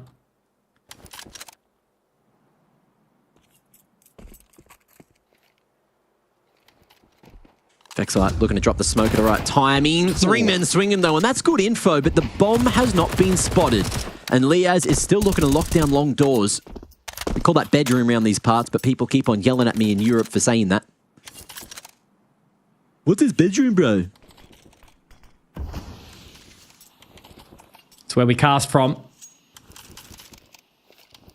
But one little stat that I did get, Mac, in the back of the ear there, from the chat is that that's 4 from 4 pistols for FlyQuest.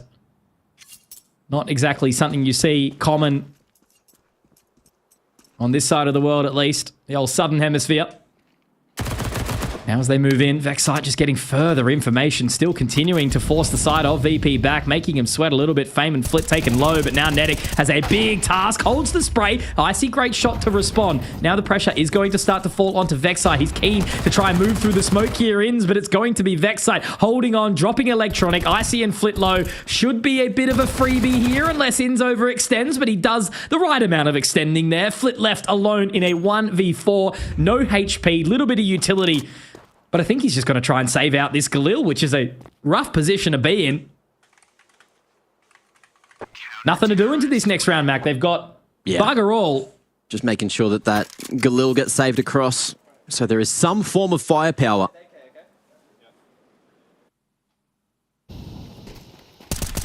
Let's see where we end up here. Moving into the next. But FlyQuest stretching out the lead by an extra round.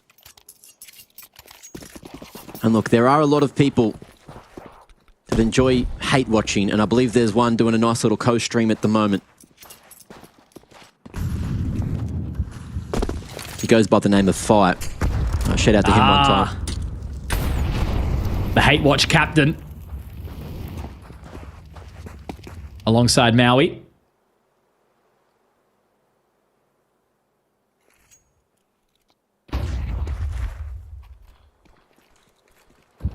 Shout out to all the co-streamers. Bringing different flavors from all across the world. But yeah, good timing on the block on short from FlyQuest. VP going to be set to pack their bags and set up shop somewhere else.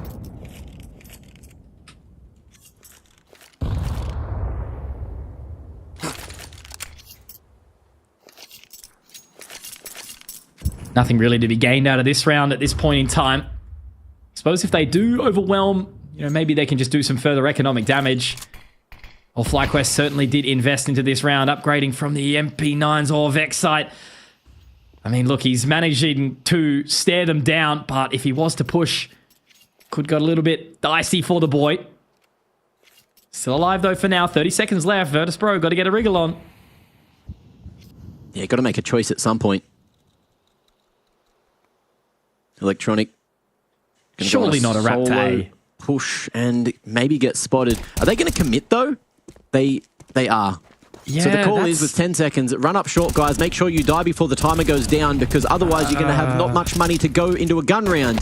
And they're going to do just that. So after nothing is found for a minute and 30 seconds, the call is die.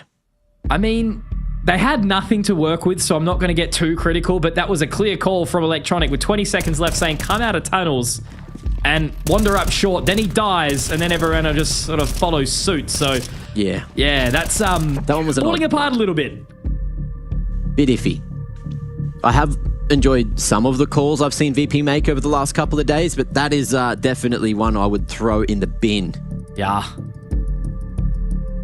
Immediate call for the tactical too, letting him know what they've done wrong. Back to the strap book. There's 9 rounds for FlyQuest now, Mac. Only 4 away from continuing their lower bracket run.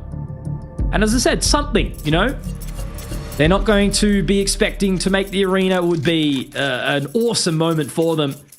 But they're just hoping that they can show off what work they've been doing in the back end. They've come back home. They've qualified for the major. Yeah. And now they just want to show development, progress with Nedic.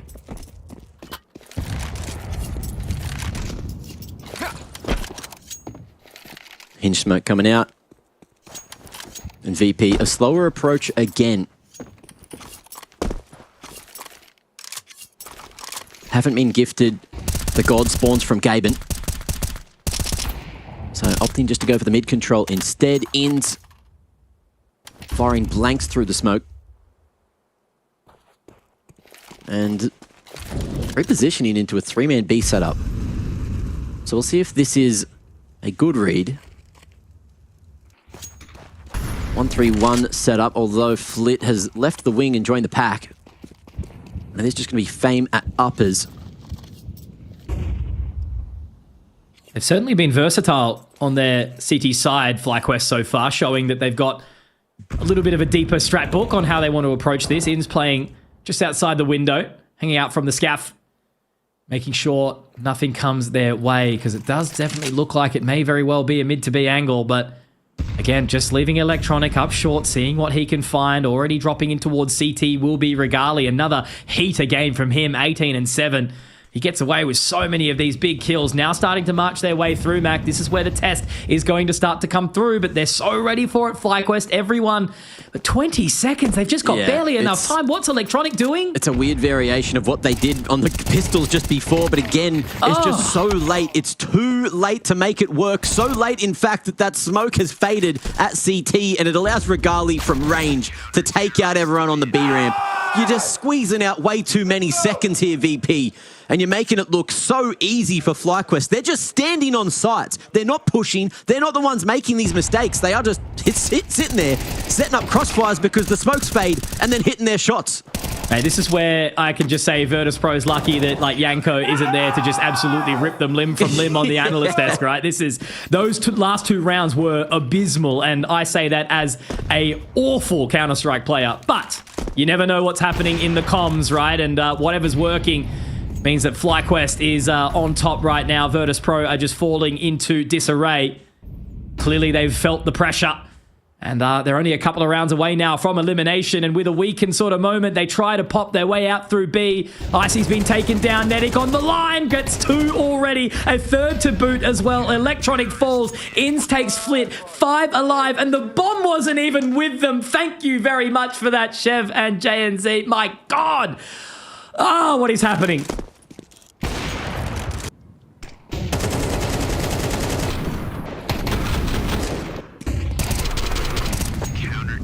Lovely work from the New Zealander. Solo on that B site. And VP changing up the speed. Going faster towards the gun round. And not much room for error now for VP to try and get back into this game. Regali. Lovely maneuver to go above and beyond the Xbox there. Poking his head towards Sui. And Icy, the hitman for VP, is out of what is arguably VP's most important round so far this tournament. This is crazy right now. Not one to be expecting a win from FlyQuest on Dust 2. Again, Virtus.Pro, you know, even if it doesn't come down to the team and how they're calling individually, they are so good. They look a little lost. As I said, Electronic will be having a bit of a target on his back after this one, I would say. Just the way the calling's been, poor performance individually, which is certainly impacting that. So you can't give too much to FlyQuest. They're just playing right in the response. They've got good reads. They're not overextending. And now with 50 seconds left, they do creep their way up short here, Mac. But with Icy taken down, it would have to be a massive play from Fame, Flat, and Flamus. What are they going to be able to do here? Final kind of rounds to really make something work. It's time. Molly to sight, forcing him out into the open, but maybe that's not exactly what you want. The double setup though, and Netic still tucked on Goose, with attention drawn towards Long with Liaz and no one clearing Netic. This may just be the deal sealer. 12 on the horizon, but Netic will fall. And still time to plant, and still time to frag. Flit going to be doing God's work. Vexite up short, can't deny the plant. But he has gained a whole bunch of space. And Flit on the trash may just be able to catch a timing. Finds the first and spins for the second, but he won't quite connect. And now it's time against FlyQuest. Oh, man. There was almost a world Flit had to be the hero. But unfortunately, it is Vexite, the villain. Put two V's together, Mac. That spells W. And a round away from success here will now be FlyQuest. Crazy, crazy turn of the tides. It was so close, 6-6 at the half. But FlyQuest have been able to just absolutely force down VP. Not a single round, not a single moment on this T side, uninspired. And almost a moment there, but Vexite to deny, and you can just see the heartbreak. They are falling apart. They still do keep Chipper. But it's the final timeout called for VP. They would need 6 on the trot. And then they've got to deal with Ancient afterwards.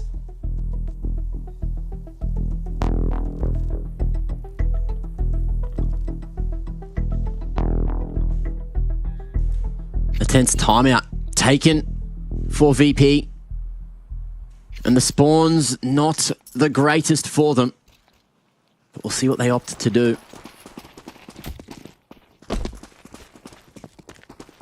Minute moments almost working in their favor in the previous round, but this time ever so much harder.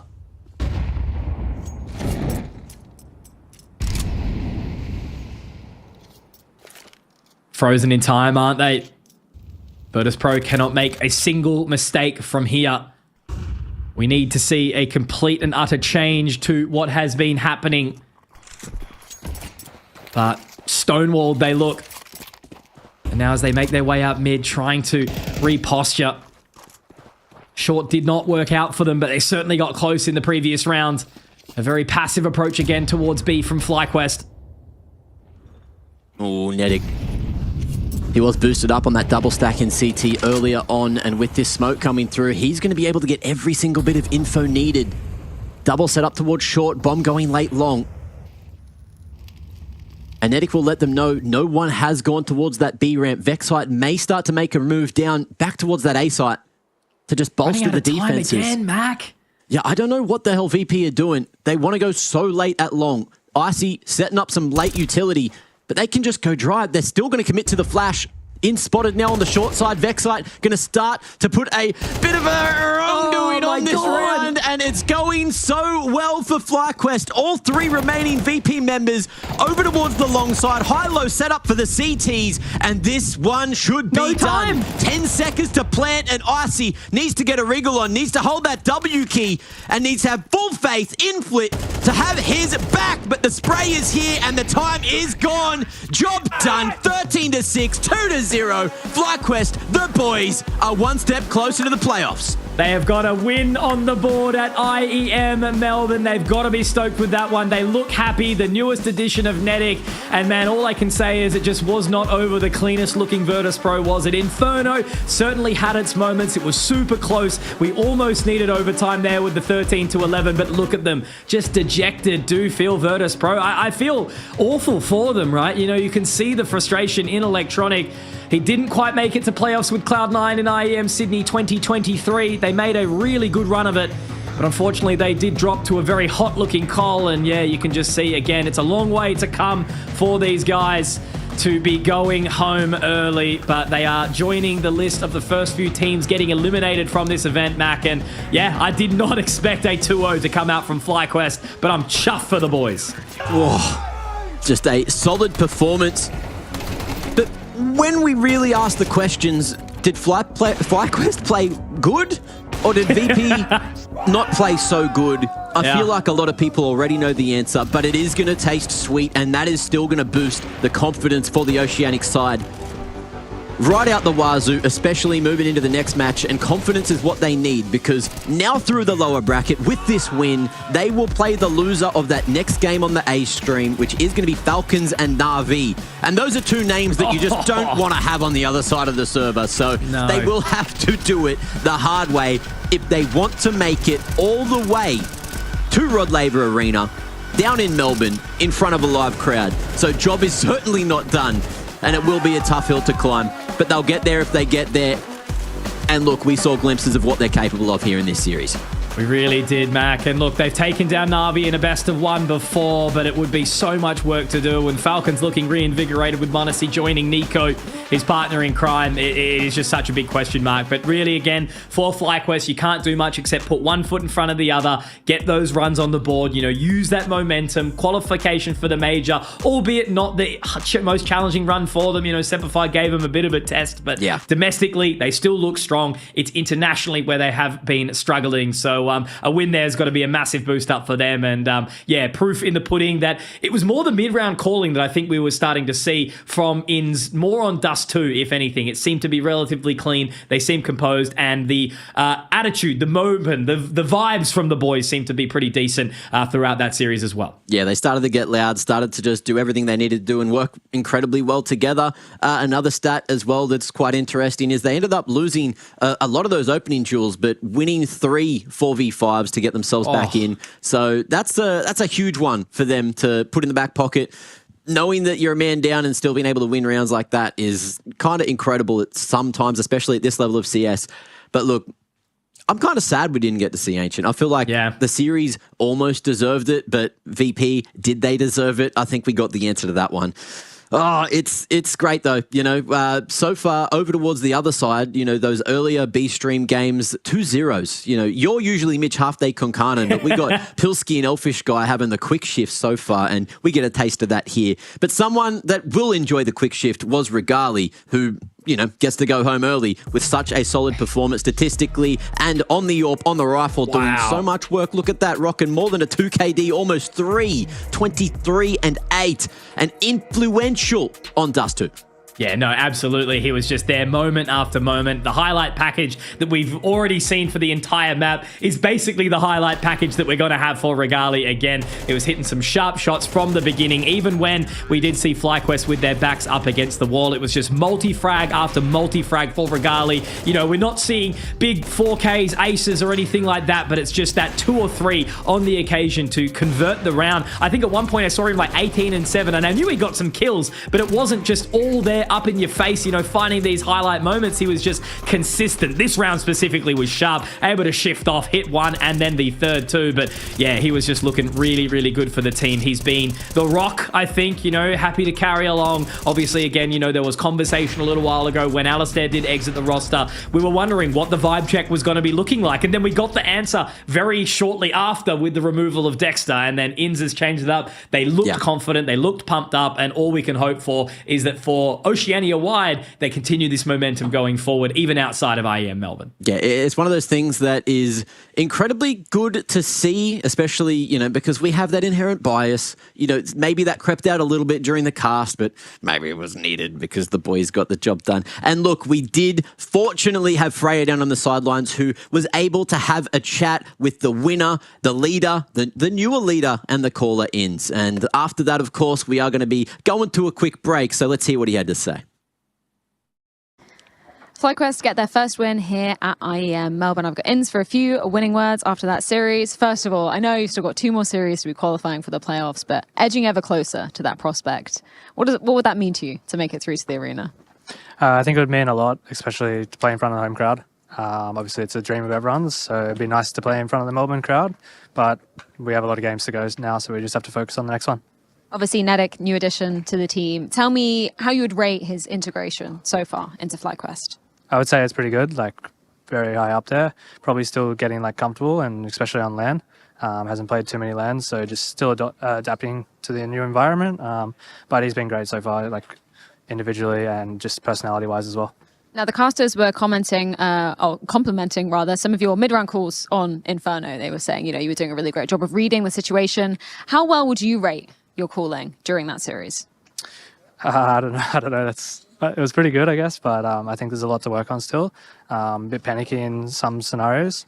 Probably nerves getting to me and us a bit, but if we continue to play like that, we have a good shot against other teams. I feel like there's a reason why you're colloquially known as Inferno. When we're talking about tomorrow, obviously, even if you net win in the first series, you've still got another one to be playing in that lower bracket, right? So tell me how you handle that as an in-game leader, knowing that tomorrow it's going to be a test of stamina, right? Yeah, it's going to be tough. Obviously, it's not just a one-man job, though. Everyone is helping out with the calling and stuff. It's not all me, and I have good staff behind me to prep and help with all that stuff. So there's less pressure on me, but I'm just focused on myself mainly. Anything you want to say to the Aussie fans who I'm sure are rooting for you to get into the arena? Hopefully we can do you guys proud and see you guys in the arena. Beautiful stuff. Congratulations.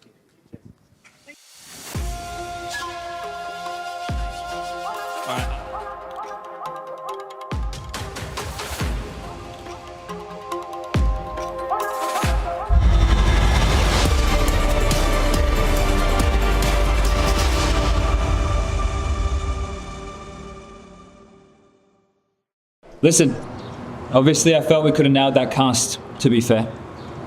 But a lot of circumstances we didn't, and normally I'm not focusing on individual performances because we can all have a shit cast. But I also think a lot of it started before the cast, and I have to point my finger at you. Changing accent when you had a tournament where you cast really well, it's a risky move in my opinion. I don't know if it's an old accent or if it's a new accent. Forgetting your player pronunciations. You were, for me, totally gone though. You're just sitting on fucking Twitter and checking in the middle of the game. It's fine to have a bad cast, but there's just so many circumstances that fucks it up before the broadcast. And the reason I'm getting angry is because I know you're fucking better than that. You've always shown such reliability, but we fucking need you. And I don't want all this overcompensating. If we're boring because of BP or Spirit. We don't need stupid fucking accents. I don't know when to take it up because we also have 3 weeks of broadcast, but I feel it's fucking necessary. We need to fucking show up and be there. And if there's issues, talk to us. If there's issues with the audio setup, people can help you set it up. But it's a fucking risky, changing your accent. There's no way. Point is, my weakness is my analysis. Your weakness, your strength, is your analysis. At the fucking Katowice, you had the most insane color commentary. So good. Some of the most insane storytelling I have ever seen. It's enough. Don't change an accent before the cast and waffle because of it. The thing with changing accent, it also tilts me. Like I watch you, bro. I'm off shift green room. Harry spotted you take the tack and you're waffling 20 lines in a row. Waffling around. I've never seen you waffling. And this is probably because of your changing accent and mic settings and watching chat settings. And it just makes you feel uncomfortable. Stick with your accent. You're casting insane, bro. I know Mo would never miss those narratives. 20 lines in attack. I think there are too many disturbances. And it just doesn't make sense. This is EPL, and we need 100% commitment. I don't want to be going on fucking Reddit and talking about a fucking accent. Are you gonna say anything? Why are you all fucking yelling at me, blood? Why can't I fake a fucking accent if he fakes one every day? Because people don't want to hear an Australian accent, you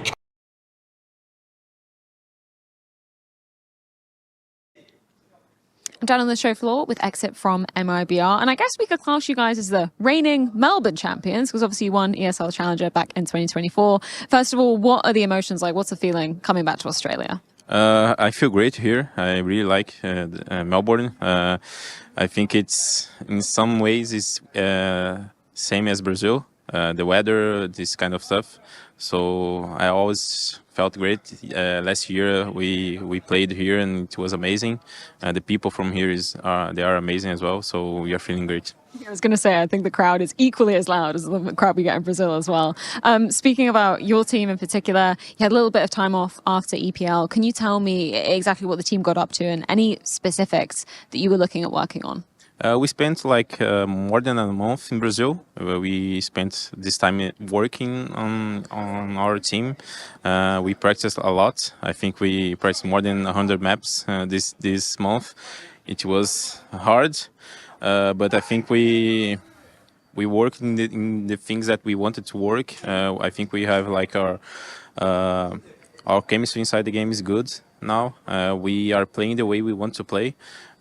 We build our structure, and I think everyone is confident in their positions and in our game style. So it was a good month for us because we could like put things on paper and tried a lot of things, and the things that were not working, we just put it away. And yeah, I think everyone is sharp and feeling confident. It seemed like in yesterday's game, the emotions were high for both kind of good and maybe not so good reasons, right? We saw some frustrations, we saw equal amounts of excitement. How is it for you having to manage those emotions? Is it something you're happy for the guys to be letting out? Is it important to let it out, or is there a balance to be struck? I think you have to balance because you don't want to show your emotions to your teammates, like when you are tilting or something like that. You don't want to like smash the table or be like that, and I think that's bad.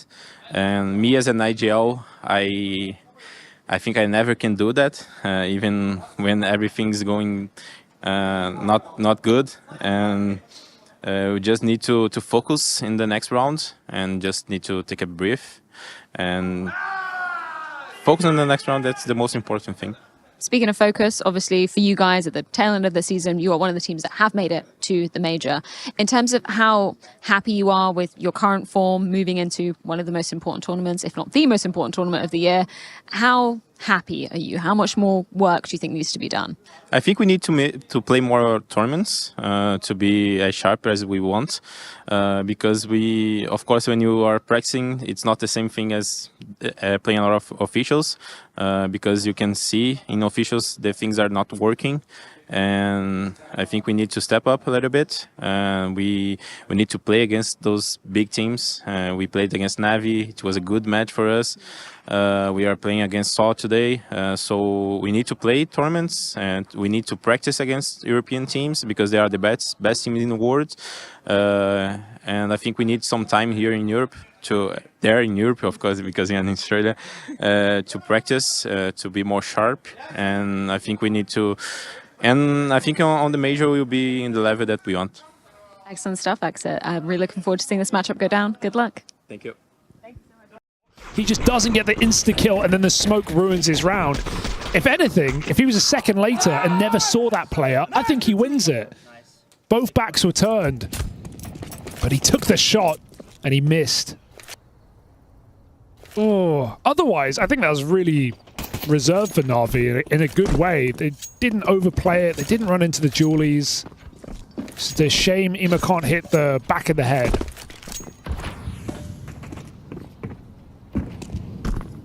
I'm going to need him today. He played great yesterday against Pain in a series that Na'Vi lost a map in.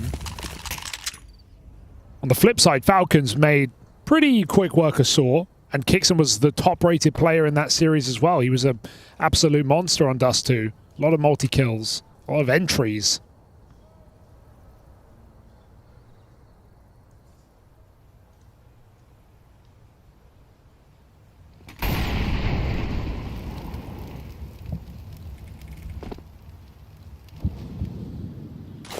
RV letting the util dry up here for the Falcons before they commit to a move.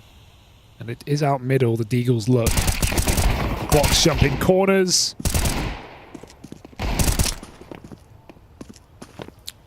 Monacy's been real tidy on the rifles at this tournament as well. Looked lights out with them yesterday. Keeping up appearances here with some clean taps down through mid. Just these pistols. Don't want to let it get any more expensive than it has to. You're already a little bemiffed that Tessez fell, so 4 alive, it's nice for the Falcons. Zonic agrees. I like it. He has his staple kind of statements. Nice. Nice cool. Good cool. Nice that cool, one will yeah. come out a lot. It kind of sounds like Let's Go, which is another one of his. I like you that. might blur them together sometimes, but I'll let you know.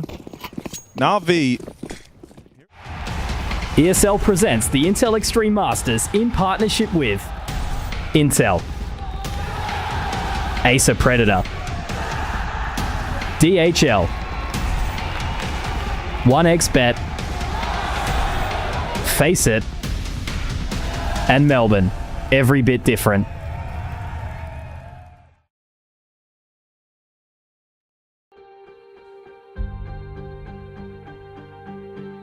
You thought we had a scorcher to kick off the second half of the day, but how about this one to round things out for the evening? MIBR doing a very good job last night, but unfortunately couldn't get the upset, converted the whole way through against Na'Vi. And Saw, on the other hand, initially looked pretty good against Falcons, but now they're down here as well. So one of these teams is going to be sent all the way back home.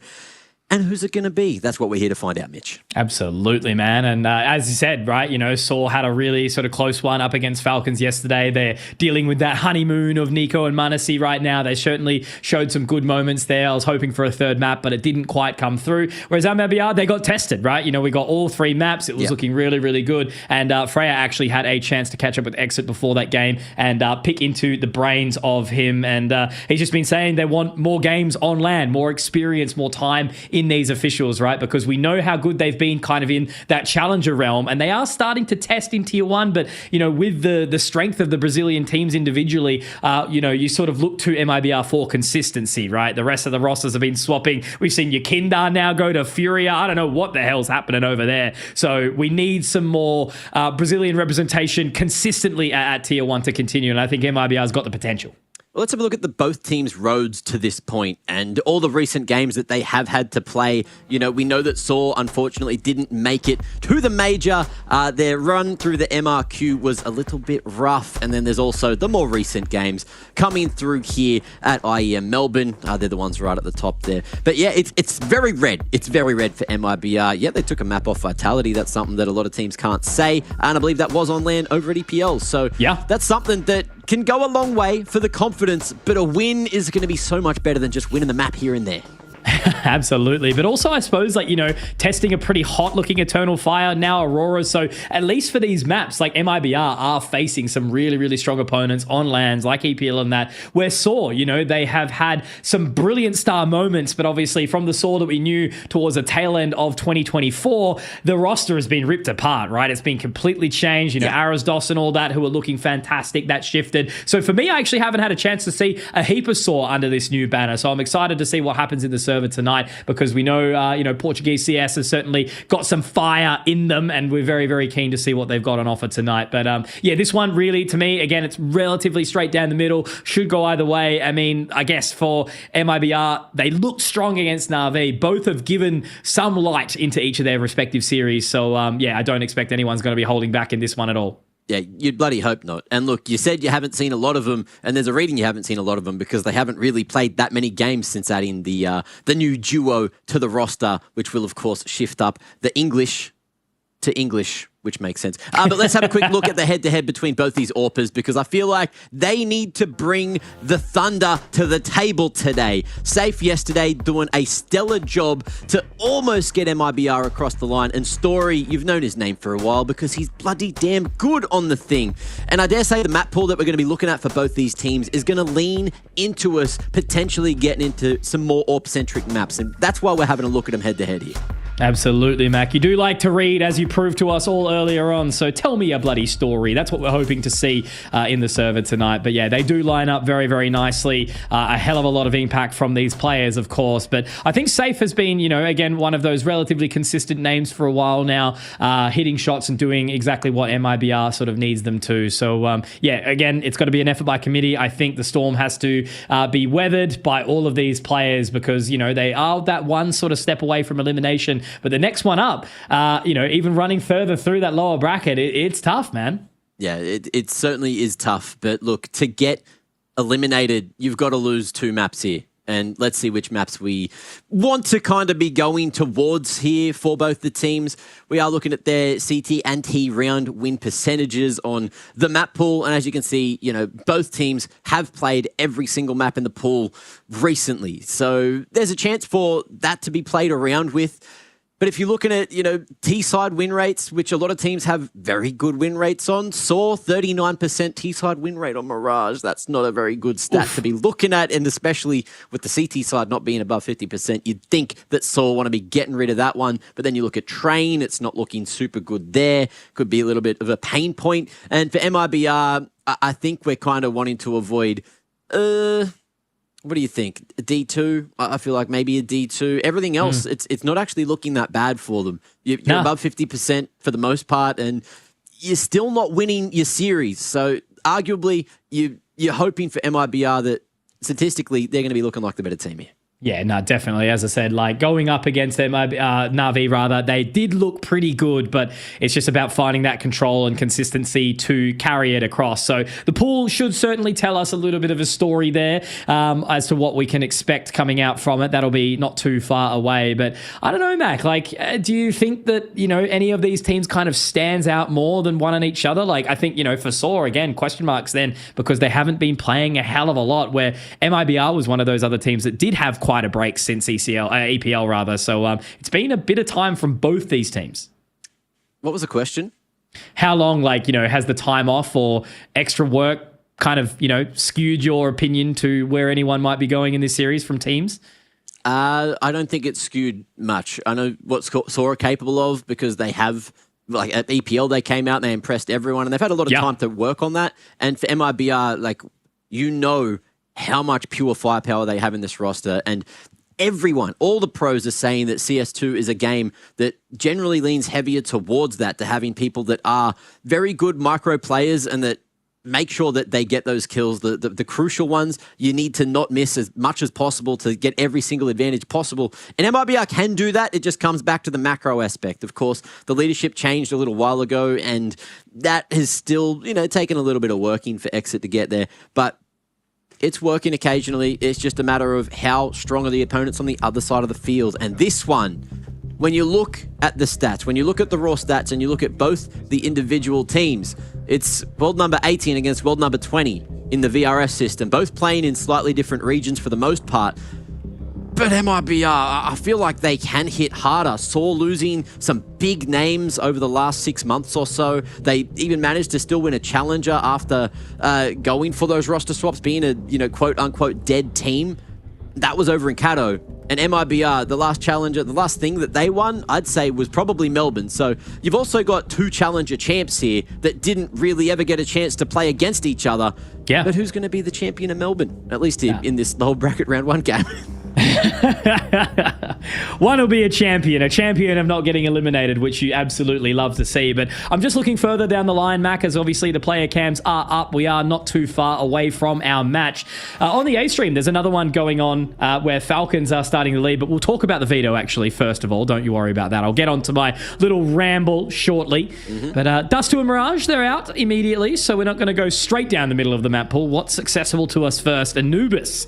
Okay, so that's going to be picked up by MIBR. Not too many surprises there, given their result up against Na'Vi yesterday. I think they found that opening, didn't they? Yes, it was 13-9. Nuke for Saw. All right, I haven't actually got a chance to cast some Nuke this competition so far. Do you remember the map? Do you know how there's like an upper side and a lower side? You're still good with that? Oh, bro, do you know how many of these I have to cast in Australian CS? Come on, man. Not enough. Not bloody enough. And we got Inferno to round things out as well. So both teams getting their picks. You know, MIBR beating Na'Vi on Anubis yesterday. Saw arguably shouldn't be as good as Na'Vi on this map, but happy to be proven wrong. And then Saw, historically, for the last year or so, have been the Nuke team. There was a while, the Snap Tap era, where they were beating everyone on Nuke. But Snap Tap era is gone. Half the team's different. So we'll see which Saw we get. Oh, digging for gold. Unlucky, Lukowski. Nobody's watching, I promise. But now, look, as I sort of said, the run on this competition now, it's going to be the winner of this one, you know, facing off against the loser. Wait, no, so what are we actually looking at now on the other side of it? So the Liquid is going to be facing the winner of this one. The loser will be eliminated. Up on the other side, you know, we're waiting to see between Falcons and Na'Vi who's going to be facing up against FlyQuest. We've already established the rest of the lower bracket as well. FaZe versus 3D Max, GamerLegion versus Complexity. That's going to be a heater, I reckon. GamerLegion will look at hot at the start between them and Mouse, but just couldn't quite skip it across the line. And then some of the upper brackets as well, wondering what we'll find. Mouse and the Mongols, and then obviously Vitality versus the winner of Falcons and Na'Vi. So plenty of Counter-Strike to go. And man, Lukowski, he is feeling it right now. Maybe the jet lag's really hitting him. He's doing some breath work. He's calming down, having a moment. Yeah, I guess getting into the flow state, lock it in, hiding from the cam just like Blitz was. You know, cover your eyes. What is it, like an echo chamber where you increase the other senses when you can't see one of them? So you have to rely on the... I don't know, man. It's all from movies. I don't know if it actually works. He's up. He's up and about. He's going. He's moving. Yeah. His eyes were blinking pretty heavily, so maybe he is feeling the jet lag or something. Can certainly get to that point. You know, you'd assume that the Brazilians would fly west, which is easier to deal with jet lag. But also, this is the point of the night where it would be getting towards, you know, Brazilian mornings. So maybe he hasn't had the chance he wants to, but they have to take this chance if they want to get one step closer to the arena. And Anubis is going to be the battlefield for the initial phases of the series. 2-3 split for MIBR. And Saw, they're putting their eyes on mid. It's going to be a war and battle of attrition here between the two teams, Saw and MIBR. And it is just going to be that walk in towards mid so far for Saw. Very close and faithful watch towards main here as Jill will just sit away. Wait for any sort of aggression in towards main here, but they are going to split. It's a very, very quick move now. They've got to be ready for this. Insani is going to be the first to take point. Great shot onto Sedjot, and now he moves his way back in. Lukowski rotating around quickly. It's a weird sort of wrap. They're going to give up the site, but at least they have the early advantage here, Mac. Yeah, they know he's here. Lukowski, eyes on the prize, deal with the nuisance first, and that job's done. But the retake still needs to come through, and I don't think that's going to be too fun. Brano spotting Story on the low side. High-low setup, but they need to swing from Azuwu. Man ain't doing it just yet, and Muteris waiting for the camera swing, but that hasn't come. It's the other side they worry about. Storage, Azuwu ends up doing work with the Julies, but won't get across the line in the end, and there's time, I'm sure, for that defuse to come through. MIBR taking the CT pistol. Great early round on the board there for MIBR. It's got to be a boost to the confidence for them. Nice and quickly. Insani, great shot. Lukowski, great awareness towards uppers as well. My God, Insani was just straight over there, wasn't he? Hitting a couple of shots. Azuwu made a clutch look potentially possible, but Lukowski to deny. And yeah, as I said, it was a great opening for MIBR against a big Titan team in Na'Vi on this very map yesterday. But it's all about the continuation. Different approach in Nuke and Inferno round the bend.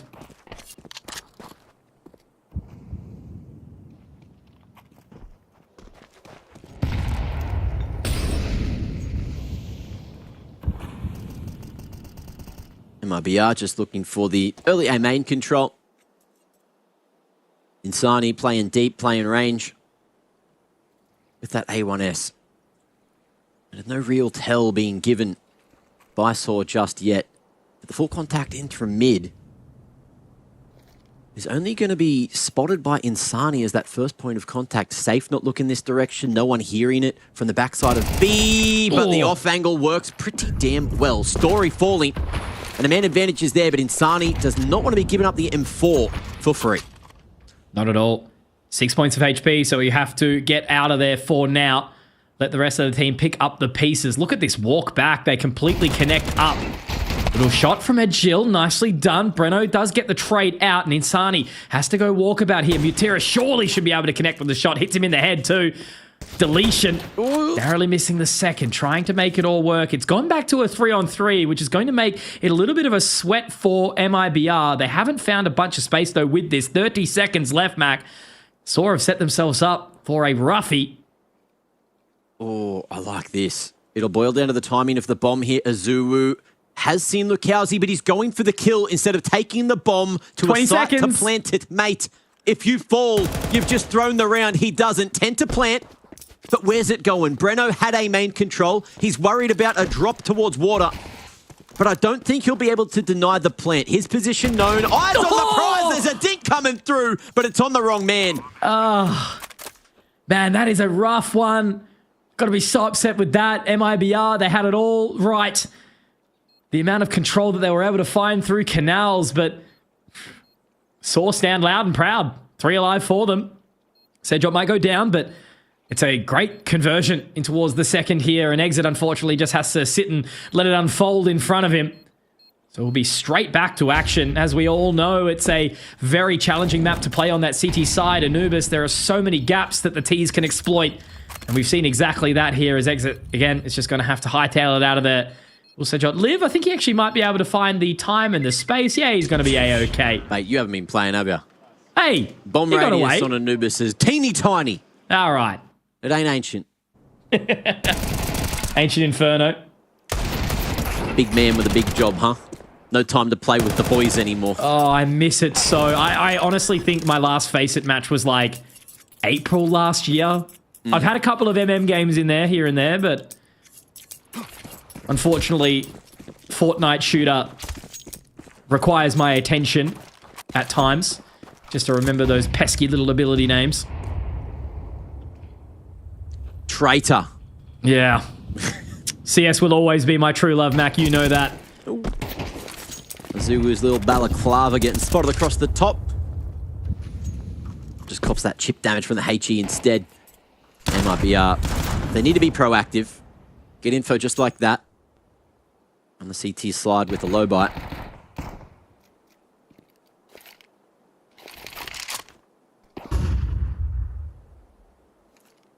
I dream of the days where all the boys are back in TeamSpeak, Mac. That's all I can think of.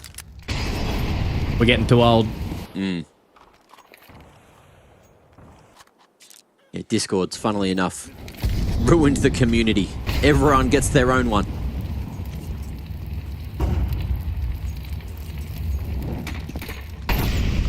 Sort of doing a great job at weathering the storm so far, positioning themselves heavy towards Con. B split imminent. But MIBR putting the chess pieces in all the right spots. Insani with the boost for Exit, who cannot quite see on the Con side, but will be seen by Story and Flick the Pont. Great shot from Story. It's one of the key weapons taken down. Insani will be able to pick it back up. Lukowski peppered down. Now they go for this rotation. Agildo absolutely ready for it towards Connector. Insani does pick up one though. Story drop. Maybe it's workable here. Moving their way into Con. Agildo gets both. Oh, it's a little bit too unfortunate. No, 1 HP moment for Agili. Gets out, but Sedjot will find it back. And Insani just has to try and hold onto this M4 now. Azuwu looking to try and rip his head off his shoulders and will be successful. Insani does go down quickly, and Saw have a great start to this map here. Good recovery into the second and converting the third. Lovely close up out of Azuwu there. It's too early for that, Mac. I need to get it out of the way while no one's watching. Ada.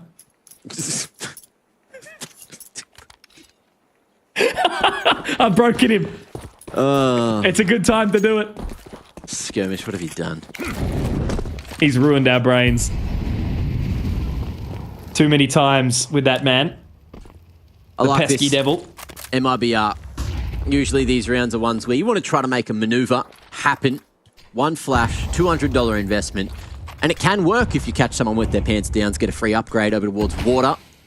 But with the smoke towards top mid, now MIBR have to try and sneakily reposition into a place where the flash can still find effect. And 3 towards main, 1 on site, and a flash across the top from heaven may be the answer if Saw walk into the trap.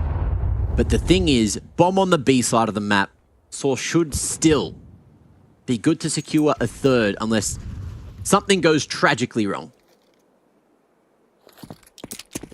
All over the map. As they flood on through, Jill gets 2 for his troubles. Should be able to pick up a third here. He does get tagged up a little tiny bit. It might actually be a full clear here. 5, almost. Still Insani back towards 8. He's going to be taken down by Story as well. So that's a really good conversion there for Saw. Again, they aren't doing anything flashy, right? They're just taking their time, making it all work. Coach Golden sitting back there with a firm look, knowing that they just need to keep on keeping on.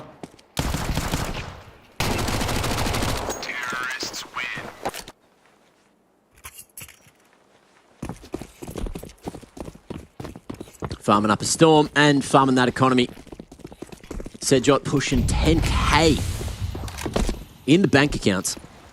And MIBR going for the 1-3-1 split, looking to put pressure down the guts. Molly in the way. And timing the swing together. Strength in numbers. 2 Ts down in the canals. But now they're worried about the man at the bottom of mid. Oh, watching the line, Story having to pick that one up very, very quickly. So this mid attack has just been completely dismantled. MIBR have nothing to show for it. What is happening right now, Mac? Lackluster on an approach from the Brazilian side. We're expecting so much more. It's still early days, of course, but just anything that they've been attempting has not been sort of succeeding their way. Clearly Saw have done their research, prepared nice and early for this opening map of Anubis. And now they can just... One of them things where the way that they were approaching the contake ended up working super well to deal with MIBR, right? You had Sejot waiting at the bottom of mid, able to swing off the contact of Story, who got that first pick onto Insani, who is the firepower of MIBR. And this round should be done unless Lakauzi can turn his monitor the right way finally. From this angle, it looks like he's playing with his eyes shut, man. He is not a mortal like us.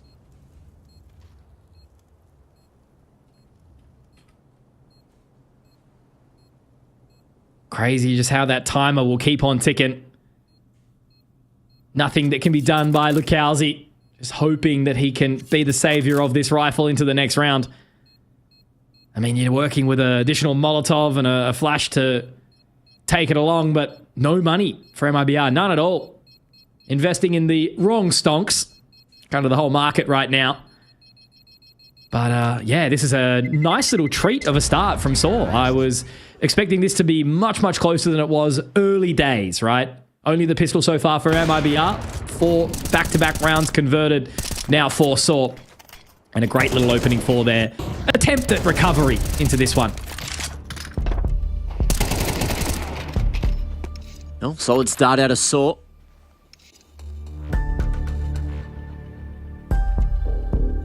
MIBR facing adversity. How do they get that second round on the board? The CT side went much better for them against Na'Vi initially yesterday. But with that extra footage, the fresh footage that Saw was able to demo review, I'm sure that they are coming through with a very solid game plan. I'm sure they got the pan there, but it's the plan that I'm looking for. Not to be confused with the fry pan. Got to get out of that sometimes. MIBR dancing on the edge of it. Oh, good timing for a attack. Coach J&T getting into the ears of MIBR, letting them know what they need to do. So a gentle purchase into this round. Loss bonus will give them enough into the 7th. But what are they going to do as a change, Mac? Is a different approach or a change of pace on the cards?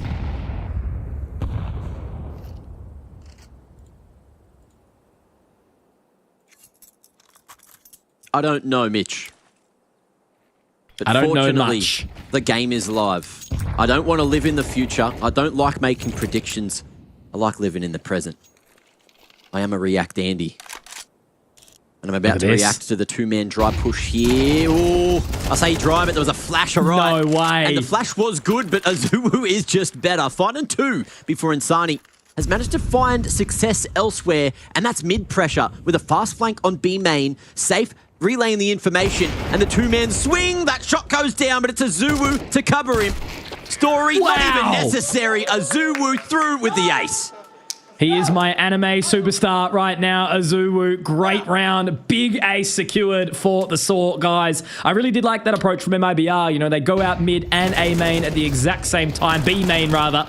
But, yeah, no success there. Insani able to quickly pick up one. They bait out the shot from Story. But, yeah, Azuwu just so sharp. Look at that. Crispy as you like. Ooh. Looking like Saitama in that moment, punching downwards onto MIBR. He's feeling it. He's feeling himself with that shot.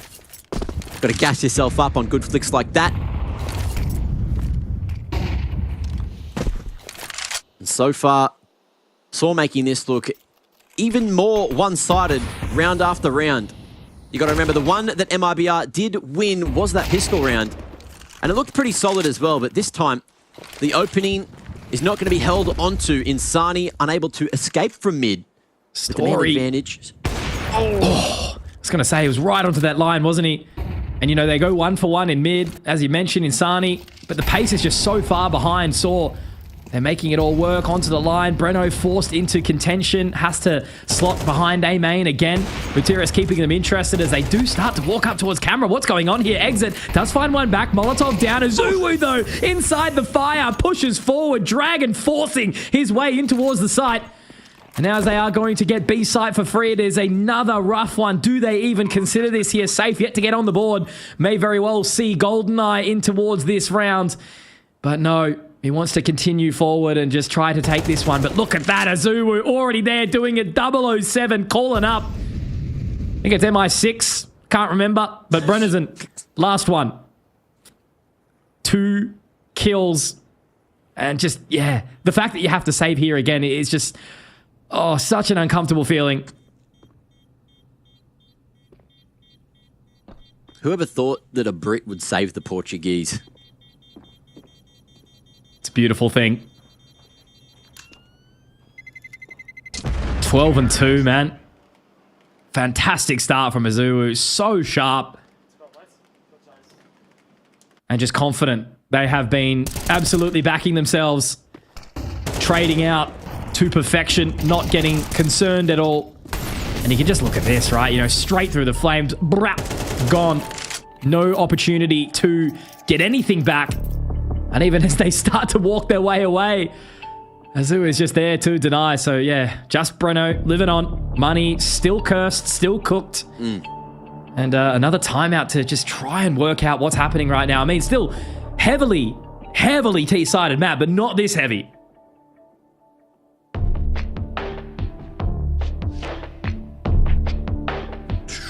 Money going crazy for Saw here.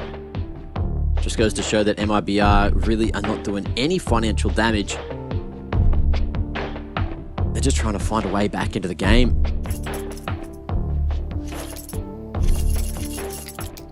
Not what I was expecting at all, Mac Daddy-O. But I do like a crispy looking Saw.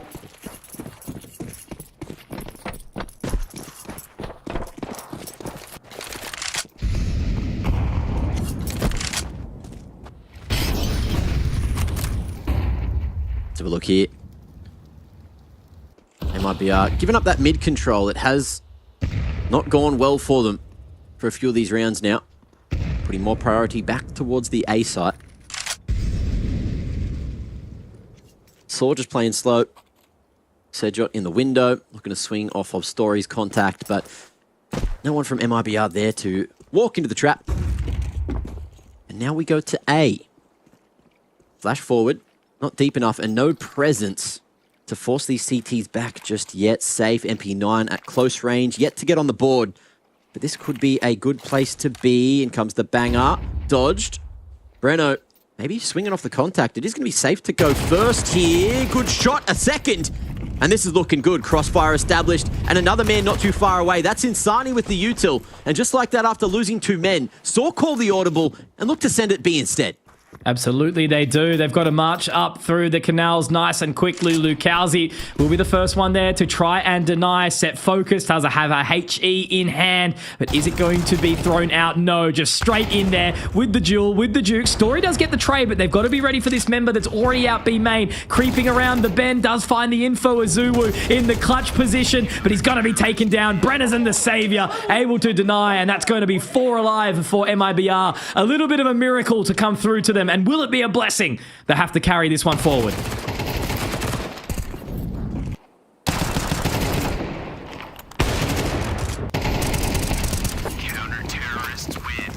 Lovely work out of the Brazilians.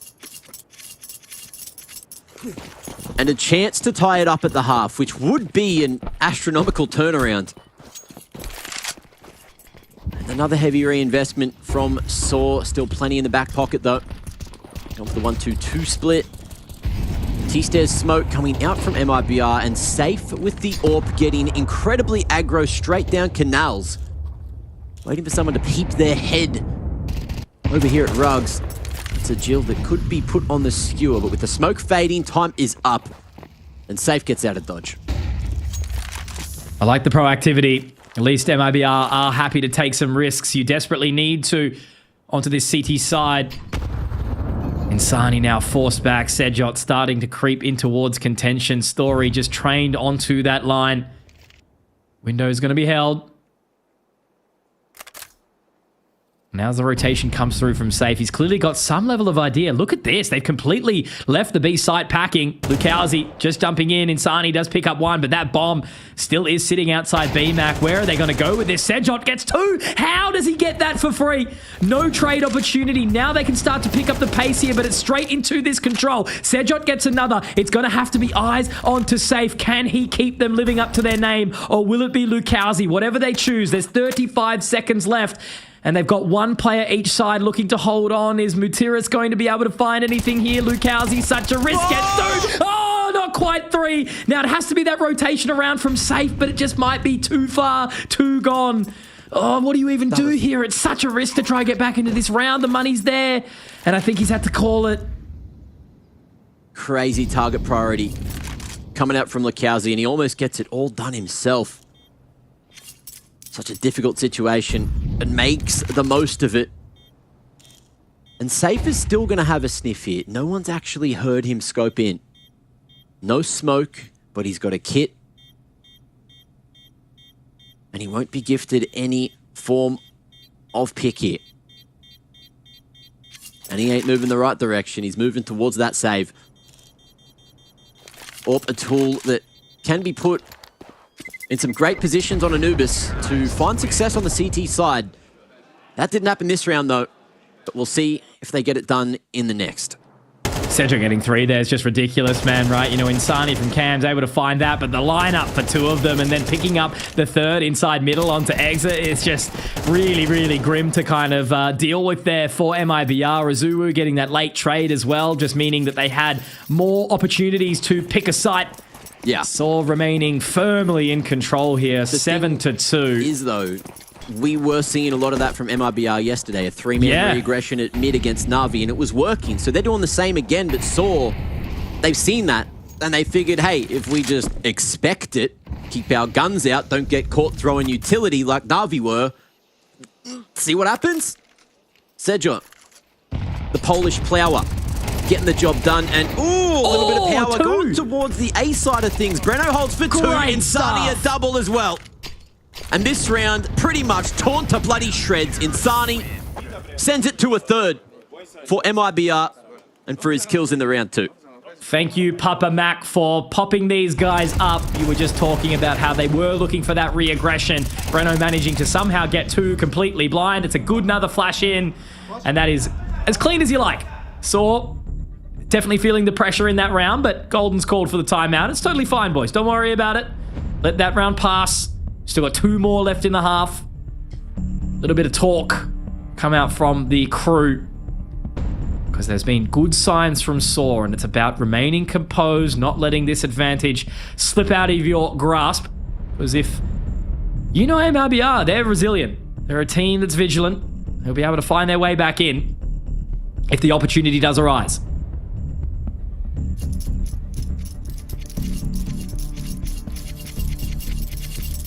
Two left in the half. And MIBR hoping that they can dig a little deeper, win this one, and then you're still not safe in the next. Saw leaving enough in the back pocket to get a bye in both the final rounds here.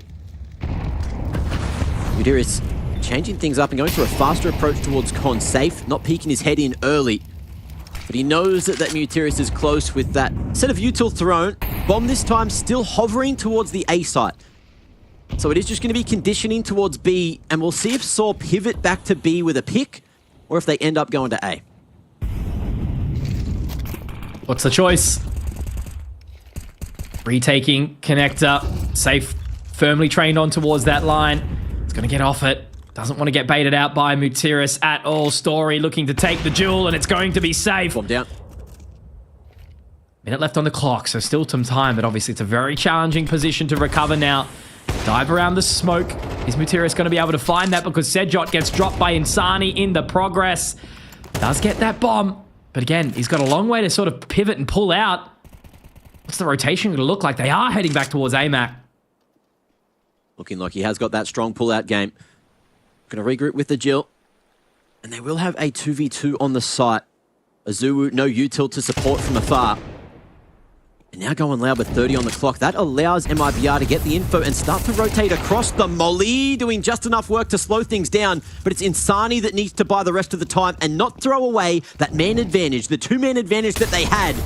Molly forces him into the open, and we're down to the 3v3 with time to plant, and MIBR are not on the scene. Hold on to the collar is going to be MIBR. Saw remaining cool, calm and collected. Azuwu fully healthy.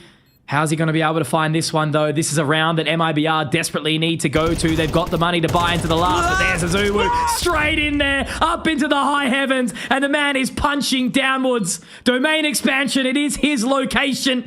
Look how's he trying to hold that line. Azuwu will swing 16-4 for the new talent inside Saw. The Brit getting the job done.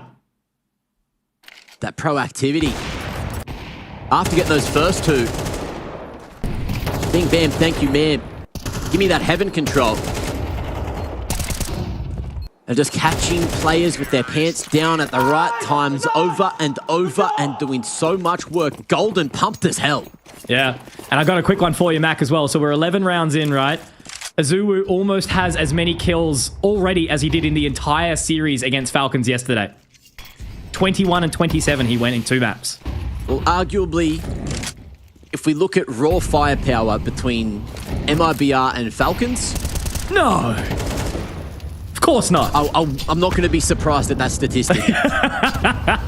Listen, of all things, stats is not my forte, Mac, but when number go up, it's all you can really hope for.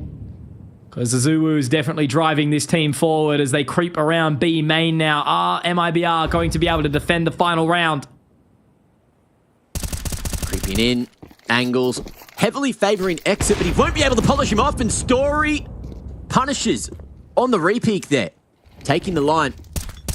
And taking the whole B site. If he can find one more onto Safe. A smoke will do the job, deny that vision. And you've got full bloody control. Agile, in the meanwhile, going to be able to find the info of the both men pushing from a main. And now the numbers are even for a moment. Safe could go for the wallbang and won't get the exit. Things going wrong round after round for MIBR. And this is looking damn good for Saw. And maybe not. Hold that thought. Insani, with a rifle in hand, can still be deadly, but he needs to swing at some point. Oh, won't get the job done. It's all Safe. The ace. The man who's had the roughest of halves. Nothing done initially, and Story, you said it, he wants the ace, he won't be afforded it. And the molly has not bought enough time. It's not planted for Mutiris. How's his swing? The knife is out, but it's too little, too late, and Saw won't find 9. MIBR gifted another to try and have a chance at a comeback here, moving into the second half.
Now, chat, as you could see from the halftime break, Mac has been too busy sleeping on MIBR. A late half resurgence there. 8-4 is the scoreline. And as we know, the side of Anubis can be ever so challenging on that CT defense. So maybe an opportunity here in towards the T side, but still looking very, very strong. Yeah, weird situation at the end of that one. You know, did have a rest, did have a quick nap, needed to rejuvenate the energy as best possible because this second half could be a scorcher. Yeah, Story looking incredibly unhappy with how that round ended up after just missing out on the ace. But again, communication, a key part of the game. Hold that thought, though. That We're communicating damage with Julie's Azuwu saying, there is 4 around the corner. Don't do it, Agil.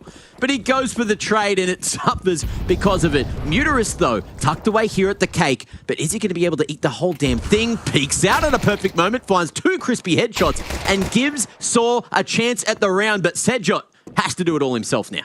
Exit so ready for that flank and wrap around as well. And they pull the trigger. They're going back towards the side of B here, Max. Sejot left all alone, as you said, trying to pick up the pieces. Insani's already got 3, trying to make it 4, but just diving around the pillar. Is he going to be able to do it? It's close. It's personal. But all they're doing is just keeping this man interested. And speaking of interesting, it's Insani. 17-10. The big fella is looking to do some heavy lifting for this team. Beautiful stuff, as a pistol could mean everything. Just the fact that the double nade over the top dunks them down completely, and they still walk away with the round here, MIBR. But you remember what happened in the previous half, Mac? They lost the second. So let's see if they can keep their consistency here, as it looks like we are going to see a full save from Saw. I think it's the smart thing to do. You're in the lead. You don't want to be giving away a round or 2 because things don't go right with a force to boost the ego. Could boost the rounds. Could actually fully change the game if it's successful. It's a risk with a reward. But they aren't risking it this time. Hedging their bets and looking to do it around 15 instead. But they are at least grouped up to try and punish any over-aggression straight down the middle from MIBR. No one coming this direction. It will be the drop at bridge, and the B site will be open for the taking. After those flames burn out, Saw will be entering the area. But will they flood on the tap? Is that what we're going to see here? So we potentially might. They are a little bit far away. So they're just all waiting. A little tap onto Azuwu. Gutierrez also feeling the fury. So Saw are really taking their time here, and I don't know that they're overly convinced in doing it. Are they even just going to wrap back towards CT and try a reapproach, or are they saving the nothing they brought in, wanting to starve MIBR of any additional dollars? Not often you see this. I respect it. Just hanging out on the beach, eh? You got a chance to get down to the beach again, didn't you? I mean, look, you live bloody seaside in both places. Yeah, I did, and it was good. I got to get some beach sprints in, but I didn't get to swim because there was some weird red-coloured, like, foam, and I didn't know if it was algae or if it was something else, because you know how there was the cyclone the other month? Yeah, of course. So the swell's been crazy since then. Man, I saw some real nut stuff out actually Sydney way. Some big Easter swells. I did see some mad dazzers, but some green rooms I wanted to get in, but I didn't get a chance to. Drop down, smack the lip, whoop-ha! Pitted. So pitted.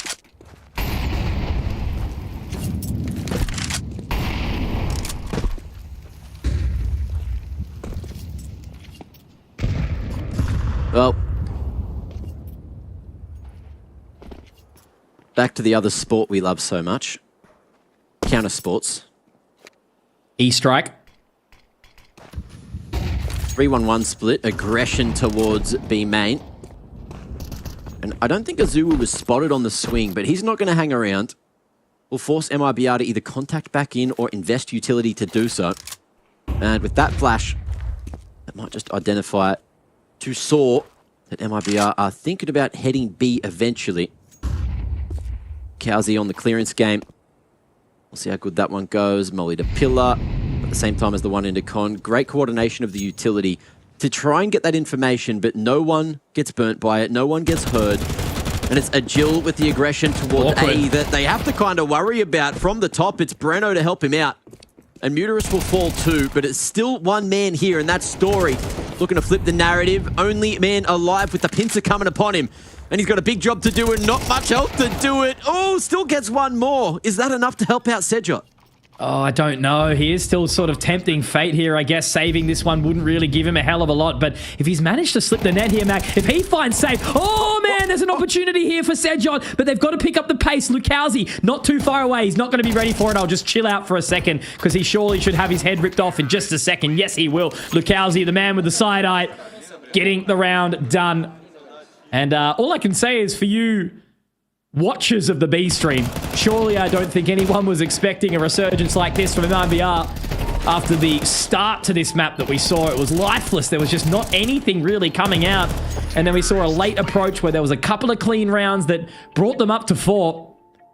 And now as it stands, well, Saw, they've yet to find a round. They are going to be back onto the pistols here now. Coach Golden looking to whisper sweet nothings in their ear. You know, as Trace, he did have some gold bars on that desk talking about what it would mean to rip a scalp off of Vitality as they run for their Grand Slam. But Saw are going to need a Grand Slam of their own to make sure they stabilize in this map of Anubis now, as MIBR are only one away from striking. Mitch, sometimes you say some things. Yeah. And I just don't agree with it. That's fine. Yeah. I actually encourage that. Good. It's a healthy relationship to share disagreements. Communication is actually key in any healthy relationship. 100%. I disagree with you. But the thing is, the T side of Anubis is still strong to this day. Not as strong as about a year and a bit ago when it was swing and bloody win. Yeah. But 8-4 at the half still gives you a whole bunch of breathing room, especially for MIBR to get back into the game. And the oxygen on the A site is plentiful. So much space taken here. As just with the pistols and MP9s, we may see Saw go for a late approach. Agil's still not spotted at Heaven, but when the smoke fades, that's when they're going to look for it. He actually gets a pick with the 5-7, and just like that, Eco Megalol could be on the cards. Really could. Lukowski gets one, Insani another as well, as one is still Carpets. Will he drop down? How quickly? Makes the sound now. Story going to get his head ripped off by Insani. So okay, they're calm, they're collected. Lukowski will get the job done alongside Exit for the closing, and that is the tied scoreline. You mentioned it. T-side strong, and that's 4 on the trot now for MIBR.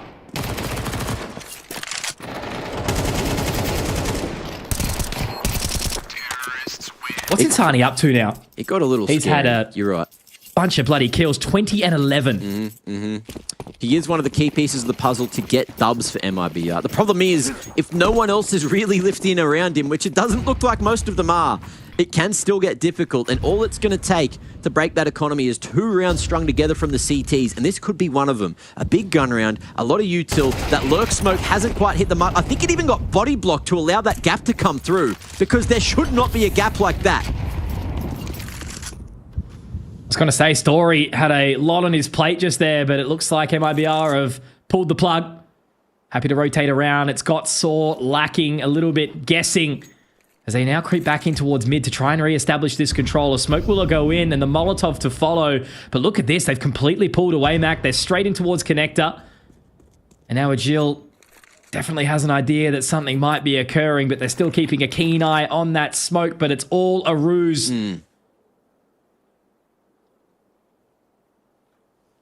I thought they might have been posturing for that retake on A. It's slipping Agil back towards Heaven. Could be the difference maker. Heaven Smoke getting lined up for exit. Flash there. Smoke and Molly to play. That's spooky. Timing on that util pull. And you hate to see it if you're a Saw fan, but MIBR are going to be happy as Larry. Bomb planted quite open. Towards the main side of Cake. Safe though, whiffed opportunity. The wide swing from Muterus gets the job done. And the numbers now stronger for the Portuguese. Yeah, really going to be a tough one for MIBR to hold down unless Insani has something to say about it. 2 for absolute free. Make it a 3rd. Looking for his 4K. Story. You got to write a page. And the page will just say save over and over again. Do not pass go. Do not collect $100, $200, whatever it is.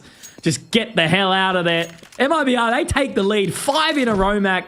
They're writing a story of their own. A romantasy for the Brazilians. Jess will like that reference. Enemies to lovers. A solid trope to deal with. But again, awkward start to the round with the blocked utility. Looked good for Saw, but weren't expecting so many numbers around the corner. And Insani as well. A heroic play after being a man down. Swinging out of main, constantly going for the fights. The aggression that he's known for works out this time. Unlike that first half. Difference is, are they ready for him up the gut? Story had no idea that he beat that molly, beat that smoke, and just kept on holding W, and he ain't done. He's still coming. He's looking for more value, more free bloody real estate. He should find this too. The clear is good. Insani, another.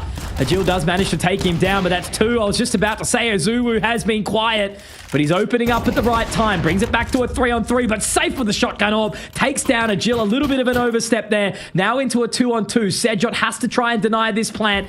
Breno looking to get up in towards heaven, but will it be hell? It absolutely will. High water for Breno. And now safe in the clutch. 1v2. He has to reload. Runs out of bullets. Azuwu. Will he be able to do it? He does go over the top. And here's the man, the hero, to save the day again. Saw not done just yet. Finally a run on the board.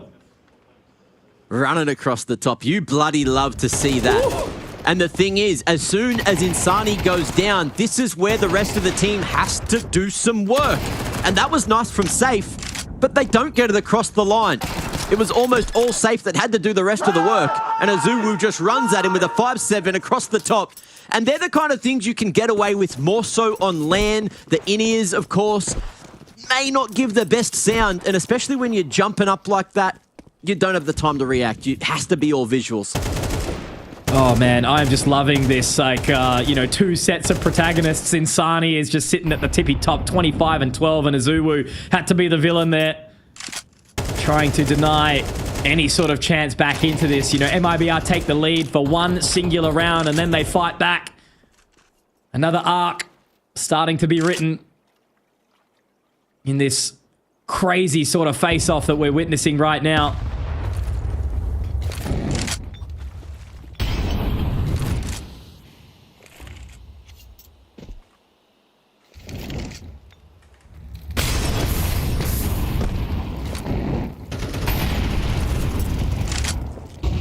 So much util getting dumped towards mid. Both teams wanting the control. And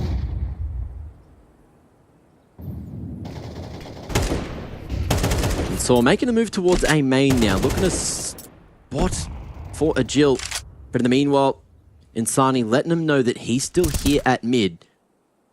And Saw giving him full respect, going for the 2-3 split. Muterus picking up mid, allowing the strengthening of that B site. And this is a nice little read. Bomb and more. 4 members of MIBR are here and ready to hit. 20 seconds though, Mac. It's got to be perfection. Finding their way in towards the side here. Azuwu still does have the line. They've got the gap between the smoke. Story able to find the opener, but Safe and Lukowski, they are going to be able to trade it here. An opportunity for MIBR to take another, but Azuwu inside the flames. The man stands up. Thunder in his hands, but he's taken. Mutiris will be able to find it back though. And now it's a quick rotation off, and with no time available for them once again, Azuwu, he can bow, sitting upon his throne. Great stuff. And just holding them on to DLI. Saw take the lead back.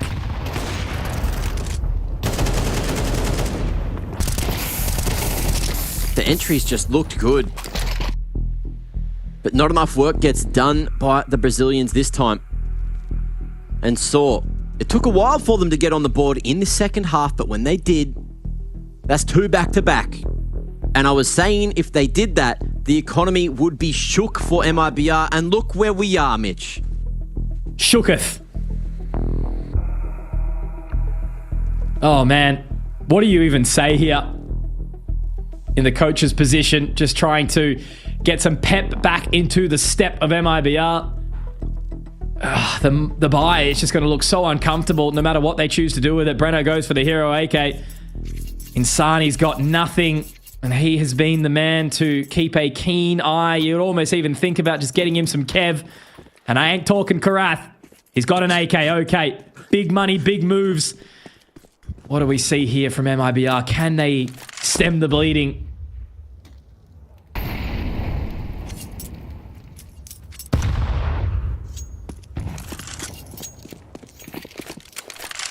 Are those windows at Rugs penetratable?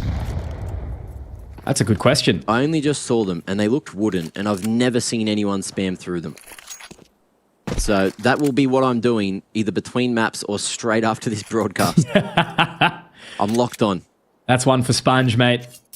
Test his brain. Those, yes. Are they? Okay. Give me a nod if you know. They're thin. I think they are. Yeah, that would be, but like... Has anyone cooked with that? What opportunity? Chat, let me know. Have you got a wallbang through that? Type 1 if you've killed 3 people. Spray down highlight clip on Reddit through those windows. Mate, type 1 if you think MIBR can take away with this cheeky little mid-round. Zuu does get the spot, but he has to get the Molotov down. He's not even at his PC. No one's at the desk. This is the thing. Saw has just exited the chat, exited the building. Insani has been dunked down. Look AI at the has approach taken they're over, going Mitch. for. It really has. How are they going to get in towards this position, Mac? Azuu forced away. I don't know if MIBR can make this work, but they've only got 25 seconds to do it. Oh, Breno. Not like this, my friend. Oh. How's that happened? They left their desk. How and has this Breno's got happened? 4. Okay. I'm absolutely floored, Mac. I've got nothing to say. Calling the bloody audible. Absolutely incredible scenes to get a 10th on the board there. Through mid, round the world, on the backside to B, and Saw just had no idea where to be. Sedjot trying to play the time down, trying to stop that from happening. Clean as you like. Oh, every single shot was just crispy from Breno. The hero that MIBR deserved. It wasn't just Insani. That's why he held on to the AK.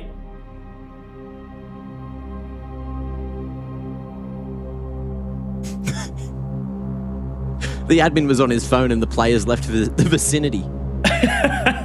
They left the bloody server too. Couldn't win the round if no one's there. Oh, God. But they're back here for the 21st at least, guys. Man, just look at the money now, Mac. Like, this is why the call for the timeout has come through. Matiris chirping up Golden, giving him some advice. But they lose this round and they could very well lose their grip on the game. Saw have had 2 rounds on this CT side. MIBR were able to strangle together 4. But a win here, you know, they've given themselves the upper hand, MIBR, in that previous round. Can it continue? Can they convert a further? Let's see. Some aggression towards a main. HE thrown towards the stairs and the second wave. We'll get some damage done. Heavier presence from Saw towards the A side of the map now. As Azuu and Sedjot are just dealing with that early utility, but it's a faster one. MIBR looking for the mid-round pump. In comes the full exec. Mollies everywhere. Smokes to deny vision. But Agile not blinded and still able to keep on fighting. When it rains, it pours, and from Fountain, it looks damn good. But they haven't gone in. The call's been made. Boys, send it back to A. Be even. As fast as you possibly can. And let's Really see if the slowed it 2v3 down. goes well. Oh, man. As I'm going to say, you don't want to get wet here. But safe. Denies Sedjot now. It's only Azuu to try and do it all again. He's been the hero before, but he has been taken. Insani! Oh, my Lord. A demon in the night. 28 kills for the big man. Writing his own narrative and novel. That's a story that I'll follow any day. I was telling you. Crazy stuff, man. Insani alive, MIBR win round. Insani dead, MIBR lose round. It's kind of an easy algorithm to follow. Pretty much, and just the fact that now Saw's money's completely decimated. They've got nothing to do. They have to force in a way, they've got a little bit over 1,500. Matiris down to 1K. Oh, it's looking so grim for Saw. I thought they were a surefire victory to this one.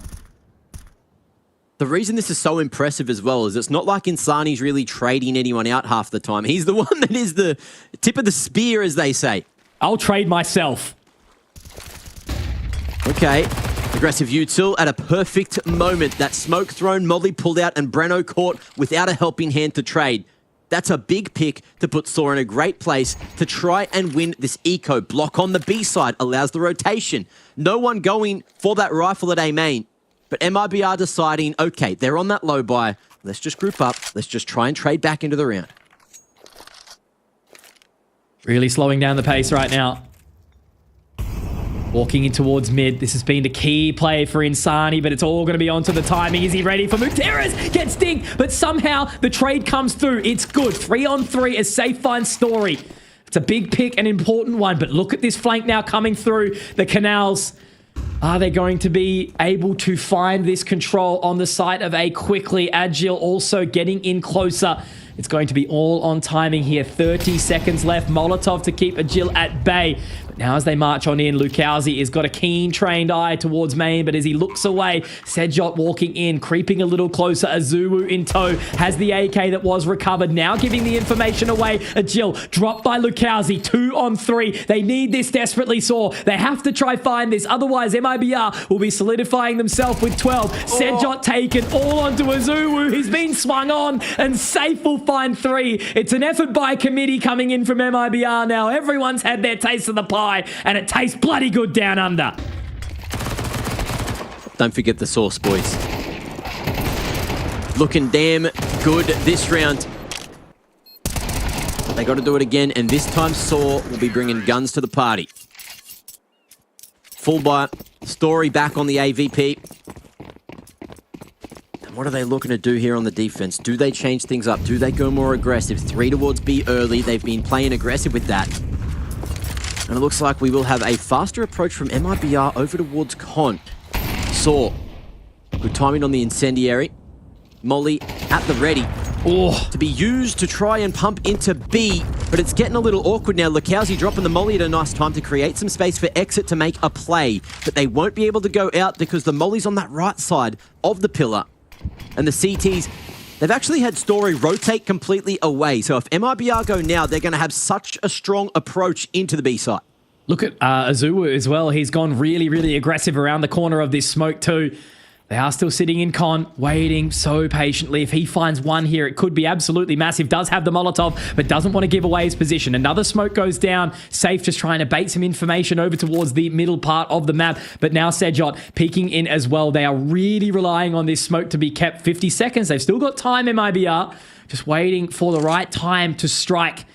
Buying that a little bit of additional time. Just waiting for a mistake from Saw, but they are ready for this one, Mac.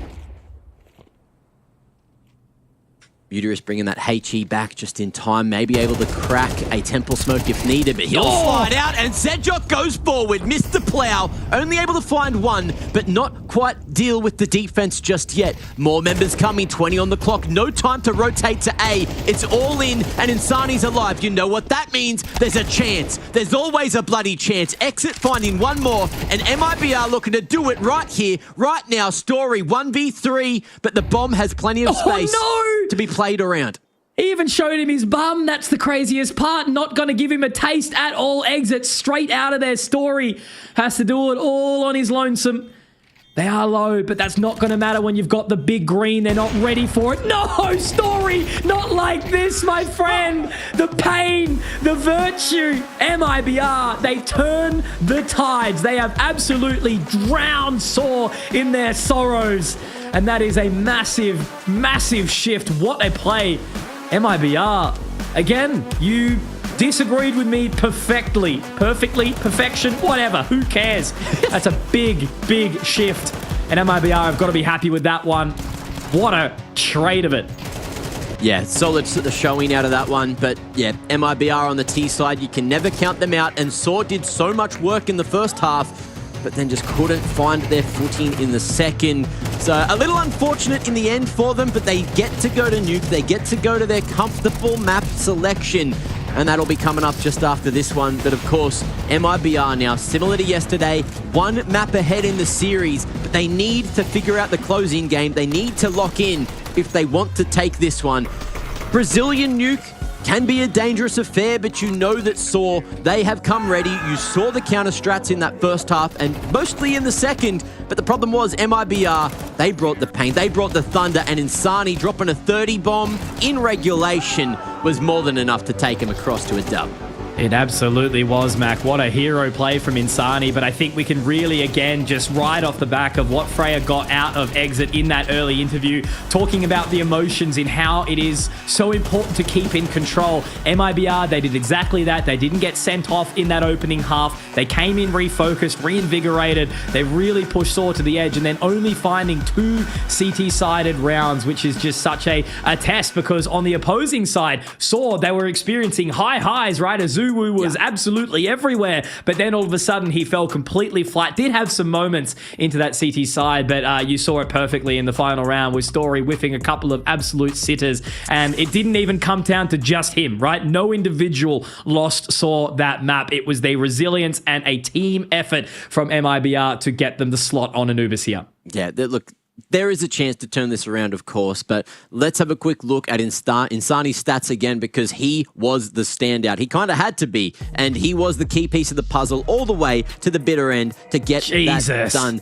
23 and 8, mate, I don't know about that one. He went a little bit higher than that, mate. 30 bomb, I'm having a look here, but look, still pure perfect performance and doing so much bloody work. Great amount of assists there as well. But now we get to live through it all again. This is what he did, and he not only did that much work, but it was 7 of those rounds where he got multi-kills, and a lot of them were just him running in, him getting supported by some great flashes, some great utility, and then not even then, it was just timing, beating mollies at mid, running into Saw with knives out because they had no idea he could be where he was. And again, you need another performance like this because the job ain't done.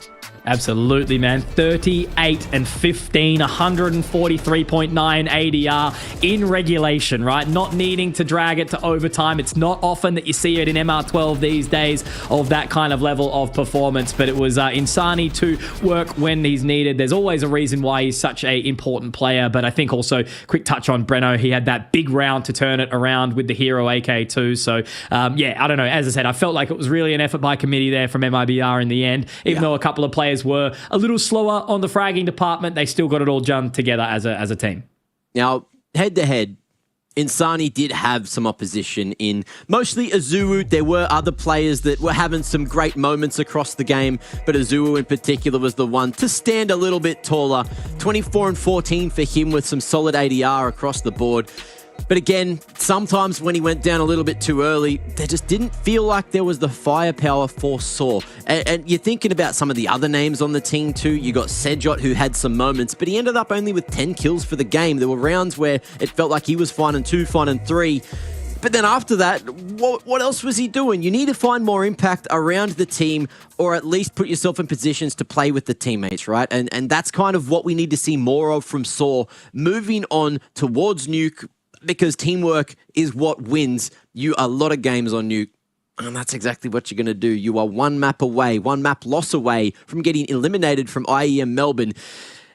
And look, you're not making the major, so you're not looking forward to that. You kind of have to put all of your eggs in this basket, in IEMs and everything else that you're going to be playing before the player break. Yeah, no, absolutely right. So they've got to reinvigorate themselves, get back into the action. You said they've got a really, really hot looking Nuke. So let's see if they can live up to the expectations, or will MIBR be wiping the floor with Saw? We'll find out shortly. Give us 5, all right? We'll be back soon.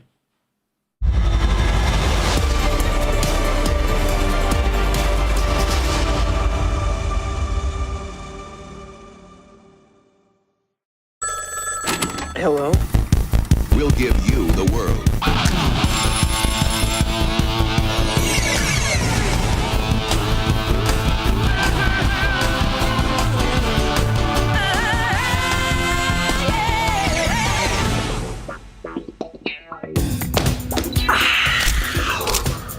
Yeah!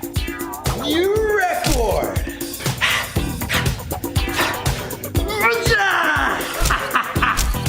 Welcome to Clutchtown! You win or you learn. And today you learned.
For them to cross on in. Sure, that works. Is Monacy bailing? Are they like already leaving? He pulled back from spawn. He never even tried to play this round. I'm very surprised to see him do so. He knew he had a kill in Palace available, a player that was going to swing, and he never tried to take it. So calling it off really early there, Falcons.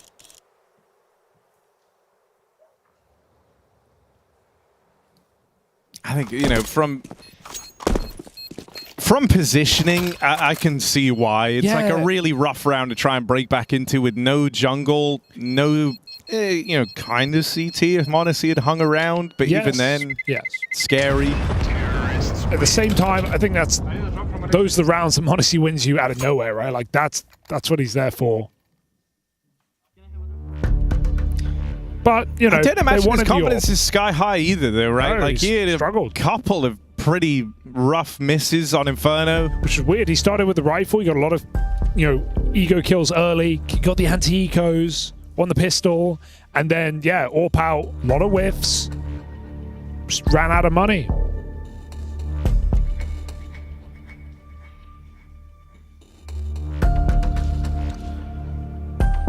So can Monacy collect himself here? 4-1 up for Na'Vi despite the awkward A-site post-plant.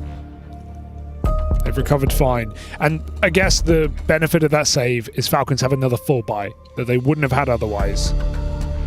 So they still get to go band for band against Na'Vi.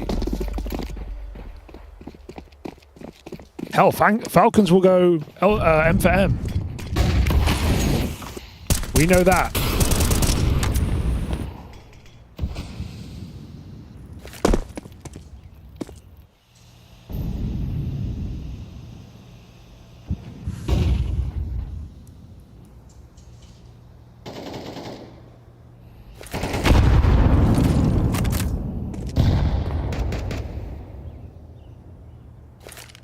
On the back of that timeout, Falcons have changed a little their approach to mid. They were a bit more active there with the double swing out through con and window. Clear they didn't like how easy Na'Vi got that mid control in the last round. But Na'Vi want nothing to do with mid here. It's just Ema left to his own devices to lurk out through lower. A little bit later on, Con Smoke dropped in. Double purpose to that, right? It gives Ema a little channel to move through out the connector on a timing, and it also denies vision. JL might get that first, blinded, able to rescue a second, and now Bit strikes out through the apartments. That's a clean sweep of the A site for Na'Vi. It's a classic Na'Vi A split, right? And it didn't even require Ema to do anything, but his presence is such a nuisance for Falcons. They know what they're up against, and the spacing is so nice, even with good flashes.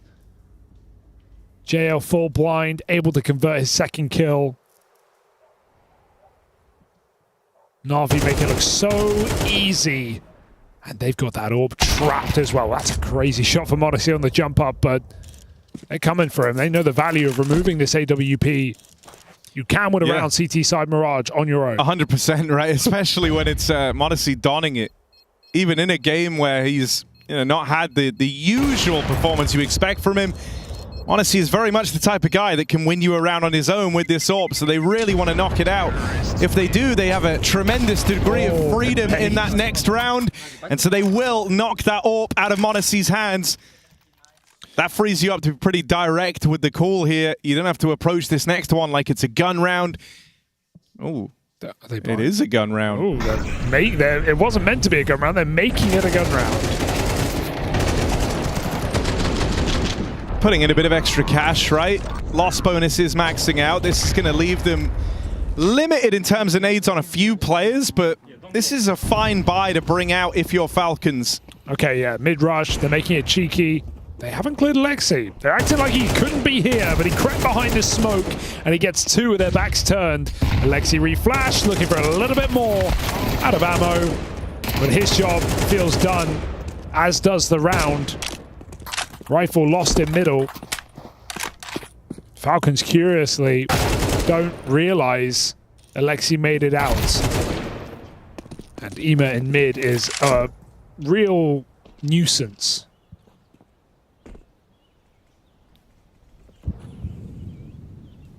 So Na'Vi 6-1. Clinical T-side.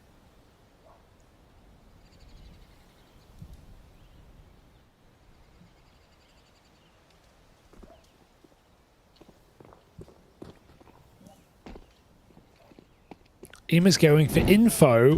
I love that with just a Glock. He's not giving Monacy a weapon. He just wanted to make sure A was clear or find him, and then the rifles at far will pick him off. That's, I think, a very smart way to go about it. Monacy just left with the deagle and one bullet from departing the round.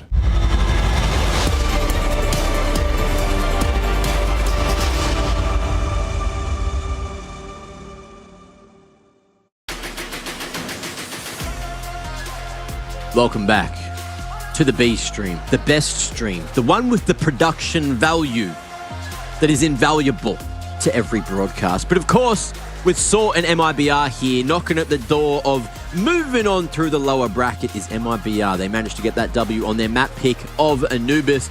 It was a roughish start on the first half, but the second was a scorcher, and I'm expecting much more high-quality Counter-Strike from both these teams. Moving on to Nuke, Mitch. Absolutely, we are. Look, it's a much different played map, I guess you would say. Certainly not T-sided by any means, but a lot of teams are starting to stretch that narrative a little bit with some aggressive plays accordingly. But yeah, I think we should see a different brand of Counter-Strike from both these teams. Obviously now, this is the pick of Saw, as we know. Of course, they've got a few more reps on this map, but we know that MIBR don't shy away from it either. It's certainly not their best, but we do know that they've got a chance to turn this one out. It really just depends on how well Saw have been able to stabilize, right? You know, you actually said something perfect right now. Like, if you go check over towards the A stream, spoiler alert, I'm not actually going to say anything, but it's quite close against the opponent that they did have in Falcons yesterday. So maybe we're seeing Falcons not as strong as we we're kind of thinking. Maybe, you know, there's an opportunity here for Saw and MIBR to be quite close on this very map. But don't know. We'll have to see how it all goes. As I said, they just need to come in refreshed and reinvigorated, because that momentum that MIBR are going to be riding is certainly scary to consider. Yeah, it's one of those things where you need momentum all the way through the tournament, but day-to-day things could get better for some teams. You never know. Jet lag, it is a thing. It's a conversation that keeps on getting brought up and people think it's silly, but it does affect how you play, especially later in the day if you're coming from one way or the other. Like MIBR, look, Kowzi's still got that blinking going on. Maybe he's got an eye condition and we're kind of being not super nice about it, but he is blinking a lot, and it's something that we noticed. That usually means tired eyes, dry eyes, something like that. And look, we know that down in RLA, down in the area where I'm assuming they're playing the group stage, it is pretty hectic in the air conditioning, and that can dry you out. So there are many factors that you need to take into account for these players. They're not just in the comfort of their homes. They are around there with the boys. They do have that kind of motivation and the power to play some solid Counter-Strike, but there's only one team here on Nuke that has the power to close out the series, and that's MIBR, who get to select sides. So I'm assuming they're starting on that CT side. And recently they've taken down Furia, but other than that, not too many other names that even beg the question to how good their nuke is. Saw, on the other hand, they did beat Na'Vi in the last couple of months, so that's saying something, and that's with this lineup too. Really, really is, Mac. But consistency is key. We need to see full focus from both of these rosters. Otherwise, Saw might be packing their bags early and departing the delicious little town of Melbourne. And it's Safe opening up nicely, taking down Story, quickly ripped from the red. And Azuwu already finding a little bit of space, but obviously Insani is on that line. He's going to fall away and let them drop down towards Megaton. As now it is only the singular member, Mutiris, trying to drop them, trying to hold onto this rotation at P250, but Safe finds another. He's looking good, 3 on 5.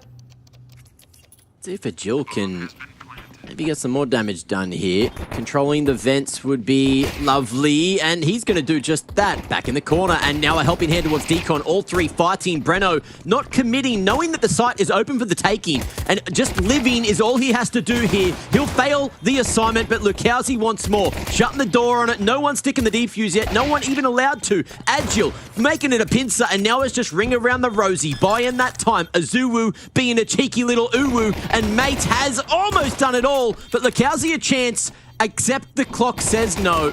Agile falls to him, but it's the round nonetheless. Saw going to be taking that T-pistol. Oh, man. 3 versus 5, not converted. Safe, got to be upset.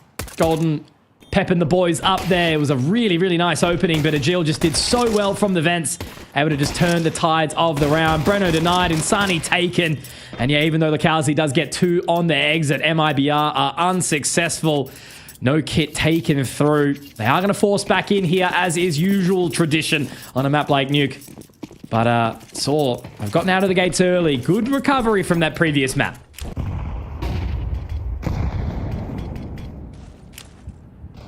Out of smokes, diags, just to deny that vision and not allow MIBR the extra information. Only Breno here controlling ramp with a 5-7, and he'll find the head with the spam through smoke.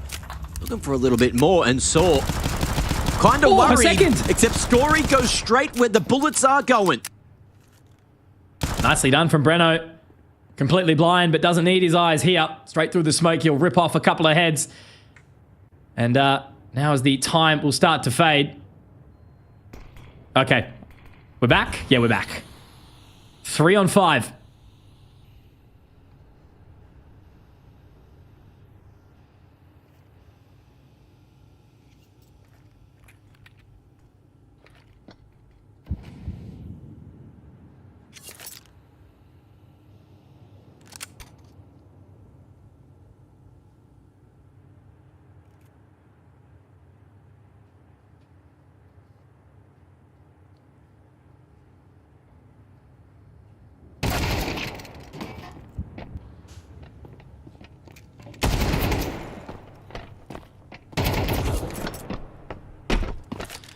Okay. Oh, coming back in towards this round now. 3 on 4, still working as best we can. Lukowski does bring it back to the slight advantage there. Exit looking a little awkward. Mutiris and Azuwu now looking to get the plant in. Does the damage, and there you go. Bringing it back. Lukowski and Exit make it work. 4 alive, not exactly a bad little response there, but it all starts with Breno holding down with the 2K straight through the smoke. He was hard cleared by Agile, but now it is done and dusted. Great recovery mission there from MIBR. We did see it in that previous map where MIBR was able to open up with a very, very clean pistol, but then completely crushed out and towards that second round. So nicely done there, and yeah, 1-1.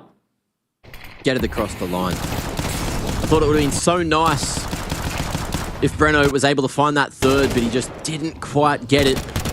Regardless, in the end, it didn't matter because the force buy came through with a big old W, and that puts the T economy in a very rough position. 1-1. And Saw happy just to force back in. Of course, getting that bomb plant down does change how they want to play this. And also gives them extra utility to maybe escape across here towards the outside vicinity. Only 1 smoke invested initially. It looks like it will be a secondary pump with the wall. Where are we going? Yep, Diag's thrown again. Lurk Smoke out the door, but Sedjot, before the smoke blooms, is able to rip the head off Insani, and that's a big pick to find. Really is. Insani, such an impactful member, already out of the round. As they creep their way in, Azuwu finds Lukowski, and now they've basically got free pickings. Where do they want to take this? Starting to work their way down towards lowers. We will have both Safe and Breno move their way in. They are set up for success towards this lower site, but they're going to have a hell of a lot to work with here. So, are they going to open up Decon shortly? They likely will. 3 members going that way. The other towards Radio, but there we go. Damage already done by a Jill. It's now onto a very, very uncomfortable 2v5. What's it going to look like? They're actually up to the top site. Out of there, hightailing very, very quickly in MIBR. Surely they're just going to entertain the save.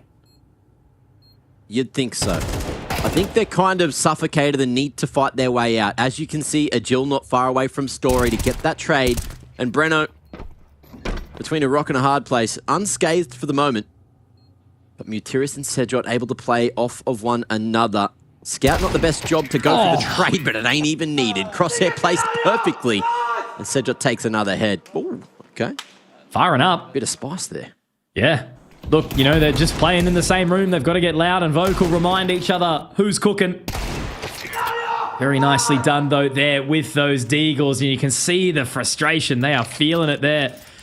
But again, it's early days, MIBR. Don't let the sweat drip down too far. They've got pistols only into this one. Money is certainly buffed out more than you'd want. So they'll be able to get a comfortable buy into the 5th. Yeah.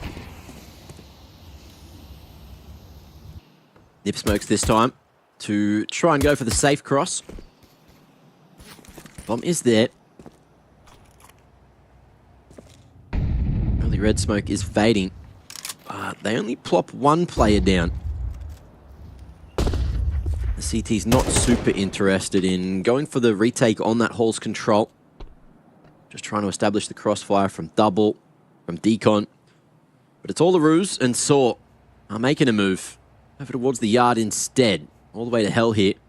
Sedjot almost towards the top of the tower, and once he gets there, he will find a fully cleared A site, and it should be easy pickings from there.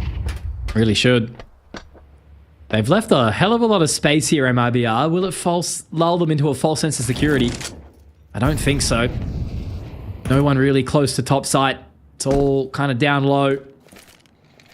Molotov to make sure that Elbow isn't going to be a problem. So they drop their way into heaven. So whatever happens, MIBR should be able to try find some exits as they strangle up top site. But again, only with those USPs. Will be a very, very challenging round. Do they face now towards the annex? Yeah, Mutiris getting that information. I don't know if he saw the cross, but it's not going to matter. Safe and Breno, very, very low down. A Jill making sure the flank from lobby isn't going to be occurring. They've done this nicely, Saw. I don't think there's any way for MIBR to get back into this at all, let alone any damage. Yeah, I think it's just go down with the ship. The only thing that could really have value into the next round is that HE from Insani. And you just want to not allow Saw to get those extra kill rewards on the board. A Jill. Doggy guarding the exit towards T-spawn. Saw completely 1 or 2 steps ahead even. And nothing gets carried across except Lukowski. Much better Counter-Strike coming out from Saw so far. Yeah. They know what they did have a... Yeah, they had a good start, but obviously on the T side, they were rearing with confidence back on Anubis. And now on the tougher side, it's actually a Jill that's been looking good. Mutiris and Story yet to get on the board. But this is the money round, I suppose you would say, for MIBR. They've got everything that they need. They haven't invested into the AWP for safe. It's going with the M4s this time round. And already Insani getting taken a little bit low in the earlier exchange.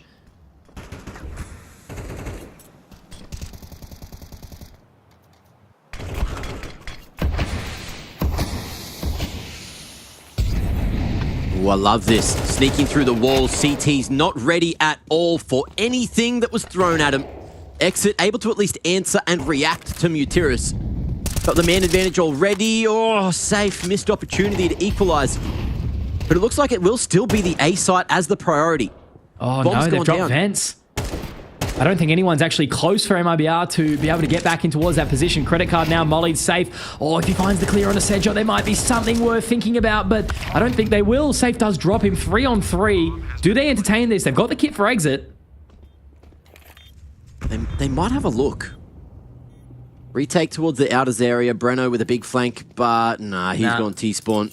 CT economy too fragile, and they will opt just to save and fully back away. Saw. Full control.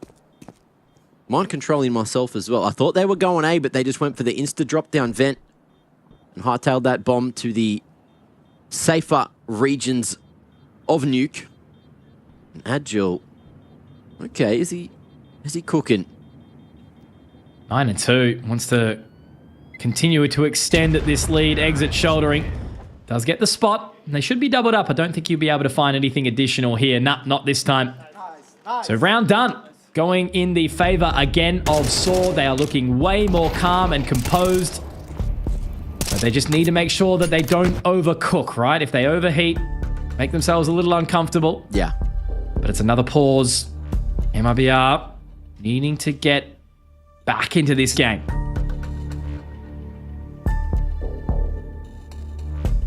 The money certainly won't allow that, but the saved rifles, which we didn't see, will be the key pieces of the puzzle to try and flip this back in their favor. If Saw start to run away with the T side, get 5 here, maybe even more. And with the way that they're playing, they are looking to speed run their way all the way to Inferno and hunt for that reverse sweep. They've taken down some big names on this over time. I said it before, but you got to remember, like, when they made the stage at Cologne, it was a slightly different roster. But they were making so many fans on that run. They really were, weren't they? We love an underdog storyline, especially down here in Australia. Always exciting, and that's the main thing. No matter who you are, if you make that playoff stage, you'll make some new fans, you'll make some new friends.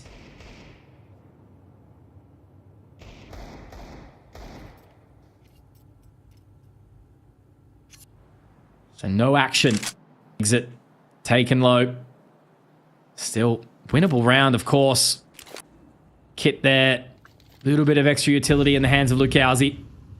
Just all going to be onto eyes of Safe on this boost. If they can make anything work with it, he's going to start hearing the pitter-patter of the footsteps, but he's a little bit shaky. Lukowski drops 1, but Sedjot finds that. Now elbow Molly. Lukowski not going to be able to get back into there. The Molotov does at least force Sedjot back.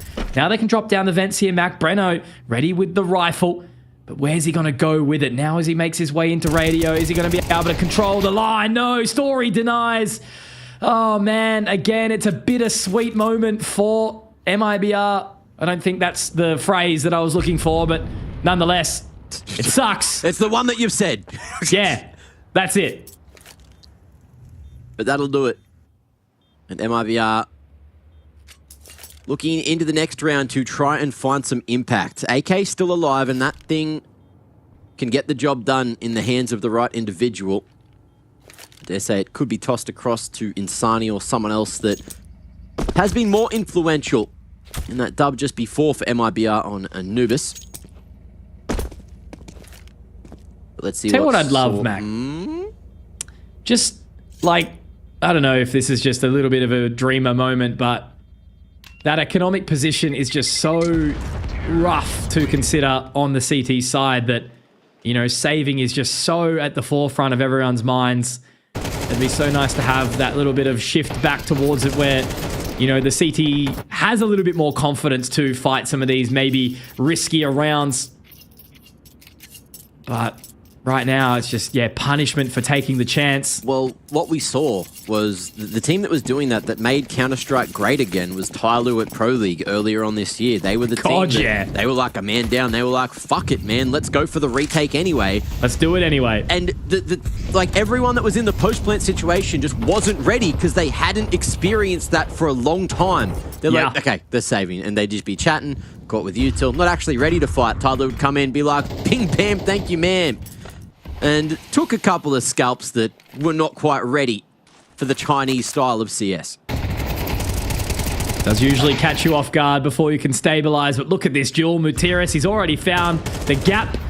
Does spot one in safe up towards heaven, denied, but Insani's already gone down. You know, he had 30 kills in the previous, 1 and 5 right now, but no one on MIBR is overperforming by any means.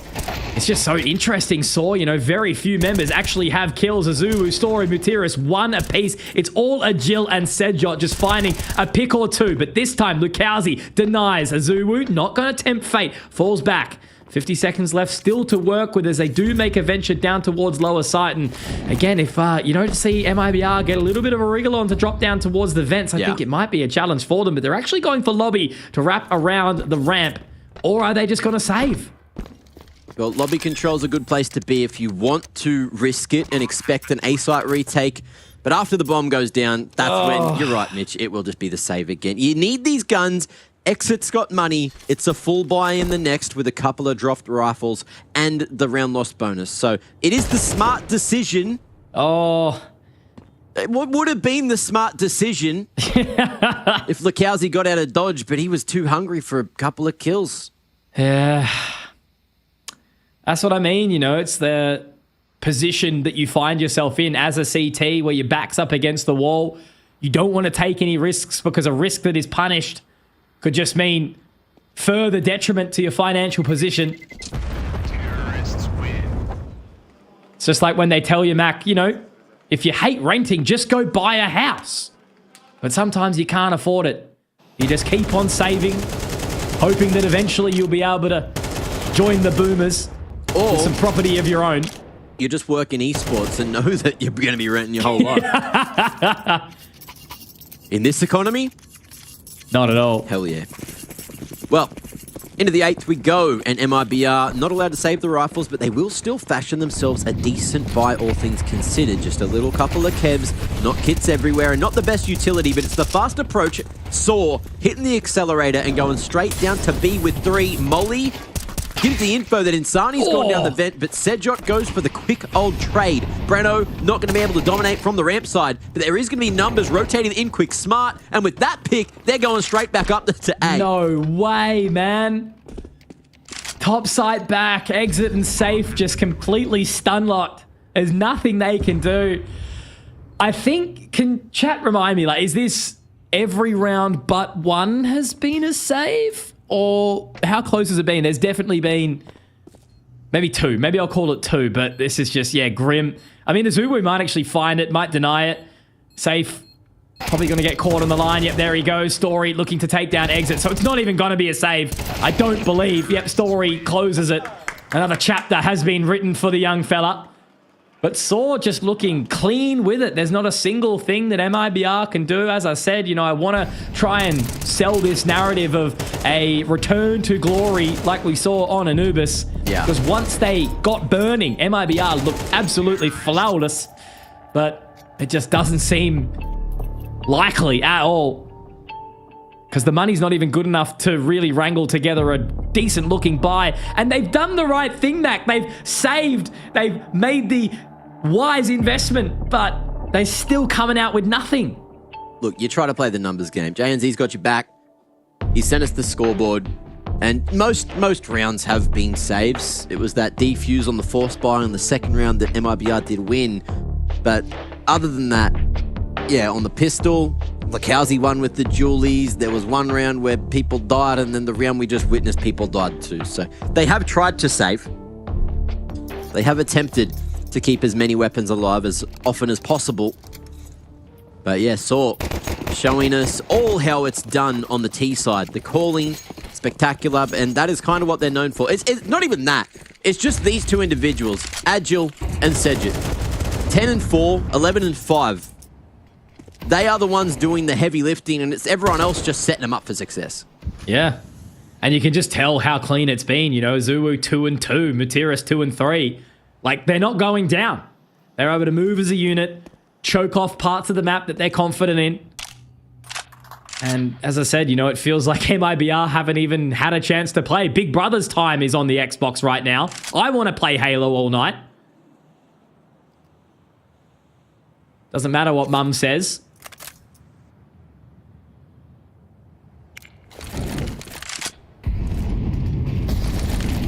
Machine earlier made a bloody trick-shotting reference earlier. Yeah. Yeah. Call of Duty, my favourite game. But let's see if Cedric can find the booty on the A site. Claps it, slaps it, does everything he needs to. And has his way with MIBR in signing the saviour of the Brazilians. But I don't think he's going to be able to do it in that 1v4. 3 remaining AK in hand. Did you mean saviour or saver? Oh, poor Insani.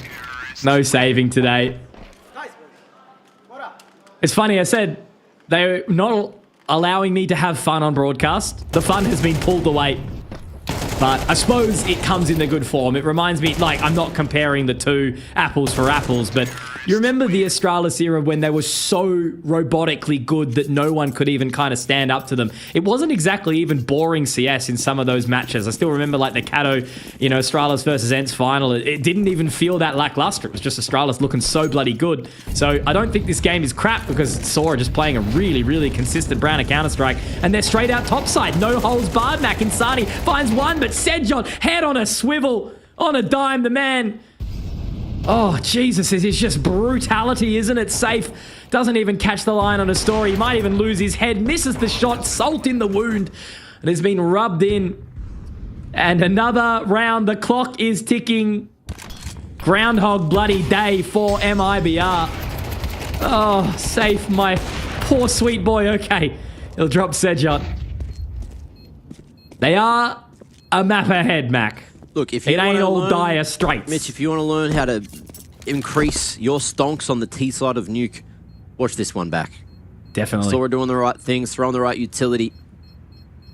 And the two heavy hitters just keep on hitting that punching bag, which is the Brazilians at the moment. Yeah. No chance, not even thinking about going for one of these rounds, and again, just keeping 2 rifles alive, one of which could be important. That's the AVP.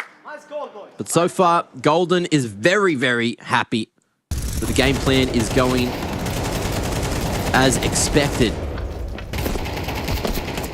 It's just a beautiful side, isn't it? Like, Yeah. how clean it has been from them, and it's not been the same tune, the same pace, you know, throwing it out top side. They've hit B pretty fast a couple times. They're playing such good mid-round calls here.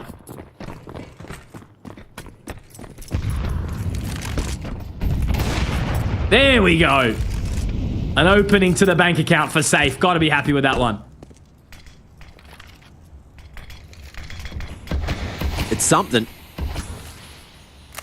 But we still need to see a conversion come through with the man advantage.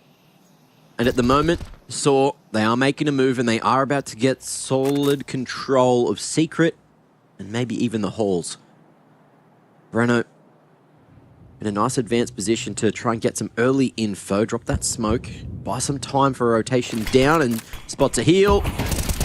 Won't play the heal. But he does find one before falling, and that's good enough. Smoke gets broken. And the boys just keep on pushing forward. Mollies go too deep, and Lukowski has threaded the needle. This timing may change everything. Bomb dropped. Could be the round that brings MIBR back in. I think the Molotov did just tick Lukowski, but he was able to get away with it. Straight out of Dodge Story. Almost makes it work, but now it's on to Sedjot. He's been having a cracker of a game, Mac. But as that smoke, Molotov goes down, makes it a little bit more awkward. They are playing the double up on the stairs here. He shouldn't be able to find anything, and no, he will not. Finally, MIBR get to taste the elixir. But will it be able to save them, bring them back to full HP and MP? We'll have to find out.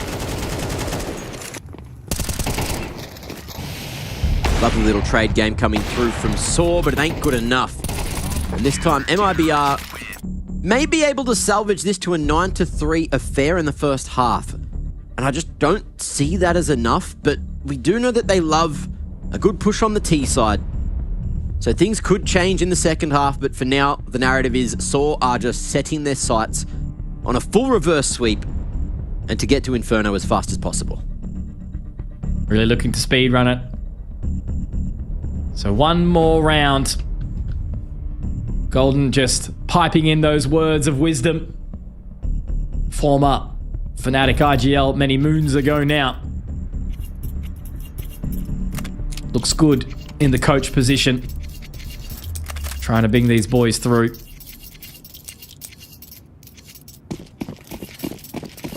It was Berry originally, wasn't it? Picked up now Golden, the coach. Yeah, Berry was former. the coach when they started with one success.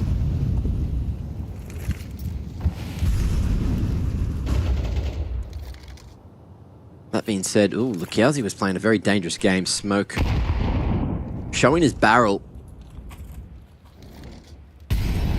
through Squeaky, but no one was watching for Saw. Again, sending numbers outside. Patient as ever, and waiting to potentially just go for some smokes late. Patch it on the cross, or even just go for the full contact. MIBR have gone for the change of not playing anyone at outside. Heavy stack on upper. One towards lower with a block at the minute mark. They don't want it. It's clearly not a secret. Keeping their eyes focused over towards Annex, but now they do change their tune. Heading down towards just the single man in Lukowski. Has been playing some decent Counter-Strike this IEM Melbourne so far. 40 seconds left. He's going to need a little bit of help, a little bit of support, and that means that Breno will get the call to join him. Creeping his way down through Mega now. Are they going to go for it, or do they change the pace? No, it's definitely a parry down towards Decon. Are they going to be able to get this one, Mac? It's Brennison. Oh, man, the pressure's on. Tucked to the back of the corner here. Can he put the bricks together? Oh. No Tetris for him. And no chance for MIBR. Not just yet. Good trade game for the first couple. But Lukowski taking 2 to the grave with him may have just twisted the round in their favor. All 3 CTs filtering out the tight choke point. Door gets blown and Azuwu finds himself between a rock and a hard place. Sejot, bomb will slightly be planted for him, but he needs to isolate all these fights. Flash takes him on the line. And the nade may do it. No, bomb's down behind it, and he won't have the time to close that space. 9-3. MIBR get it done at the end of the half, but do they have the breathing room to make it happen in 2? We'll find out just after the break.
Stellar first half coming out of Saw, but can they close it in 4?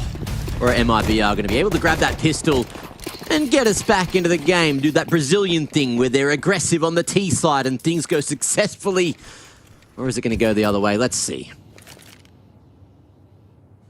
Need everything here, MIBR.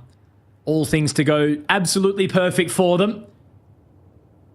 It's a good T-side start for Saw. Little tiny resurgence from MIBR towards the end of that half. Now as they march down towards the ramp, Azuwu is going to get spooked and sent away, but they don't seem to be marching too quickly. Never mind, take that, scratch that.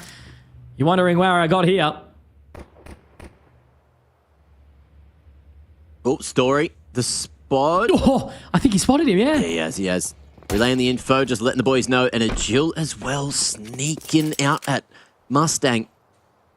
Able to catch Exit off, and that'll be the first blood drawn. Safe, wants to win the fight at Thor, but it doesn't look like he will. Muter has given him multiple chances, though. Re-peak vicinities. Going bloody crazy. Escapes into the vent just in time, but in the meanwhile, it is going to be Lukowski to make it happen from heaven. Attention drawn, the crosshair taken all the way down to the sight side, and Breno allowed to stand and hold on heaven. That means bomb gets planted for them. 2 on site. It's awkward, but the fight can still go in favor of MIBR. Safe, crossing into the hut, needing a few more bits of shots here. Azuwu doing it for the motherland, doing it for the kingdom come. But it's Breno in a 1v3, and he's already found the first 2, not going for the peak. No Breno. kit, and Muterus is sticking it for 10 whole seconds. Surely, Did he see him? Surely he checks it, and he will just in time. Are we watching NIP and Amcal after a round like that? That was hectic. What the hell is going on? So many whiffs, and then Breno clutches 1v3.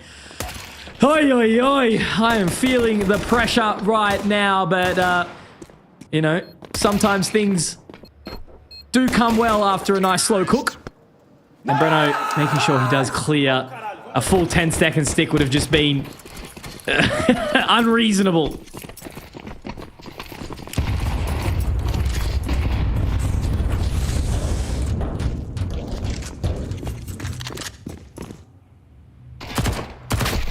Whoa. Unlucky. Jiggles at that range, not going his way, and Lukowski will create the space on B they needed. And Mitch, I know you don't like saving, but we might see that forced to happen again. Saw, not counting their chickens before they hatch and looking to save it into the next. This time, fine. Early picks for MIBR. Just forcing Saw away immediately. It was a pretty stressful previous round as well. And they do have the MP9s to work with. But I do like that MIBR are trying to make something happen here. Forcing them away. I don't know if they'll be able to fully march on, but just maybe. Sedjot does get a couple. All right. Maybe MIBR have overheated a little bit here. Did Breno go down at the very end? I think he very well might have. And that doesn't mean the best outcome. But look, a round is secured. That's okay. Just got confirmation he did indeed live on.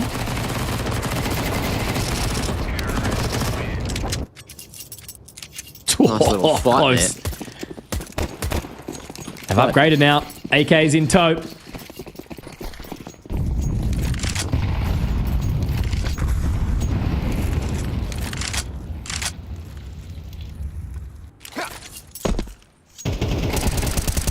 MIBR feigning the outside presence. With the diags, no CTs playing in front, not getting super aggressive on that side of the map. But over towards the other side, Sedgett has managed to find that early pick through the door. Makes it go into the roof, looking like we might see an upper bat coming through shortly. Just still thinking about it, that over-aggression towards Spawn Mac means that the extra money farm from the MP9s affords the M4s. This could get a little bit hot and heavy for MIBR.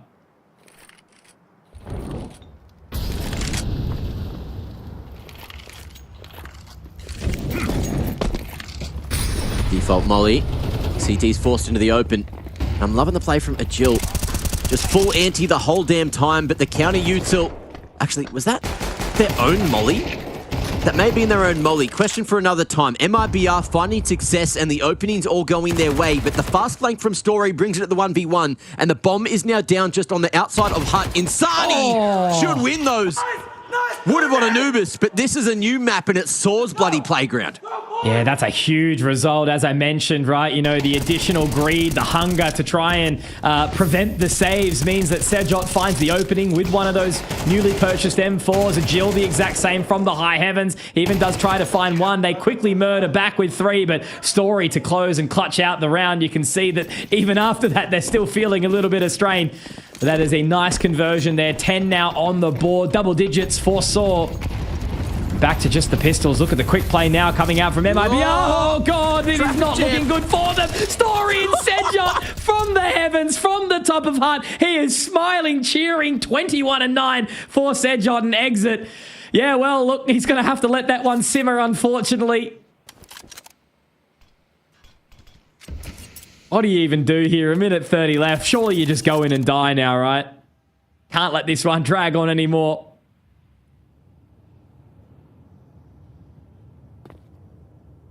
That was fast. Yeah, let him cook. Eyes on every entry to the A site.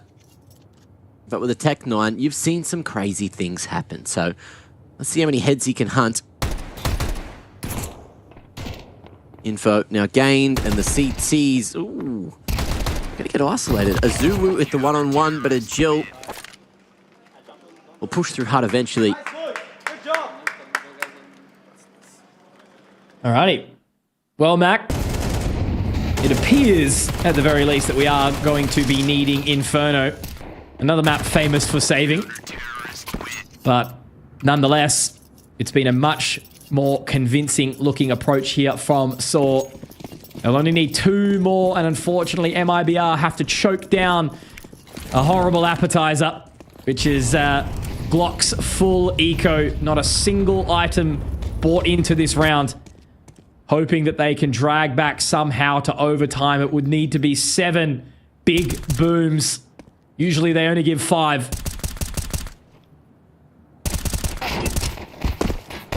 Let's see how many they get. Not even the first. And Sejot just continuing to be as aggressive as possible. A lovely $600 do kill. Going to be snagged away by the MP9 at least. And Sejot looking to continue to have a field day towards the outside area. Up against the little Glocks. And Agil, how does he get there, huh? 22-10, 23-9. 2 heroes in the server right now. It was Azuwu trying to do it all by himself on Anubis. But many more men have showed up to the server for Saw on Nuke. All right, MIBR. I need to see what you got now. At least build yourself a runway to dive into Inferno.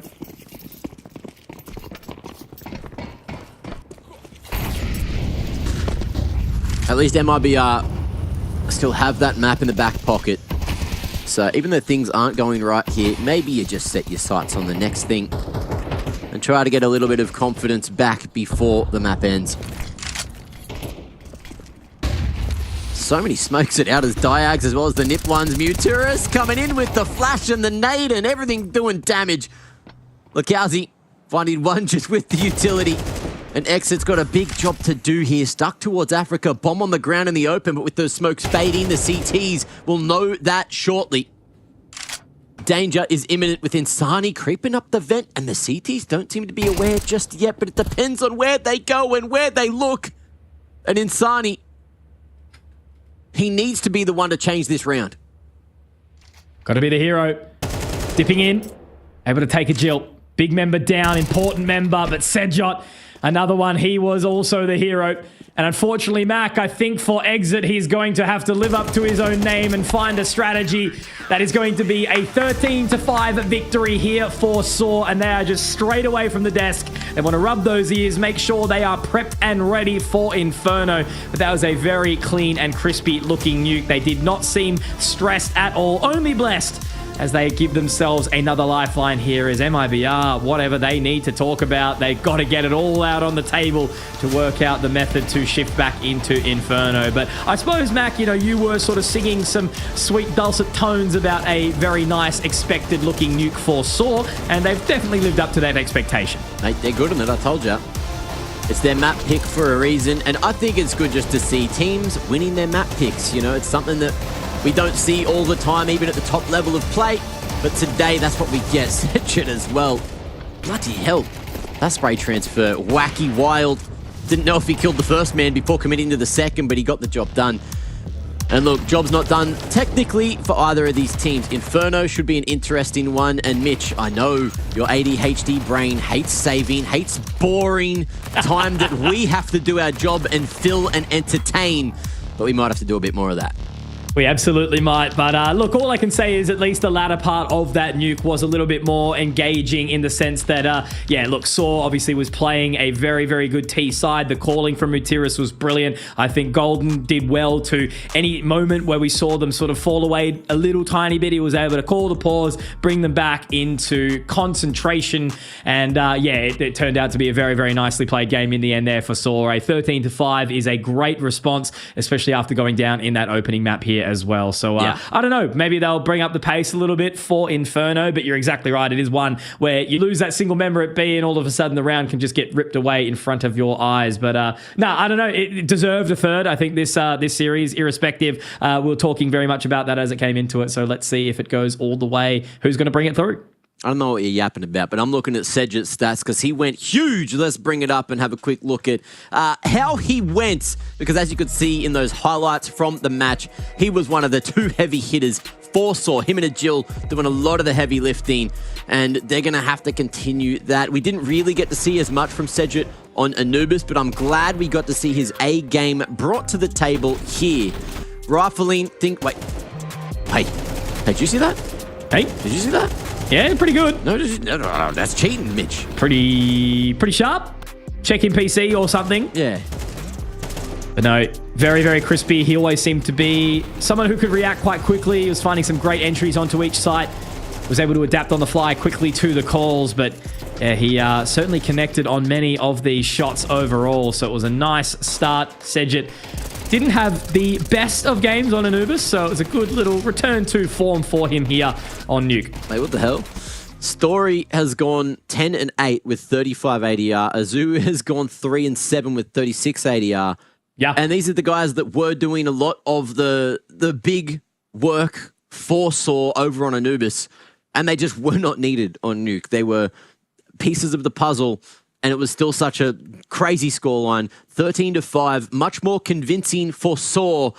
But to convince us that you want to stay here for IEM Melbourne, you need to win the whole series. And neither of the teams have done that just yet, but they've got to after the break on Inferno.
Hi, it's Bob with Face It. The official broadcast is better than ever on Face It Watch. Yep, that's right. Switch it up with the POV selector.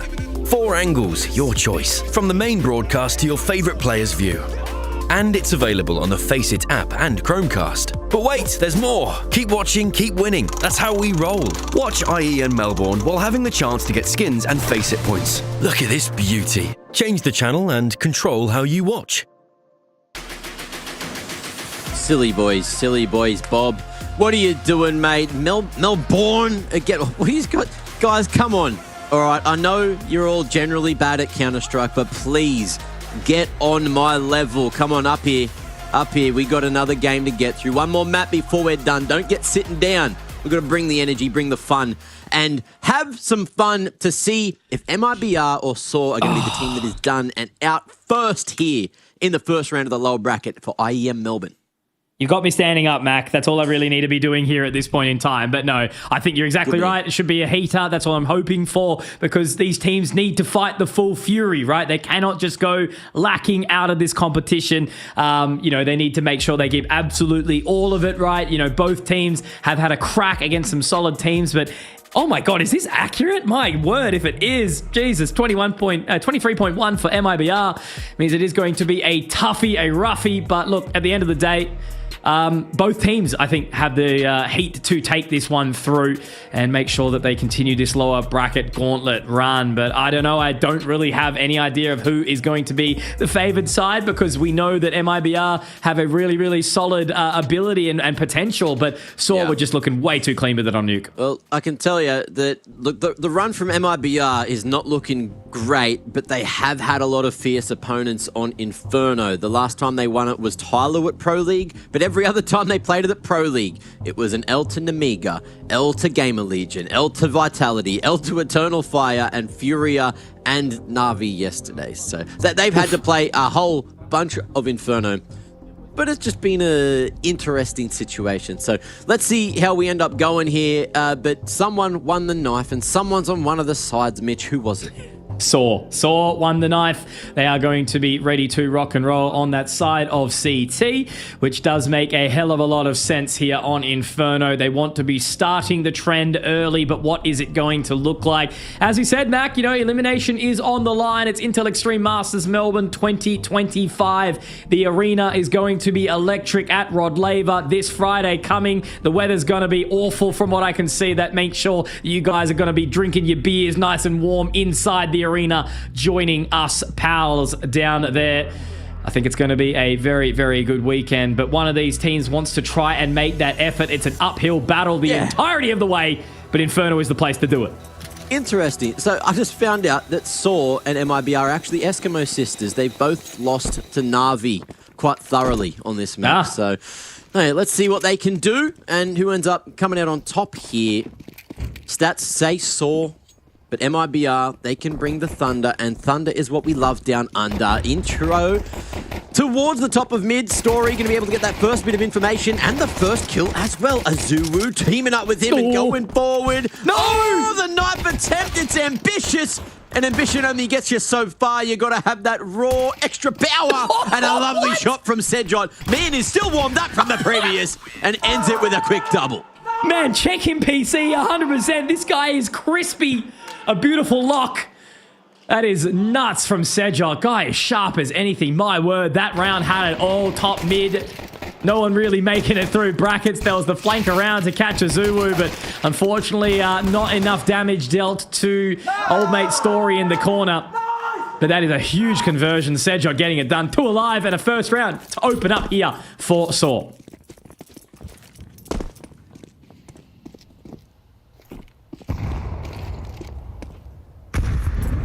Early phase smoke coming out. SAW looking to put the pressure towards the second mid area. But Brano firing off some warning shots towards the top of Banana. We'll get 2 tags, but no bags. It costs money at Woolies these days, Mac. Got to bring your own.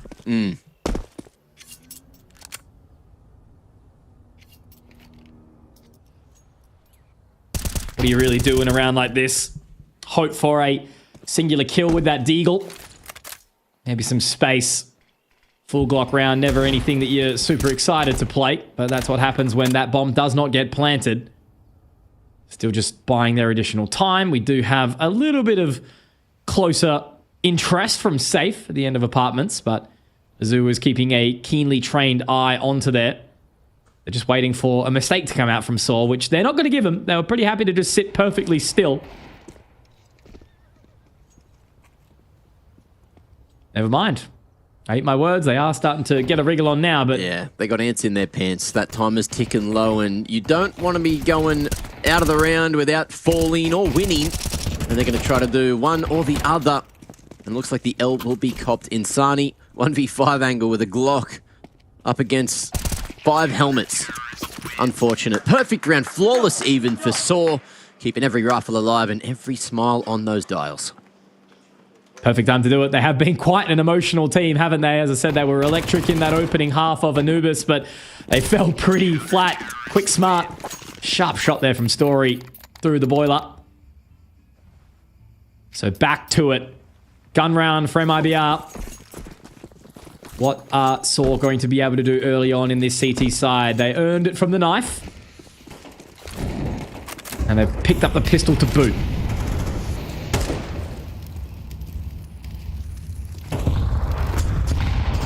Insani gets spotted. Nade stacked on, but he's dodged it towards Olaf instead. Big swing, big ding. And an opening for MIBR on their first gun round. Molly gets extinguished, but Azuwu does almost good enough. That's 2 picks towards the B site. MIBR not altering their priorities yet. Still looking to put pressure towards the A side of things. And there's 2 CTs here ready to play. But unfortunately for them, they went to the wrong playground. No action for Matiris this round. Just going to start to have a little bit of a look down, Banana. Surely should be able to pick up a rifle here. Yep, AK secured. He wants to take that one into the next. So nicely done from MIBR. There was no real holds barred there. Saw gave them a tickle, but MIBR were able to punch upwards back and secure their first round here on Inferno. So good start for them. 4 alive. Pretty happy result. But Saw obviously kind of come back swinging with a full buy into the next.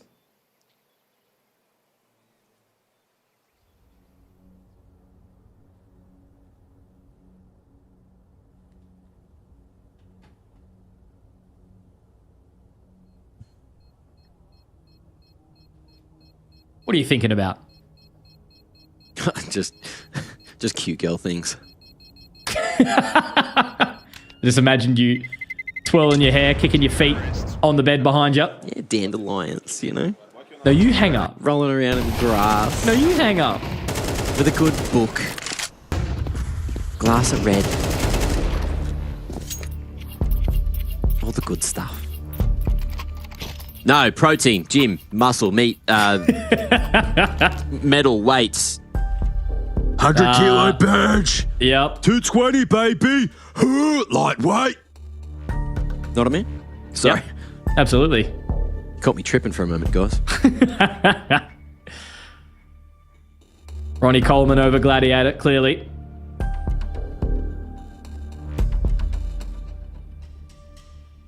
All right. So straight out here with a pause. Golden wanting to get into their ears nice and early. Not leaving anything up for question. Because that was a pretty convincing round to come out from MIBR, all things considered. As I said, they fashioned together that buy. Agil's just going to be down on to the Deagle, but they afford an ult for Story. So that's a nice little trade-off.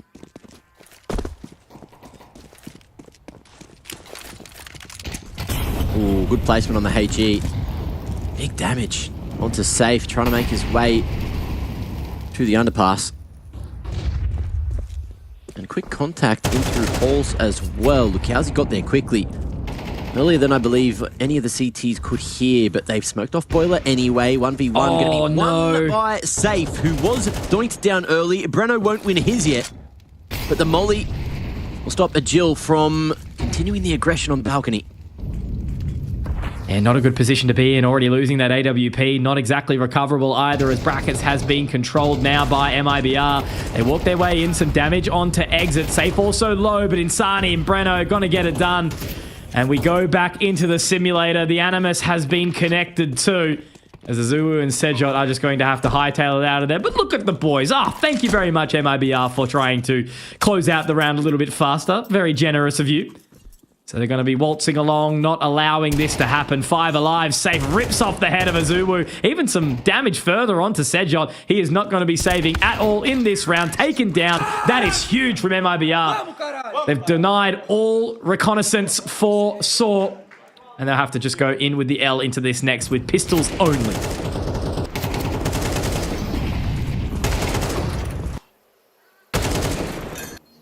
Beautiful shots.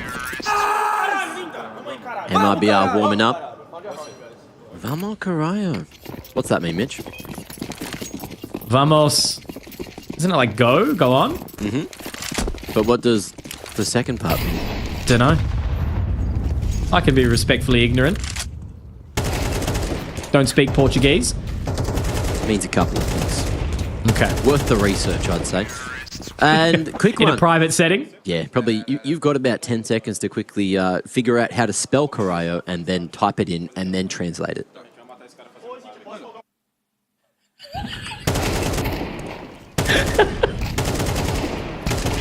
Okay. Glad to be ignorant in this moment. It means many things. You know? It does. It definitely has a versatile definition behind it. Mm-hmm. Thank you, Google.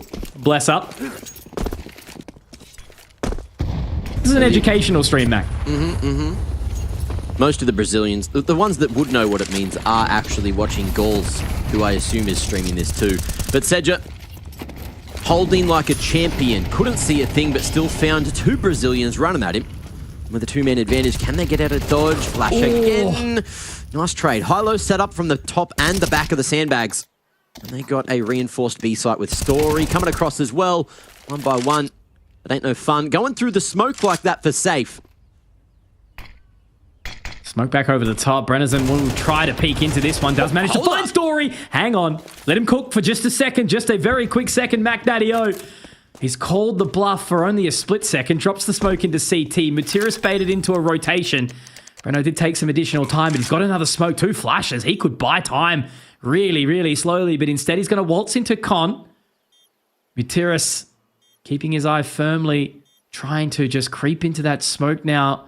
Agil just does cross the line, splits the wickets. Is Breno going to go for this full rotation through? I think he is. Won't quite hear the pitter-patter for the footsteps. Utility out. Oh, timing. He marches on in. He does manage to find it, but he's dropped to 9. Does he have the time to slot into the pool? He absolutely will. The barbecue, it's cooking, but will it be in the form of Mutiris trying to find it through the smoke? Gets the pistol out. Breno has to try find it. He's given his information away through the smoke. He's only got the Glock and there's no bloody time.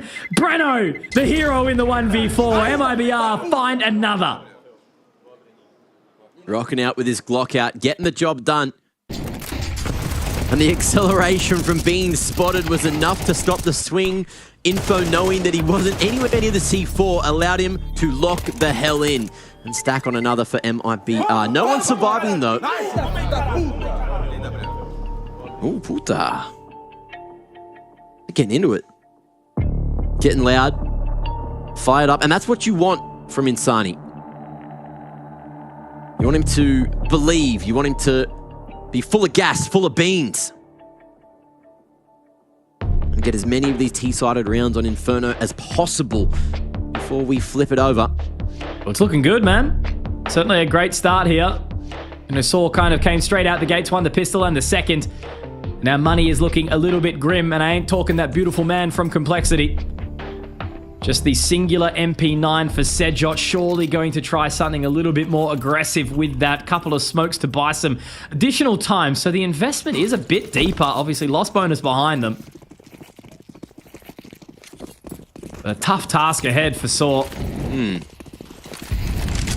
Phase smoke, denying any early aggression from MIBR up mid. It does get broken and it does get seen.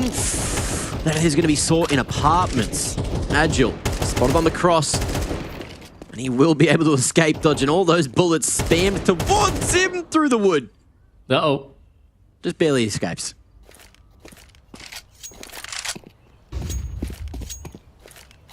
So nothing really aggressive, just wanting to use that utility to buy as much time as possible for Saw. They can bait them in here. I mean, they definitely have the setup to do it. As long as that MP9 does stay.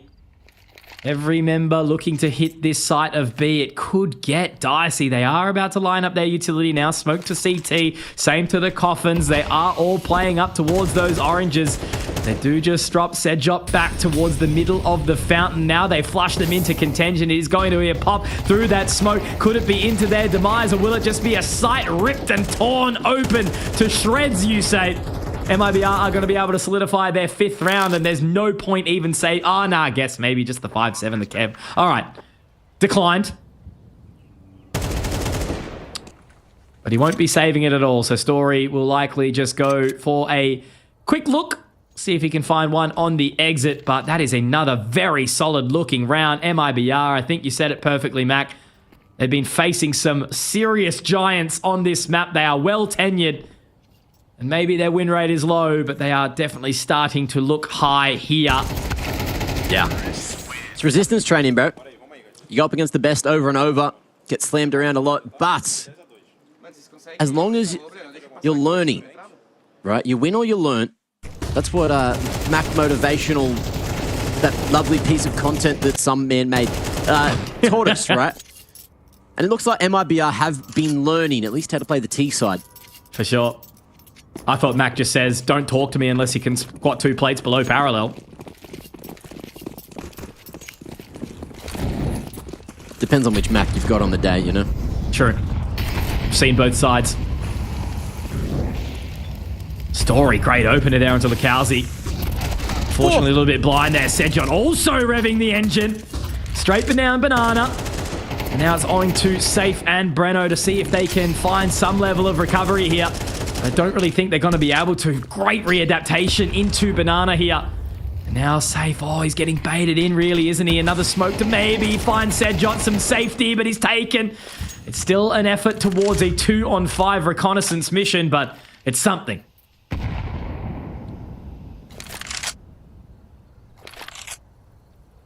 He'll take it. And they might even be taking a bit more space towards the arch side here. No one at short to help out Muterus, but he does have Story posted from deep at long. Muterus could even swing on the contact, but he is thinking about getting some extra information. Dry push, good timing. And Breno as well going straight through the insend. Finds himself between a very rough position. Collapsed upon Saw making their move before MIBR ran away with the momentum too much further. Definitely so. Very well done. Good recovery here. Just 1 foot in front of the other, but it's Sedjot to be the hero again. Man, the amount of times we've been repeating his name between Nuke and now Inferno. They use the timing to call for another pause. The A4 pages do start to rustle. Having a look at that strategy. Money is really, really stacked up nicely for MIBR. They've got a few rounds to boot. Don't actually think there's a real good chance of breaking that economy in the rest of the half, given how many rounds we've already surpassed. Whereas you can't really say the same for the side of Saw. They've got something, enough to keep them in front. But they need to hold onto this momentum.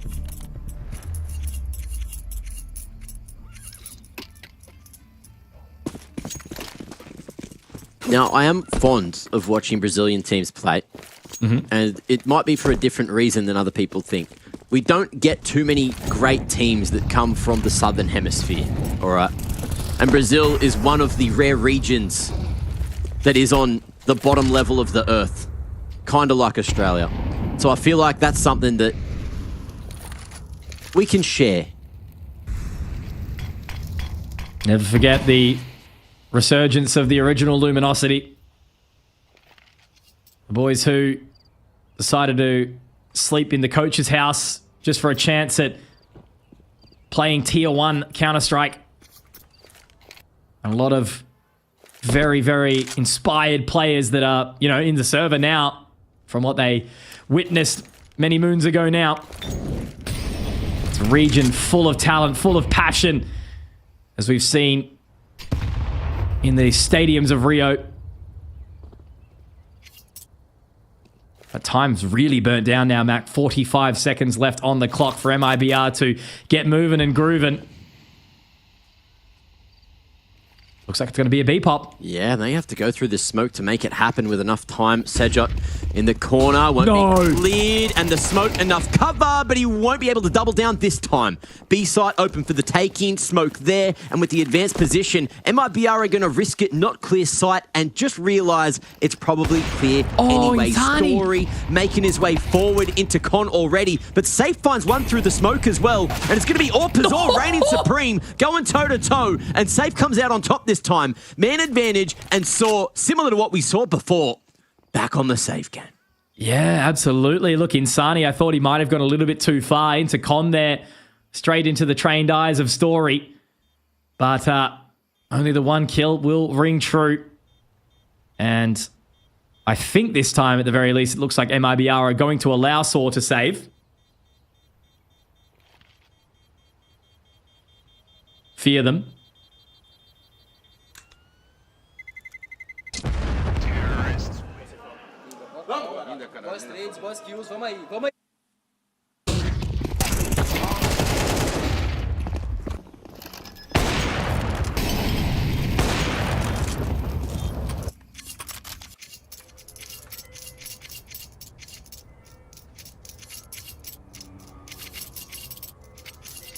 Getting to the pointy end.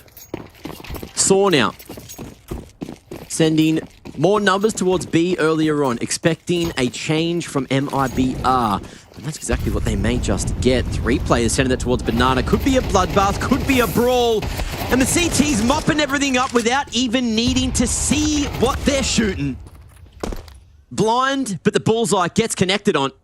And Sedgett doing great damn work.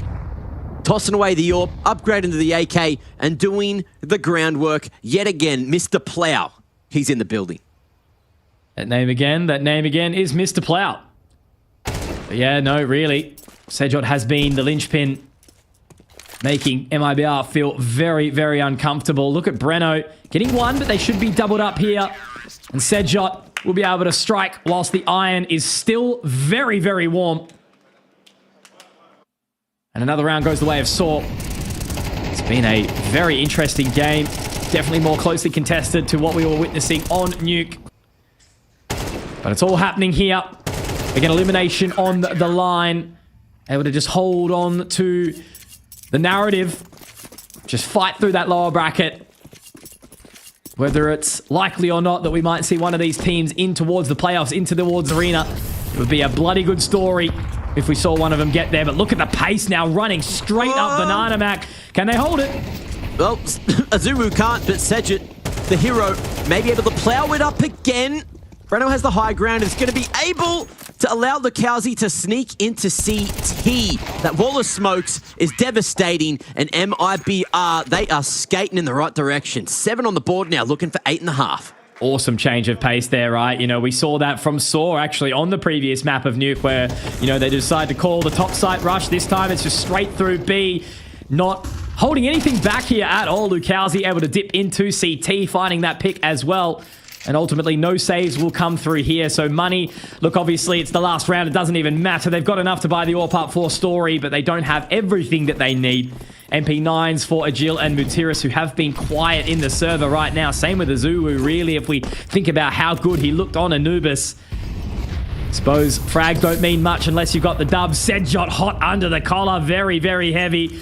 Insani, Lukowski, exit, also feeling the fire, but their Story opening up the round onto Breno, but there is going to be the B-Prod Mac, heading in now, caught slacking, Azuwu gets his head ripped off the podium. It's still a 3v3 though, Saw will need to rotate quickly. Feels like MIBR have just realised that the contact plays may have been a good adjustment earlier. Oh, and an 8th could be more difficult now with exit not being allowed to make his way to new box. Safe though, ready for the repeat. Story makes a mistake and the 2-man retake is going to be heard as they make their way up Banana. Safe snags him again, and the AWP's crucial for the round. Agile in the ground, and that is 8-4. A familiar scoreline between these two, but let's see who can take it all in the second and final half of this series.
Time to fight for all the beans, all the marbles, and their lives. Gladiators moving into Inferno in the second damn half. Can Saw make it happen on the offensive? Not globally anymore, but let's see. Right down middle it goes. Safe. Missed opportunity to find that second, and a Jill wants blood.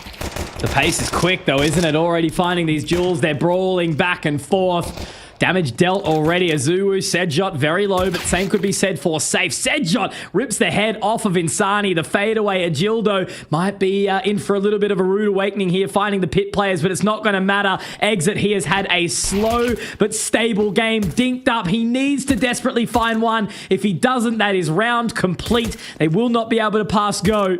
And Exit just fopping his way back in towards Con. Sedjot trying to keep him there, keeping him entertained. And Agil, he's made the dropout. Surely that would have been an audio cue for Safe, or maybe a little bit too far. But unfortunately, it's a bridge too far for MIBR in this round. I don't think they're going to be converting this one. Yeah, I feel like at this point, nothing has been given and not enough has been taken away. But the two sets of Kev could maybe come in handy, and allow some extra util to be put on the Force, if that's the approach MIBR want to take here on the CT side. Certainly can happen on Inferno. Hold that thought though. Breno feeling sharp, but won't be able to escape away. Falling. And the other two far away from any danger. And that'll just be that. But Saw quite happy to take a pistol and knock on the door of the idea of a comeback. I think that's 5 from 6 pistols for Saw. I'm trying to remember back to Anubis, because MIBR definitely won one of the pistols, but then they lost the second. So Saw has been looking very, very good in their opening rounds here on each of the halves. And they line them up.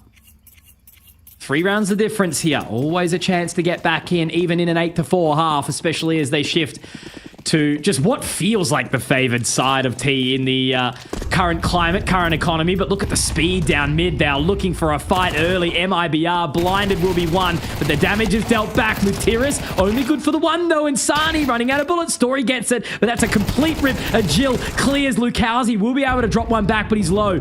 And unfortunately, his partner in crime, Exit, who has not been having the best game at all, he's a long way away, and he's going to have to think about what he's done. Whilst he hasn't been delivering in frags, he has been calling up a storm for the team. Well, he doesn't need to perform, you know, all the time. If he can keep the boys prepped. 1 and 6. Just feeling like he's not getting involved, but you know that he is adding value in some respect. But on the CT side as well, deciding where to tell the boys to go is something that can definitely be a bit more difficult depending on the processes and all the protocols that MIBR abide by. Back to the smoke situation. Plenty purchased just to try and buy time for any rotations. Actually, they've gone for the upgraded pistols as well. Last minute call on that. And a chance to do more damage to Saw. I'm looking at Zulu. He is going to be the money man, the money maker.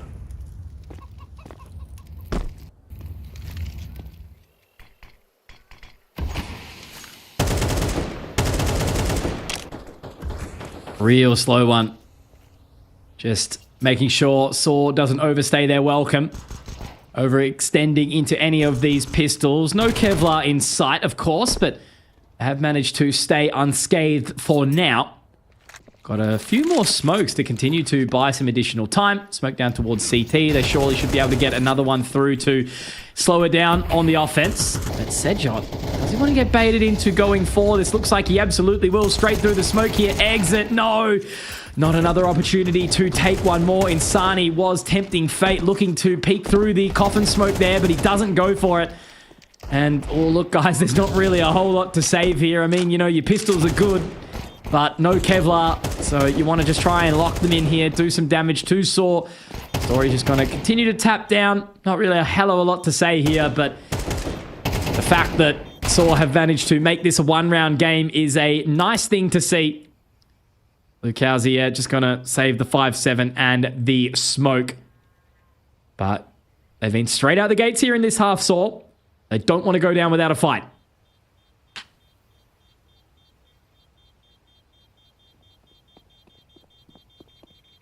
Are there any Brazilians in the chat? What time would it be over there now? It'd be, what, 7 in the morning-ish? Are they 12 hours? They're probably watching the Portuguese stream. Yeah. You know, like, that's what I'm making the assumption on. Goals is indeed live. But I must know. I need to know, okay? What is going on with Lukowski? Does he have like an insanely dominant eye that he prefers? Like, what's going on with the stance? I need insight. Maybe that's a question. If MIBR win and they don't do an exit interview, we'll send to Freya, hey, can you please ask about Lukowski's stance? Either way, stand tall here towards the top of Banana. MIBR, I wouldn't say they've won this engagement, but they still have Banana control for the moment.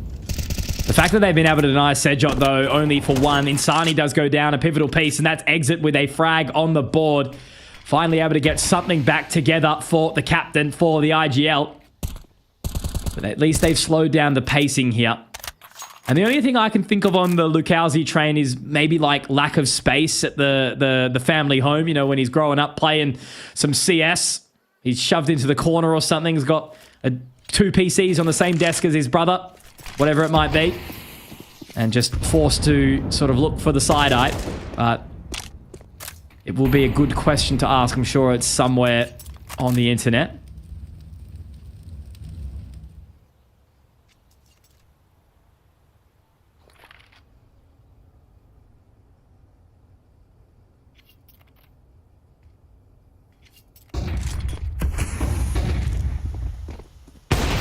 Oh, yeah, missed opportunity. That was a sitter if I've ever seen one. And Saw doing great entry work. And again, MIBR forced just to take us to the next. Rough first gun round. Yeah, it's been real slow, hasn't it? I'm starting to see a little bit of a trend maybe on the MIBR CT sides. It's looking a little bit uninspiring. Just trying to look back onto the stats now. Yeah, Anubis was 2 rounds. Nuke was 4, rather. I mean, that was obviously a much more one-sided affair, but yeah, I don't know, lackluster for MIBR. When you've got a team like Saw that is very, very confident to get up all in your grill. But Mac, what they've done is died the scoreline. Lukowski and exit, they will save their weaponry, carrying it along to the next round. No success from Saw in the hunt.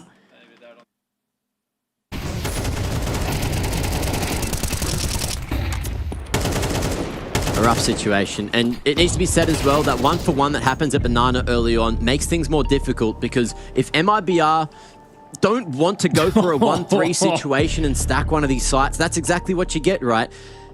Saw realize, okay, if they're playing 2-2, we've got a very good situation on our hands here with a 4-2 situation if they just hit one site and the others are probably going to save. That's why you see teams go for those gambles, just leave a bunch of smokes on one side with one man who's trying to just play an info position, and then the others need to strengthen the weak one. So it's a weird situation to be in.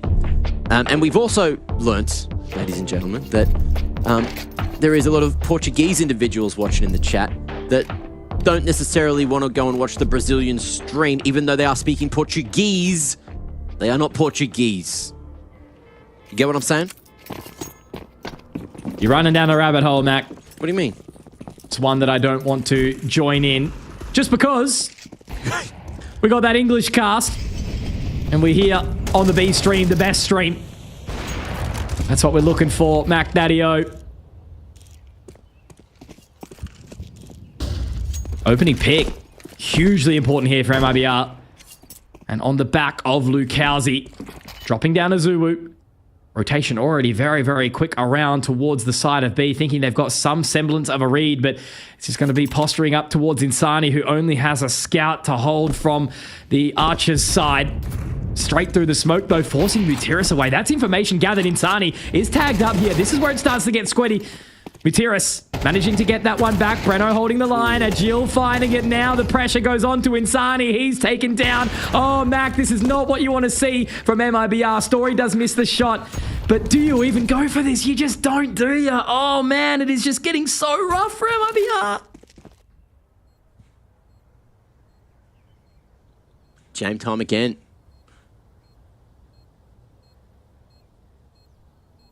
There was moments in that round where it looked like it should have gone in favor of MIBR, but it's just when you play a lot of online CS, when you get into that situation where you realize that Pika's advantage is there, sometimes your mechanical protocols get thrown off a little bit, right? I'm talking about Breno up on the balcony thinking maybe the moment to swing was as soon as there was contact.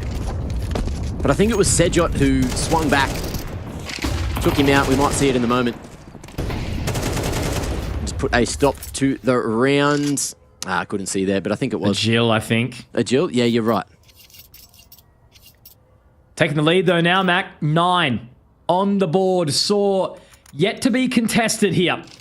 There has not been anything that's worked out for MIBR. An aggressive push down mid does net Lukowski a frag. Oh, but I am just feeling it right now. Safe gets the spot, but he's taken immediately off the line, and I think that's going to be a fast approach at the very least. They do temper them just for a second. Molotov is going to keep them at bay, but now they can start to get moving. Safe has to connect with this one here, but he's moved narrowly off the line. Does connect. Mutiris goes down. A moment of opportunity here for MIBR. Risked it for the biscuit. But going dry sometimes doesn't work as intended. Stay flick back, dodging the flash, and gets even more value for money out of the big stick. Azuru comes through for the late trade, but with a 2-man advantage, surely MIBR can't lose this one. Can't lose it, right? Agil and Azuru, they have had a low game, but that's an exit.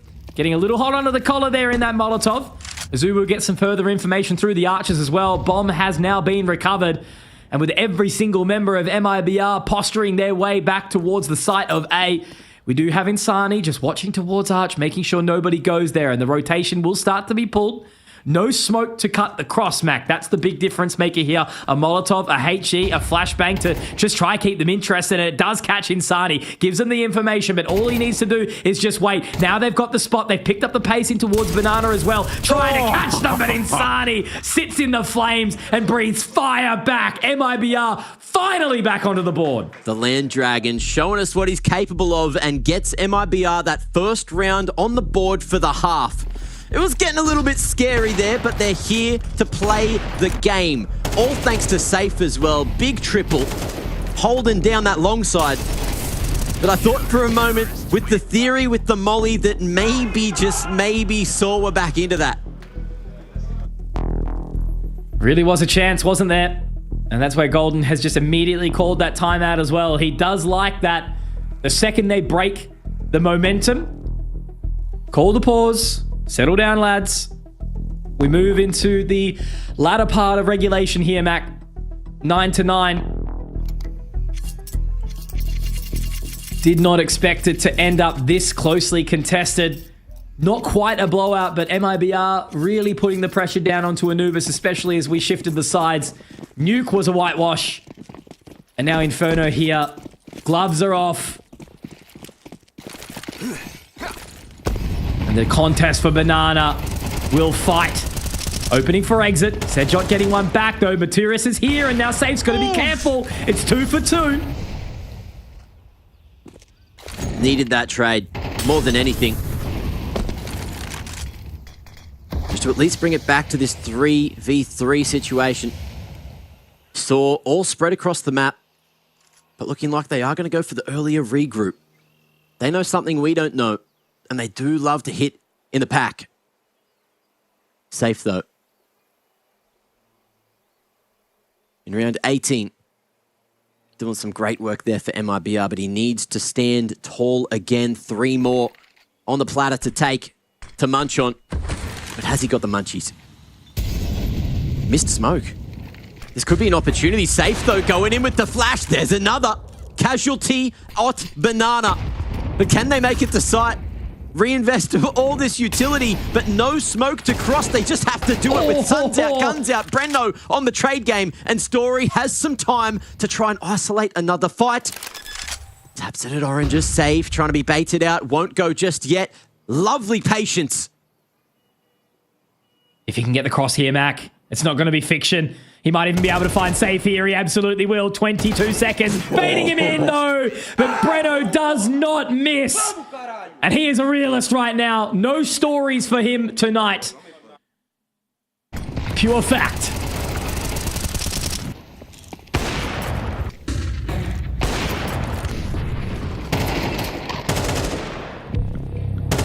Safe has had a couple of incredibly slow moments, but crucial piece of the puzzle.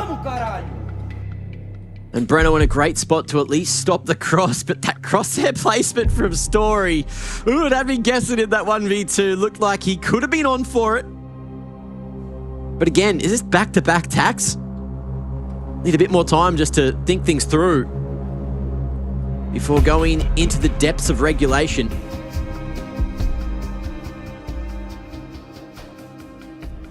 And this will be the last tactical for both sides. No more pausing. It's just pure Counter-Strike until the end for both these two. We just want real Counter-Strike that tastes like real Counter-Strike, Mac. For the love of Lamb. One round the difference here. Everything out for both sides. And an opening bit of damage onto Insani. Exit goes deep, but he's actually able to take Sejot. That's a huge impact kill from the captain, who has had a very, very slow map in the fragging department, but that could be absolutely everything. Another for Exit. He is more the entry, living up to the opposite. They say opposites attract here, Mac, as well. 3 on 5.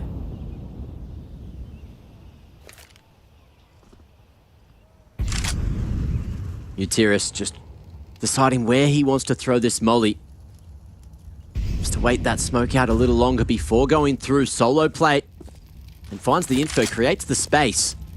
But it's still going to be that 2v3 towards the A side of the map. MIBR not taking the bait just yet. But how good is Muteris at selling this fake? Flashed off, blocked as well. And MIBR sticking to their guns. 2-3 split. Double pit. And the A site is looking like it should get locked down. But there's more utility to recycle. Muteris, another molly, is that going to be enough to bait them? Or are they just going to go all in? The 3v2 on B seems to be the call. Big shift now. If they are able to overwhelm this round, very much still could be on, but it would be a retake attempt from MIBR, you would hope. Rotation now coming in from Safe. He has been the absolute man of the hour for MIBR, but it's going to be Exit to try his best. Some damage dealt. Insani holding. They are going to swing him and in towards Emo. He gets one, but straight through the smoke. Safe gives it a crack. Mutiris now exactly right. He's just been able to find the bomb plant.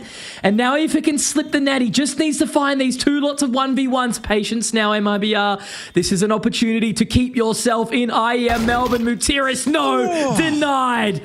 It is going to be the retake from the Brazilian side, punishing the Portuguese of Saw.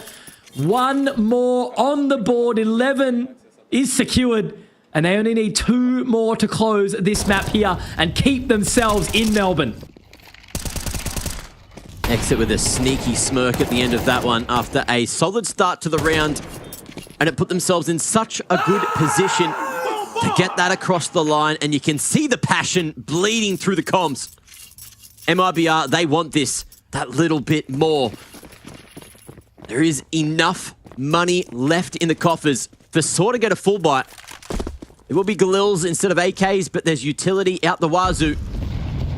And we'll see if the pace gets changed, or if they can at least find some more success. No matter the sport, Brazilian fans, passion is the name of the game. And you can see it in the players as well. Inspired by each other. Exit taken down very, very low here, but it looks like it is going to be the proverbial pop in towards the bracket. Safe forced away. Won't be able to play for this port. just going to have to force his way back into Archers. Maybe, just maybe, they'll give him an opportunity. They do go for the smoke here, giving it a little bit of additional time, going into the library. But unfortunately, Exit will have to do some light reading, but not if Brennan's got something to say about it. Agil, Lukowski finding the shots back, but it is going to be the trade. A back and forth. Safe, though, dropping it. All left onto Azuwu. 1 versus 3. Galil, no hopes, no dreams. Maybe just memes. 19 points of HP, and he'll be denied completely. Map, series, an elimination point here in favor of MIBR. Saw on a knife's edge. Can we talk about the shot from Breno if we get it? Oh, I think we've missed it. Sneaky. Tight shot straight through the broken wall, all the way to Arch, and then another cracker to follow up too. Just locking down that A-site wrap. And there was nothing Saw could do or throw back towards the Brazilians to get back into the game. Safe now feeling it, but will be smoked towards the top of mid. An interesting one. You haven't seen that for a hot minute, but it will be respected. You can see MIBR with that utility are just going to give some respect towards that bracket area, go deeper onto site, and realize maybe they don't need to fight for map control. Maybe they just need to sit back and let Saw come to them, and that's exactly what they're going to do. Exit falling, as is Insani. One of the heavy hitters for this series so far, but in this map, the 3 that you want alive are still living, and they're still here. Call up Lee, mate. He's got something to say. It's a interesting moment to find ourselves in. But they do say patience is a virtue. And MIBR looking to not overextend. They just want to keep calm, stay focused, and make sure that they can bring this one to a proverbial close. They let it slip, it would just be slowly falling out of their hands. And absolutely heartbreaking. So they just want to make sure that they do not need to rely on overtime. Agil trying to do some further damage, but Breno will deny. 3 alive. Money's still teetering, but it's enough to get MIBR the tools of the trade that they need to finish up a good job on site.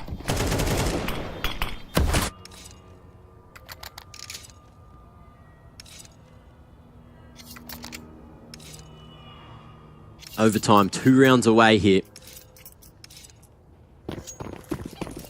If Saw can keep on knocking on the door of MIBR and find a couple more rounds, then maybe this night can be stretched out even further for the lot of us. But MIBR going aggro through their smoke with their flash. Everything working, and Insani doing God's work. Smoke broke.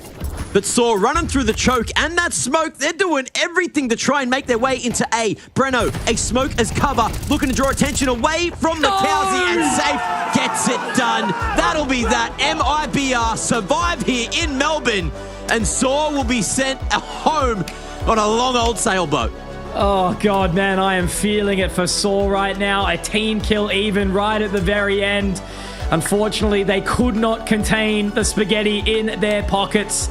It spills out, and they cannot recover. That is a massive turn from MIBR. Resilience, compassion for each other. And yeah, to convert a win like that is just absolutely insane. A credit to Exit, who was able to keep his composure. And yeah, you can see they're already all out to give the GGs some shakes of the hand. Nicely done in the end there from MIBR. As I said, you know, this one has really kind of written itself. You know, they often give us the script in these games, kind of telling us how it all should play out. But I think we kind of let it go a little bit in this one, right? You know, it was an opening, really strong effort from MIBR. A massive comeback on the first map of Anubis to close it strong, 13-10. Decimation on Nuke from Saw. But unfortunately for Saw, MIBR did not let the ship sail away from them. They bring it back, and despite a 4-8 scoreline in the half, they somehow still close 13-10. So I think for Saw, yeah, sure, their demo on Nuke must have been something to watch on how they approach their T side, but I don't think you really want to be looking at how they've approached the CT on a couple of these maps, Mac. Yeah, look, and individually, it feels bad for Cedric, right? Doing so much work there for Saw across the series. But unfortunately, he is going to be sent back, and we don't get to see any more of Saw, which is unfortunate because I'm really liking what we're seeing map to map, game to game. But it's MIBR now that are looking to be the difference makers and looking to survive through the lower bracket. Their run could be a long one. And all the games are done for today now, which means we get to figure out what those lower bracket games are going to look like going towards tomorrow. And which ones we get to cast to, Mitch. That's going to be a fun one. Yeah. I believe, because we're on the end of the day, we are towards the qualifiers, towards the elimination games. That's when things get real spicy. Yeah.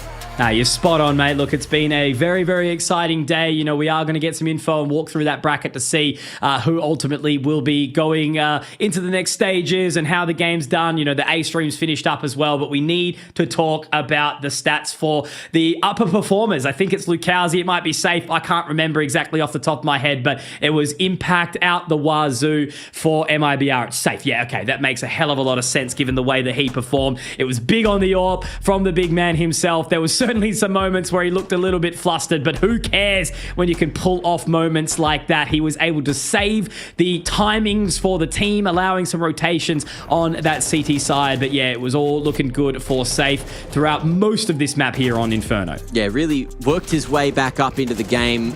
Incredibly slow start in the series, but got there eventually. Remembered how to shoot, remembered how to do his job just right, just enough to get him across the line. And you couldn't ask for too much more out of many of these individuals from MIBR. Everyone really sharing the load with Exit calling, so he didn't really have to do too much of the killing. And it got him across the line, right? But is that going to be enough moving forward through the lower bracket? Means that's the big question we need to ask, because yes, they took a map off of Na'Vi, but what went down over there? I'm pretty sure, spoiler alert, spoiler alert, spoiler alert, spoiler alert. If anyone wants to watch the A stream, tune out now.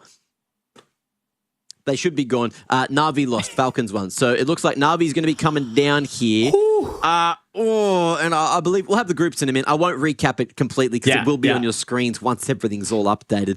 But yeah, that'll be a spicy little lower bracket match. And actually, their opponents are known. And it's Liquid. And that means it's winnable.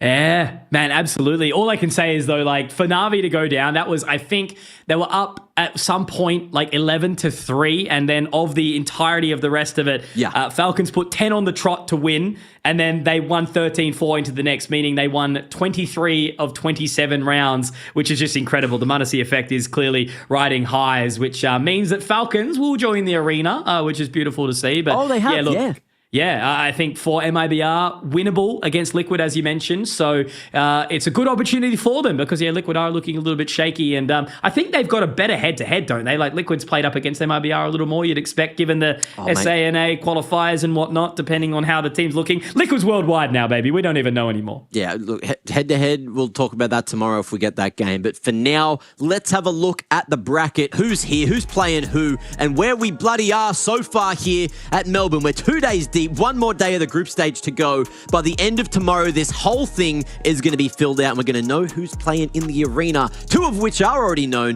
One's going to be Mouse, one's going to be Mongols, and only one spot remains in Group A. That's going to be those 4 teams down in the lower bracket. FaZe against 3D Max, GL against Complexity. Only one of these 4 teams will be able to go the whole distance, and the same thing in Group B. Vitality and Falcons already locked in at Rod Laver, but down on that lower bracket side of things, only Na'Vi, FlyQuest, Falcons, or MIBR are going to be, I think that's supposed to be Liquid or MIBR, supposed to be going through the lower bracket. Only one can make it. Na'Vi looking like the expected favorites 100%.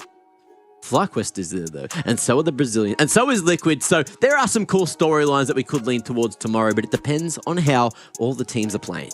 Yeah, absolutely, man. Look, all I can say is, for some of these bigger names that we've seen across it, right, when you whittle it down from 16 teams to 6, there's always going to be some sort of upset fan that's got their jersey ready to go, heading over to Melbourne, heading down to Rod Laver Arena, but it won't be happening just yet. So we've got some heaters, Max, so far. We're not going to know on what games are coming up, but that means that we've got elimination and qualification in the afternoon, which is beautiful to see. GamerLegion up against Complexity, then Team Liquid up against MIBR. It's going to be Pilskinator and Elfish Boy week taking you through those opening two, because I got to do some work tomorrow. I got to answer some bloody emails, but I tell you, it's going to be worth it because I get to stage host, all right? I'll be there soon enough. But Mac, it's going to be a pleasure to join you for the afternoon as well before we do get to enjoy a beer together in Melbourne. I think it's been a real exciting one so far. You know, a lot of these B-Stream games have been very, very exciting. B-Stream, best stream, as we mentioned before, but obviously a big shout out to the guys who are holding it down from the studio as well over there in Melbourne, bringing home the big games, because there's been, some not crazy upsets. I mean, there's been an interesting story to follow for a lot of it. You've gone on a journey, Mitch. I need to put you to sleep. You've yapped you've yapped about everything. You've talked about beers and things and other inappropriate things for broadcast. Wouldn't know what a frothy one after a cold, hard day of work tastes like. Maybe I've got to go find that out. But that is that for the day. Thank you for joining us. 4 big games here on the beautiful B-Stream. Going to be coming at you tomorrow, same time, same place. Make sure you're there. Make sure you don't miss it, because if you're not here, you're not living. See you later.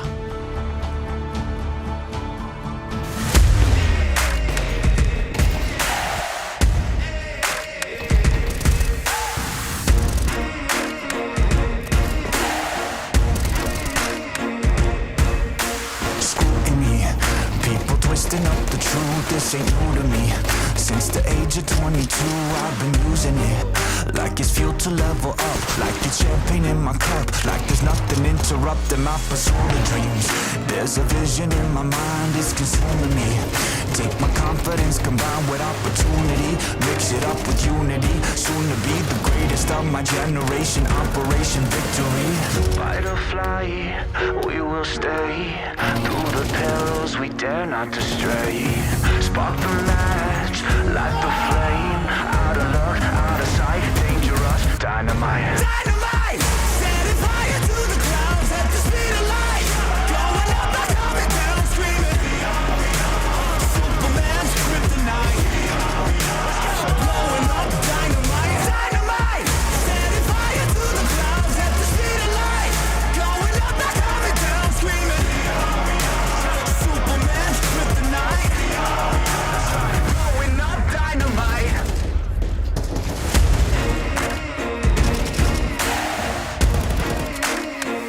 Check it. Troubled days, lonely nights, lot of tears, lot of fights. Big dreams met with bigger lies. It ain't what it seems from the outside. On my downfall they pray. Will I surrender or will I betray? Given the trauma that lives in my brain, or use it to fuel up the fire in my veins. I never complain, I boss up and do it. If there's a battle, I fight my way through it. If the wind blows, I thank God that he blew it. Cause what is a blessing depends how you view it. The fruits of my labor are in abundance. Indispensable, I'm not redundant. Incomprehensible the way I've done it. When the struggle pushes me out, I'll shove it. I'll rise above it. Fight or fly, we will stay. Through the perils we dare not to stray. Spark the match, light the flame. Out of luck, out of sight, dangerous, dynamite. Dynamite! Setting fire to the clouds at the speed of light. Going up, not coming down, screaming. Superman's kryptonite. Blowing up, dynamite. Dynamite! Setting fire to the clouds at the speed of light. Going up, not coming down, screaming. Superman's kryptonite.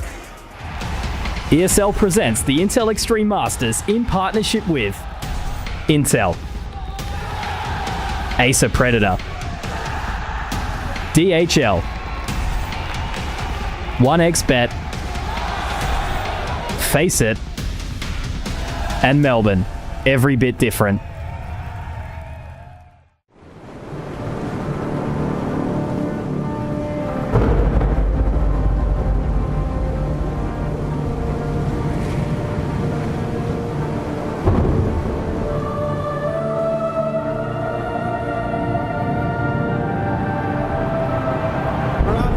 Really making history.